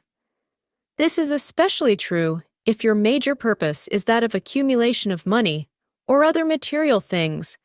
The chapter on the sixth sense was included because the book is designed for the purpose of presenting a complete philosophy by which individuals may unerringly guide themselves in attaining whatever they ask of life. The starting point of all achievement is desire. The finishing point is that brand of knowledge, which leads to understanding of self, understanding of others, understanding of the laws of nature, recognition, and understanding of happiness. This sort of understanding comes in its fullness only through familiarity with and use of the principle of the sixth sense. Hence, that principle had to be included as a part of this philosophy for the benefit of those who demand more than money. Having read the chapter, you must have observed that while reading it, you were lifted to a high level of mental stimulation. Splendid! Come back to this again a month from now. Read it once more and observe that your mind will soar to a still higher level of stimulation. Repeat this experience from time to time, giving no concern as to how much or how little you learn at the time, and eventually you will find yourself in possession of a power that will enable you to throw off discouragement, master fear, overcome procrastination, and draw freely upon your imagination. Then you will have felt the touch of that unknown something which has been the moving spirit of every truly great thinker, leader, artist, musician, writer, statesman. Then you will be in position to transmute your desires into their physical or financial counterpart, as easily as you may lie down and quit at the first sign of opposition. Faith versus fear previous chapters have described how to develop faith through autosuggestion, desire, and the subconscious. The next chapter presents detailed instructions for the mastery of fear. Here will be found a full description of the 6 fears which are the cause of all discouragement: timidity, procrastination, indifference, indecision, and the lack of ambition, self-reliance, initiative, self-control, and enthusiasm. Search yourself carefully as you study these 6 enemies, as they may exist only in your subconscious mind, where their presence will be hard to detect. Remember, too, as you analyze the 6 ghosts of fear, that they are nothing but ghosts because they exist only in one's mind. Remember also that ghost creations of uncontrolled imagination have caused most of the damage people have done to their own minds. Therefore, ghosts can be as dangerous as if they lived and walked on the earth in physical bodies. The ghost of the fear of poverty, which seized the minds of millions of people in 1929, was so real that it caused the worst business depression this country has ever known. Moreover, this particular ghost still frightens some of us out of our wits. Chapter 15. How to outwit the 6 ghosts of fear. Take inventory of yourself as you read this closing chapter, and find out how many of the ghosts are standing in your way before you can put any portion of this philosophy into successful use. Your mind must be prepared to receive it. The preparation is not difficult.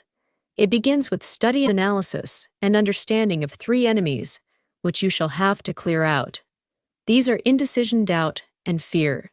The 6th sense will never function, while these 3 negatives, or any of them, remain in your mind. The members of this unholy trio are closely related. Where one is found, the other 2 are close at hand. Indecision is the seedling of fear. Remember this as you read. Indecision crystallizes into doubt. The 2 blend and become fear. The blending process often is slow. This is one reason why these 3 enemies are so dangerous. They germinate and grow without their presence being observed. The remainder of this chapter describes an end which must be attained before the philosophy as a whole can be put into practical use.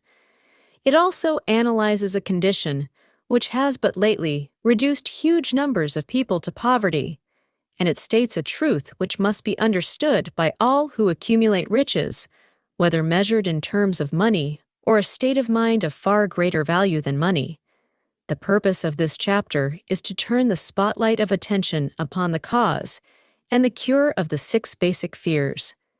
Before we can master an enemy, we must know its name, its habits, and its place of abode. As you read, analyze yourself carefully and determine which, if any of the 6 common fears have attached themselves to you. Do not be deceived by the habits of these subtle enemies. Sometimes they remain hidden in the subconscious mind, where they are difficult to locate, and still more difficult to eliminate. The 6 basic fears. There are 6 basic fears with some combination of which every human suffers at one time or another. Most people are fortunate if they do not suffer from the entire 6, named in the order of their most common appearance. They are the fear of poverty, the fear of criticism, the fear of ill health. These are at the bottom of most of one's worries. The others are the fear of loss of love of someone, the fear of old age, the fear of death. Other fears are of minor importance. They can be grouped under these 6 headings. The prevalence of these fears as a curse to the world runs in cycles for almost 6 years, while the Depression was on. We floundered in the cycle of fear of poverty during the World War. We were in the cycle of fear of death. Just following the war, we were in the cycle of fear of ill health, as evidenced by the epidemic of disease which spread itself all over the world. Fears are nothing more than states of mind. One state of mind is subject to control and direction. Physicians, as everyone knows, are less subject to attack by disease than ordinary laymen, for the reason that physicians do not fear disease. Physicians without fear or hesitation have been known to physically contact hundreds of people daily who were suffering from such contagious diseases as smallpox without becoming infected. Their immunity against the disease consisted largely, if not solely, in their absolute lack of fear. Man can create nothing which he does not first conceive in the form of an impulse of thought. Following this statement comes another of still greater importance, namely, man's thought impulses begin immediately to translate themselves into their physical equivalent, whether those thoughts are voluntary or involuntary thought impulses, which are picked up through the ether by mere chance thoughts which have been released by other minds, may determine one's financial, business, professional, or social destiny, just as surely as do the thought impulses which one creates by intent and design.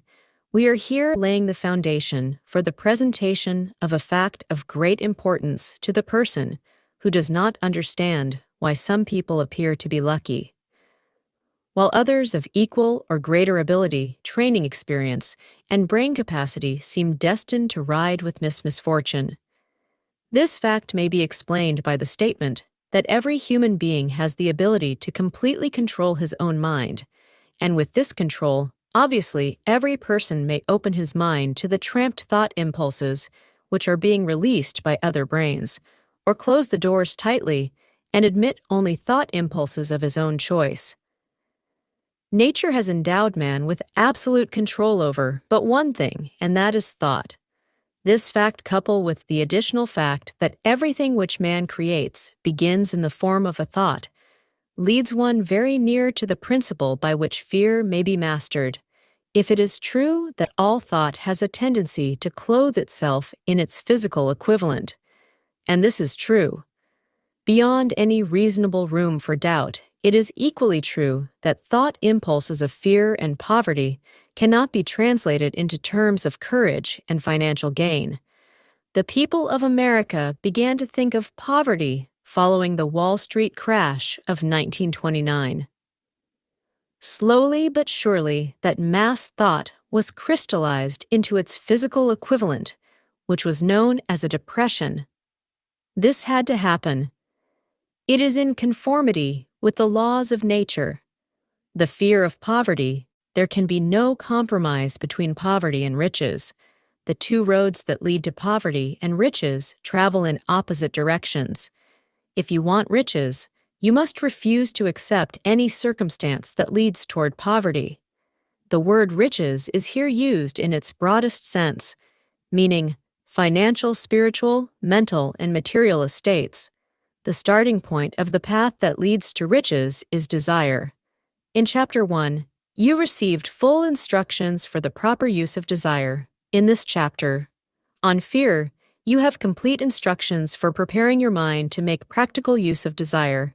Here, then, is the place to give yourself a challenge, which will definitely determine how much of this philosophy you have absorbed. Here is the point at which you can turn prophet and foretell accurately what the future holds in store for you. If after reading this chapter, you are willing to accept poverty, you may as well make up your mind to receive poverty. This is one decision you cannot avoid if you demand riches. Determine what form and how much will be required to satisfy you. You know the road that leads to riches. You have been given a roadmap, which if followed will keep you on that road. If you neglect to make the start or stop before you arrive, no one will be to blame. But this responsibility is yours. No alibi will save you from accepting the responsibility. If you now fail or refuse to demand riches of life, because the acceptance calls for but one thing, incidentally, the only thing you can control, and that is a state of mind. A state of mind is something that one assumes it cannot be purchased. It must be created. Fear of poverty is a state of mind, nothing else. But it is sufficient to destroy one's chances of achievement in any undertaking, a truth which became painfully evident during the Depression. This fear paralyzes. The faculty of reason destroys. The faculty of imagination kills off self-reliance, undermines enthusiasm, discourages initiative, leads to uncertainty of purpose, encourages procrastination, wipes out enthusiasm, and makes self-control an impossibility. It takes the charm from one's personality, destroys the possibility of accurate thinking, diverts concentration of effort. It masters persistence, turns the willpower into nothingness, destroys ambition, bows the memory, and invites failure in every conceivable form. It kills love and assassinates the finer emotions of the heart, discourages friendship, and invites disaster. In and forms leads to sleeplessness, misery, and unhappiness. And all this, despite the obvious truth that we live in a world of overabundance of everything the heart could desire, with nothing standing between us and our desires. Accepting lack of a definite purpose, the fear of poverty is without doubt the most destructive of the 6 basic fears. It has been placed at the head of the list because it is the most difficult to master. Considerable courage is required to state the truth about the origin of this fear, and still greater courage to accept the truth after it has been stated. The fear of poverty grew out of man's inherited tendency to prey upon his fellow man economically. Nearly all animals lower than man are motivated by instinct, but their capacity to think is limited. Therefore, they prey upon one another, physically.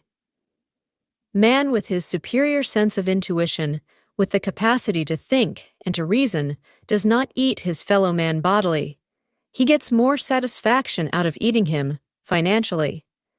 Man is so avaricious that every conceivable law has been passed, has to safeguard him from his fellow man of all the ages of the world, of which we know anything. The age in which we live seems to be the one that is outstanding, because of man's money. Madness, a man is considered less than the dust of the earth, unless he can display a fat bank account. But if he has money, never mind how he acquired it, he is a king or a big shot. He is above the law, he rules in politics, he dominates in business, and the whole world about him bows in respect. When he passes, nothing brings man so much suffering and humility as poverty. Only those who have experienced poverty understand the full meaning of this. It is no wonder that man fears poverty. Through a long line of inherited experiences, man has learned for sure that some men cannot be trusted, where matters of money and earthly possessions are concerned. This is a rather stinging indictment. The worst part of it being that it is true, the majority of marriages are motivated by the wealth possessed by one or both of the contracting parties. It is no wonder, therefore, that the divorce courts are busy. So eager is man to possess wealth that he will acquire it in whatever manner he can, through legal methods, if possible, through other methods, if necessary or expedient self-analysis, may disclose weaknesses which one does not like to acknowledge. This form of examination is essential to all who demand of life more than mediocrity and poverty. Remember, as you check yourself point by point, that you are both the court and the jury, the prosecuting attorney, and the attorney for the defense, and that you are the plaintiff and the defendant, also that you are on trial. Face the facts squarely, ask yourself definite questions, and demand direct replies. When the examination is over, you will know more about yourself if you do not feel that you can be an impartial judge in this self-examination. Call upon someone who knows you well enough to serve as judge. While you cross-examine yourself, you are after the truth. Get it. No matter at what cost, even though it may temporarily embarrass you. The majority of people, if asked what they fear most, would reply, "I fear nothing." The reply would be inaccurate, because few people realize that they are bound, handicapped, whipped spiritually and physically through some form of fear. So subtle and deeply seated is the emotion of fear that one may go through life burdened with it, never recognizing its presence. Only a courageous analysis will disclose the presence of this universal enemy. When you begin such an analysis, search deeply into your character. Here is a list of the symptoms for which you should look. Symptoms of the fear of poverty. Indifference, commonly expressed through lack of ambition. willingness to tolerate poverty, acceptance of whatever compensation life may offer without protest, mental and physical laziness, lack of initiative, imagination, enthusiasm and self-control, indecision, the habit of permitting others to do one's thinking, staying on the fence. Doubt generally expressed through alibis and excuses designed to cover up, explain away, or apologize for one's failures, sometimes expressed in the form of envy of those who are successful, or by criticizing them, or usually expressed by finding fault with others, a tendency to spend beyond one's income, neglect of personal appearance, scowling and frowning intemperance in the use of alcoholic drink, sometimes through the use of narcotics, nervousness, lack of poise, self-consciousness, and lack of self-reliance, overcaution, the habit of looking for the negative side of every circumstance, thinking and talking of possible failure, instead of concentrating upon the means of succeeding, knowing all the roads to disaster, but never searching for the plans to avoid failure, waiting for the right time to begin putting ideas and plans into action until the waiting becomes a permanent habit. Remembering those who have failed and forgetting those who have succeeded, seeing the hole in the donut but overlooking the donut pessimism leading to indigestion, poor elimination, auto-intoxication, bad breath and bad disposition, procrastination, the habit of putting off until tomorrow, that which should have been done last year, spending enough time in creating alias and excuses to have done the job. This symptom is closely related to overcaution, doubt, and worry, refusal to accept responsibility when it can be avoided, willingness to compromise rather than put up a stiff fight, compromising with difficulties instead of harnessing and using them as stepping stones to advancement, bargaining with life for a penny instead of demanding prosperity, opulence, riches, contentment, and happiness, planning what to do if and when overtaken by failure, instead of burning all bridges and making retreat impossible, weakness of and often total lack of self-confidence, definiteness of purpose, self-control, initiative, enthusiasm, ambition, thrift and sound reasoning ability, expecting poverty instead of demanding riches, association with those who accept poverty instead of seeking the company of those who demand and receive riches. Money talks. Some will ask, why did you write a book about money? Why measure riches in dollars alone? Some will believe, and rightly so, that there are other forms of riches more desirable than money. Yes, there are riches which cannot be measured in terms of dollars, but there are millions of people who will say, give me all the money I need, and I will find everything else I want.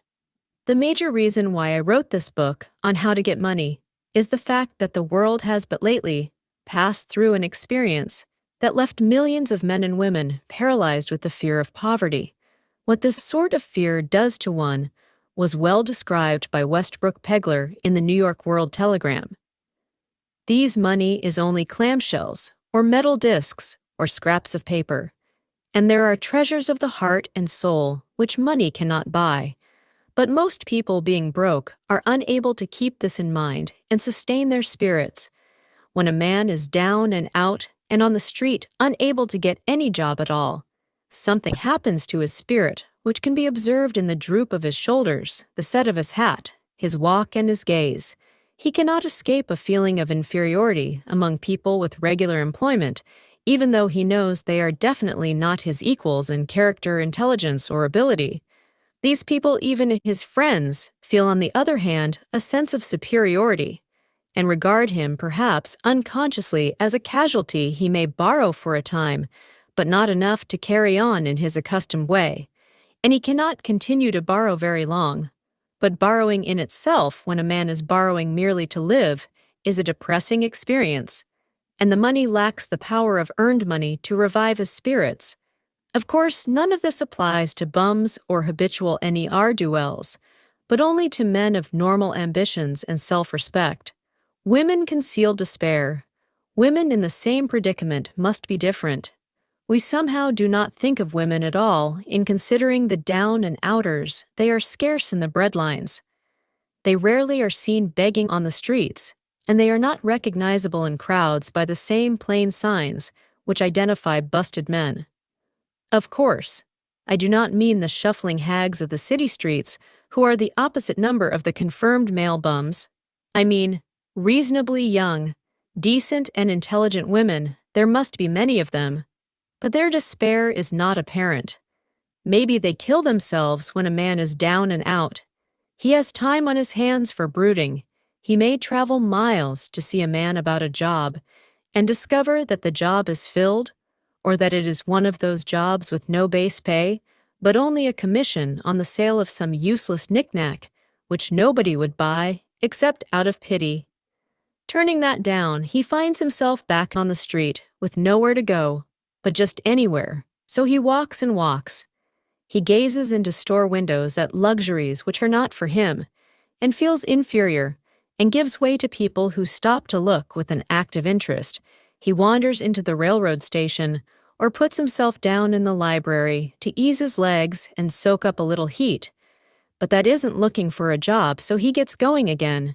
He may not know it, but his aimlessness would give him away if the very lines of his figure did not.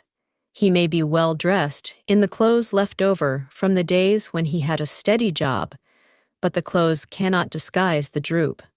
Money makes difference. He sees thousands of other people, bookkeepers or clerks or chemists or wagon hands, busy at their work, and envies them from the bottom of his soul.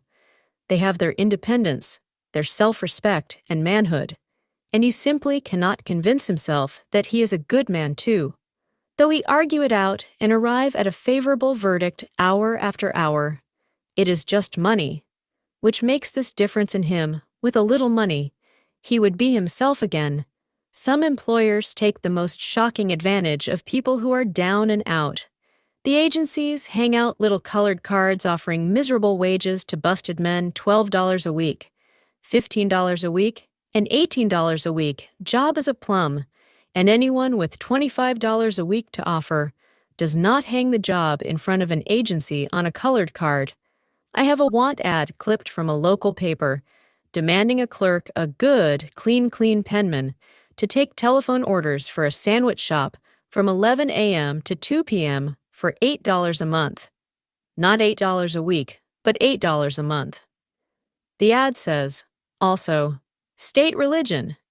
Can you imagine the brutal effray of anyone who demands a good, clean penman for 11 cents an hour, inquiring into the victim's religion? But that is what busted people are offered, the fear of criticism. Just how man originally came by this fear, no one can state definitely, but one thing is certain, he has it in a highly developed form. Some believe that this fear made its appearance about the time that politics became a profession. Others believe it can be traced to the age when women first began to concern themselves with styles and wearing apparel.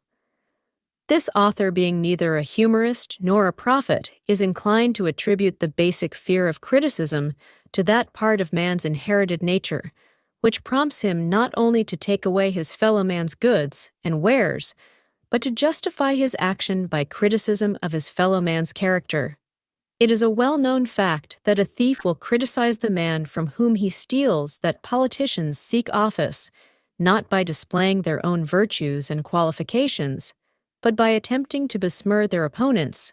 The fear of criticism takes on many forms, the majority of which are petty and trivial. Bald-headed men, for example, are bald for no other reason than their fear of criticism.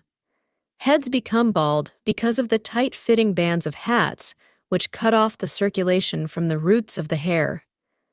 Men wear hats not because they actually need them, but mainly because everyone is doing it.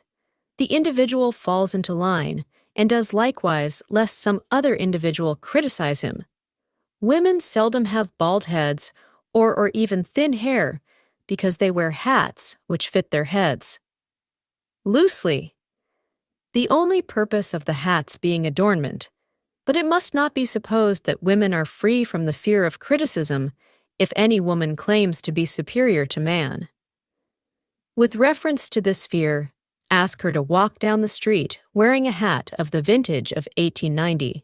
The astute manufacturers of clothing have not been slow to capitalize this basic fear of criticism with which all mankind has been cursed every season. The styles in many articles of wearing apparel change. Who establishes the styles? Certainly not the purchaser of clothing, but the manufacturer. Why does he change the style so often? The answer is obvious. He changes the styles so he can sell more clothes for the same reason the manufacturers of automobiles, with a few rare and very sensible exceptions, change styles of models every season. No man wants to drive an automobile which is not of the latest style, although the older model may actually be the better car. We have been describing the manner in which people behave under the influence of fear of criticism as applied to the small and petty things of life. Let us now examine human behavior when this fear affects people in connection with the more important events of human relationship. Take, for example, practically any person who has reached the age of mental maturity from 35 to 40 years of age as a general average. And if you could read the secret thoughts of his mind, you would find a very decided disbelief in most of the fables taught by the majority of the dogmatists and theologians a few decades back. Not often, however, will you find a person who has the courage to openly state his belief on this subject. Most people will, if pressed far enough, tell a lie rather than admit that they do not believe the stories associated with that form of religion which held people in bondage prior to the age of scientific discovery and education. Why does the average person, even in this day of enlightenment, shy away from denying his belief in the fables, which were the basis of most of the religions a few decades ago? The answer is because of the fear of criticism. Men and women have been burned at the stake for daring to express disbelief in ghosts. It is no wonder we have inherited a conscience which makes us fear criticism. The time was, and not so far in the past, when criticism carried severe punishments. It still does in some countries. The fear of criticism robs man of his initiative, destroys his power of imagination, limits his individuality, takes away his self-reliance, and does him damage in 100 other ways. Parents often do their children irreparable injury by criticizing them. The mother of one of my boyhood chums used to punish him with a switch almost daily, always completing the job with the statement, "You'll land in the penitentiary before you're 20. He was sent to a reformatory at the age of 17.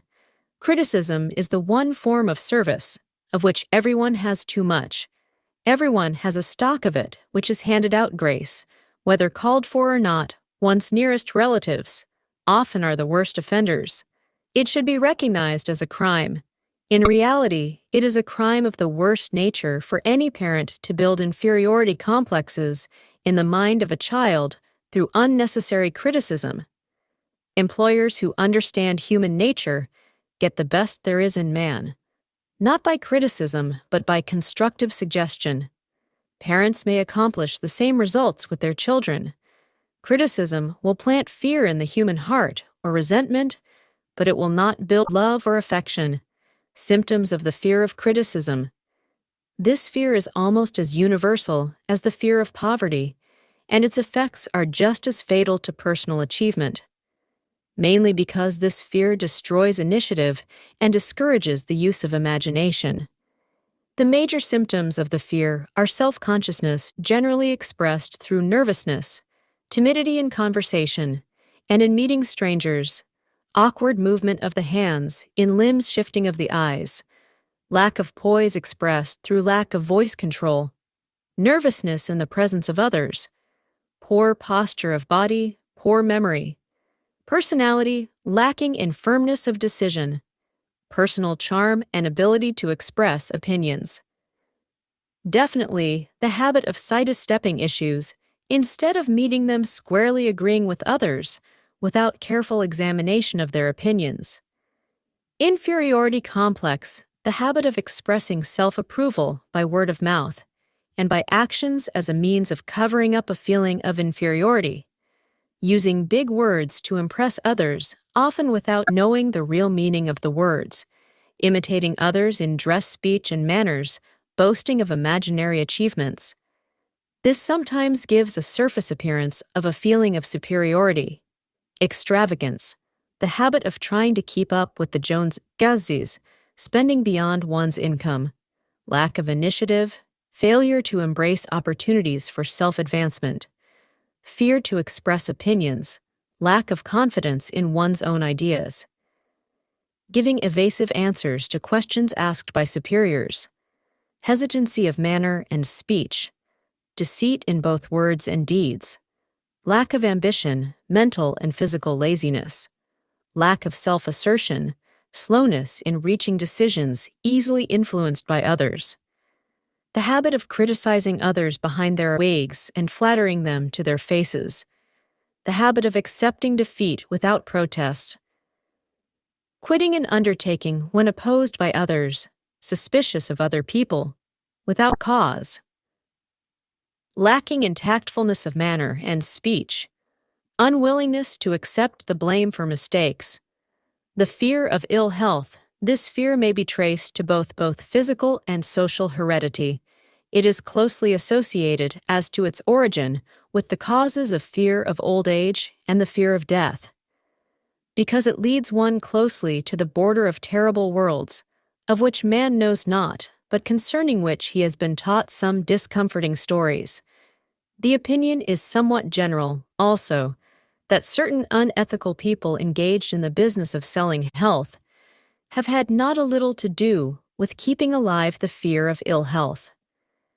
In the main, man fears ill health because of the terrible pictures which have been planted in his mind of what may happen if death should overtake him.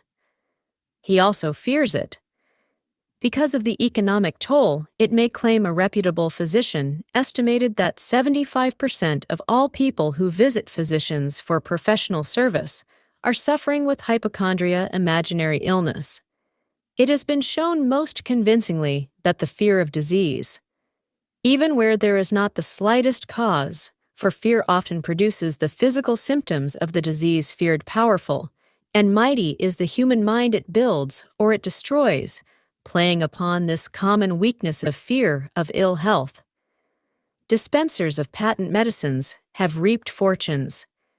This form of imposition upon credulous humanity became so prevalent some 20 years ago that Caller's Weekly magazine conducted a bitter campaign against some of the worst offenders in the patent medicine business during the flu epidemic, which broke out during the World War. The mayor of New York City took drastic steps to check the damage which people were doing themselves through their inherent fear of ill health. He called in the newspapermen and said to them, "Gentlemen, I feel it necessary to ask you not to publish any scare headlines concerning the flu epidemic unless you cooperate with me. We will have a situation which we cannot control." The newspapers quit publishing stories about the flu, and within 1 month, the epidemic had been successfully checked through a series of experiments conducted some years ago. It was proved that people may be made ill by suggestion. We conducted this experiment by causing 3 acquaintances to visit the victims, each of whom asked the question, "What ails you? You look terribly ill." The first questioner usually provoked a grin and a nonchalant, "Oh, nothing, I'm all right," from the victim. The second questioner usually was answered with the statement, "I don't know exactly, but I do feel badly." The third questioner was usually met with the frank admission that the victim was actually feeling ill. Try this on an acquaintance if you doubt that it will make him uncomfortable, but do not carry the experiment too far. There is a certain religious sect whose members take vengeance upon their enemies by the hexing method they call it. Placing a spell on the victim, there is overwhelming evidence that disease sometimes begins in the form of negative thought. Such an impulse may be passed from one mind to another by suggestion or created by an individual. In his own mind, a man who is blessed with more wisdom than this incident might indicate. once said, "When anyone asks me how I feel, I always want to answer by knocking him down." Doctors send patients into new climates for their health because a change of mental attitude is necessary. The seed of fear of ill health lives in every human mind. Worry, fear, discouragement, disappointment in love and business affairs caused this seed to germinate and grow. The recent business depression kept the doctors on the run because every form of negative thinking may cause ill health. Disappointments in business and in love stand at the head of the list of causes of fear of ill health. A young man suffered a disappointment in love, which sent him to a hospital for months. He hovered between life and death. A specialist in suggestive therapeutics was called in. The specialist changed nurses, placing him in charge of a very charming young woman who began by prearrangement with the doctor to make love to him the first day of her arrival on the job. Within 3 weeks, the patient was discharged from the hospital, still suffering, but with an entirely different malady. He was in love again. The remedy was a hoax, but the patient and the nurse were later married. Both are in good health. At the time of this writing, symptoms of the fear of ill health. The symptoms of this almost universal fear are autosuggestion, the habit of negative use of self-suggestion, by looking for and expecting to find the symptoms of all kinds of disease, enjoying imaginary illness, and speaking of it as being real. The habit of trying all fads and isms recommended by others as having therapeutic value. Talking to others of operations accidents and other forms of illness, experimenting with diets, physical exercises, reducing systems without professional guidance, trying home remedies, patent medicines, and quack remedies. Hypochondria, the habit of talking of illness, concentrating the mind upon disease, and expecting its appearance until a nervous break occurs. Nothing that comes in bottles can cure this condition.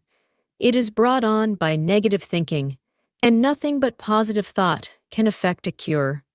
Hypochondria, a medical term for imaginary disease, is said to do as much damage on occasion as the disease one fears might do.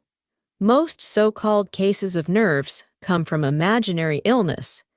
Exercise fear of ill health often interferes with proper physical exercise and results in overweight by causing one to avoid outdoor life susceptibility. Fear of ill health breaks down nature's body resistance and creates a favorable condition for any form of disease one may contact. The fear of ill health often is related to the fear of poverty, especially in the case of the hypochondriac, who constantly worries about the possibility of having to pay doctor's bills, hospital bills, etc. This type of person spends much time preparing for sickness, talking about death, saving money for cemetery lots and burial expenses, etc., self-coddling, the habit of making a bid for sympathy using imaginary illness as the lure. People often resort to this trick to avoid work, the habit of feigning illness to cover plain laziness or to serve as an alibi for lack of ambition. Intemperance, the habit of using alcohol or narcotics to destroy pains such as headaches, neuralgia, etc. Instead of eliminating the cause, the habit of reading about illness and worrying over the possibility of being stricken by it, the habit of reading patent medicine advertisements, the fear of loss of love. The original source of this inherent fear needs but little description, because it obviously grew out of man's polygamous habit of stealing his fellow man's mate and his habit of taking liberties with her whenever he could, jealousy and other similar forms of dementia. Precox grow out of man's inherited fear of the loss of love of someone. This fear is the most painful of all the 6 basic fears. It probably plays more havoc with the body and mind than any of the other basic fears, as it often leads to permanent insanity. The fear of the loss of love probably dates back to the Stone Age, when men stole women by brute force. They continue to steal females, but their technique has changed. Instead of force, they now use persuasion, the promise of pretty clothes, motor cars, and other bait much more effective than physical force. Man's habits are the same as they were at the dawn of civilization, but he expresses them differently. Careful analysis has shown that women are more susceptible to this fear than men. This fact is easily explained. Women have learned from experience that men are polygamous by nature, that they are not to be trusted in the hands of rivals. Symptoms of the fear of loss of love. The distinguishing symptoms of this fear are jealousy, the habit of being suspicious of friends and loved ones without any reasonable evidence of sufficient grounds. Jealousy is a form of dementia, precox, which sometimes becomes violent without the slightest cause, the habit of accusing wife or husband of infidelity without grounds, general suspicion of everyone, absolute faith in no one fault, finding the habit of finding fault with friends, relatives, business associates, and loved ones upon the slightest provocation or without any cause whatsoever, gambling, the habit of gambling, stealing, cheating, and otherwise taking hazardous chances to provide money for loved ones with the belief that love can be bought, the habit of spending beyond one's means or incurring debts to provide gifts for loved ones with the object of making a favorable showing. Insomnia, nervousness, lack of persistence, weakness of will, lack of self-control, lack of self-reliance, bad temper, the fear of old age. In the main, this fear grows out of two sources. First, the thought that old age may bring with it poverty. Secondly, and by far the most common source of origin, from false and cruel teachings of the past, which have been too well mixed with fire and brimstone and other bogies, cunningly designed to enslave man through fear in the basic fear of old age. Man has two very sound reasons for his apprehension, one growing out of his distrust of his fellow man, who may seize whatever worldly goods he may possess, and the other arising from the terrible pictures of the world beyond, which were planted in his mind through social heredity before he came into full possession of his mind. The possibility of ill health, which is more common as people grow older, is also a contributing cause. C of this common fear of old age. Eroticism also enters into the cause of the fear of old age, as no man cherishes the thought of diminishing sex attraction. The most common cause of fear of old age is associated with the possibility of poverty. Poor house is not a pretty word. It throws a chill into the mind of every person who faces the possibility of having to spend his declining years on a poor farm.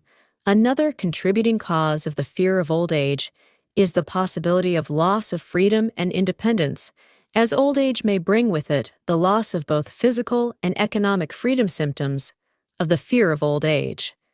The commonest symptoms of this fear are the tendency to slow down and develop an inferiority complex at the age of mental maturity around the age of 40, falsely believing oneself to be slipping because of age. The truth is that man's most useful years, mentally and spiritually, are those between 40 and 60.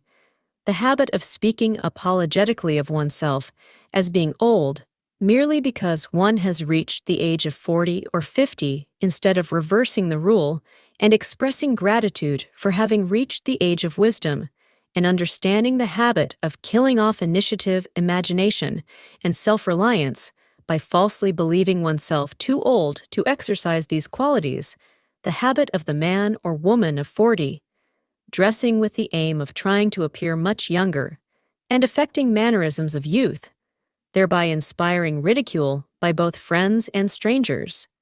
The fear of death to some.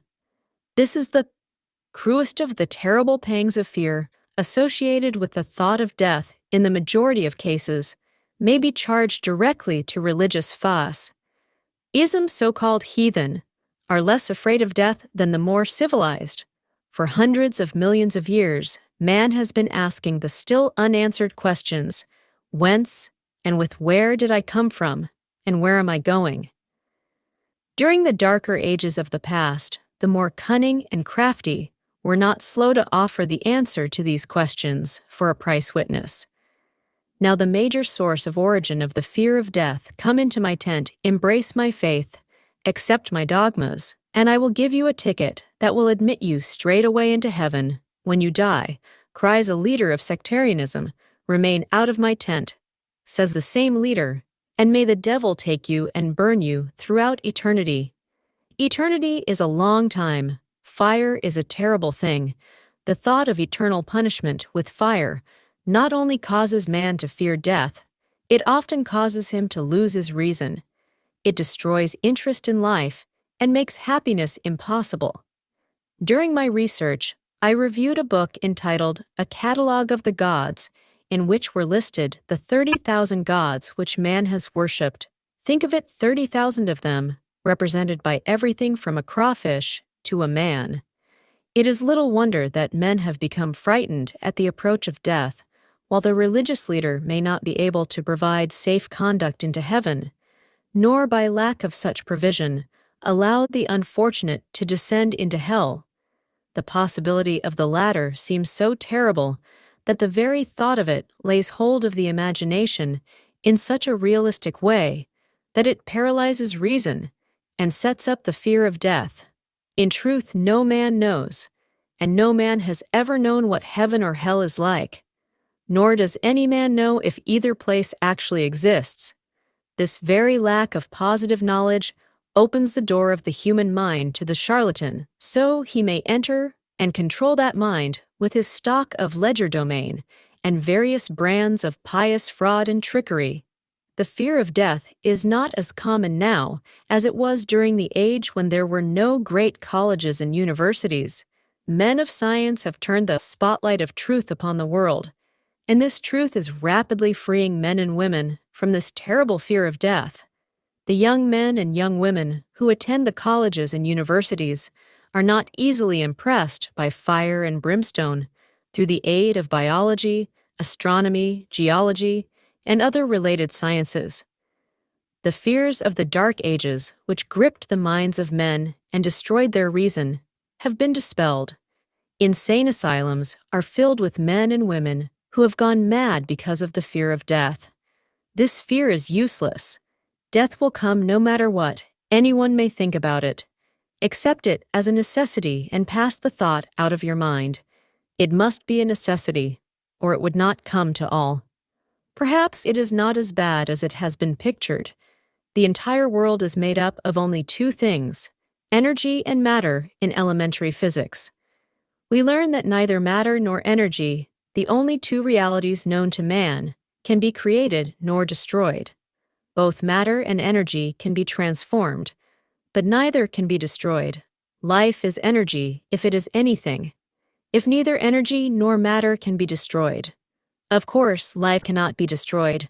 Life, like other forms of energy, may be passed through various processes of transition or change, but it cannot be destroyed. Death is mere transition. If death is not mere change or transition, then nothing comes after death, except a long, eternal, peaceful sleep, and sleep is nothing to be feared. Thus you may wipe out forever the fear of death. Symptoms of the fear of death. The general symptoms of this fear are the habit of thinking about dying instead of making the most of life, due generally to lack of purpose or lack of a suitable occupation. This fear is more prevalent among the aged, but sometimes the more youthful are victims of it. The greatest of all remedies for the fear of death is a burning desire for achievement, backed by useful service to others. A busy person seldom has time to think about dying. He finds life too thrilling to worry about death. Sometimes the fear of death is closely associated with the fear of poverty, where one's death would leave loved ones poverty-stricken. In other cases, the fear of death is caused by illness and the consequent breaking down of physical body resistance.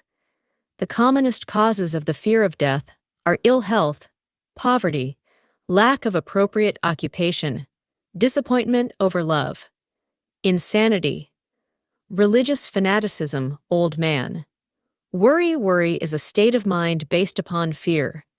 It works slowly but persistently. It is insidious and subtle. Step by step, it digs itself in, and until it paralyzes one's reasoning. Faculty destroys self-confidence, and initiative worry is a form of sustained fear caused by indecision. Therefore, it is a state of mind which can be controlled. An unsettled mind is helpless. Indecision makes an unsettled mind. Most individuals lack the willpower to reach decisions promptly and to stand by them after they have been made. Even during normal business conditions, during periods of economic unrest, such as the world recently experienced, the individual is handicapped not alone by his inherent nature to be slow at reaching decisions, but he is influenced by the indecision of others around him who have created a state of mass indecision during the Depression. The whole atmosphere all over the world was filled with Fenza and Warios, the two mental disease germs which began to spread them. After the Wall Street frenzy in 1929, there is only one known antidote for these germs. It is the habit of prompt and firm decision. Moreover, it is an antidote which every individual must apply for himself. We do not worry over conditions once we have reached a decision to follow a definite line of action. I once interviewed a man who was to be electrocuted 2 hours later. The condemned man was the calmest of some 8 men who were in the death cell with him. His calmness prompted me to ask him how it felt to know that he was going into eternity in a short while. With a smile of confidence on his face, he said, "It feels fine. Just think, brother, my troubles will soon be over. I have had nothing but trouble all my life. It has been a hardship to get food and clothing soon. I will not need these things. I have felt fine ever since I learned for certain that I must die. I made up my mind then to accept my fate in good spirit." As he spoke, he devoured a dinner of proportion sufficient for 3 men, eating every mouthful of the food brought to him, and apparently enjoying it as much as if no disaster awaited him. Decision gave this man resignation to his fate. Decision can also prevent one's acceptance of undesired circumstances. The 6 basic fears become translated into a state of worry through indecision. Relieve yourself forever of the fear of death by reaching a decision to accept death as an inescapable event. Whip the fear of poverty by reaching a decision to get along with whatever wealth you can accumulate without worry. Put your foot upon the neck of the fear of criticism by reaching a decision not to worry about what other people think, do, or say. Eliminate the fear of old age by reaching a decision to accept it, not as a handicap, but as a great blessing, which carries with it wisdom, self-control, and understanding not known to youth. Acquit yourself of the fear of ill health by the decision to forget symptoms. Master the fear of loss of love by reaching a decision to get along without love if that is necessary. Kill the habit of worry in all its forms by reaching a general blanket decision that nothing which life has to offer is worth the price of worry. With this decision will come poise, peace of mind, and calmness of thought, which will bring happiness. A man whose mind is filled with fear not only destroys his own chances of intelligent action, but he transmits these destructive vibrations to the minds of all who come into contact with him, and destroys also their chances. Even a dog or a horse knows when its master lacks courage. Moreover, a dog or a horse will pick up the vibrations of fear thrown off by its master and behave accordingly. Lowered down the line of intelligence in the animal kingdom, one finds the same capacity to pick up the vibrations of fear. A honeybee immediately senses fear in the mind of a person. For reasons unknown, a bee will sting the person whose mind is releasing vibrations of fear much more readily than it will molest the person whose mind registers no fear. The vibrations of fear pass from one mind to another. just as quickly and as surely as the sound of the human voice passes from the broadcasting station to the receiving set of a radio, and by the self-same medium mental telepathy is a reality. Thoughts pass from one mind to another voluntarily, whether or not this fact is recognized by either the person releasing the thoughts or the persons who pick up those thoughts. The person who gives expression by word of mouth to negative or destructive thoughts is practically certain to experience the results of those words in the form of a destructive kickback. The release of destructive thought impulses alone, without the aid of words, produces also a kickback in more ways than one. First of all, and perhaps most important to be remembered, the person who releases thoughts of a destructive nature must suffer damage through the breaking of the faculty of creative imagination. Secondly, the presence in the mind of any destructive emotion develops a negative personality which repels people and often converts them into antagonists. The third source of damage to the person who entertains or releases negative thoughts lies in this significant fact. These thought impulses are not only damaging to others, but they embed themselves in the subconscious mind of the person releasing them, and they become a part of his character. One is never through with a thought merely by releasing it. When a thought is released, it spreads in every direction through the medium of the ether, but it also plants itself permanently in the subconscious mind of the person releasing it. Your business in life is presumably to achieve success. To be successful, you must find peace of mind, acquire the material needs of life, and above all, attain happiness. All of these evidences of success begin in the form of thought impulses. You may control your own mind. You have the power to feed it. Whatever thought impulses you choose with this privilege goes also the responsibility of using it constructively. You are the master of your own earthly destiny just as surely as you have the power to control your own thoughts. You may influence, direct, and eventually control your own environment, making your life what you want it to be, or you may neglect to exercise the privilege which is yours to make your life to order, thus casting yourself upon the broad sea of circumstance where you will be tossed hither and yon like a ship on the waves of the ocean. The Devil's Workshop, the seventh basic evil. In addition to the 6 basic fears, there is another evil by which people suffer. It constitutes a rich soil in which the seeds of failure grow abundantly. It is so subtle that its presence often is not detected. This affliction cannot properly be classed as a fear. It is more deeply seated and more often fatal than all of the 6 fears.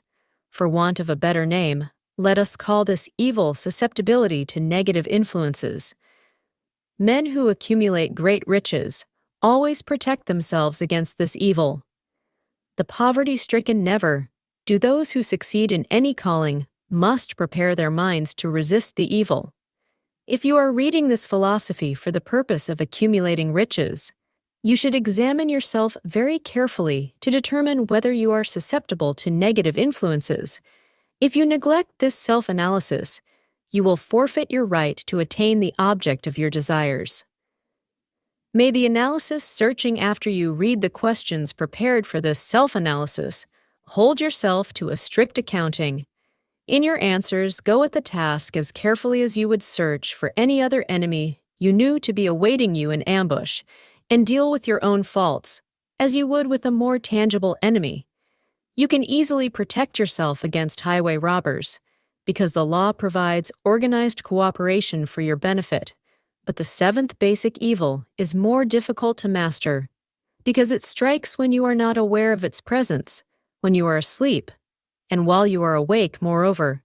Its weapon is intangible because it consists of merely a state of mind.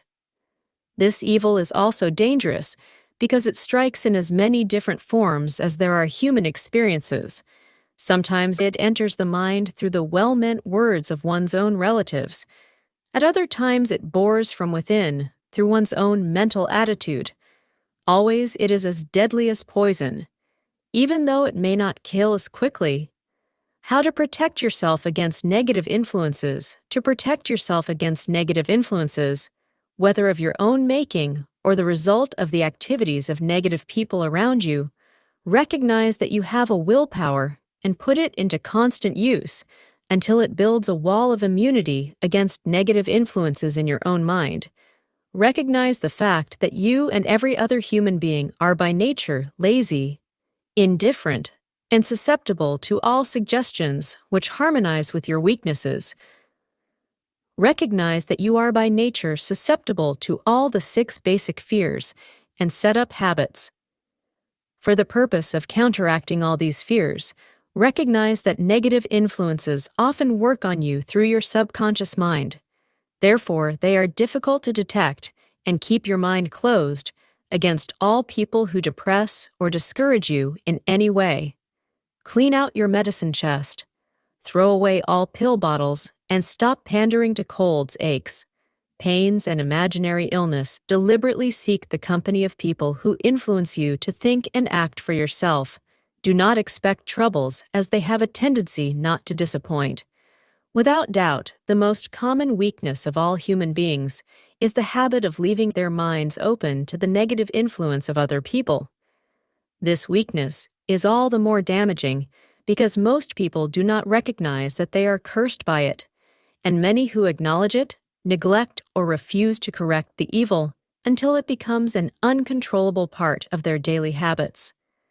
To aid those who wish to see themselves as they really are, the following list of questions has been prepared. Read the questions and state your answers aloud so you can hear your own voice. This will make it easier for you to be truthful with yourself. Self-analysis test questions. Do you complain often of feeling bad? And if so, what is the cause? Do you find fault with other people at the slightest provocation? Do you frequently make mistakes in your work? And if so, why are you sarcastic and offensive in your conversation? Do you deliberately avoid the association of anyone? And if so, why do you suffer frequently with indigestion? If so, what is the cause? Does life seem futile and the future hopeless to you? If so, why do you like your occupation? If not, why do you often feel self-pity? And if so, why are you envious of those who excel you? To which do you devote most time? Thinking of success or of failure, are you gaining or losing self-confidence as you grow older? Do you learn something of value from all mistakes? Are you permitting some relative or acquaintance to worry you? If so, why are you sometimes in the clouds and at other times in the depths of despondency? Who has the most inspiring influence upon you? What is the cause? Do you tolerate negative or discouraging influences, which you can avoid? Are you careless of your personal appearance?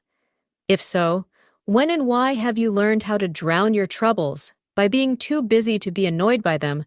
Would you call yourself a spineless weakling if you permitted others to do your thinking for you? Do you neglect internal bathing until auto-intoxication makes you ill-tempered and irritable? How many preventable disturbances annoy you, and why do you tolerate them? Do you resort to liquor, narcotics, or cigarettes to quiet your nerves? If so, why do you not try willpower instead? Does anyone nag you? And if so, for what reason do you have a definite major purpose? And if so, what is it? And what plan have you for achieving it? Do you suffer from any of the 6 basic fears? If so, which ones have you a method by which you can shield yourself against the negative influence of others? Do you make deliberate use of autosuggestion to make your mind positive? Which do you value most, your material IL possessions or your privilege of controlling your own thoughts? Are you easily influenced by others against your own judgment? Has today added anything of value to your stock of knowledge or state of mind? Do you face squarely the circumstances which make you happy or sidestep the responsibility? Do you analyze all mistakes and failures and try to profit by them? Or do you take the attitude that this is not your duty? Can you name 3 of your most damaging weaknesses? What are you doing to correct them? Do you encourage other people to bring their worries to you for sympathy? Do you choose from your daily experiences, lessons, or influences which aid in your personal advancement? Does your presence have a negative influence on other people as a rule? What habits of other people annoy you most? Do you form your own opinions or permit yourself to be influenced by other people? Have you learned how to create a mental state of mind with which you can shield yourself against all discouraging influences? Does your occupation inspire you with faith and hope? Are you conscious of possessing spiritual forces of sufficient power to enable you to keep your mind free from all forms of fear? Does your religion help you to keep your own mind positive?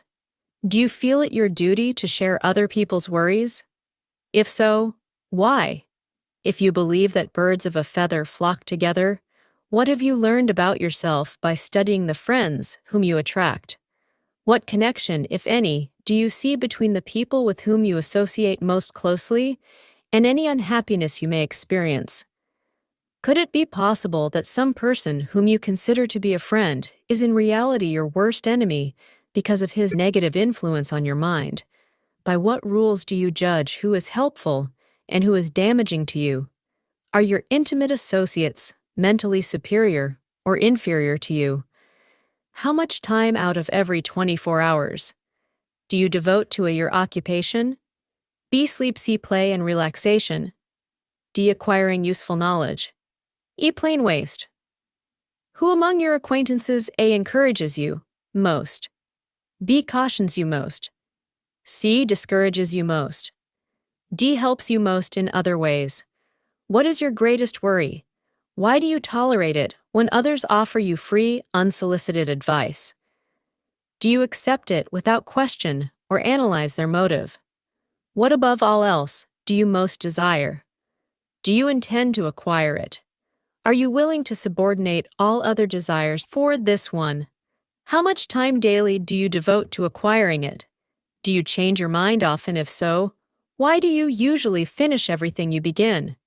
Are you easily impressed by other people's business or professional titles, college degrees, or wealth? Are you easily influenced by what other people think or say of you? Do you cater to people because of their social or financial status? Whom do you believe to be the greatest person living? In what respect is this person superior to yourself?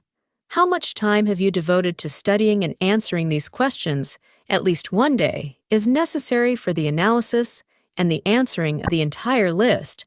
If you have answered all these questions truthfully, you know more about yourself than the majority of people. Study the questions carefully, come back to them once each week for several months, and be astounded at the amount of additional knowledge of great value to yourself you will have gained by the simple method of answering the questions truthfully. If you are not certain concerning the answers to some of the questions, seek the counsel of those who know you well, especially those who have no motive in flattering you and see yourself through their eyes. The experience will be astonishing. You have absolute control over but one thing, and that is your thoughts. This is the most significant and inspiring of all facts known to man. It reflects man's divine nature. This divine prerogative is the sole means by which you may control your own destiny. If you fail to control your own mind, you may be sure you will control nothing else. If you must be careless with your possessions, let it be in connection with material things. Your mind is your spiritual estate. Protect and use it with the care to which divine royalty is entitled. You are given a willpower for this purpose. Unfortunately, there is no legal protection against those who either by design or ignorance poison the minds of others by negative suggestion. This form of destruction should be punishable by heavy legal penalties, because it may and often does destroy one's chances of acquiring material things which are protected by lawmen with negative minds. Tried to convince Thomas Edison that he could not build a machine that would record and reproduce the human voice, because they said no one else had ever produced such a machine. Edison did not believe them.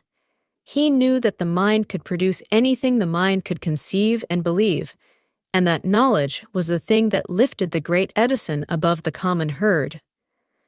Men with negative minds told F.W. Woolworth he would go broke trying to run a store on 5 and 10 cent sales. He did not believe them. He knew that he could do anything within reason if he backed his plans with faith.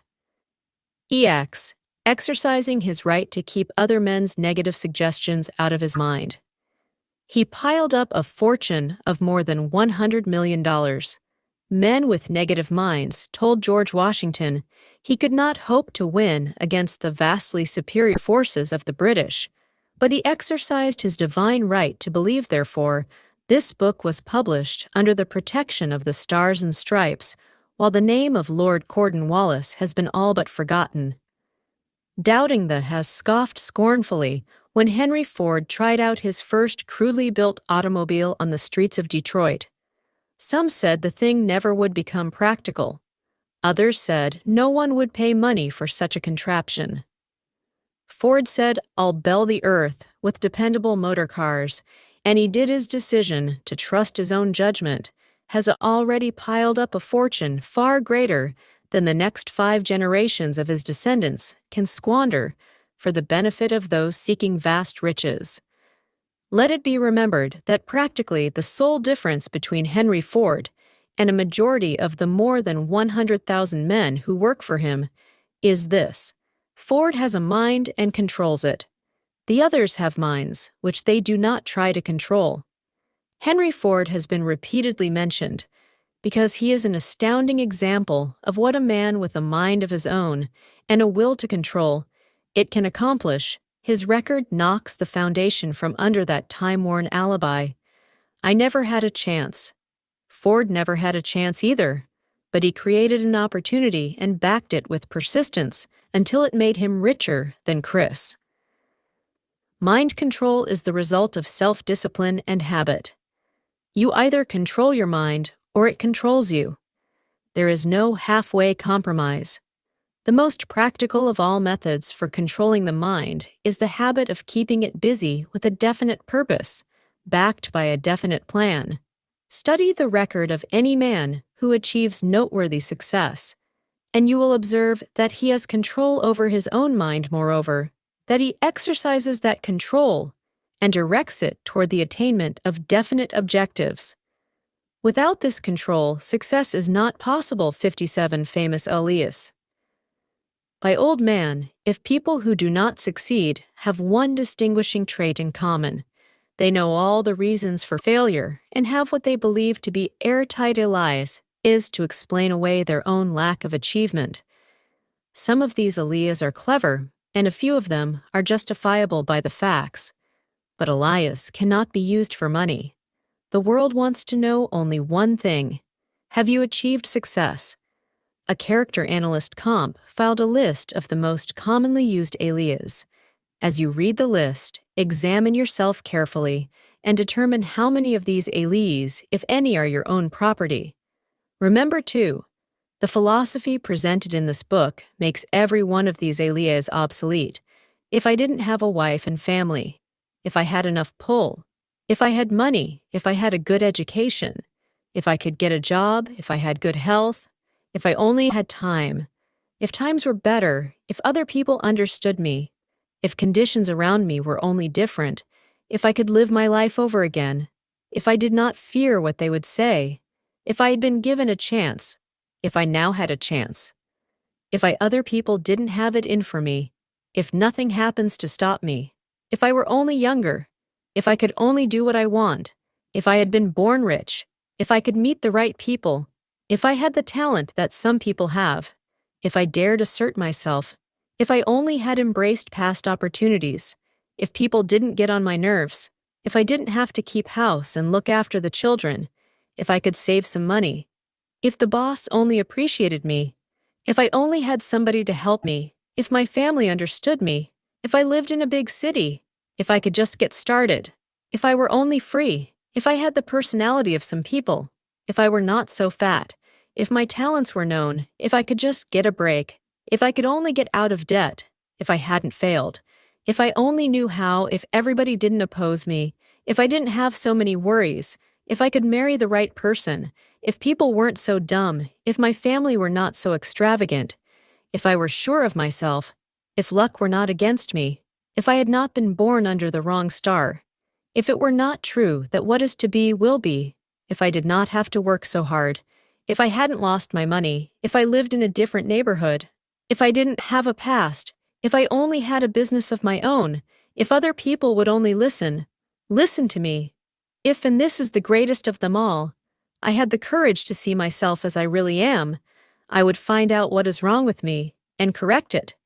Then I might have a chance to profit by my mistakes and learn something from the experience of others, for I know that there is something wrong with me, or I would now be where I would have been if I had spent more time analyzing my weaknesses and less time building alibis to cover for them. Building alibis with which to explain away failure is a national pastime. The habit is as old as the human race and is fatal to success. Why do people cling to their pet alibis? The answer is obvious. They defend their alias because they create them. A man's alibi is the child of his own imagination. It is human nature to defend one's own brainchild. Building alias is a deeply rooted habit. Habits are difficult to break, especially when they provide justification for something we do. Plato had this truth in mind when he said, "The first and best victory is to conquer self. To be conquered by self is of all things the most shameful and vile." Another philosopher had the same thought in mind when he said, "It was a great surprise to me when I discovered that most of the ugliness I saw in others was but a reflection of my own nature." "It has always been a mystery to me," said Albert Hubbard, "why people spend so much time deliberately fooling themselves by creating alibis to cover their weaknesses. If used differently, the same time would be sufficient to cure the weakness. Then no alibis would be needed in parting. I would remind you that life is a checkerboard, and the player opposite you is time. If you hesitate before moving, or neglect to move promptly, your men will be wiped off the board by time you are playing against a partner who will not tolerate indecision. Previously, you may have had a logical excuse for not having forced life to come through with whatever you asked, but that alibi is now obsolete, because you are in possession of the master key that unlocks the door to life's bountiful riches. The master key is intangible, but it is powerful. It is the privilege of creating in your own mind a burning desire for a definite form of riches. There is no penalty for the use of the key, but there is a price you must pay if you do not use it. The price is failure. There is a reward of stupendous proportions. If you put the key to use it, is the satisfaction that comes to all who conquer self and force life to pay whatever is asked. The reward is worthy of your effort. Will you make the start and be convinced?